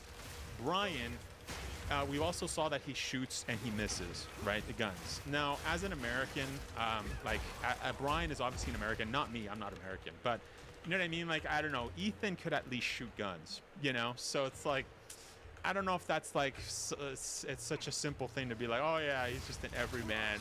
I don't know, hey, that might be a stereotype, but hey, let me know what you guys think. But I'm just trying to think though, from a Resident Evil perspective, even Ethan, who was very new to the series, he could still shoot guns, right? So he could still do the tackle. It wasn't like he was completely defensive. So this is my issue here, is when he says that there's no combat skills whatsoever and completely inept at survival. Now, even if we go to Resident Evil 9, by the way, this argument doesn't even work, because, you know, we have Grace, who this is her first ever, you know, field expedition, or I don't know what to call it, but that's her first basically Field case up. out in the wild by herself. Now, she's obviously had gun training, but is she good at survival? No. So this is my problem here. Again, this shows that Zach doesn't know the source material, is that you can't have a character that has no combat skills and then is inept at survival. If none of the characters that I can think of from the mainline games has no combat skills whatsoever. Even if we look at freaking like Leon and Claire, which was like basically their first, well, it also depends on which Claire too, because if we're looking at Darkseid, Claire looks like she's got extensive training with like a knife where she chucks it at a zombie. But even with Leon, right, this is like, he's done basic training for being a cop, but he's never put that to use. So this is the thing, right? This is my issue here, is that the characters should have combat skills, but they can be inept at survival. And that's basically like their introduction into the survival, right? So into an outbreak is them going through that, right? We have that with Ethan, we have that with Grace, we have that with Leon and Claire in Resident Evil 2, right? We have that, I guess, even with, you could even make the argument that in the first Resident Evil, where you have like these SWAT members, they're not SWAT, but they're stars, right? We're gonna use that I was gonna say similitude, but that similar concept of stars and SWAT. They have no experience in fighting BOWs, aka zombies or hunters or Cerberus. These are the monsters that you encounter in the mansion incident, right? Not just in the mansion, in Resident Evil in general, right? So that's that. Again, even if you have combat skills, having inept at survival is a very different thing, and it's actually part of the Resident Evil DNA. Now, later on, as you play you play a character again, like for example, Ethan from Resident Evil 7 compared to Ethan Resident Evil 8, Leon from Resident Evil 2 compared to Leon from Operation Javier, or Resident Evil 4, or Claire from Resident Evil 2 compared to Resident Evil Code Veronica, and so forth, Resident Evil Revelations. Jill, you know, from Resident Evil 1 to Resident Evil 3, Chris from Resident Evil 1 to Resident Evil, let's say 5. You know what I mean? Like the difference is very noticeable. And you can see these characters growing and getting better and better at survival, right? So all that to say is that the idea of having a character who has no combat skills paired with him being a complete idiot when it comes to survival is not Resident Evil. You know what I mean? The character needs to be able to combat stuff. He needs to be able to fight stuff and then also be sucky at survival. That's fun. That's on brand, especially if this is your first outbreak. But again, this is just another huge bit of evidence that Zach has no idea how the Resident Evil formula or Resident Evil works as a franchise, right? So he's making Austin Ravens like Hinako from Silent Hill F. Well, not even, Joseph, because Hinako, she was able to fight, so she had combat skills. Like, she was still able to fight with the bat. She was still good. But this guy's saying he has no combat skills. So this is like absolutely nothing. So this is actually worse than freaking Hinako and Silent Hill F. I mean, to be fair too, you gotta understand too, there's a major difference with Silent Hill F because Silent Hill F takes place in Japan, right? Where they don't have guns. But in America, everyone can get a gun, right? It's a lot easier compared to other countries. Like, for instance, I'm Canadian, so it's like really hard to, you have to do like a whole freaking, it's a whole thing. Wait, so it says Zach Cherry from Severance, Callie Reese from True Detective Night Country, Paul Walter Hauser, Blackbird, and John O. Wilson twist the matter round out the cast. Kreger directs from the script. He co-wrote with Shay Hatton, John Wick 3, Chapter 3 and 4.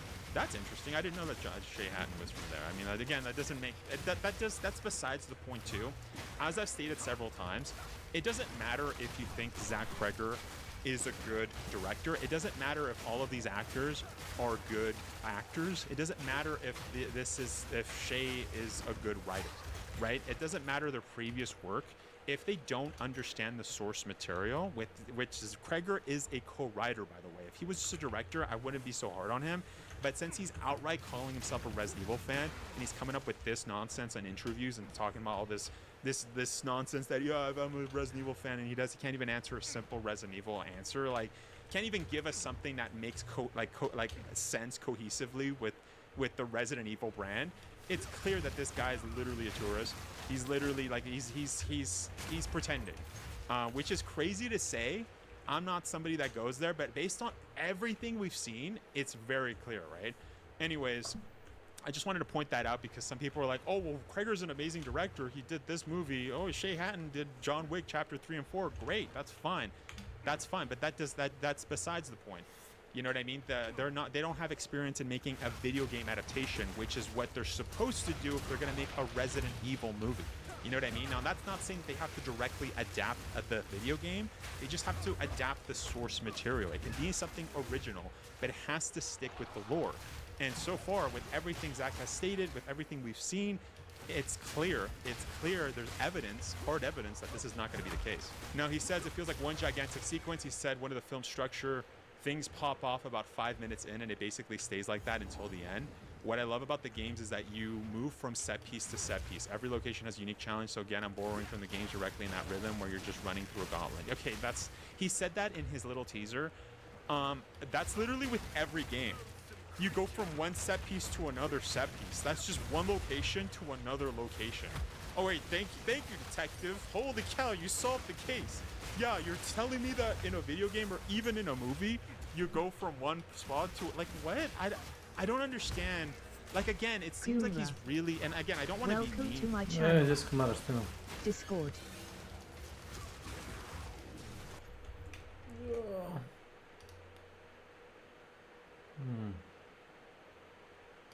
Let me just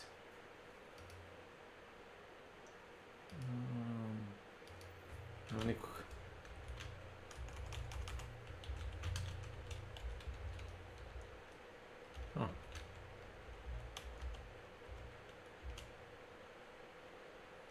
Alo. Ne, nema nikog. Alo. Nema nikog. Ako mora to jebati. O, stani malo, evo ne bruji. On kaže, on u Discordu, ali njega nema. Neke fore. Ala Milan Belada, no. Za 10 minuta, samo da se ja spremim fizički. Bar upali prvo Discord, pa onda pozovi. Ne, da dođeš da neću da dođem, niđe. Čuta, radim, uživam da nastavim. Ako nećeš da igraš 7 daj, radi, ne, samo ti ništa ne brini. Mogu doći na 9 da pogledam nešto, ali danas ne. Među imaš, ajmo među.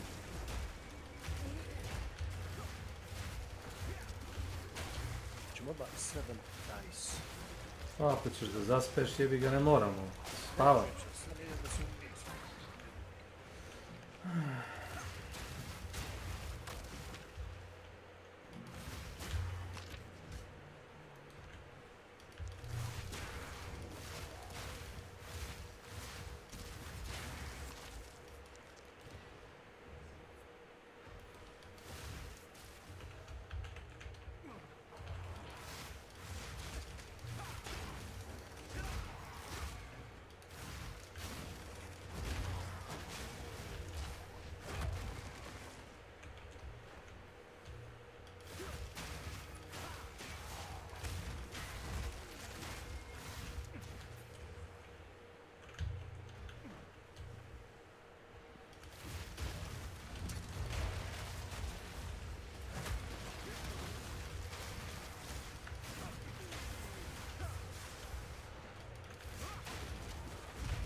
But it seems like he's really trying to make it seem like, yeah, I'm taking this from the game, I'm taking that from the game, and it's like, we've already heard this as Resident Evil fans. We've heard this several years now, where there's a director who's a supposed fan who says, yeah, we're taking it directly from the game, and then when you watch the movie, it's not the game. So we.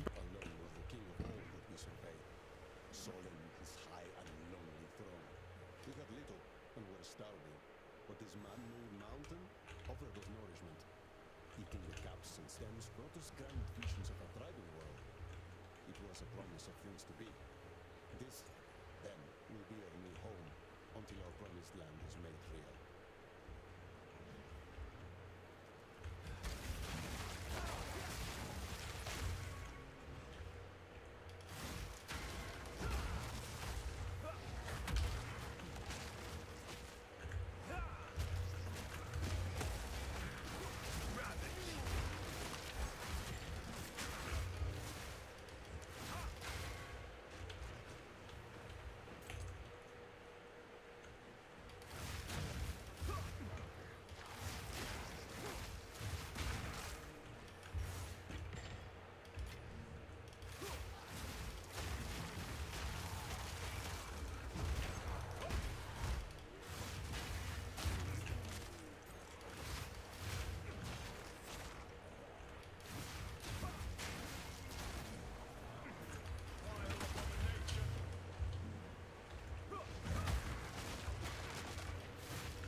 been burned so many times.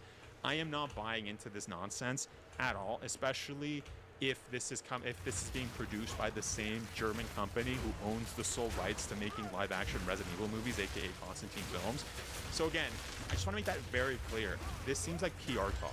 It seems again like his PR agents are telling his public relations agents are telling him, "Yo, Zach, tell them how much of a fan you are." And Zach's like, "Oh, I've only played maybe one game, maybe partial. I've seen other gameplays, like streams of other games." No, go with that. That'll tell the fans that you really are like, no. What is this? You're telling me that you got that from the set piece? Like, how is what? What? I'm confused. Unless somebody can explain to me how that makes sense. That literally does not make sense to me. But anyway, it says, what's noteworthy about this particular image, though, is that Kreger previously warned that there would be very few actual zombies in this film. Yes, we went over that. And by the way, too, I do want to specify here for people who have not watched my previous videos, this is just one of the many things Zach has said that just makes absolutely no sense when it comes to his adaptation of Resident Evil. He's saying that it came from set piece to set piece. It's like, okay, yeah. I think he said something else too, that it's going to be like in third person, it's going to go from over the shoulder, and it's like it didn't really look like it was over the shoulder, and it's like, okay, we've already critiqued his other points, so this isn't just like I'm nitpicking this one point. There's like 20 things wrong that he said in his recent, I think, breakdown of his own trailer. Watch that video if you guys have not. Also, make sure to subscribe to the second channel if you guys have not. It's worth noting, I don't get paid for making these videos. I don't get paid at all, okay? Like, I'm just posting it on my channel, right on my second channel. We're not even monetized on that channel. So if you're seeing ads there, I'm not even making money. This is just me making videos because, hey, I want to talk about this. But yeah, support the channel, support the second channel. It says the movie doesn't utilize zombies that much. It's much more focused on the weird creature stuff than the zombies. There's really only 2 scenes, maybe 3, where there's proper zombie stuff going on, and 2 of those 3 are in the trailer. Exactly. This is, by the way, this was taken from his teaser breakdown, which was crazy to say. This was insane. From what we've gathered from everything, it seems like there's only going to be, again, 3 to 2 scenes. This is directly from Zach's mouth. There's going to be 2 scenes, 3 scenes, and those scenes he didn't even get right because the zombies are running. The zombies are all, it almost looks like World War Z zombies. You know what I mean? And then all of them are falling down, and Zach is like, yeah, this scene is just like so artistic. It's so like amazing. And it's like, bro, what? Like that's the 3rd scene that shows up in the movie, is you just have zombies falling off the side. Like that's the masterpiece here. This is the director's vision coming to, like, how is this Resident Evil? How about you talk about how the zombies should be like the games if you've played the games, right? I mean, it's just a given at that point, right? But I don't know who was saying that. I think it was Garrett, right? Garrett was saying that it looks like she's smelling his finger. I don't know what the frick is going on in this picture. I'll be 100% honest. It almost looks like yeah, like he's smelling her finger. Like, I don't understand. He's talking to somebody, or maybe he gets into a car. This looks like it's before the events, or maybe this is after. I don't even know when this is taking place, because doesn't he have like a jacket? So, and also this zombie's wearing a seatbelt. Maybe he had to get into a car, and then the zombie was like in the car, like passed out or whatever, and so he needed to drive away, and then the zombie wakes up. I think that's the only way where this makes logical sense. But then why is the zombie having him smell this? Like, why is he smelling her hand? It's also worth noting too that the T virus infection is also incredibly infectious, right? Even like a small cut, isn't it? Where you can get like infected. I think that's from the Mila Jovovich movies, actually. Never mind. I'm trying to think. No. I think that's from the Mila. I mean, technically, it is infectious though, because even with Resident Evil Requiem, right? We got the new Raccoon City syndrome, right? So even just being around zombies, you're gonna get that like get that sickness years later, right? That's why Leon is sick in Resident Evil 9. But yeah, I don't know what's going on here, bro. Yeah, this is exactly from the leak script. Yeah, this movie is not RE. What shows up in the leak script? I'm curious. Let's make a movie about zombies, but not put zombies in the movie that much and focus on creatures you won't see very much. Yeah, that's the thing, right? There was so many Zach Kreger fans or Resident Evil fans that were like, yeah, it doesn't look like Resident Evil, but at least it'll be a good zombie movie. Yeah, and when Zach said, oh yeah, it's only gonna have 2 to 3 scenes, it's like, yeah, about that. About that. They were kind enough to hear me out and let me run with it. Kreger tells Empire, promising a film that is very much him, wrapped up in a beloved IP. It's really a Zach Kreger movie that just happens to be a Resident Evil movie. Wait, what? Wait, what? Wait, let's go back. Wait, what was that? For his third feature, Greg is presenting his own story set in the world of video game style he loves with all new characters to get. And he was once, and he was the one who approached the right owner. A dnes si mene čaša, mi to, evo tu. Kume. Jesi ti Frustukovo? Šta je samo? Frustukovo. Frustuk je doručak nade, glupa riječ. Možeš pričat, brate, srpski, pošto crnogorski očigledno ne znaš. Ne. Pismo koje ima š, j i j i j. Te neke nepostojeće Jele? A zašto pričaš onda? Ne. Ne engleski. Nisam ja Mađar da pričam Pričaš. I g. To mađarski ima oprosti. Ajde, kaže mi onda kako... Ra. Dva riječi ima. Ra. Ra. Aj, samo podigni server. Samo sekund. Hvala. Pošto imam... Ne znam kako misliš to da ti se ugasi multiplayer, možeš svaki put da ga pališ, ja nemam pojma.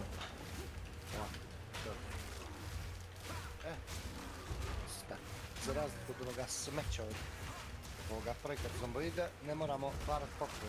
Viđu nam Mikel dobro? Ne, zato što se direktno konektuješ. Što nema dedicated server, koja znam. Brate, meni jedu govna, alajte. Mislim, ne tražim da postavim za 10-20 ljudi, razumeš, na server. Tražim da igram s jednom osobom. Samo malo, ne, samo malo. Ja sad upalim server, stavim public, može 500 ljudi da uđe na ovaj server. I šta je problem? Na 70 zajedno. Pa nije baš tako. Postoji limit. Šta nije baš tako? Koliko je limit? Pa ne znam, imaš limit, probaj. Imaš tamo broj igrača. Piše. Kad kreiraš, piše imaš koliko ćeš da ti se... Dobro. Ali eto pa, što vidiš napravili sto limit? Mislim da možeš 32, tehnički, oni kažu da možeš 32, ali praktično si ti vratno lagove. Toliko igrača, osim ako nemaš baš svoju mašinu, ono, serversku, neku. Pogledao sam. Mislim da čitam to prije što vidim. Jo.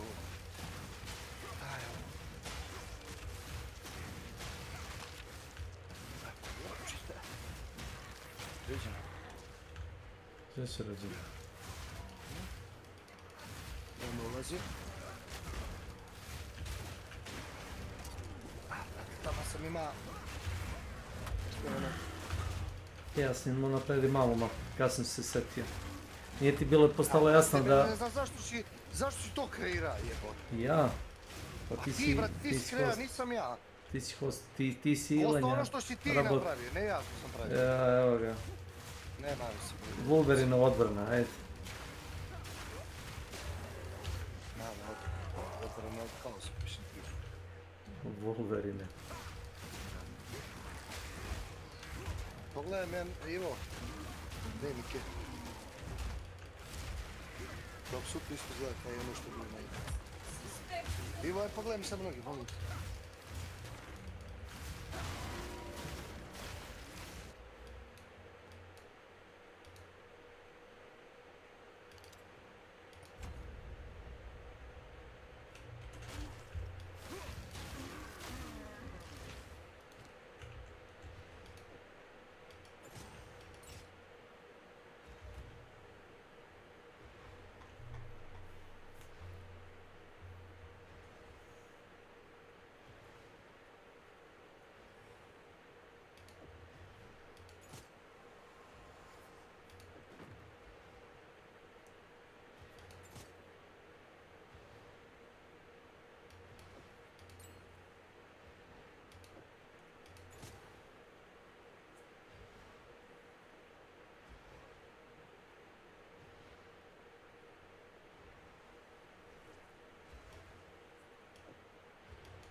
Let's go.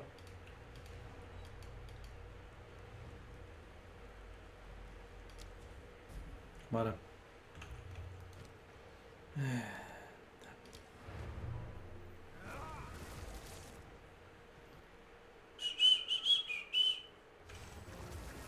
Param, pam, param, pam.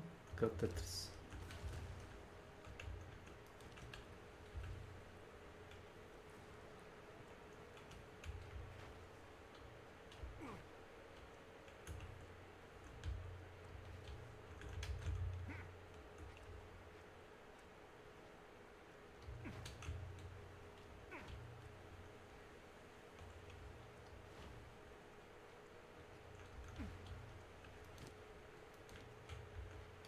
You found it.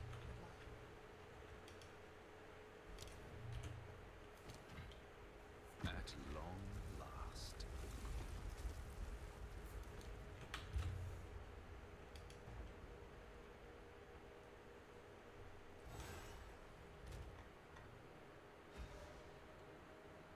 What is the source of that blinding light? I'm unable.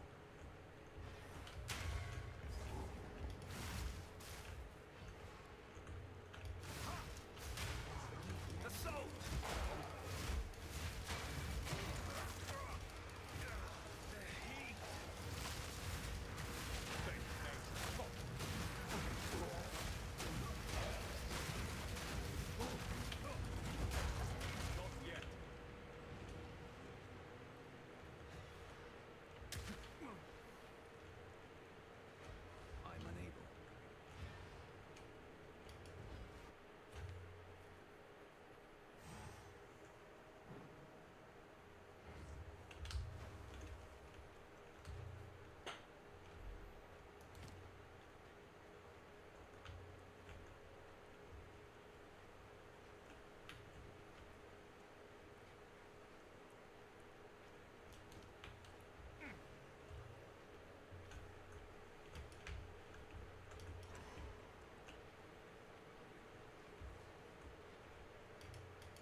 u šaku? Nisi. Pa evo ti ja pričam s tobom kad se zidim. A, ne možeš pričat sa mnom kad ja moram da pričam s nekim drugim, znaš kako to ide. Pošto ima debila koji ne znaju da ćute i tako. Ne znam zašto vičeš. A ne vičem, nisam, zato što mi je super. Došao sam nasmijan i sad grajem. Zbog sebe, iz čista mira sam sam sebe gaslajtovao, jel da? Jeste. Jebem ti, Slušaj. Ja, nismo pobili ovaj na šta je ovo? Nismo ovaj pobili na ova kola. Na koja kola? A one što ima na kola, motlačka. Nešto puze? Da. Oni se stalno respawni. Ono, random. Možda to treba ostaviti, a? Misliš da ih ne rastavljaš? Pa ne rastavljaš ih i... Ali oni ste najgrdi za tuđ, znaš? Ti mali. Bericu ples, moram bericu ples, jel ne? Ne moraš, ali ti neće dati jedan drugi dok to ne radiš.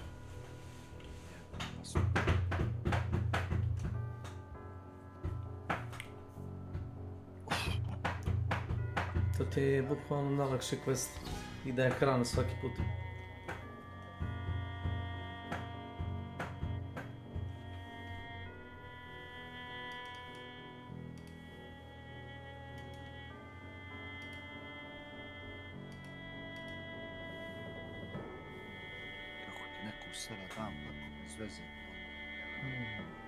Nevjerojatno kako ljudi kume jedva čekaju kad te vide srećno da ti je lijepo, odmah ti useru to, znaš. Su debili. Tako mračno. Ne mračno, nego sam realan. Mračiš. Nema potrebe za tim. Ja kažem da nema potrebe za tim, ali ima, viš da se dešava. Nema potrebe da trata histerija. To ću ti ponoviti kad budeš ti krenuo. Ne, to se neće desiti, već ti objasnio. Zbog razlozi koji su već predočeni. Da.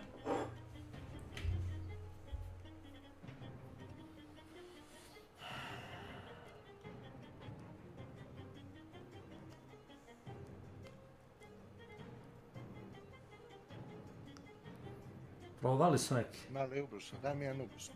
Vidjet ćeš ti kako je kad se navadiš na cigare posle 9 mjeseci vojske, kad te uvati kriz. Ja rekao, vidjet ćemo.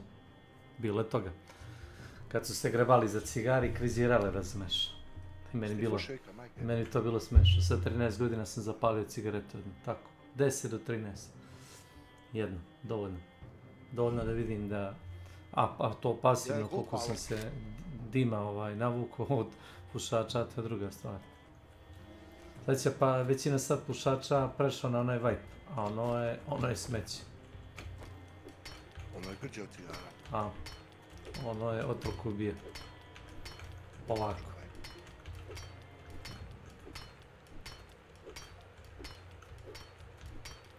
Ne gledaš što su omladinu nauku na to, znaš. A evo i da, pametna, puši vibe. Vej.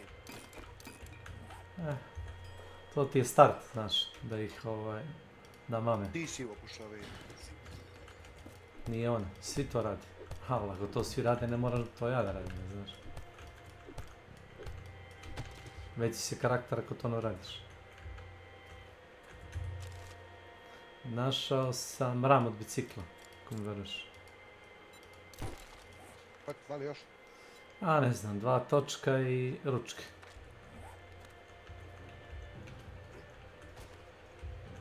Imam jedan točak. Dobro.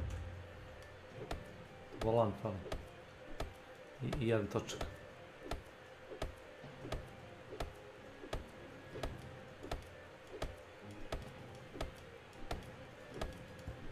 To se neko u garažu poharao.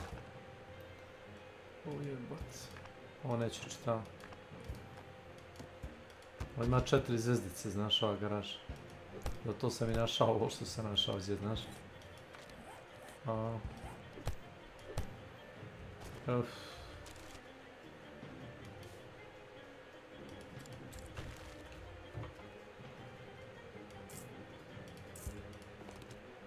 Čim ovako solidan loot nađeš samo u garaži bez ideš dalje, znači da je dole neko zlo. Šta mi treba za forge? Forge mi treba 3 izoliv trake i 10 koža. Smo mi prošli save imali više sećanja u pameti. U vezi.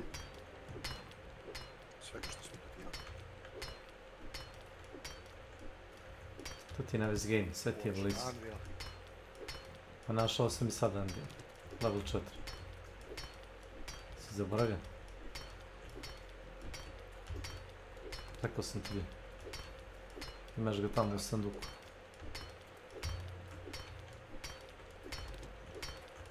Treba ti jedan ili 2 časopisa. Ono, forginga heada dobiješ forge otključan. Nije nešto komplikovano previše.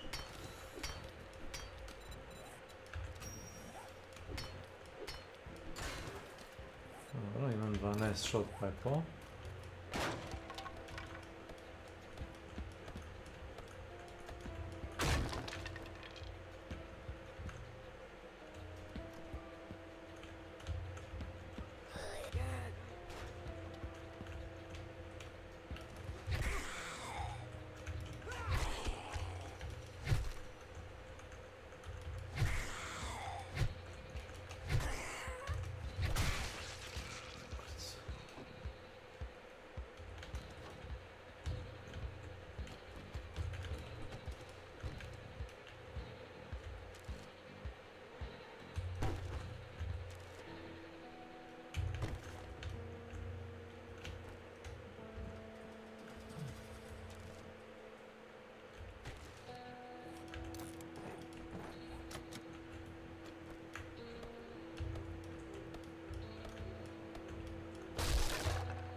Jedna koža.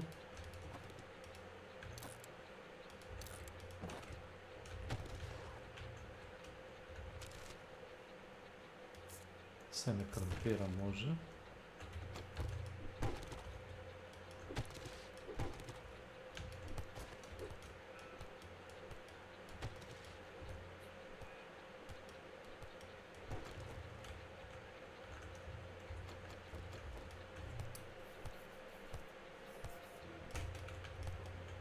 Živio u Upsku.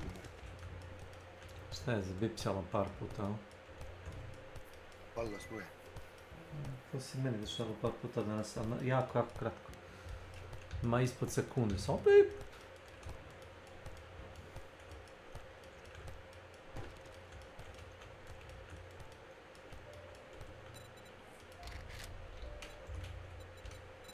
Trajalo 10 sekundi. Misliš TV ti se ugasio? Šta je bilo? Misliš TV ti se ugasio ili si TV prikačio njega? Ne, sve mi prikačio. A to onaj što koristiš za kamper? Ne. Dobro. Nego nešto si ti kupio, ja mislim. Ti Milena. Mislim da će biti... Sjećaš se? Ja i Milena, da. Da. Ili Milena, ne mogu se šetiti. Ali samo treba da neko da savjet koji model da uzme. Mislim da je bio win-win. Jesi ovakav je Beka kupio, znaš? Naravno da su.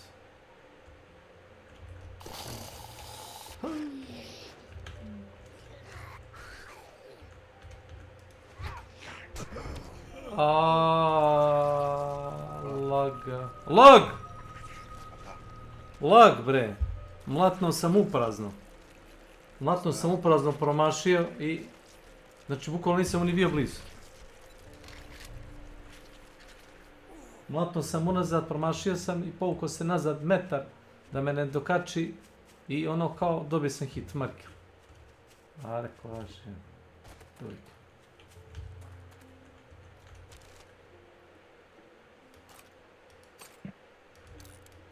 Su ovi bogari što puze, ili? Ne, običan zombi, samo logon. Normalno, ništa posebno.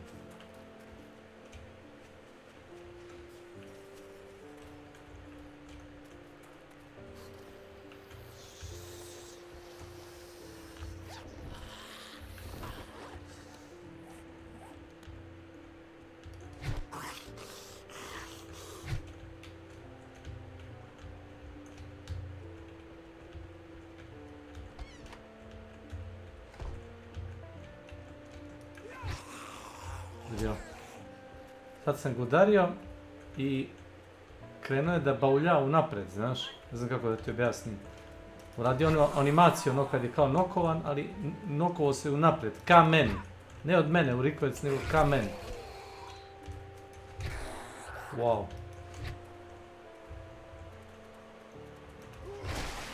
Što fučku maternu. Da dam animacije šta radi, razumiješ da bih mogu da provalim su da preživim ovo zlo.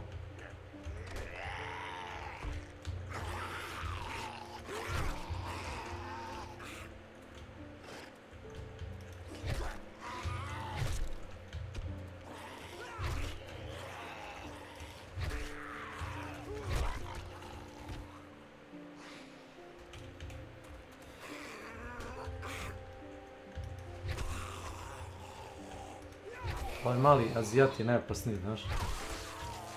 Ko ne, da, Turci. Ono, kad ono rageuje, dobije nitro, će gorije nego oni firali, znaš.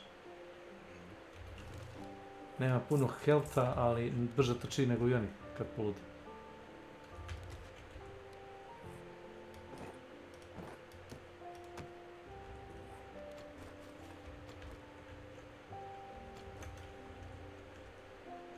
Cooking pot. Jes, puni si. Koji je level? Level 1. Nebitno. Mogu? Ne, pustimo.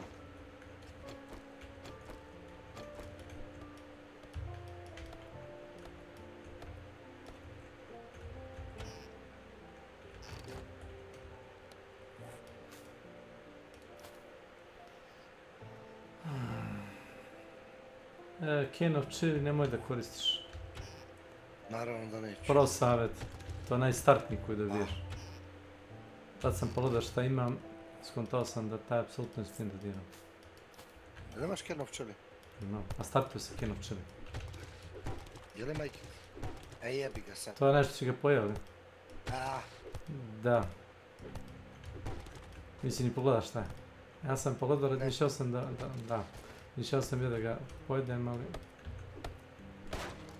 Da ga zamenim, da ga prodam.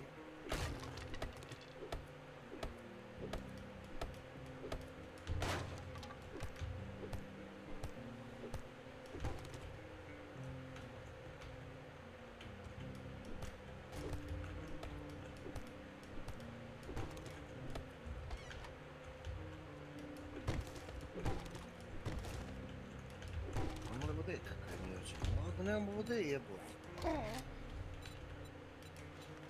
Pored toga trgovca ima. Pogledaj malo bolje. Pogledaj malo bolje. Ima nešto kao što liči na riječ. Ispod imaš loku neku. Nije baš blizu, ali ima.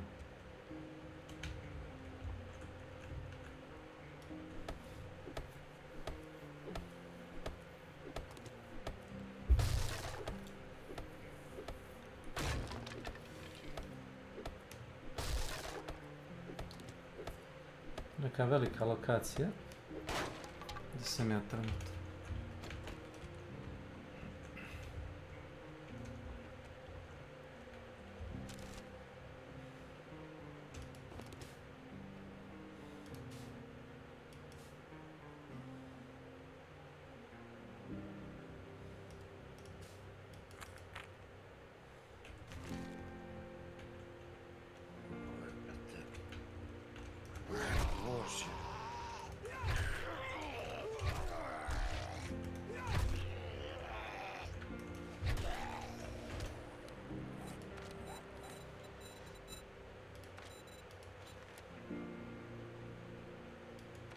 Ako prepiješ se vode, šta dobijaš?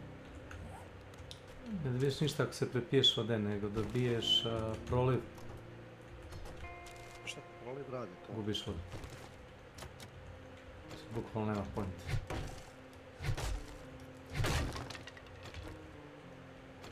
Ajde, aj, zaudaraš. Svaki zombi u 200 metara će da trči na tvoju lokaciju.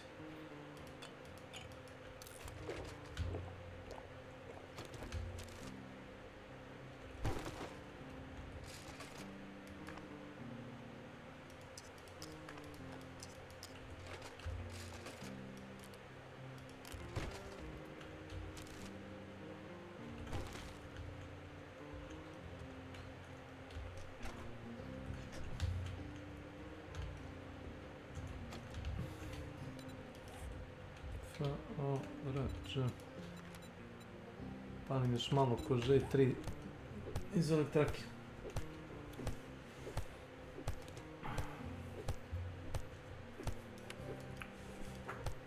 Wow. Slučajno sam pritisnuo desni klik i potroši jednu kožu da popravim kauč. Bravo.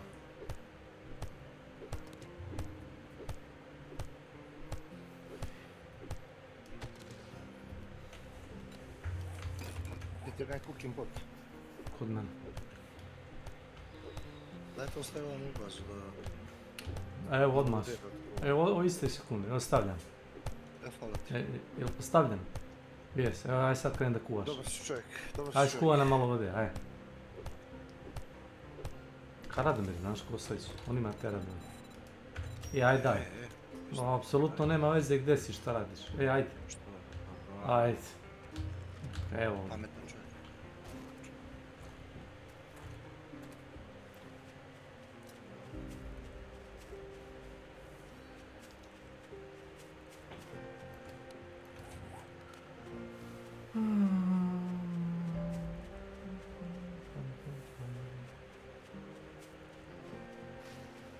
Si našao nađe izole trake. Kako da ne? I tam, jesi li našao? Če si našao čovjek? No.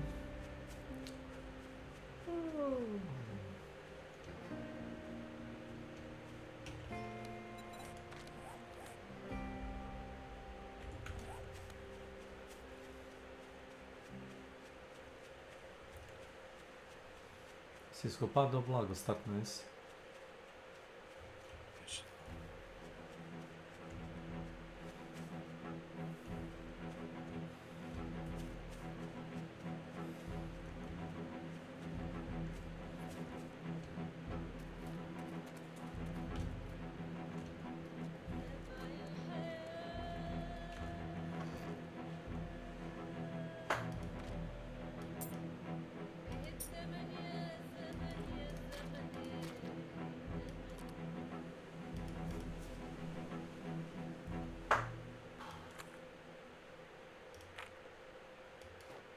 Kože ostajem.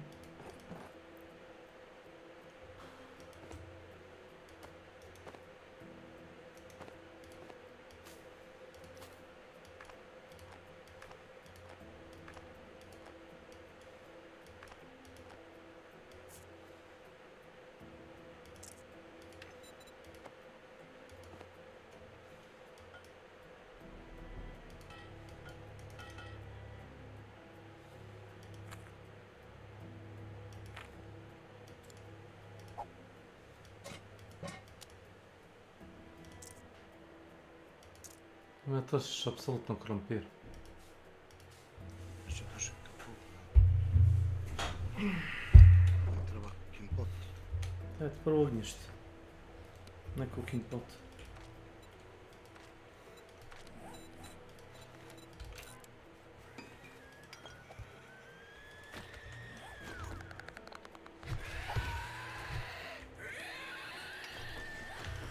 Malo ti si ga dolu kazi. Pušti ga, pušti. Ne udaraj ga jebot on. Definitivno ga neću udarati. Uđi ovamo, ajde. Stań se, pušti ga sad. Pušti ga sad da ga ne... Glavu.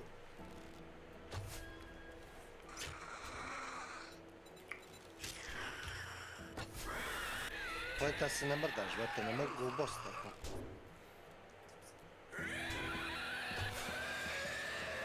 To je sve u telo. Samo polako, čuo. Gdje si svi zombija našao njega da agroš? Tražio sam samo njega. Rekao, koga ću? Rekao, ma njega ću.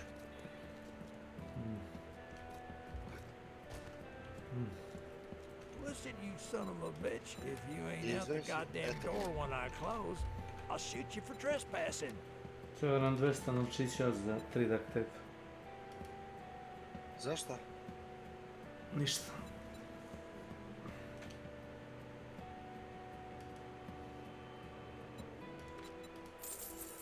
Kako se on oživio? Stani, ja objasnim. Znači, ubio sam ga i on se oživio.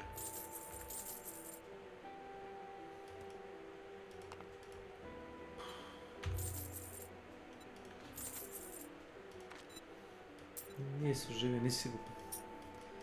Zdobio XP. Now you can go fuck yourself.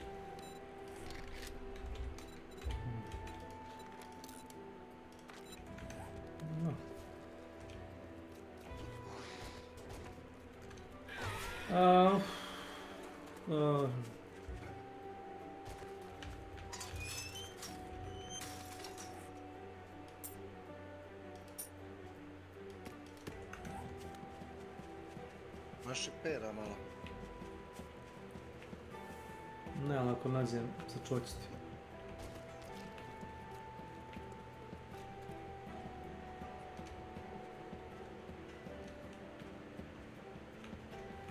Da nema struje. Ne stalo ti struje?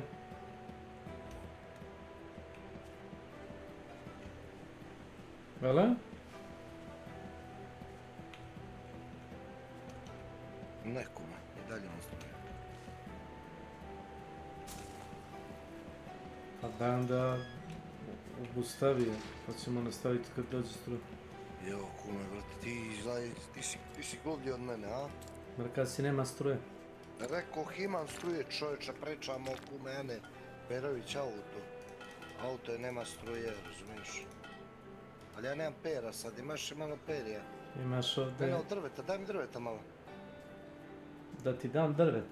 Ne moraš, ajde, ne moraš. Čekaj, jesi ozbiljan za drvo? Težak si, majke, baš si postao težak. Ne, apsolutno nisam. Apsolutno nisam. Kad si zadnji put isaka drvo? A ne može sebi biti težak, to je fora, znaš. Sebi niko ne može biti težak. Pa gdje ti je drvo?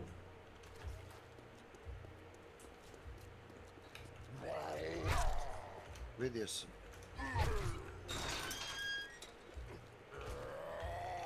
Vidio sam.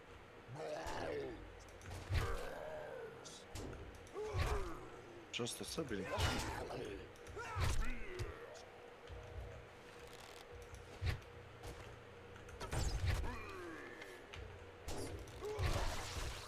Drži, ne znam, ovo zadnji put si dao drvo, klinici. Ma šta će mi? Drži. Šta će mi drvo?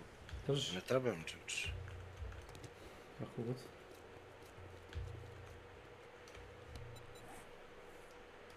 Kako god.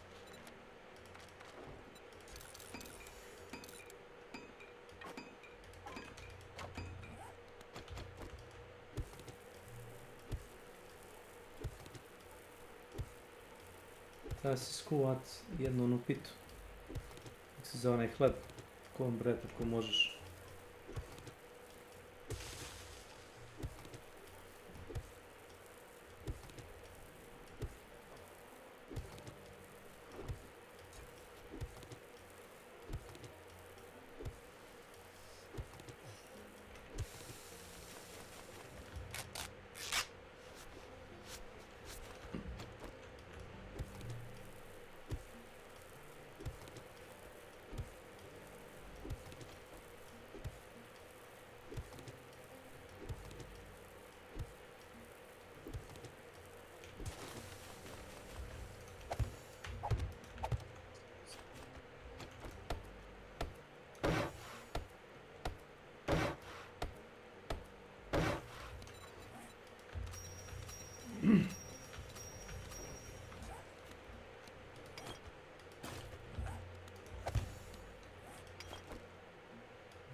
Ulazimo, staviš sve. Ulazimo, stavi, jesi. Šta sam stavio? Forge, brate. I don't care.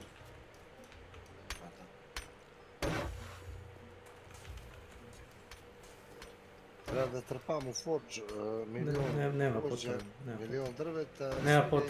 Nema potrebe za milion. Znači, to je ono što ti Pa, zaboravljaš. zašto stavljaš, Nema zašto potrebe, nema potrebe Dobro, za to. zašto nisi mogao gore? Hoće da Nema snimiš? potrebe za tim. Hoće? Zato što možeš ovo da radiš, vidiš. Vidiš i da nemaš limit za gradnju, vidiš. Ako baš hoćeš, možda gradiš do pol ceste. Vidiš? Šta ti nije? Da, upravo si, upravo si. Znam da sam upravo. Nego teško ti je priznaš. Zapravo ne želim da mi se prizna. Ima previše retardiranih imbecila koji žele da im se prizna. Nema vas dovoljno.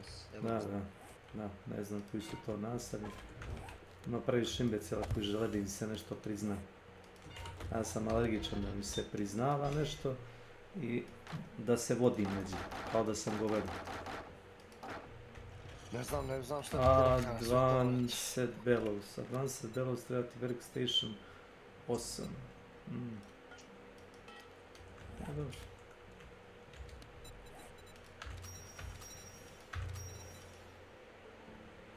Land claim block.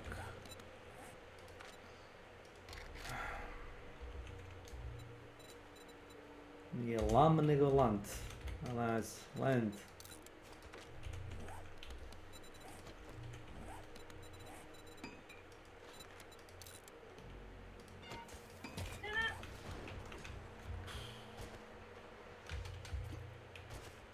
Nebitno. Evo ga, Beograd, Beligrad. Ajde već, pazi kume, zatvori to kume. To što radiš. Ništa.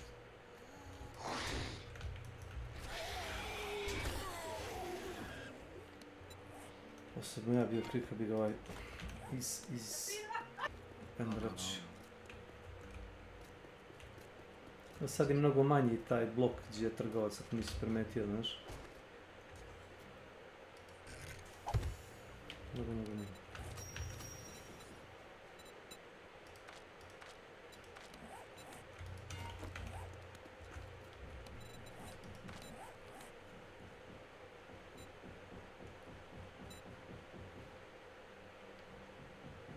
Žiro za kopanje.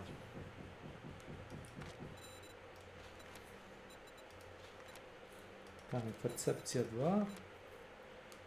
Još jedan skill point da mogu brže kopam zemlju.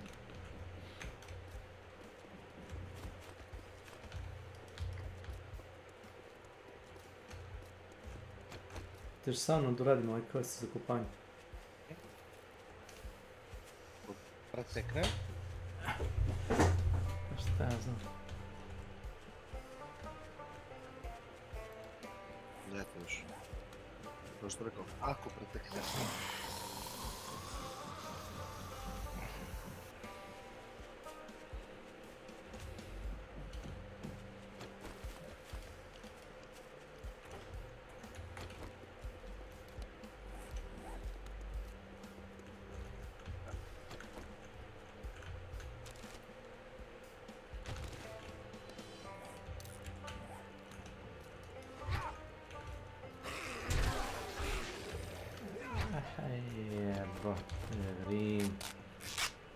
Nije ni prišao, udarim u lovu.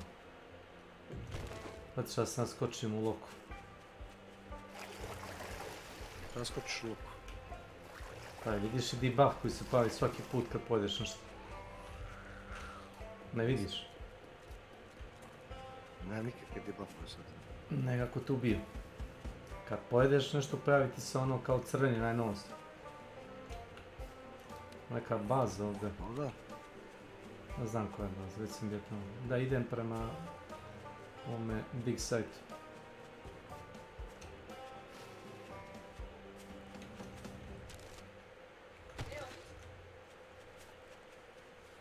Yes.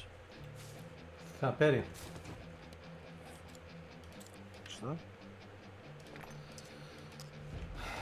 Treba perje. Koji ćemo kurac? Traži si malo prije bio i drveta i perje. Ali sam malo prije,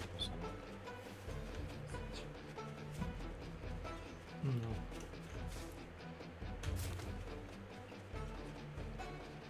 Ako ne uložiš u agility, jedno 5-6 pojena i malo u archery, teško ćeš izvući koristi od luka i strela.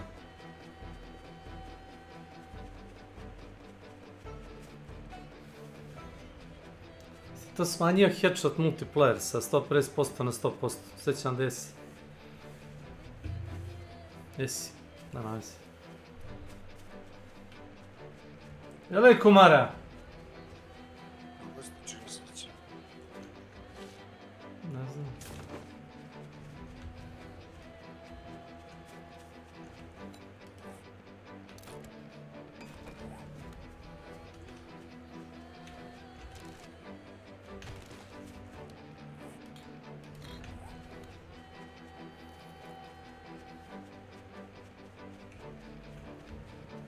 Ima dosta lokacija okolo, bukvalno u vidnom polju koje može posjetiš i kućica.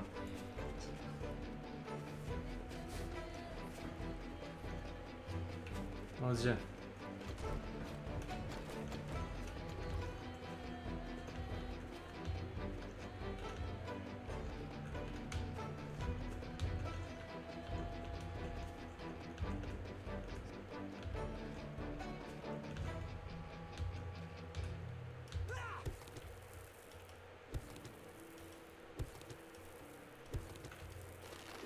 Naši pajpova.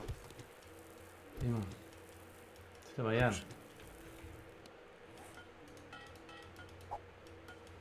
Kad sam bio u garaži, imaš gomilu cijevi, to polupaš i dobiješ, ne znam, 5 do 10 pajpova.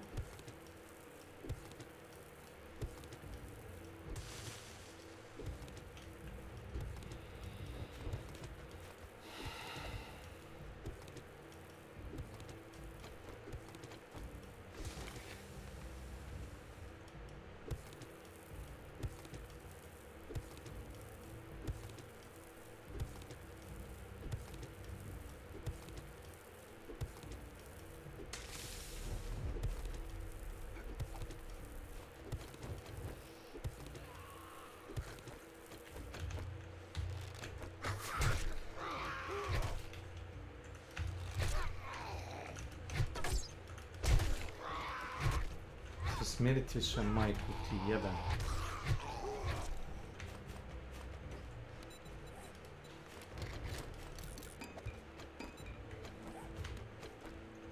To sam ja htio kažem. Skočio vis. Skočio vis. Skočio vis. Stani, skočio vis.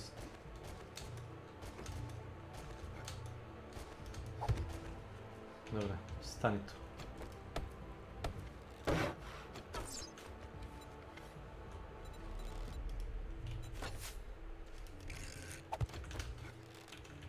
Ja znam, zombi ne može toliko da skoči, znaš. Ne onaj po defaultu. Bit će ti mission fail ako budeš otočao tako daleko. Znam.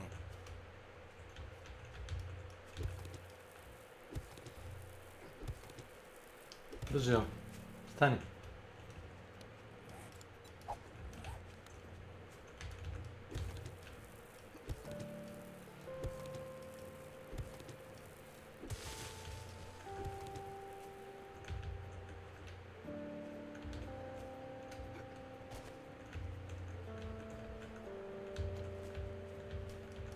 Ovo je pravac. Kad me ne bi ova vlad trave nervirala, znači lepo vidim koliko skidam blok, što mi je vlad trave ispred nosa i bukvalno non stop mi vibrira ovaj health bar za blok.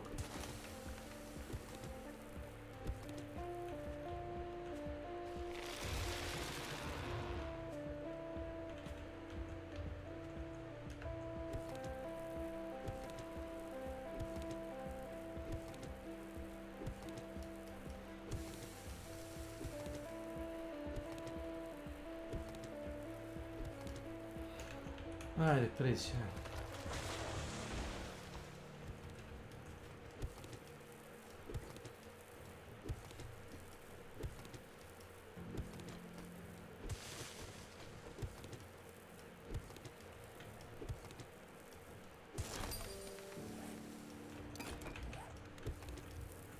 Evo ga.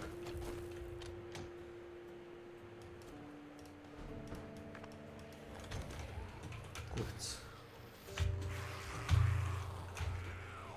Op.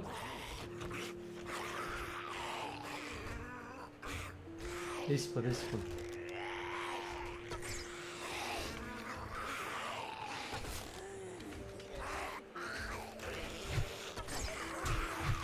Ne mogu da ga udarim. Udara me po nogama, znaš.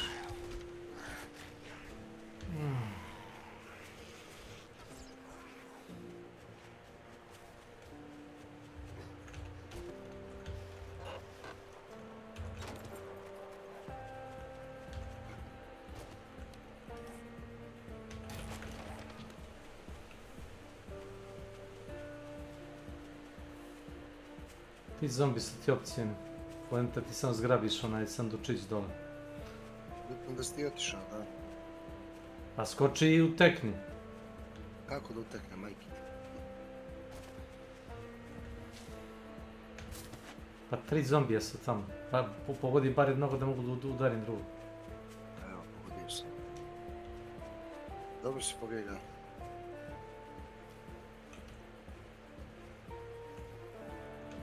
Te samo da... Te samo da skočiš dolje i pokupiš taj... Padne, ako pogineš... Samo to, da. Ne slušaš me da ti pričam, ne možeš imati mission fail ako pogineš sa tim, kako se zove, quest itemom.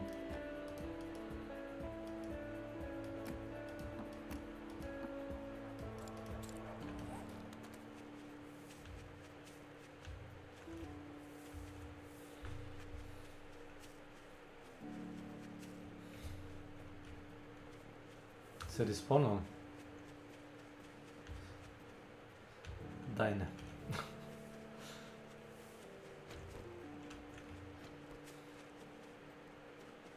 Ako si... Jesi stavio jedan poen na arčeri, sagati? To je bilo... Pa dobro, pitam. Jer bez toga ne radi headshotovi dovoljno. Da možda ih stagiraš uopšte. Evo ovdje sam bio, ovdje sam našao interesantne stvari. Ali nisam smio dalje da idem, mislim da je to naš što ima na buđeni podrum dolje.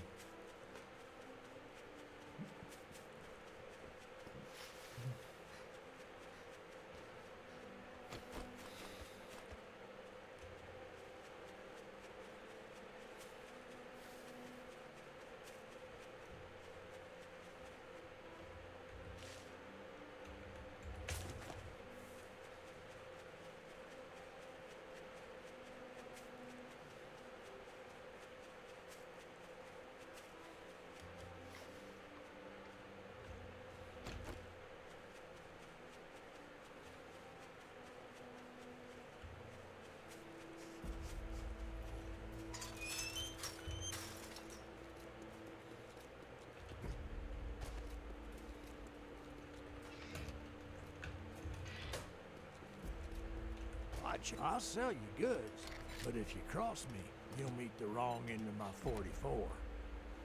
Well, come to think, what are you standing there for? Don't you have work to do?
Če iskopamo ovo moje. Ajde, gdje?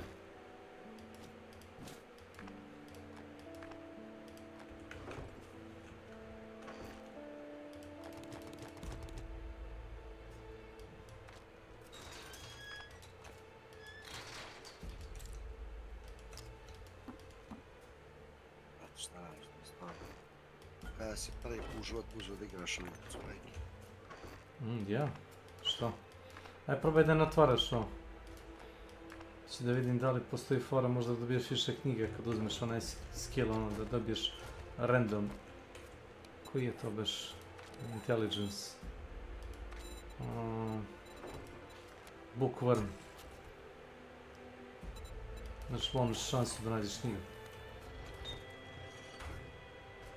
Ima tu bundle.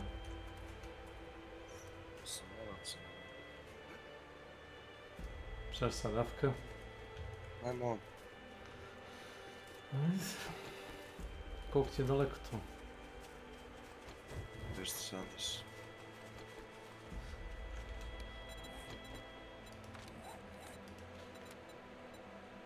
A to ti je lični zadatak. Ja ni ne vidim šta kopam tu, znaš. To ti je onaj special request. Znaš, uopšte ga nemam šef. Find better supplies. To ti je special assignment. Nema ga. Samo ja zadatak imam. Hoćeš da vidiš screenshot? Da, vjerujem. To ti je startni quest. Nema. Ne vidim šta kopam uopšte. A evo ti s tobom da te ne izubije tamo. Ali ne mogu da se samo radi bukvalno. Nisi... Ni ne piše mi ništa. Ako samo priđeš i pritisneš, nemaš prompt uopšte kao saigrač ti nije blizu, da li hoćeš? Ne, uopšte nemaš. Ne možeš da ga deliš.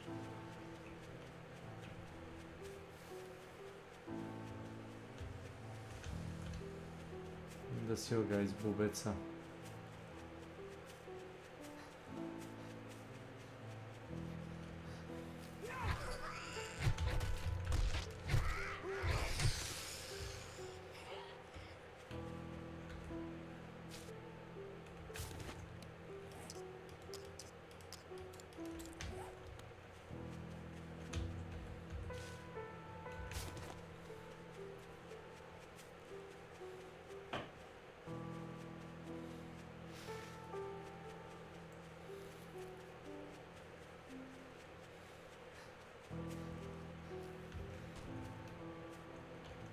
Či dobije ti ovo?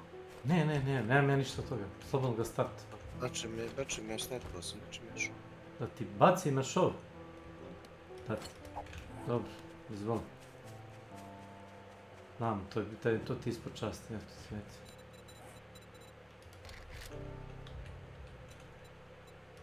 Nisam siguran da li ja ti igram 200 igra.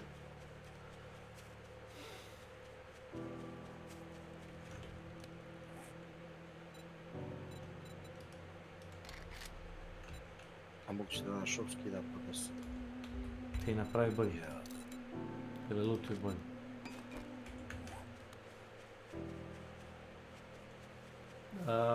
Imaš na percepciju prva 2 levela su ti da radiš 100% više damage blokovima. Znaš, košta te samo 2 pojena percepcije i 2 skill pojena. Tada 3 skill pojena da brže razbiješ blokove. To ti je treasure hunter trait. To sam uzeo 1 level, još 1 level i već je na konju. Bićeš na horse, ne? If you wanna ride, ride a white horse.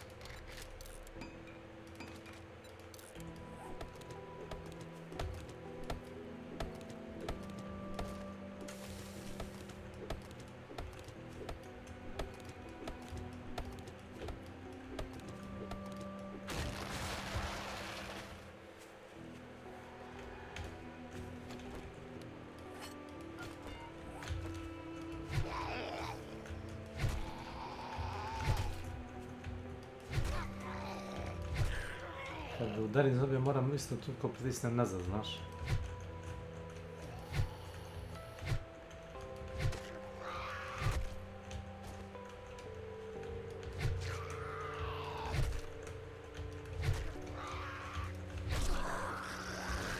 bere, crko ti umri.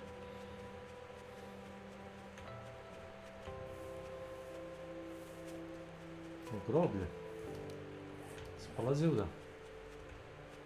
Mislim da je ono staro groblje na Bar West, da možeš naći dobre pare. A.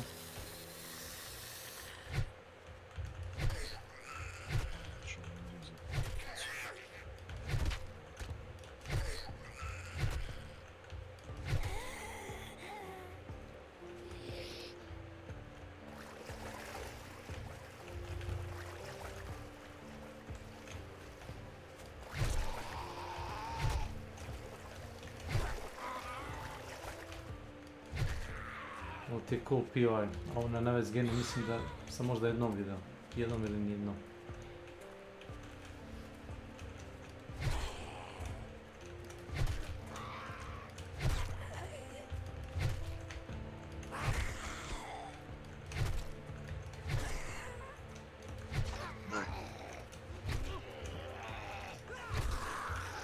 Samo im podijel.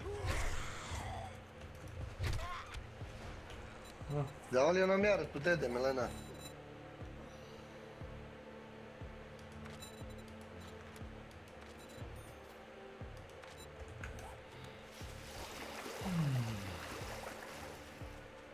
Joko, luk prestaje. To za kopanje. Još dug neću raditi pericu plezna.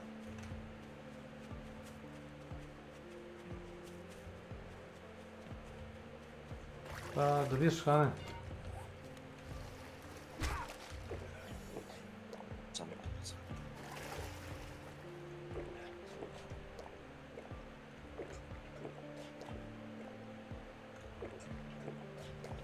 Stojiš mi samo troje. Sad jesi. Sad jesi.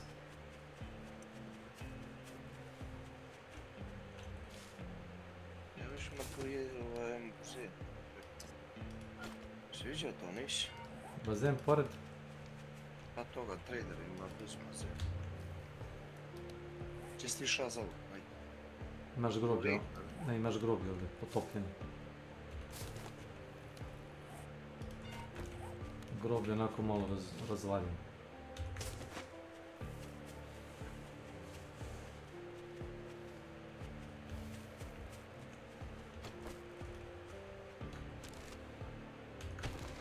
Sad jedan kamen još ovdje do 2, 3. Bi dobro došao.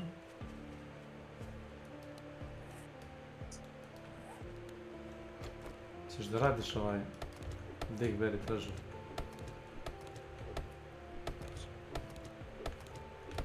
Ne mogu da ga počnem da radim ako ne... Sad čekaj što hoćeš.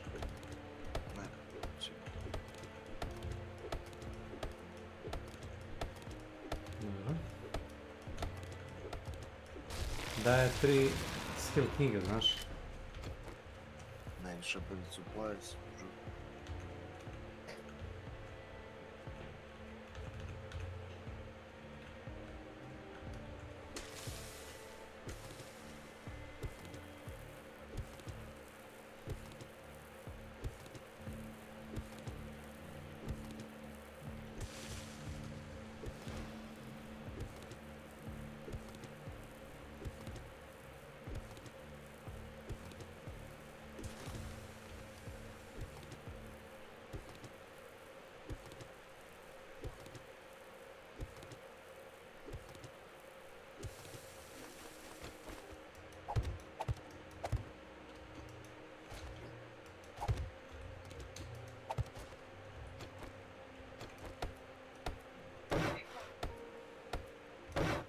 Molim.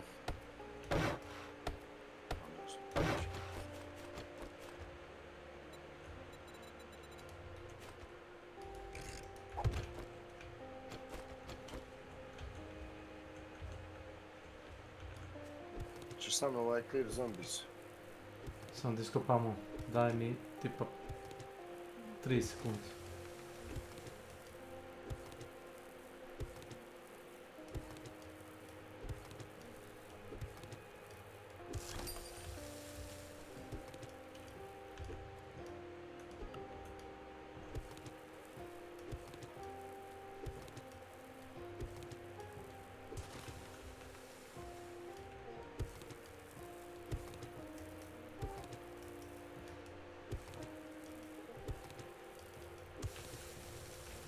40 damage radiš svojim mešom. Samo ti treba 3 skill point. To level 1 shop, znaš.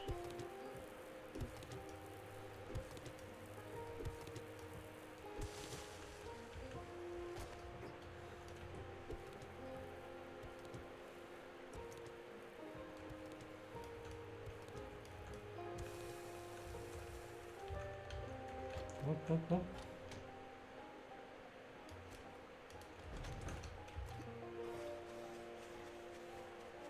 Ciao ragazzi. Vidimo se zombi.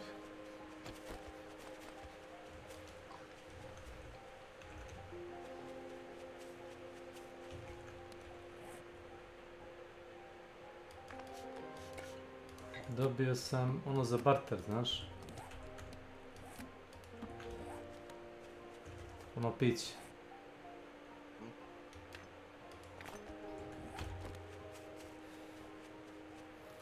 Ono što daje 20% popusta, kako se zove onaj... Grandpa, ne, 10% daje. Grandpa za 8 sos.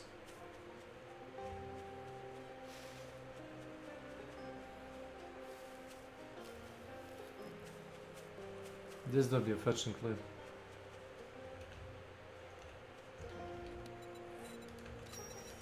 Ovo što ti se mi sviđa. Ej!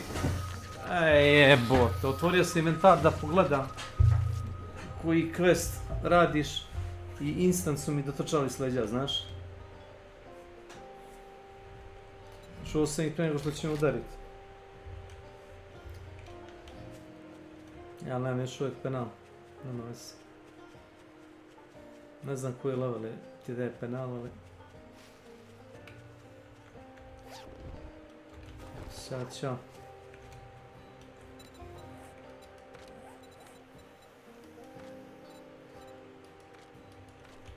Koja je to lokacija?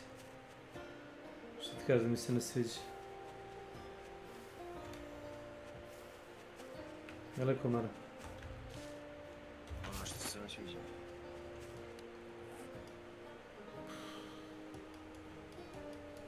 Ne vidim ti gdje si na mapi. Šta je to, groblje neko?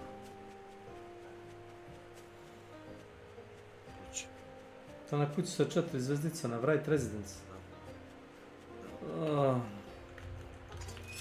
Eto, probaj da čistiš. Znači, nemoj da resetuješ POI, samo probaj da čistiš da vidiš na šta mislim. If you drink all the coffee, I'll kill you.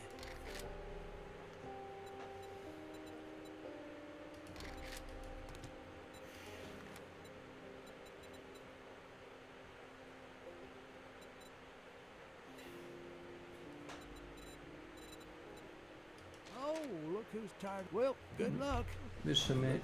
Više mi ni ne daje, znaš što.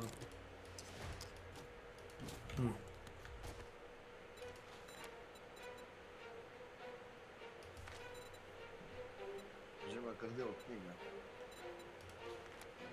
Baš masu knjiga. I tell you to go fuck yourself, but you did that when you Bilo bi didn't fino buy kad ih anything. ne bi čitao bez onoga skilla. Ja bukvalno skupljam koji. Neću ni da otvaram one sanduke, znaš. Znam da li random mogu da dobijem iz ovih bandlova, knjige.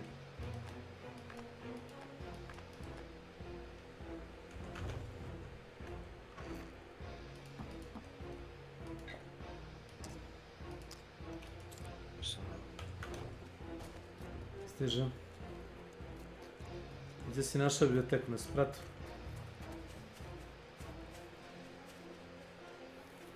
Jeli?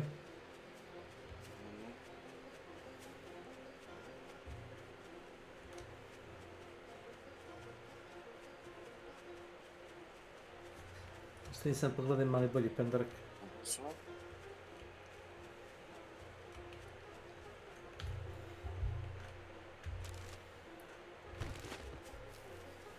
Spati su knjiga.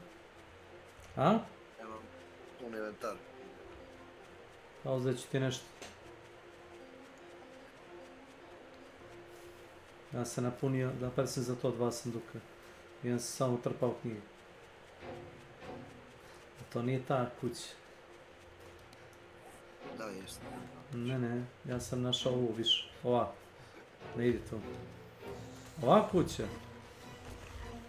Što ću ovako u kontra sve mrdem.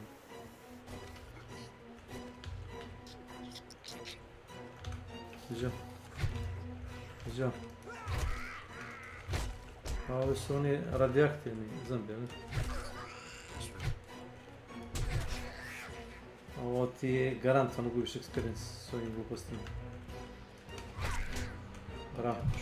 Ma nije kurac moj. Ovo su firali. Na dan drugi, jutro drugo. Da ubijem firal zombija sa pendrekom dvojkom. Kako ne, dobro si ovo radio. To uopšte nije quest, nego ti si tu došao, eto. Nije ti ovdje quest. Ja sam uzeo tvoj quest, markira sam ga, nije ti ovdje quest. Ovdje nije. Ne mogu mi uzeti stvari, znaš?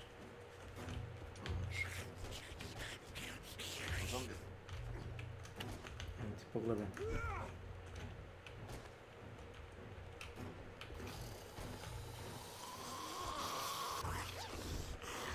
Viktor. Odlično. Hoću da ubije ovu drogu. Drogiranu.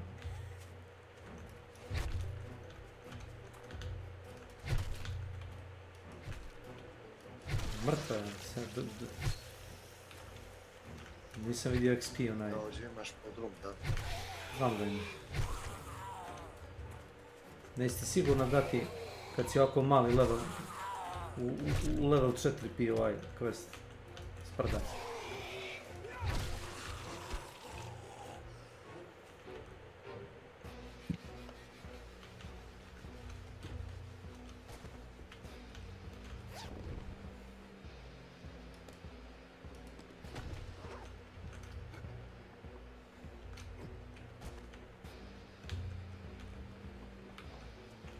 Vidim.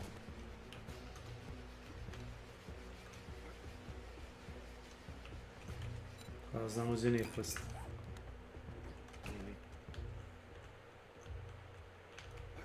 Si bio gore ovdje?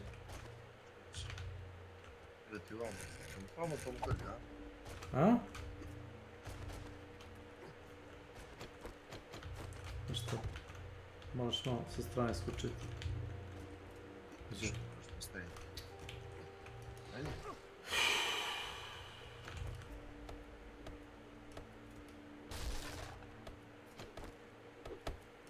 A ulaz. Ulaz sad. Retardiran blok. Možeš ući? To se zdrži.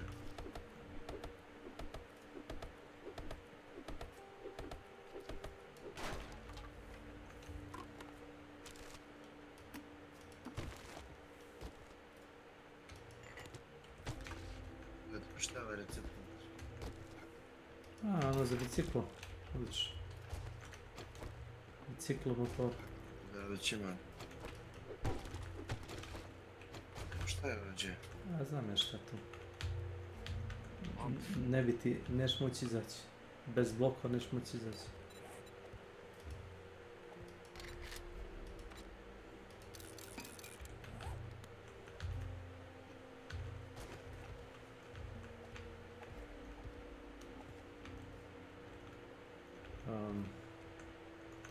Ne moraš tako ni daleko.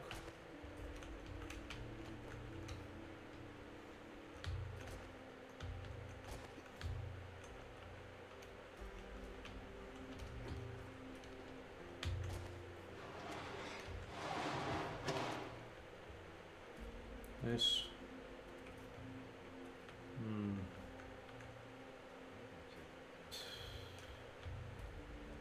Ovo ti je varijanta ono All Resident Evil, kao mention, znaš.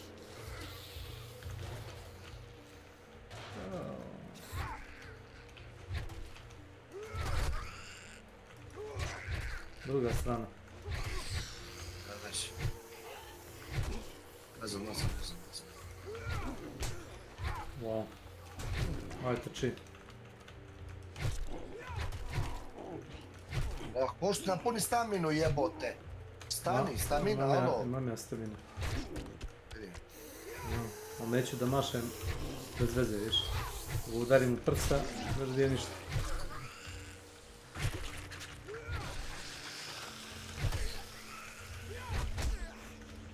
Dalje sam ga već je prošao, jesi vidio? Prošao je bio pored mene. Evo.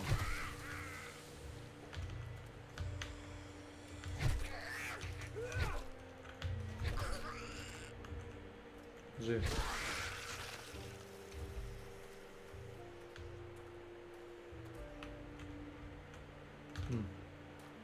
Nismo mi siši tim liftom, mi smo siši... A ova vodi dolje. Mi su izašli odavde, znaš? Zove šupljine. Ti je dolje laboratorija, pa znaš. Gdje mi idu?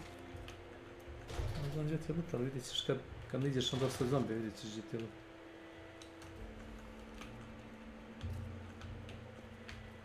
Bilo bi fino kad bi namamili zombije da krenu kroz vatru. Da ne gasiš ventil. Nemoj to da radiš. Nemoj to da radiš. Nemoj to da radiš. Znam da si... Nisam znao. Ne. Ima razlog zašto sam stao i ne mrdam. Znaš, sad znaš. Sad znaš. Tako. Rekao sam ti ne gasi nikad tu vatru. Ta vatra je OP.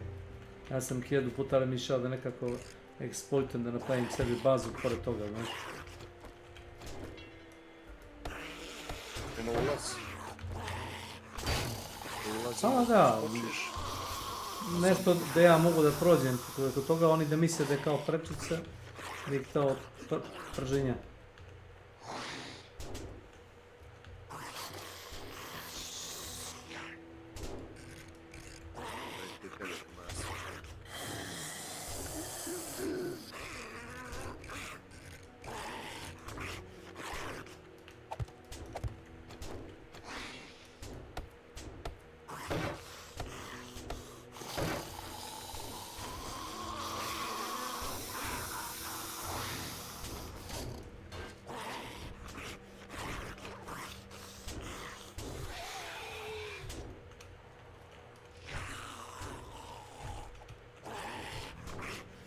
Ne, gore, još gore.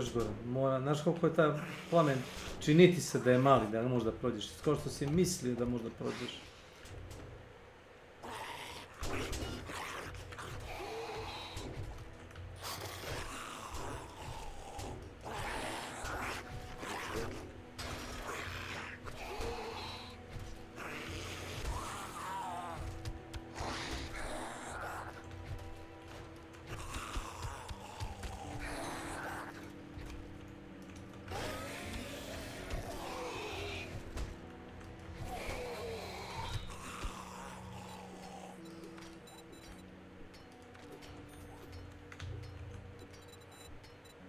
Ajde ovo slomim onda da probam, ajde. Dođemo. Ajde gore da slomim onda ovo, probamo da iskoristimo taj problem.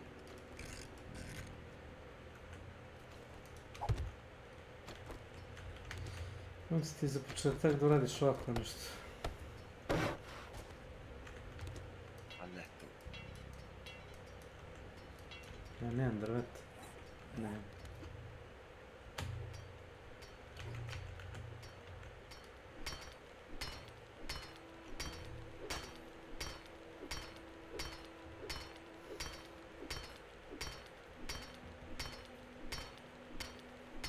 Pitan se bi bilo više pendreka da ga bijem.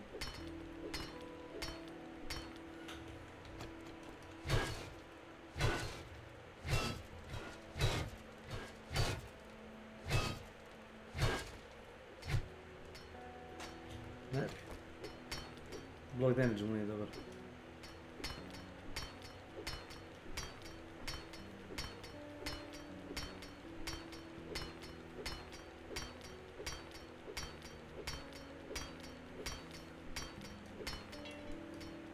Maćeš dole ventil, onda se zajebeš da ga ugasiš.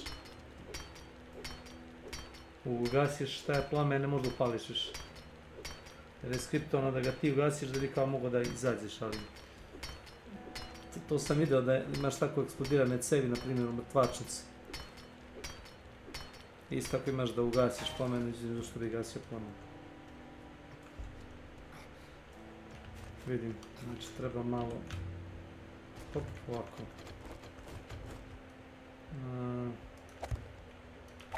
Mislim da je ovo dovoljno.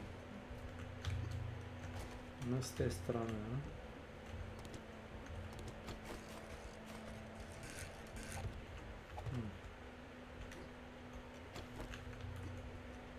Ne.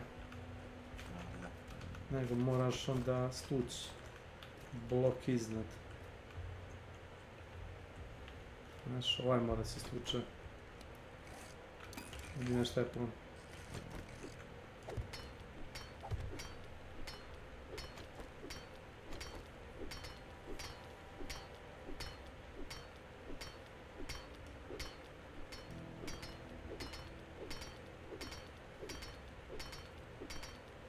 Kao rastono, a?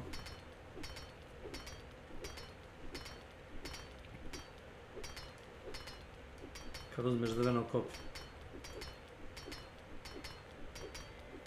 Zato nije isplativije da napraviš najjeftiniji kramp i da odeš s imbu raid. Ne može. Znači treba bi 5 sati da lomiš jedan blok. Sa najjeftinijim krampom. Da, slomiti se brzo. A sa drvenim kopljem je brže. Pa da. Ne, drveno koplje je jeftina. Dobro, ali ovo je kramp je veoma sunce, valjda logično da kramp... Nije logično. Dobro.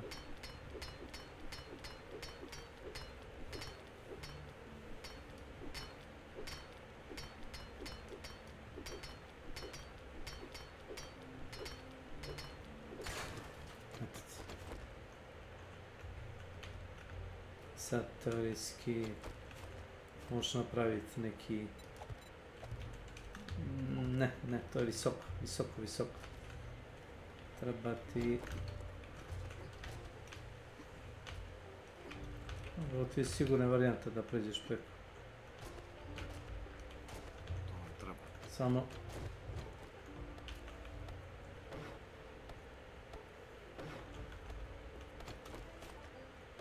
Da proverim svoju teoriju.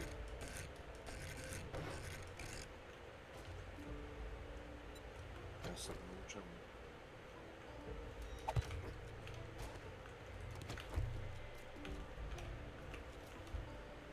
Znaš je koliko hoćeš. Samo polako. Evo ti garantil, viš ovdje. Samo to ne diraj. Garantil za ovo? Pa to je za većinu ti cijevi, ja bih rekao. Za žute cijevi, to je žuta cijev. Idi pogledaj koja je boja na cijev tamo naša. Crvena.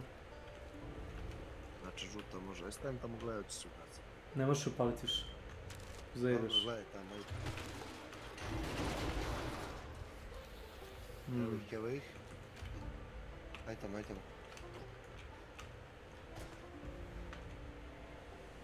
Šta je kao ne pratite sad? Kao razmišljam.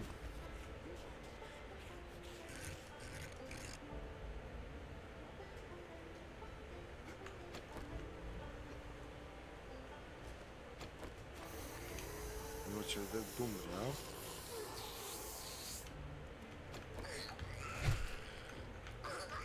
A neće da umre, nego ono... Viš oni, na primjer, vidio se njima nije neki veliki problem da izađu iz vatre. Ti ne možeš da izađeš iz vatre, koliko tu sporo. Znaš...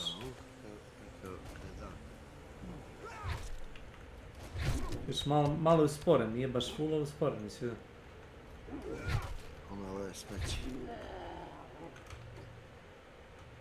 Ja, kako to da tebe ubije? Čeže, daj na 6. Zašto?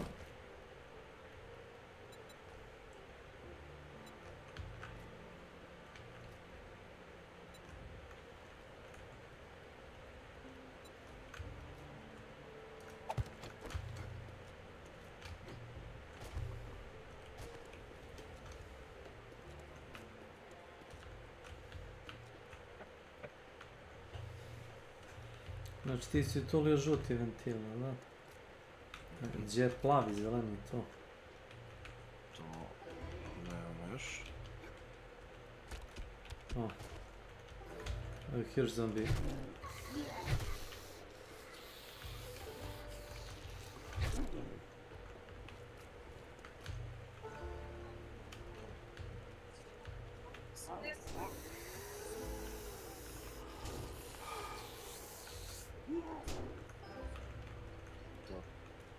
Daj mi telefon sam. Daj mi telefon kad sam rekao. Ma ne interesuje.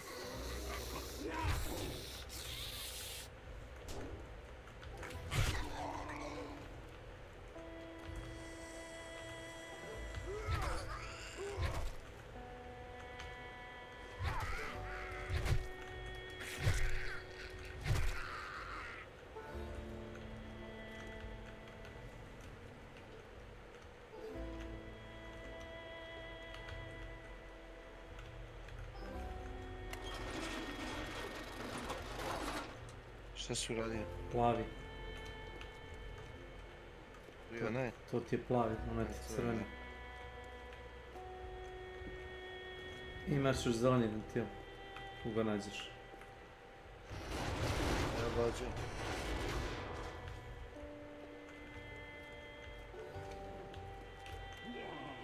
Viš. Ovo ti je kao Half-Life Case, ako se sjećaš. Pa sam dalje. A to jeste namontirano da upadneš dalje.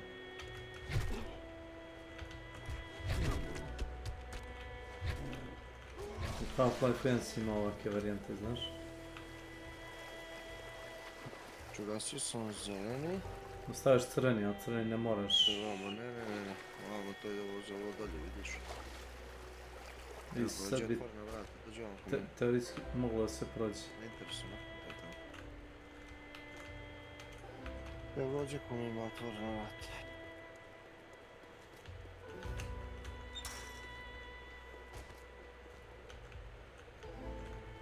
Gdje dolje? Uf. Samo, što si tako? Nisam ni cijelo da skače.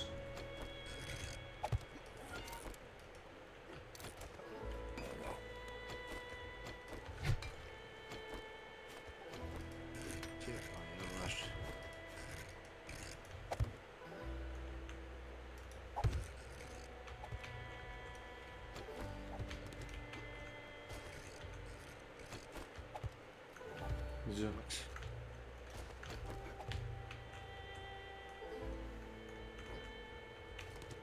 Može se o tome prići uopšte? Može. Dobro. Stani malo, Tamo imam pun blok dolje ispod noga.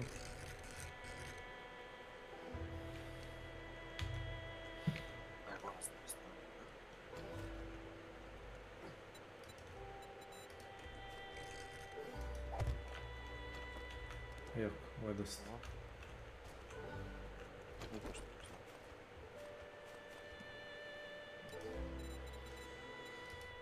Tak neki zombi ne uzme iz udaraca.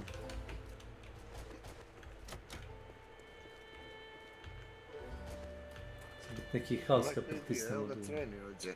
Ne, Koji je ono bio gore? Crven, on ti jedini je stao, ne dira. Znači njega da ne diramo, da. Strele.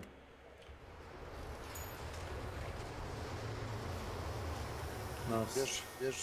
Naos se majke. Uči se. Pop se gore, pen se gore, ajde.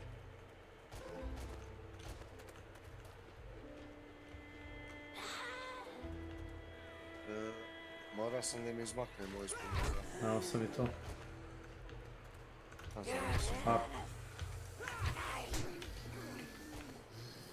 Akus, brate mu. Save yourself.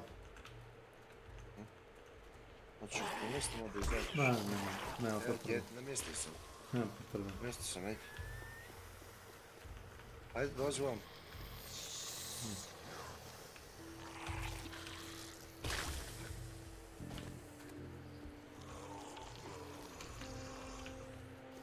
Ne, pušti ih dok dođu gore. Pa ćemo kroz vatru da ih pobijemo. Ajde. Ali ne mogu ni da skontaj Pathfinding zone. Mogu skontati, samo se. Skontajem se sekundu, već opet.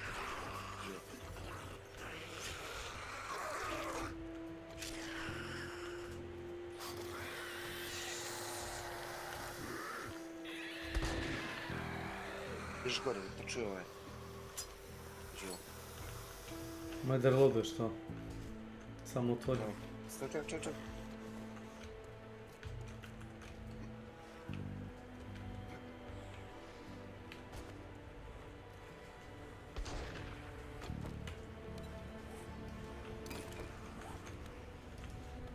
Ne, mrtvi smo. Pusti ih da prođe. Odi. Ti normalno. Ovo nećemo zaustaviti da praktično ne.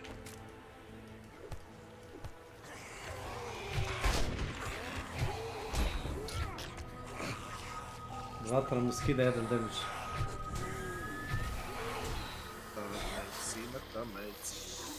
Vatra mu skida jedan damage. Znači opet se usporio. 0,01 sekundu. Ne, na šta smo trebali? Trebali smo da stavimo zid. Zid i da ih prži ta vatra, ono iza zida, da ih mi pucamo, razumiješ? Da, to je jedino.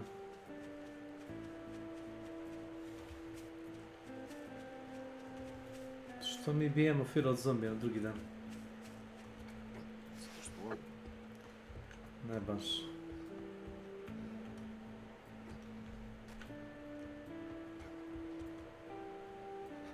Sve pitanje kako se popet gore. Ne, nego iznutra.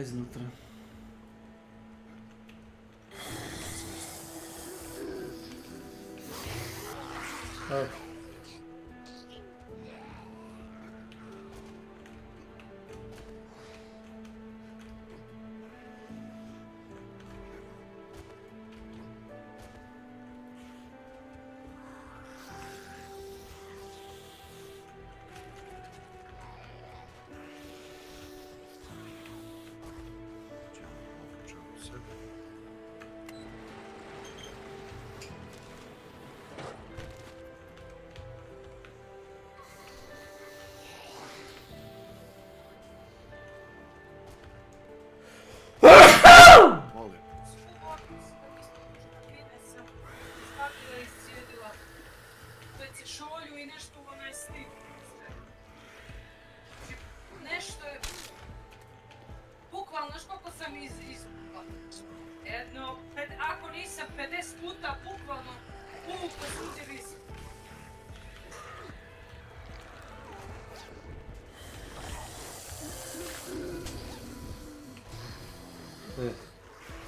Ovo možda kad budem veći level od levela 3. Aha. Bio mene pored tebe. Možda budem veći level od levela 3. Da bijem ove zelene koji ono su... To bez veze, bacanje XP-a. I otvorio sam perčicu inače, za lift naš. Jes.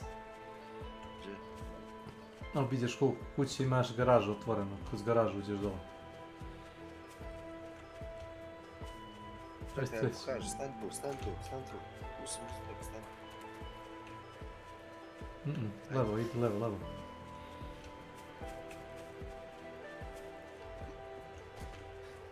Samo da vidim. Evo ovdje.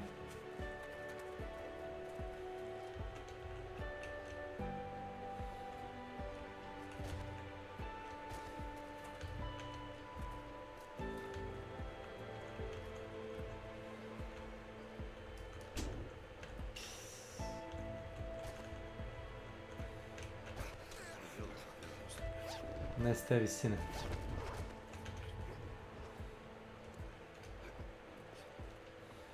No sad izlazim, viš da ih nema, te sponovo si.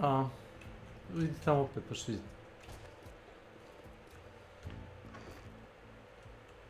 A ostio staje knjige, idemo da vratim vas.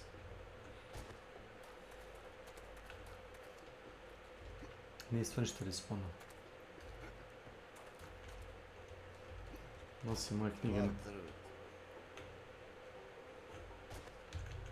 Ja si ima jedan drži.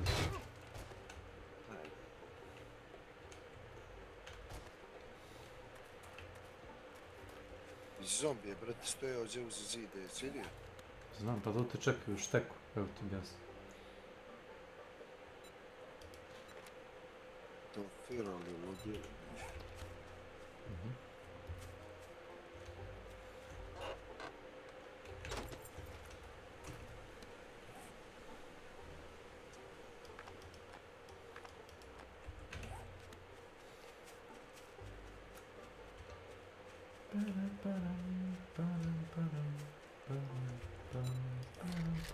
Zita!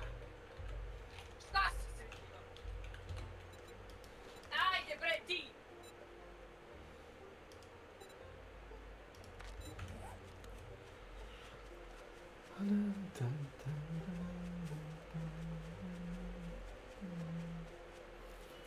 Ne veze, bar sam dobio malo hrane.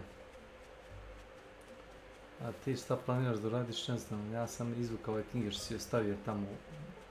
Usput sam vidio škrinju.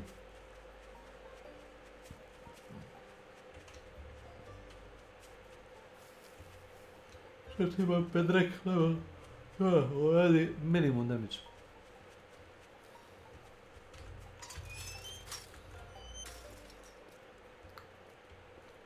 Da.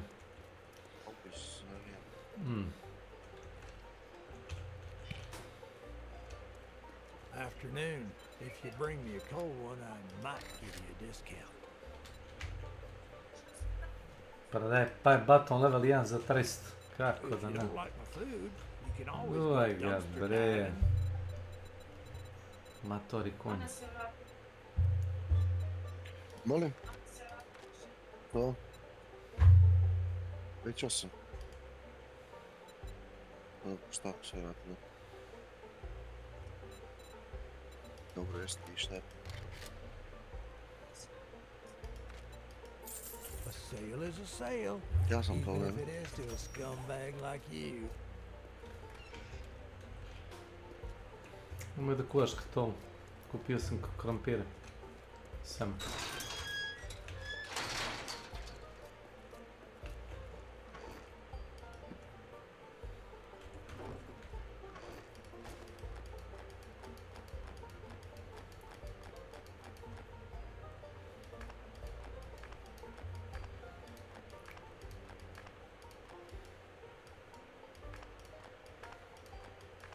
Samo znaš da je bilo još knjiga u kući, znaš.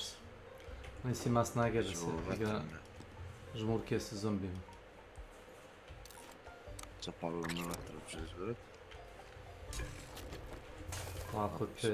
Ako te gori onako pomalo.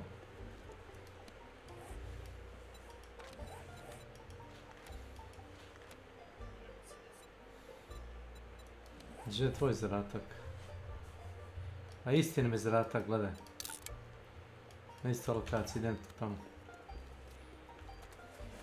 I za tebe i za mene isti zadatak. Sad pitanje da li je ono isto dobar dan.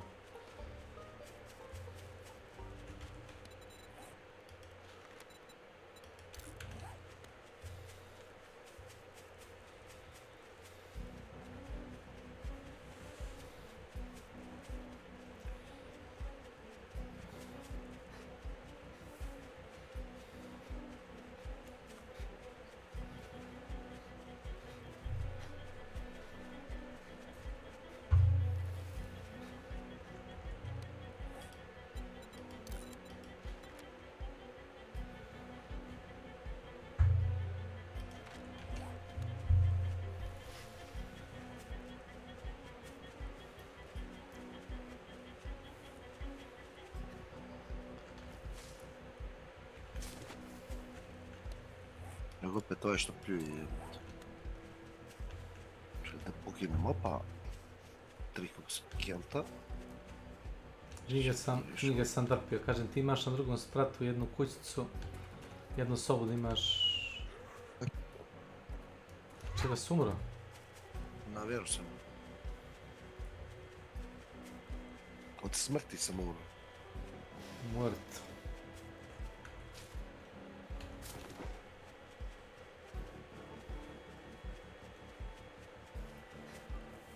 can be rescued, expend Više ne možeš da izgubiš experience.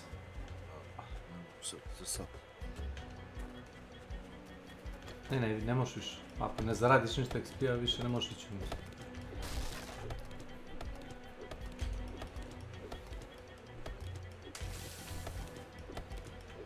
Jedno tamo na questi. Uzeti je quest, da. Mislim da nam je na istom mjestu quest.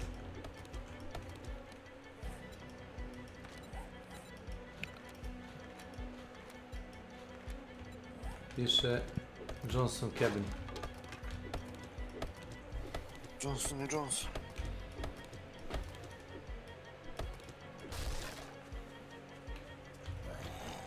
Prvo dočistim šta? Da.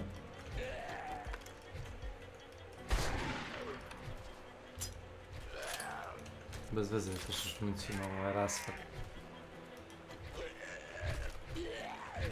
Stop resist.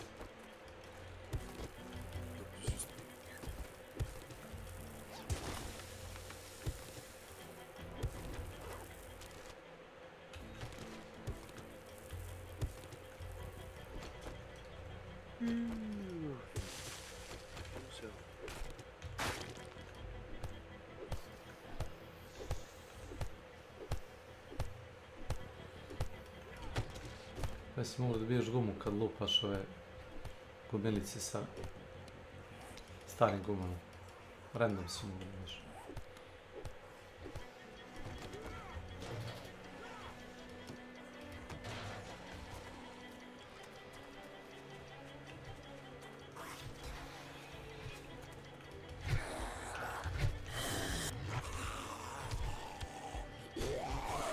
Nije. Još je živ.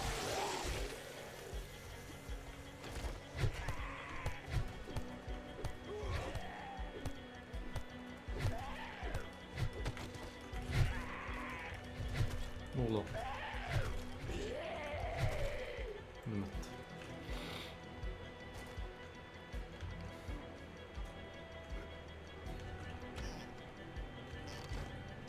Buđe lebac. A šta ulaz uđemo? Možeš preko krova ako ćeš. Ako je to bilo. Ovo je sef, Mislim da je to nasumič. Smeđu sef. Leto iz... Gde? Gdje sam? Šta ti sef tu? Još nisam vidio.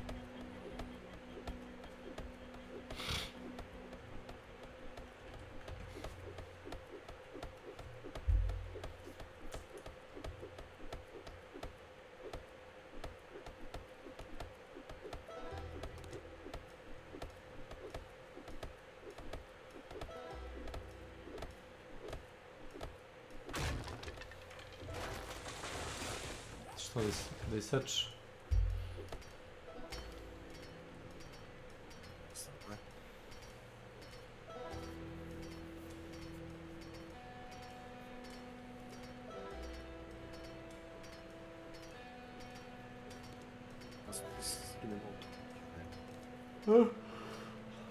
Kinem auto clicker.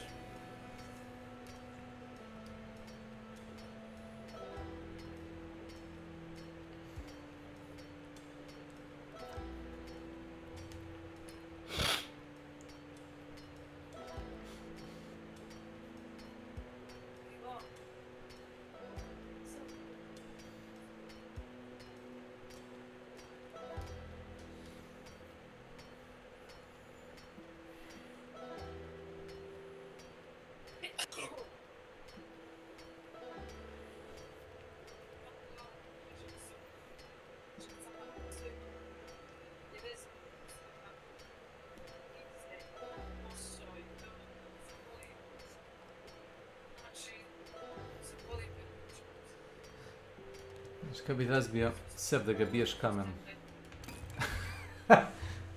Do sutra. Do sutra bi tuka. Ja skinu sam auto. A? Auto clicker. Ne, kažem ti inače. da uzmeš komad drveta kao u Zagori, da vežeš glavu. Ko je kavera? Onoga kao belegije, da biješ po metalu. Ne bi ga da sutra napravio onu rupicu njega.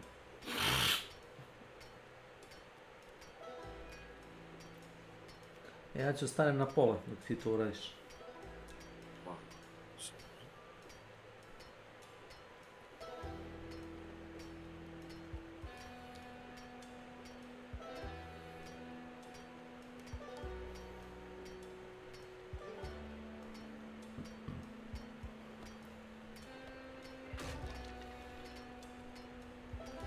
Možda te ne radi taj klik.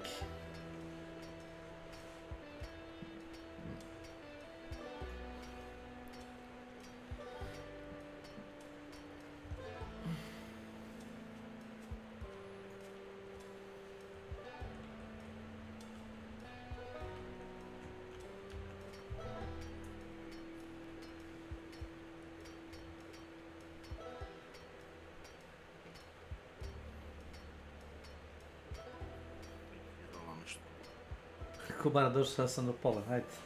Kreni. Si došao do pola, sam ja zablokirao, znaš. Šta si zablokirao? Radi, ali ne radi. Zato što ima intervale.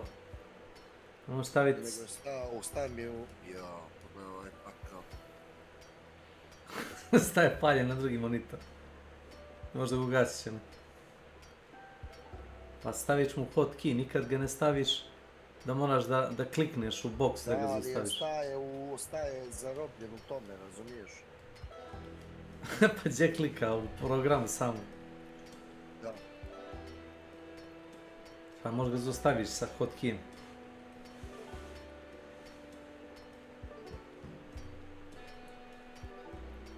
Ne mogu. Češ da ugasiš kompjuter?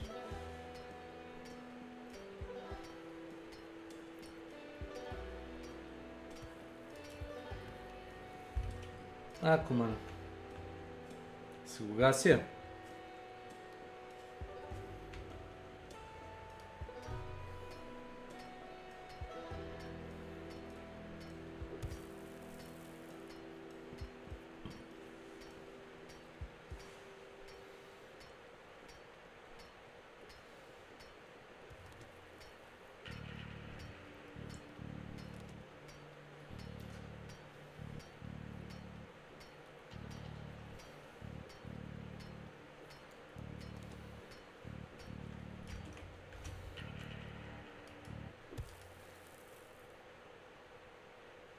Trouble. Once you get the map, this opens up your world.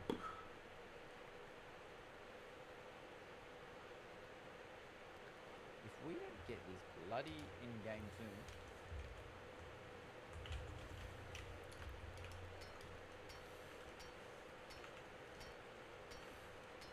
I was gonna say I woke up at 1:30 for this.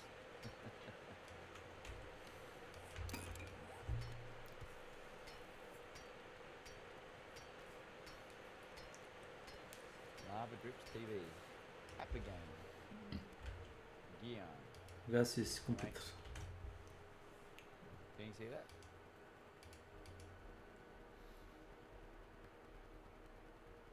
Can he move his head? Yeah, you can. Alo. Alo? Izbaču iz igre. Vesrta. Can't interact. Izbaču iz igre, jesi? Naravno. Ne znam šta si radi. See this chateau, like looking at the name, whatever country that is, we must be all around the world in the chateau. And I'm just waiting to join a game. Is it because I'm playing from Australia?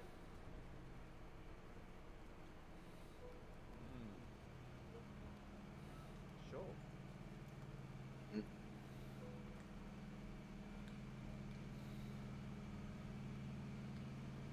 There we go. Ne, sad ćemo I'm gonna čući. give it. Still 30 minutes of the game. Still 30 minutes of the game. There's got to be a reason. Sure.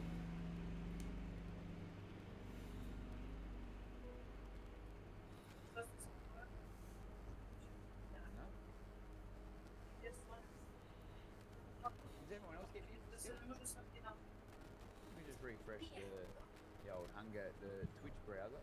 See what everyone else is doing. Everyone else is playing. Everyone else is shooting people. Except for this guy.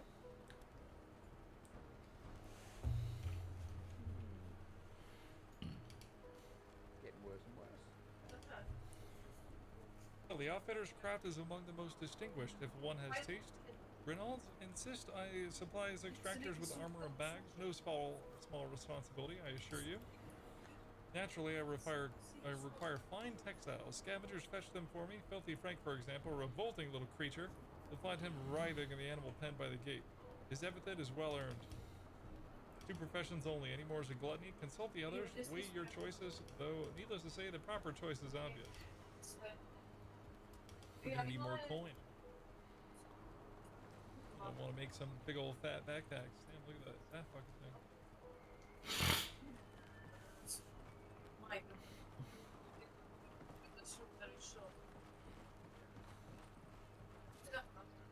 Also, Spud Hunter, thank you for the raid. Thanks, dude. Everybody, welcome, Spuddy. I hope you had a good stream, dude. Appreciate it, man. What are you playing? Are you playing this? Czekam do przegrania. Much love to you and yours. Have a great day. Thank you. But yeah, thank you, Spud Hunter. Appreciate that. Also, everybody, Igor's chilling. He loves it here. He's a very cozy boy.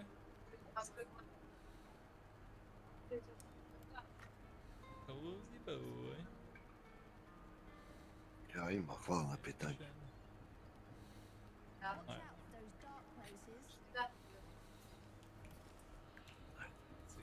Oh, abilities. Here we are. Muslim tamo gore za...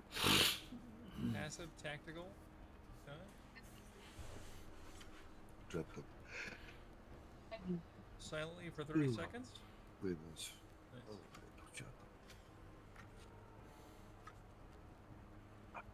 Mastery. Reach level 10 to unlock masteries. Cool. Professions. Just go, so. Czekam. Compendia.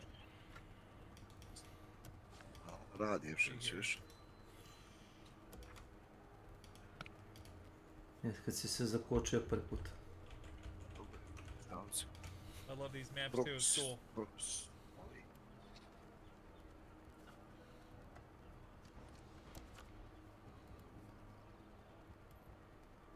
You probably mark shit on it at some point, like by unlocking things.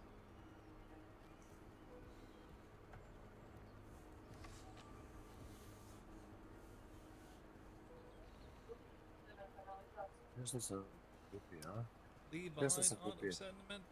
We shall return to such things. The world is kinder. For now, we must think of only one thing: to live. Šta?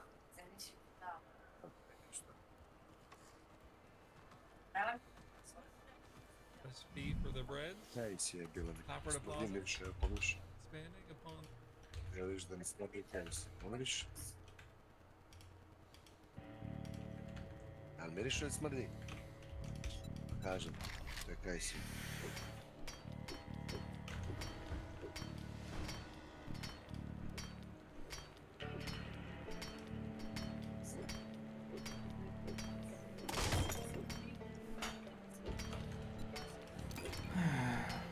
Ništa nic ne miriš.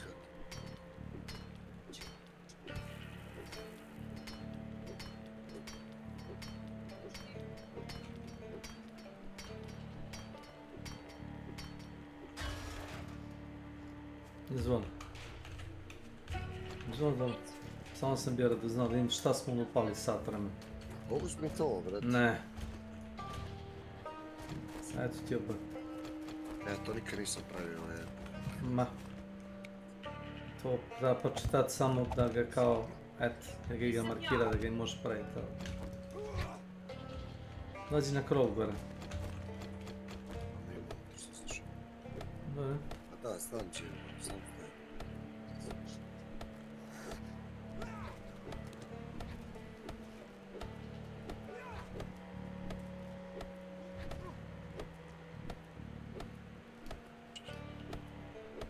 Kosu.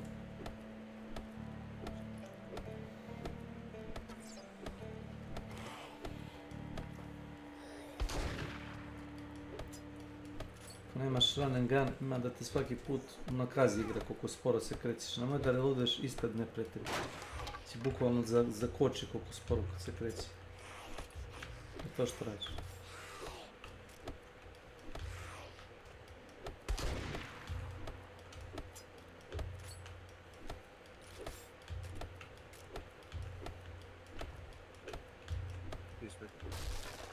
Ja, na krovu.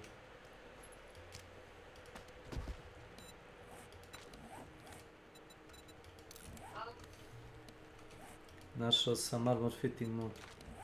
To ti za medium i heavy.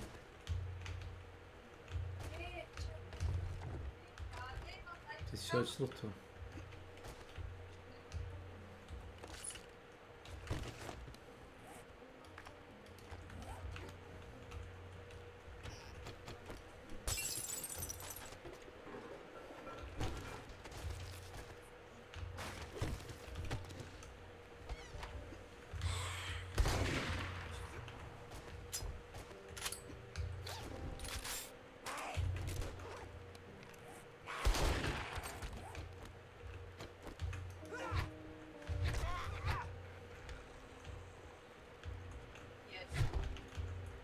Kakav ti je to samurajski oklop?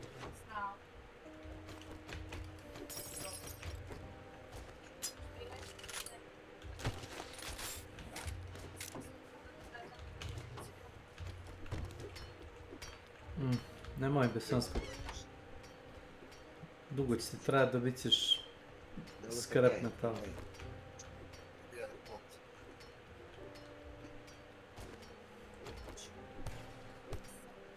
Hoćeš plot siđe pri zemlji.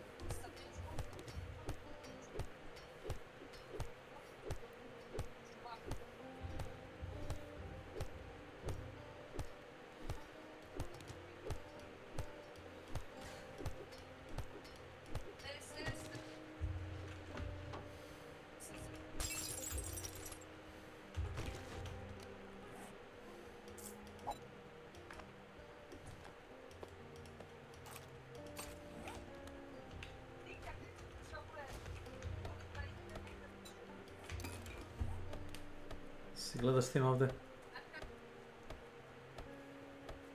Backroom.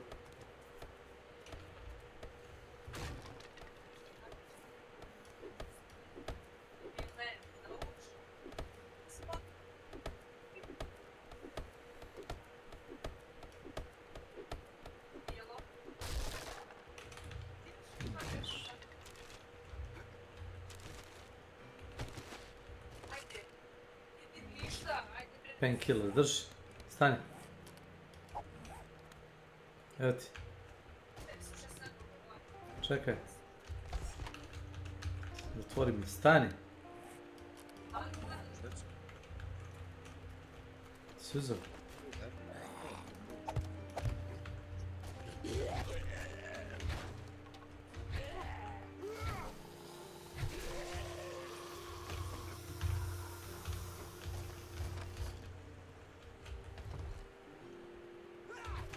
Ovo.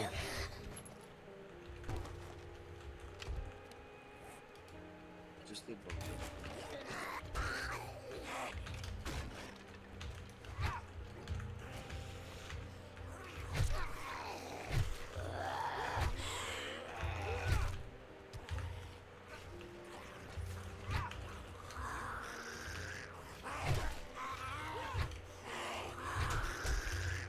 Ovo da im udarim između. To.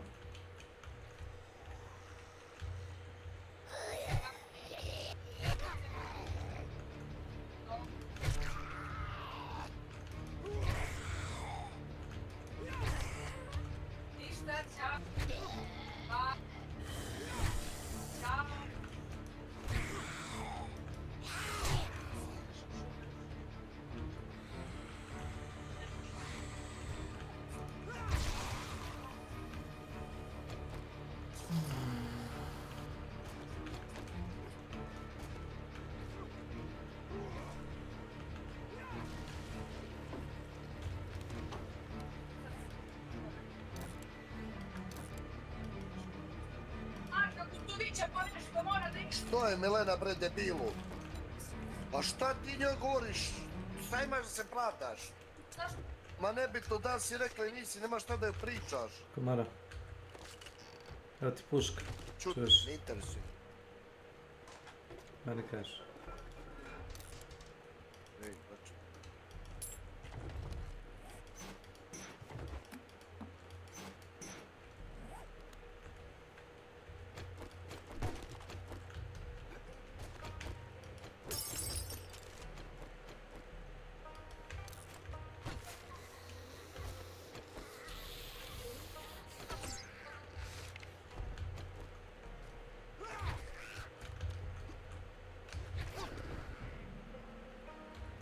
To je to.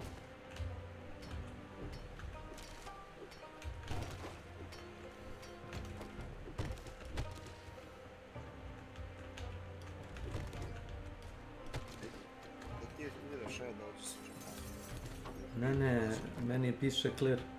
Da mogu da se vratim kod trgovca. Mislim da je ovo bio moj quest. Ne, obojicu smo radili zajedno na istom mjestu, nisi primetio. Molim. Ne, kome nismo obojici imaš quest i dalje, brate. Nemam. A imaš, čovječe, imaš, je. Molim. A.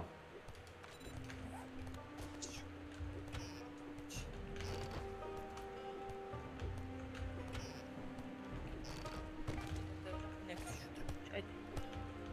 Ljubim. Malo.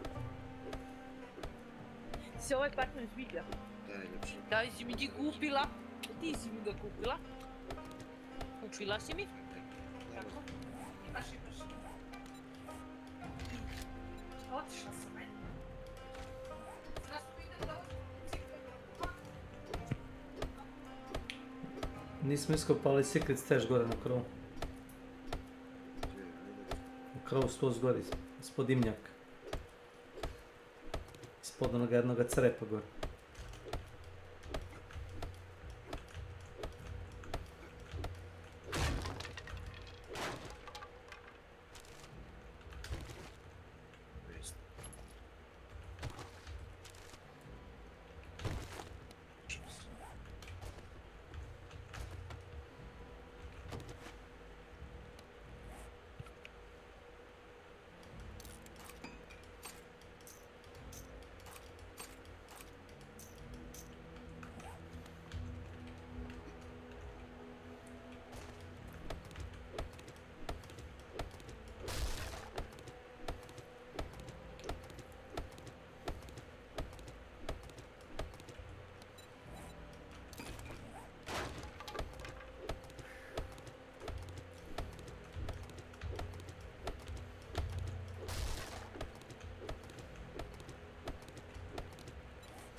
Aktiviraj.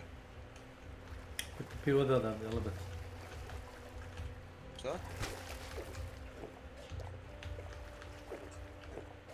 Možeš odrađi u lokvi. Ajde aktiviraj ovo još jedan puta razvalim. Sam tu. Bi ja. Sam da bi ti ja. Sad.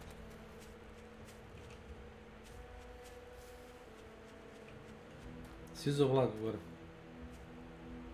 Jes. Piše čekaš minut i pol. 19:19, ne mrdaj. Znači čekaš noć, ne? Ne, to ti nije noć, 19:19. Noć ti od 22 sata.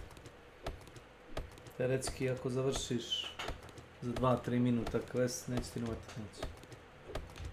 Ja. Smrzam se. Ti? Siđi pod krov. You're cold, da. Ili ako... Ne, palit ću baklje.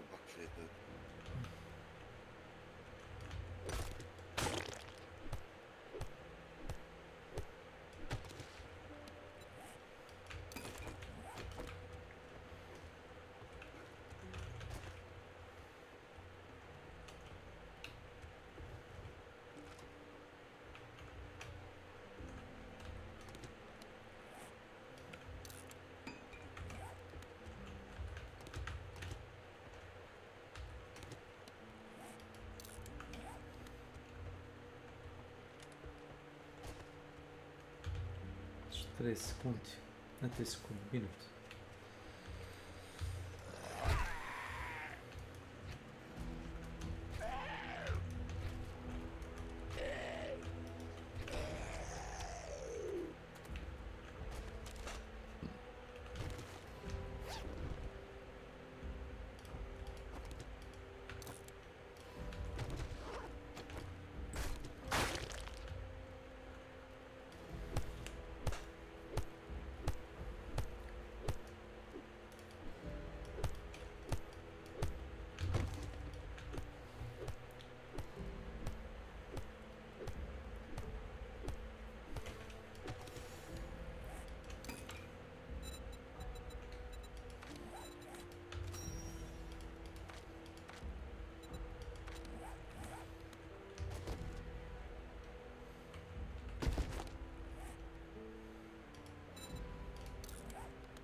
Još 45 sekundi ili kako već ide taj interni sat.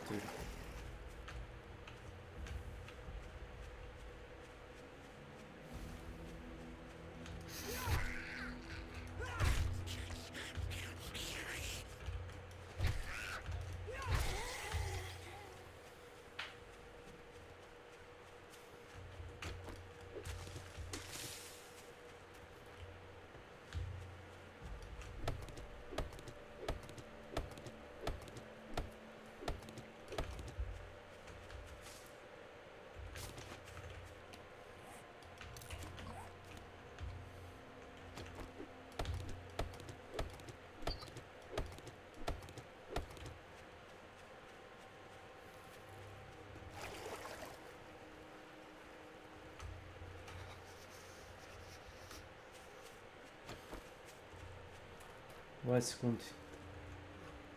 Ili koliko? 40. Jebem ga koliko brzo ide.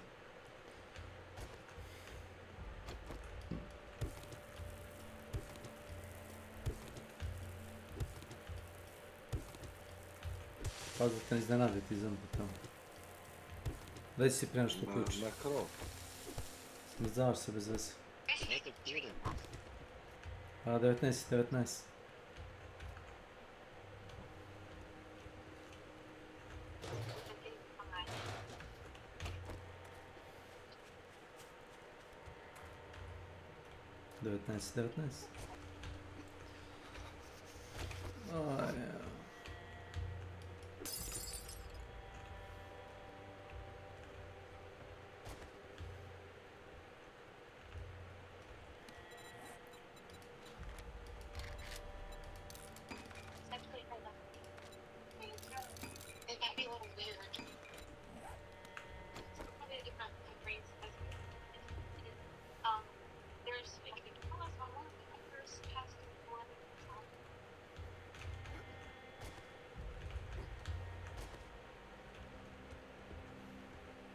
Sad ću, pazi, startujem. Može.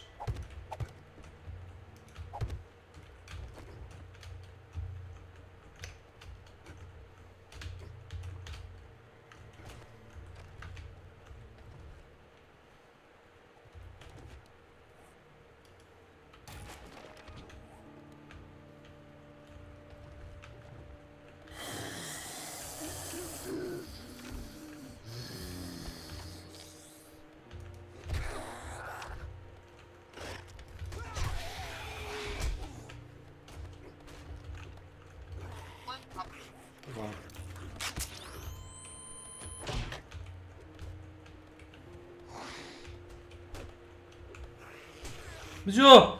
Dore me kroz krov! Pazi leđa! Leđa! Gluvać! Igraj malo! Šta? Startovao sam, pa se rekao da startuje quest. Dobro, što si mi ga navuka vamo? Stvarno si kreten, ozbiljno, brate. To što sam se morao skloniti. A nije sklonio se kod mene, jeli? Ođe Pa mi nije, bilo... brate, nemoj biti debil, jebote. Ođe mi je bilo najlakše da ih vozam. A da, ođe ti najlakše da ga na mene navučeš, aj seri, majke. Jebote Bog. To 1000 puta se uradio. 1000 puta. Eđe opet. Za mene gledam. O, brate, kako si ti tu učinio. Ako ne završimo, ovo će nas noći. Bolje ti da pobiješ stale zombi nego što to otvaraš.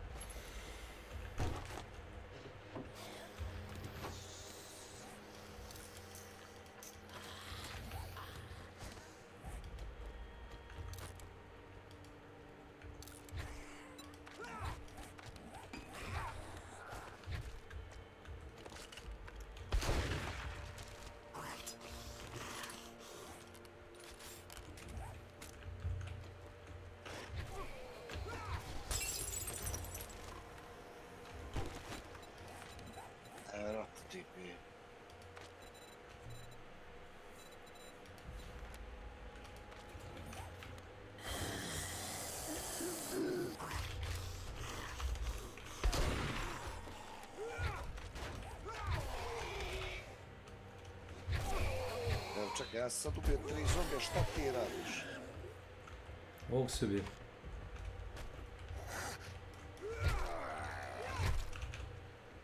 Da kad si ti host, ja ga udarim, on mi gleduje napred. Noge su mu nazad, rukama me bije napred, znači mimo hitboxa. Znaš?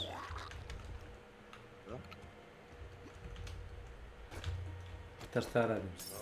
Udarim ga i pomerim se nazad, što dalje mogu. Nemam pojma kako će igra da pročita moju poziciju.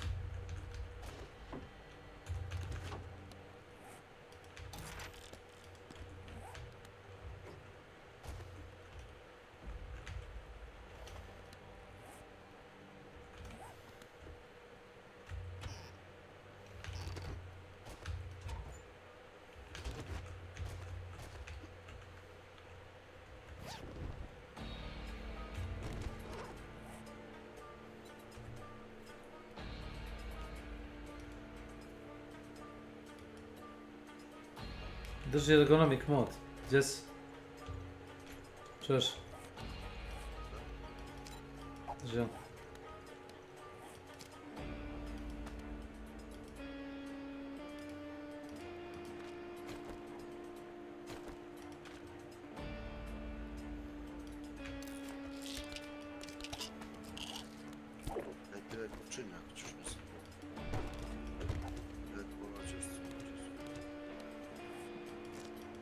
Znam da si našla kesice s krvi, ali dobro.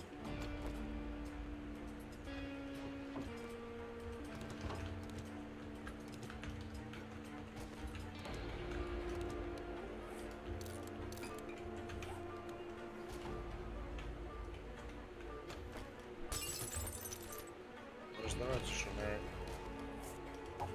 Znaš? No. Samo je dešavađe.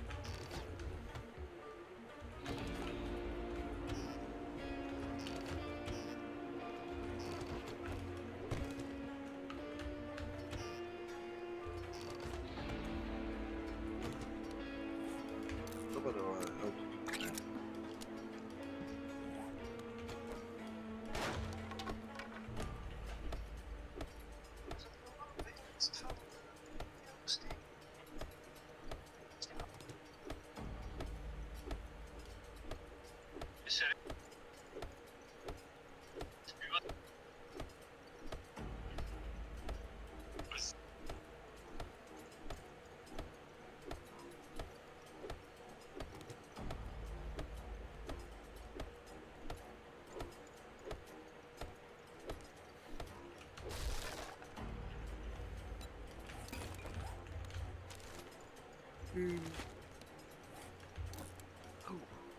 Ćeš majicu, level 2. Trik majicu.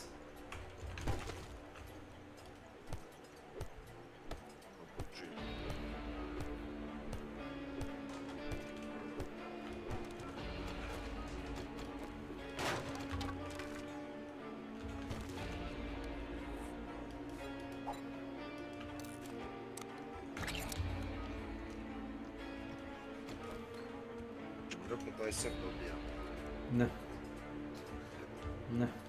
Zašto? Ne i zašto ne? Ne. To sam ga prošli put otvorio da vidim šta će biti toliko od luta i bilo je ništa.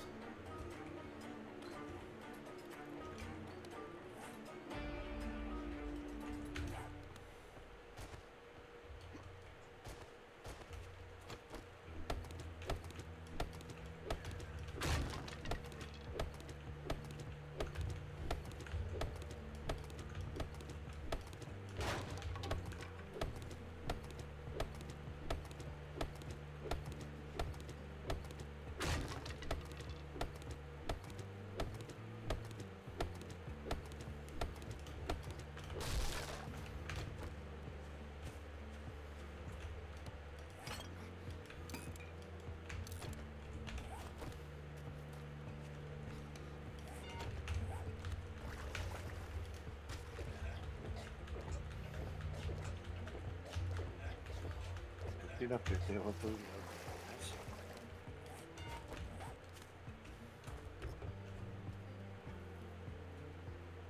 Jer imaš puno izbora na početku.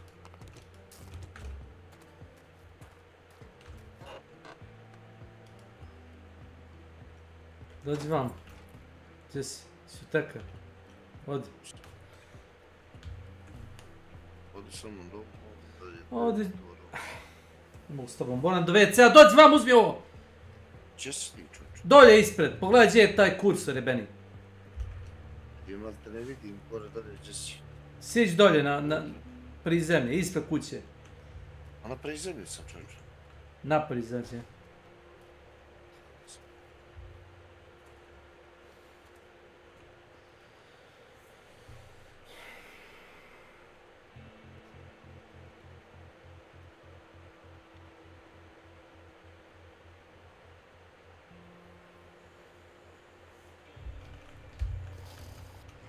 Uzmi odavde ovo, pročitaj.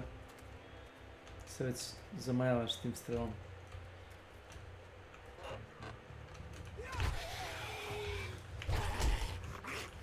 Pa nisam ni blizu. Pa nisam ni blizu, kako me udari? Ja vam ne razumijem.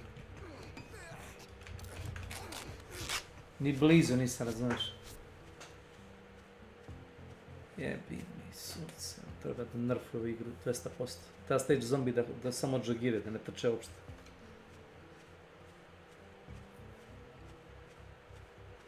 A šta ću ti u WC, ne? Ako ne predam ova dva questa, automatski mi se briše quest koji je, razumeš, i tvoj, to znaš?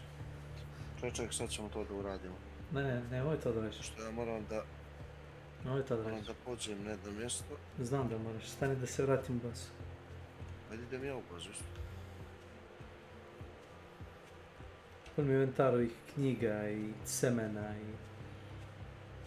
Imam i... u kesu krvi, krompir i... delove za oružje i nešto municije sitno.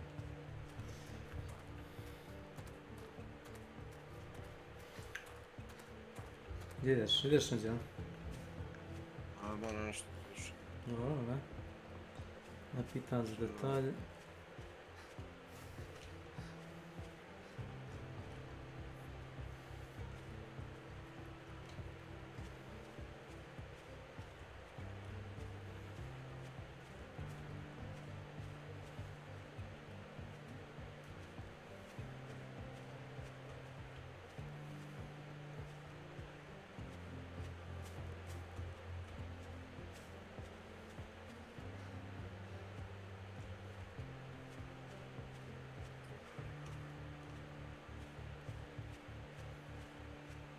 Samo je filter za vodu.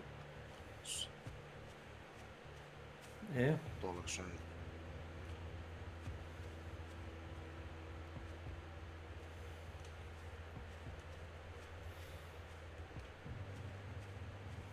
Olakšaj igru masu. To ti je sad teško. Nije ti teško što je mapa veća, što da bi uradili quest moramo da otrčimo 4 metara u jednom pravcu, 400 u drugom. Svako si išao po 400 metara. Po 25 sam išao, Da, ti išao si svakako išao, po ti si 500 išao, metara. ne, ti si išao po kilometar, 2. Ispio si da uradiš jedan quest.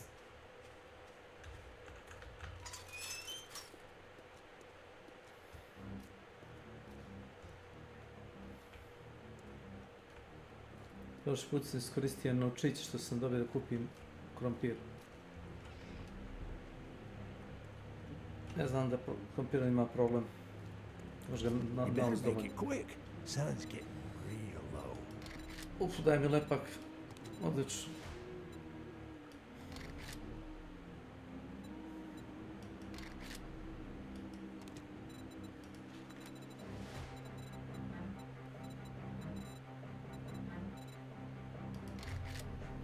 Potato. Potato.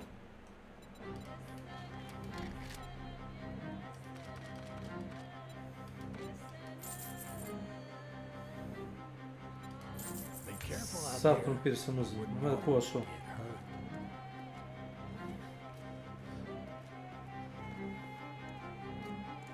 Ako ćeš da napravimo farmu krompiru neku normalno vrijeme, a ne kao prošli put, imali smo 300 kukuruza smo imali. Nismo mogli spoježemo s krompirom.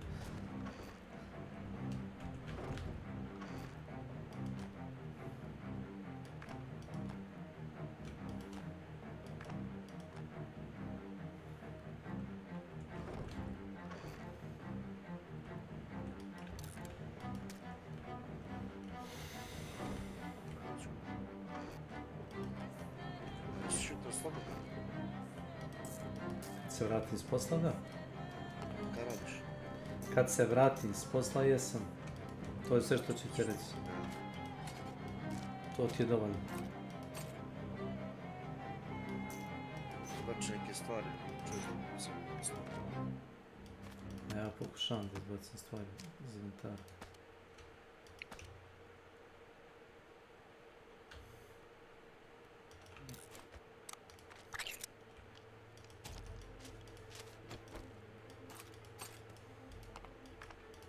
Ove nesretne modove za oružjeve gluposti.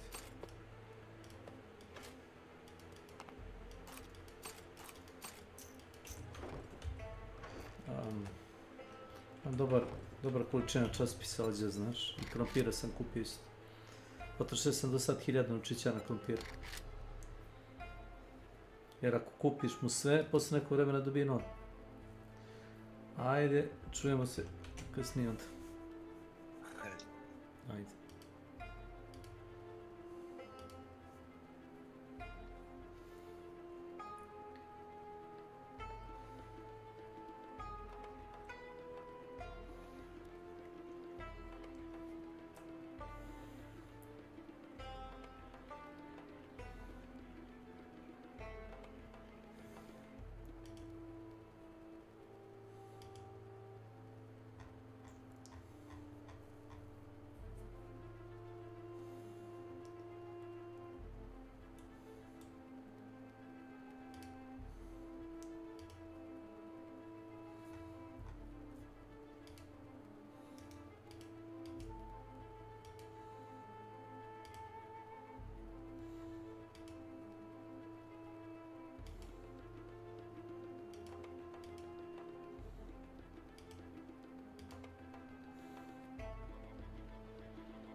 Peggy 18.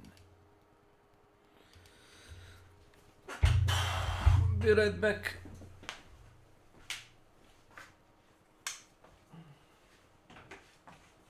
I'll be right back.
Let's see. Oh!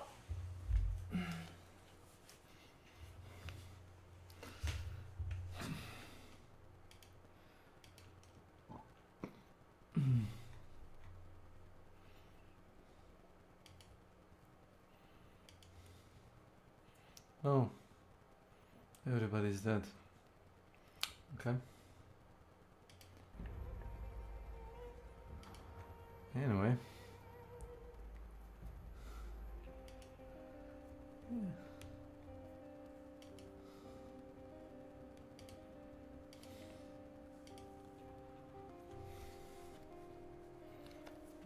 It runs anti-cheat. Great. Like, you don't need anti-cheat, you just need to be a decent human being. It's the only anti-cheat you need.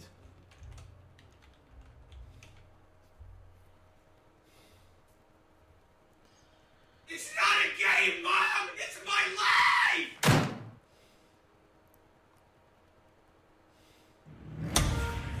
Liberty, equality, fraternity, or death.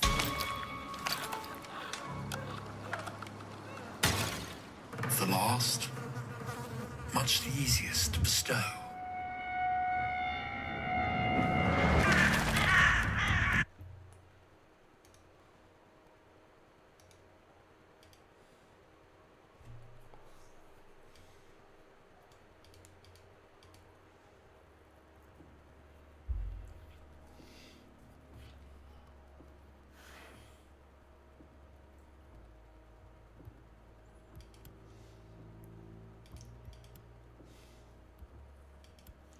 I know it is early access.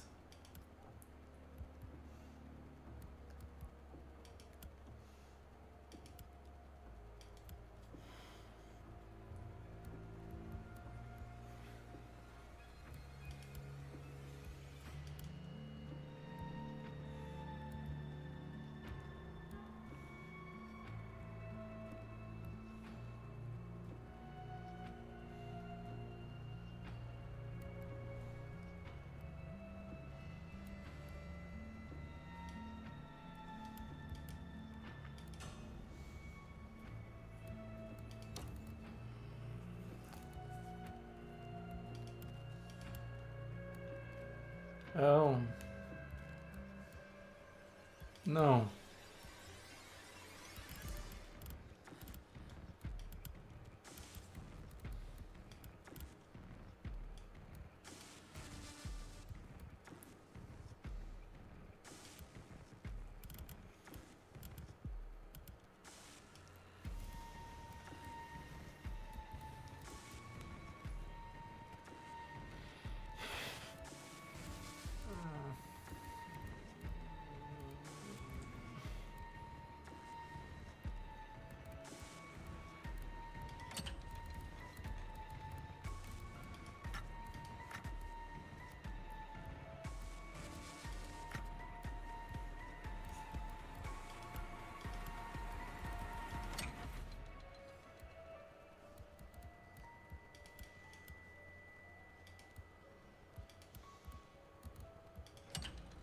Thanks.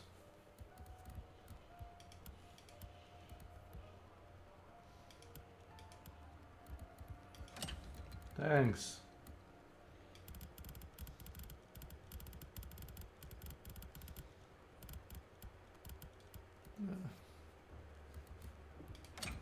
No, please. No, please, no.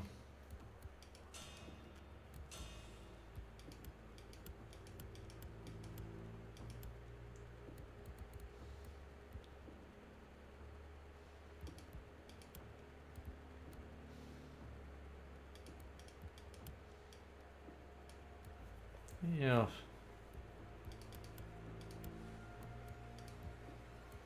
Professor Amizi. Hello, Eric. Welcome to my channel. How is it? I don't know. We can talk about it, I guess. I don't know. I'm still trying. I haven't. I'm yet in a menu. Like, who in the sane mind think that when enable causes blurred view to appear blurry when moving the camera. Like my eyesight doesn't work like that. Yes, maybe when I'm like super tired or like when I'm dizzy. I don't want to feel like that in game. Thanks.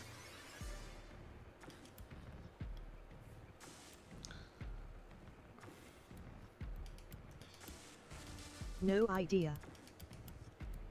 As I said, the only good motion blur was in a fucking... It seems wildly unpopular, but they keep adding it. No, it's the lazy man. Like they have a problem with blurry textures, and how do we solve the blurry textures? Oh well, you know, the really bad quality textures. Oh, we're gonna make everything blurry. People will want to, you know, realize. Lost. Yes, hear me ranting, please. I'm here. Motion. Bon appetit. So.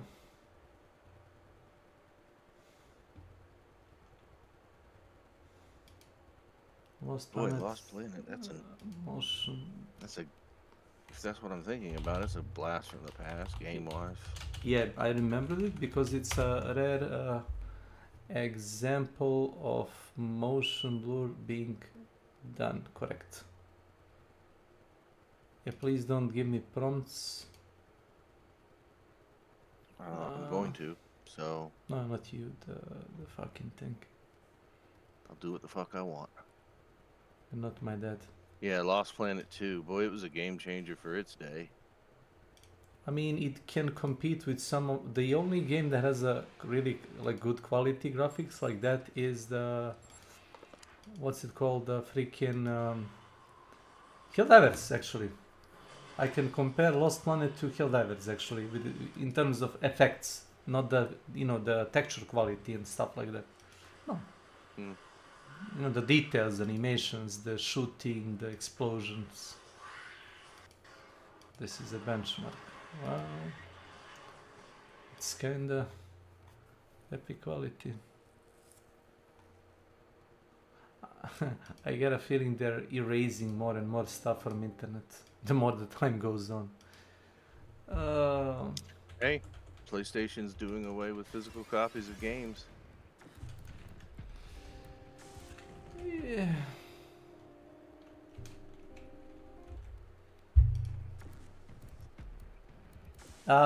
Somebody said stuff along the line like, if owning a game is not a thing in this day and age when you buy it, so if I pirate it, I'm not stealing it, right? So there you go. Good job.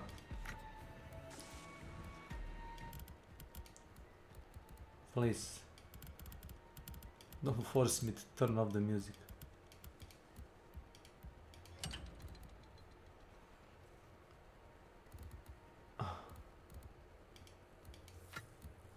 WADS, jump, crouch, sprint. So how about F and how about E? So why?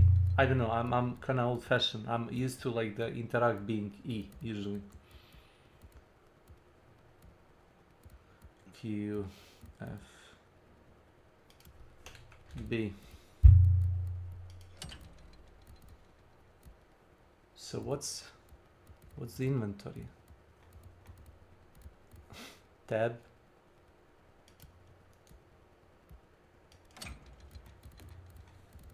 Oh yeah, the weapon inspection button is really important here. It's so important, I'm gonna set it to a mouse.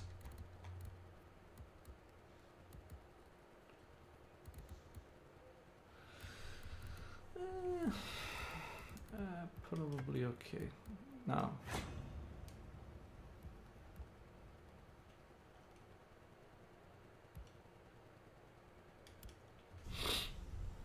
Behind you, Paris burns. France is broken. So, what do you think about gameplay probably being like 80% melee, 20% shooting, 20-30% maybe? Ride west to where the land gives way to salt and wind. Tidewatch. I mean, I hate that about. I probably won't like it because I hate that about. Dark Tide. Sorry. But the Dark Tide is kind of forcefully like that, you know? Like you would I mean, expect. it's not just Dark Tide. I mean, it's Vermintide too, right? I mean, I think it gets boring. You would expect. I mean, Space Marine 2. Sorry, but Space Marine 2 gets better. Yeah, because you're Marine. It makes sense. Like everybody is like super overpowered, and shooting isn't like big deal. But Well, no, I was gonna say it gives you the piece of candy, right? You get the executions. It's cool, right? The rule of cool kind of tips it. yeah, but in the Dark Tide and Vermintide, you're being overwhelmed non-stop. If you're running melee, if you're running guns, it doesn't really matter. You're being attacked by like hundreds of enemies at the same time. Yep. Yeah, you are.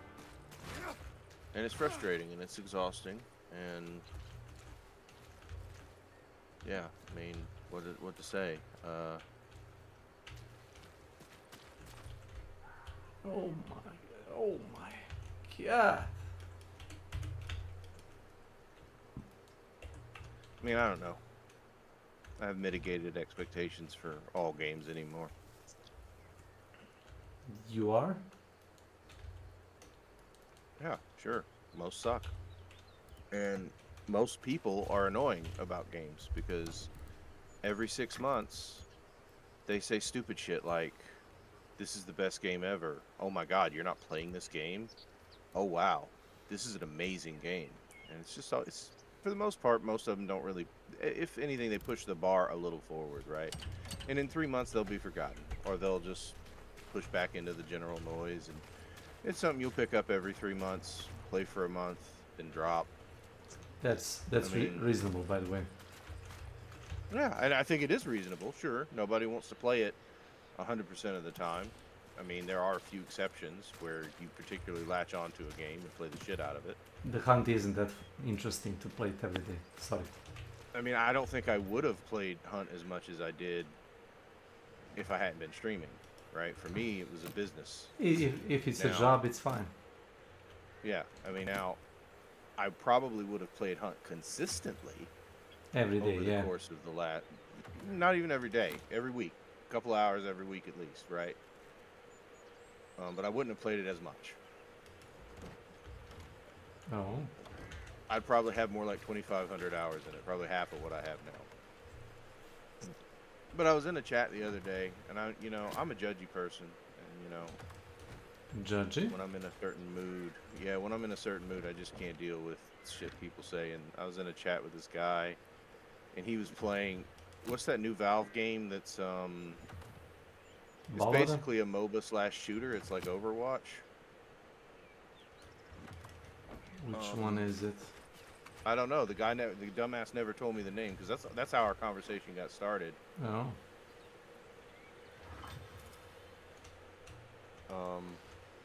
Shit. Be right back.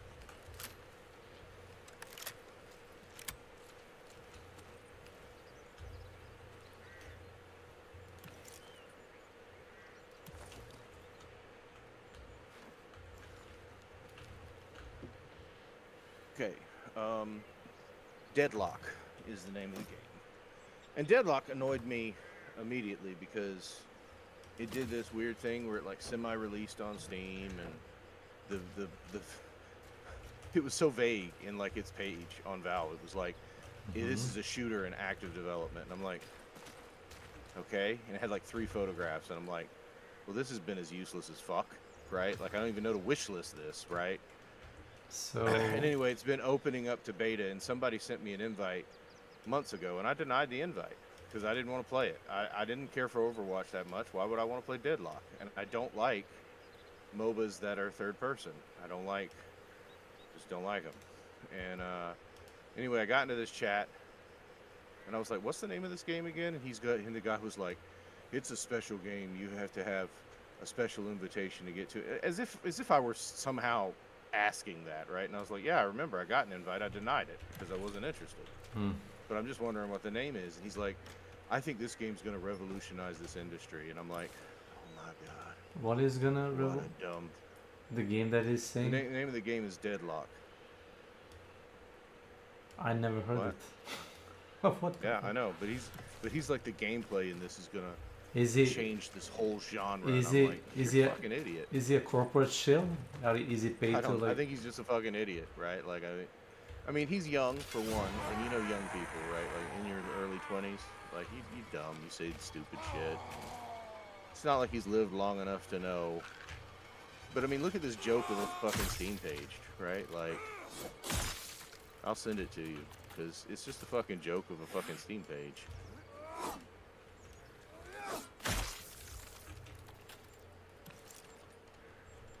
Huh. But yeah, I mean. So anyway, this game, you know, looked like a hunt alternative, and it looked interesting, but Hunger? yeah, what you're playing. But I mean, my expectations are limited, you know. Yeah. It could end up really sucking, and This is early access. I just run it to see the general vibe. Okay, sure. Oh, these guys are alive. Okay. Sure.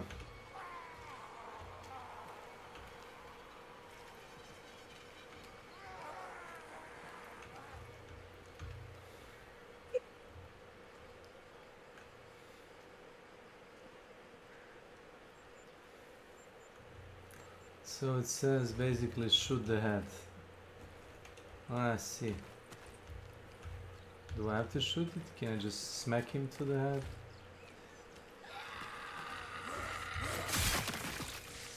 Yeah, that works. Oh. So they're basically like some kind of French zombies. Sure. yeah, it's set in France, isn't it? Yeah, like 17th, 18th century.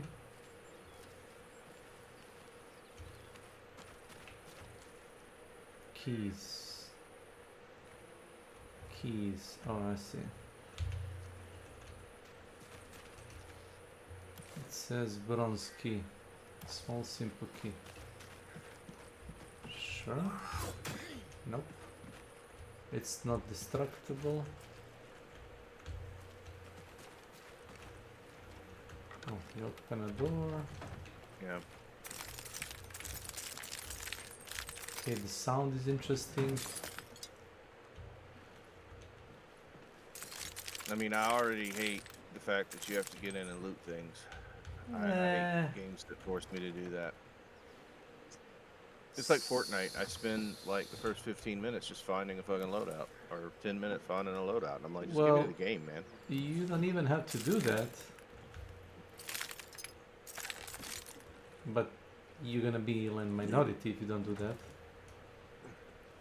I know it's a core part of the gameplay. I just think it's. I don't understand. But then again, I also don't understand why people. Yeah, I don't understand why people play Fortnite and loot that way.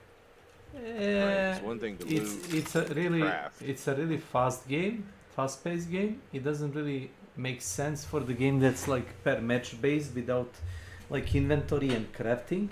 Like let's say Yeah, Ark. I know. Ark has like a progression where you actually collect stuff.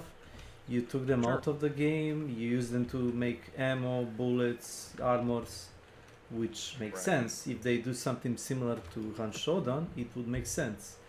But for the game type of, like you said, it like,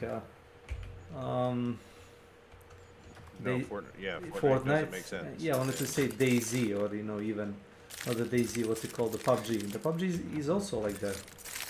Like, why do you feel need to like complicate the game that is basically fast paced to make it? Oh, you can have like 50 different attachments and 20 different guns and like 50 different armors. Like, just make it faster, because that's the gameplay. Yeah, I'm with you on this. Like, I don't understand it. I don't want to play loot box simulator for the first 5 minutes of every match, first 5 to 10 minutes, and then of course you get a shit loadout, And you know, they're gonna say, well, that's part of the challenge is that you don't get guaranteed the OP loadout. And it's like, okay, so instead I have a 30% chance of getting a dipshit loadout, right? Like, why am I trading this, right? Like I don't want that. I don't know. But like I said, people suck. People are stupid. Maybe I'm just in a mood today where I just want to shit on people. I'm okay with that. Maybe. You're trying to figure out where to put your flowers, and that's funny to me. Trying to Put drop your them flowers somewhere. so I can eat the food. Okay, and where is this pie? Z down at the bottom. Yeah, there you go. Or not Z. It's Is it good? I Does it taste guess. good? I guess it is. A French person. Yeah, eat and swill, no doubt. Come on, I thought the French had, you know, standards, man. So the apple is not food. It's like consumable for cooking. Well, that's confusing. It's fine. So this guy It's fine. Be harder on the game. it's early access. I still didn't buy it. I don't want to be... Well, if you didn't buy it, okay, I Nah. guess if you didn't buy it. Yeah, I got the access for free, so you know, no big expectation on my side. I mean, you probably still should, because the harsher the critique, theoretically the better the developers. I will want work, to influence but you're them. also not giving the devs Any feedback. They're not listening to you. Yeah. So it's like So when what does it matter? I had like Diablo 3 access, like early access, and actually did all the achievements and got the special banner and whatnot for a beta testing.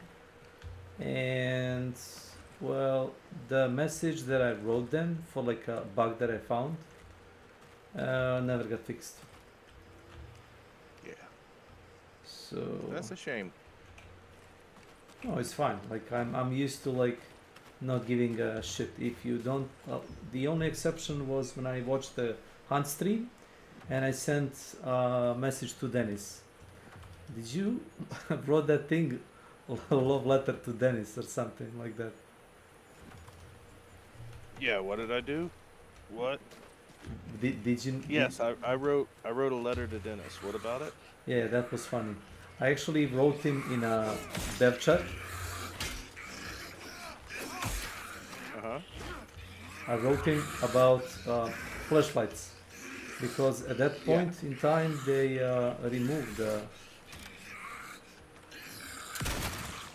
removed the fucking thing. What's it called? Oh, is he like throwing away ammo? I bet it is.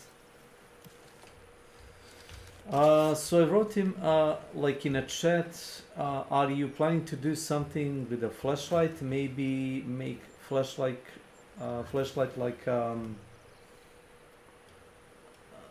that's another thing that's super annoying. what exactly? Load times for loots. I mean, Arc at least gets bearable. You can probably make it Yeah, you can probably faster. make it faster with upgrades. I Yep. know, but That's intentional by it's design. one of those things. Yeah, I know. I'm saying that it's very frustrating design.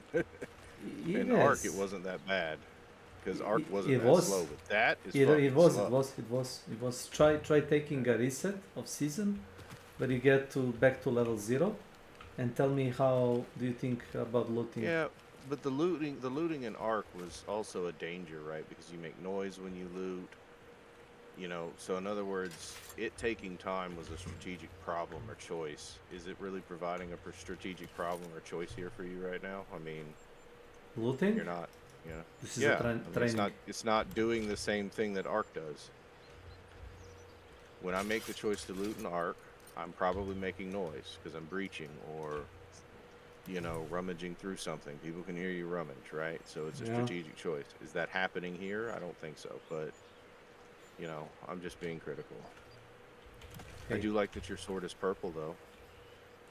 It has That's a pretty shade of purple. it has a rarity. Fuck that shit. I know. I'm just being a smart ass.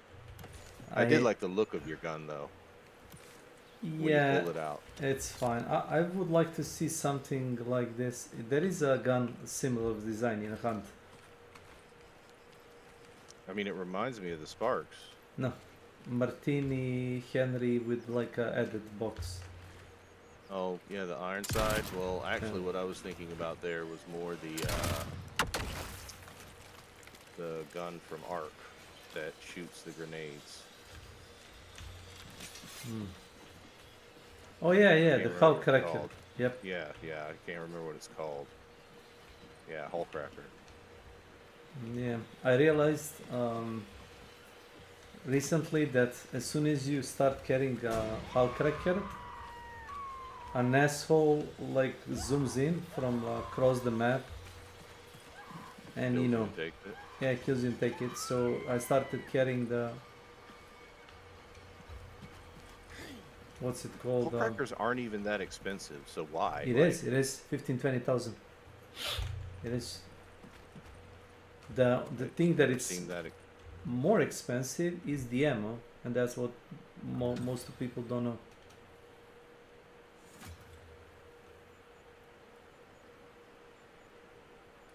So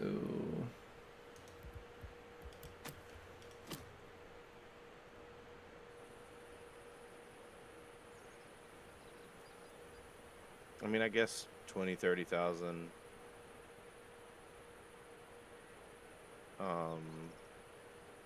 Go on. You know,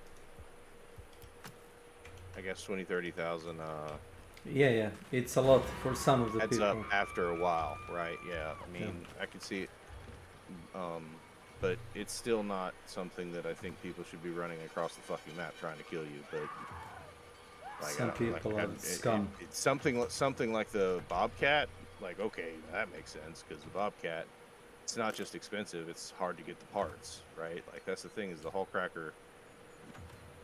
I can't remember what it takes, but I never felt daunted by it. Is it a gun? The Hull Cracker, yeah, is a gun.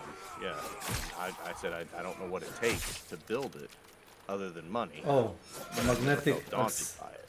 magnetic accelerator and Exodus models. Magnetic accelerator you can craft from like a basic stuff, from like basically scraps. Exodus model you gotta buy from the shop. One of each. You can get one per day, and the rest of them you have to like basically loot. So yeah, if it was that easy to make, nobody would have bat an eye, I guess. And that's why I used there is basically they made like a pistol grenade launcher which does the same thing. It has kind of shorter barrel, one bullet capacity, one grenade capacity, but in the terms of value, it may be maybe like 4,000 to 5,000, and it's basically worthless if the guy that kills you doesn't loot the ammo. It doesn't really pays off to kill a guy. So I run the cheapest pistol, the one with the silencer, and the grenade pistol for arcs. And nobody actually tries to kill me, which is funny. Yeah, I loved running the Hull Cracker for a while, but I started dying a lot because people would run across the fucking map like you did. Yeah, there is a cheat that enables them to see everybody's inventory. So you don't really need auto aim, or ESP. They just can, check your inventory, I guess. Oh, well, whatever. I don't play it anymore. Or at least I don't intend to for a while now. Not actively. Nope. In fact, I mean, I haven't uninstalled it, but it's on my list that I think I'm going to uninstall it. There's actually a higher likelihood that I will play Hunt. Because really? I can monetize. Yes, I can monetize Hunt better. I can get people to sub to loadouts,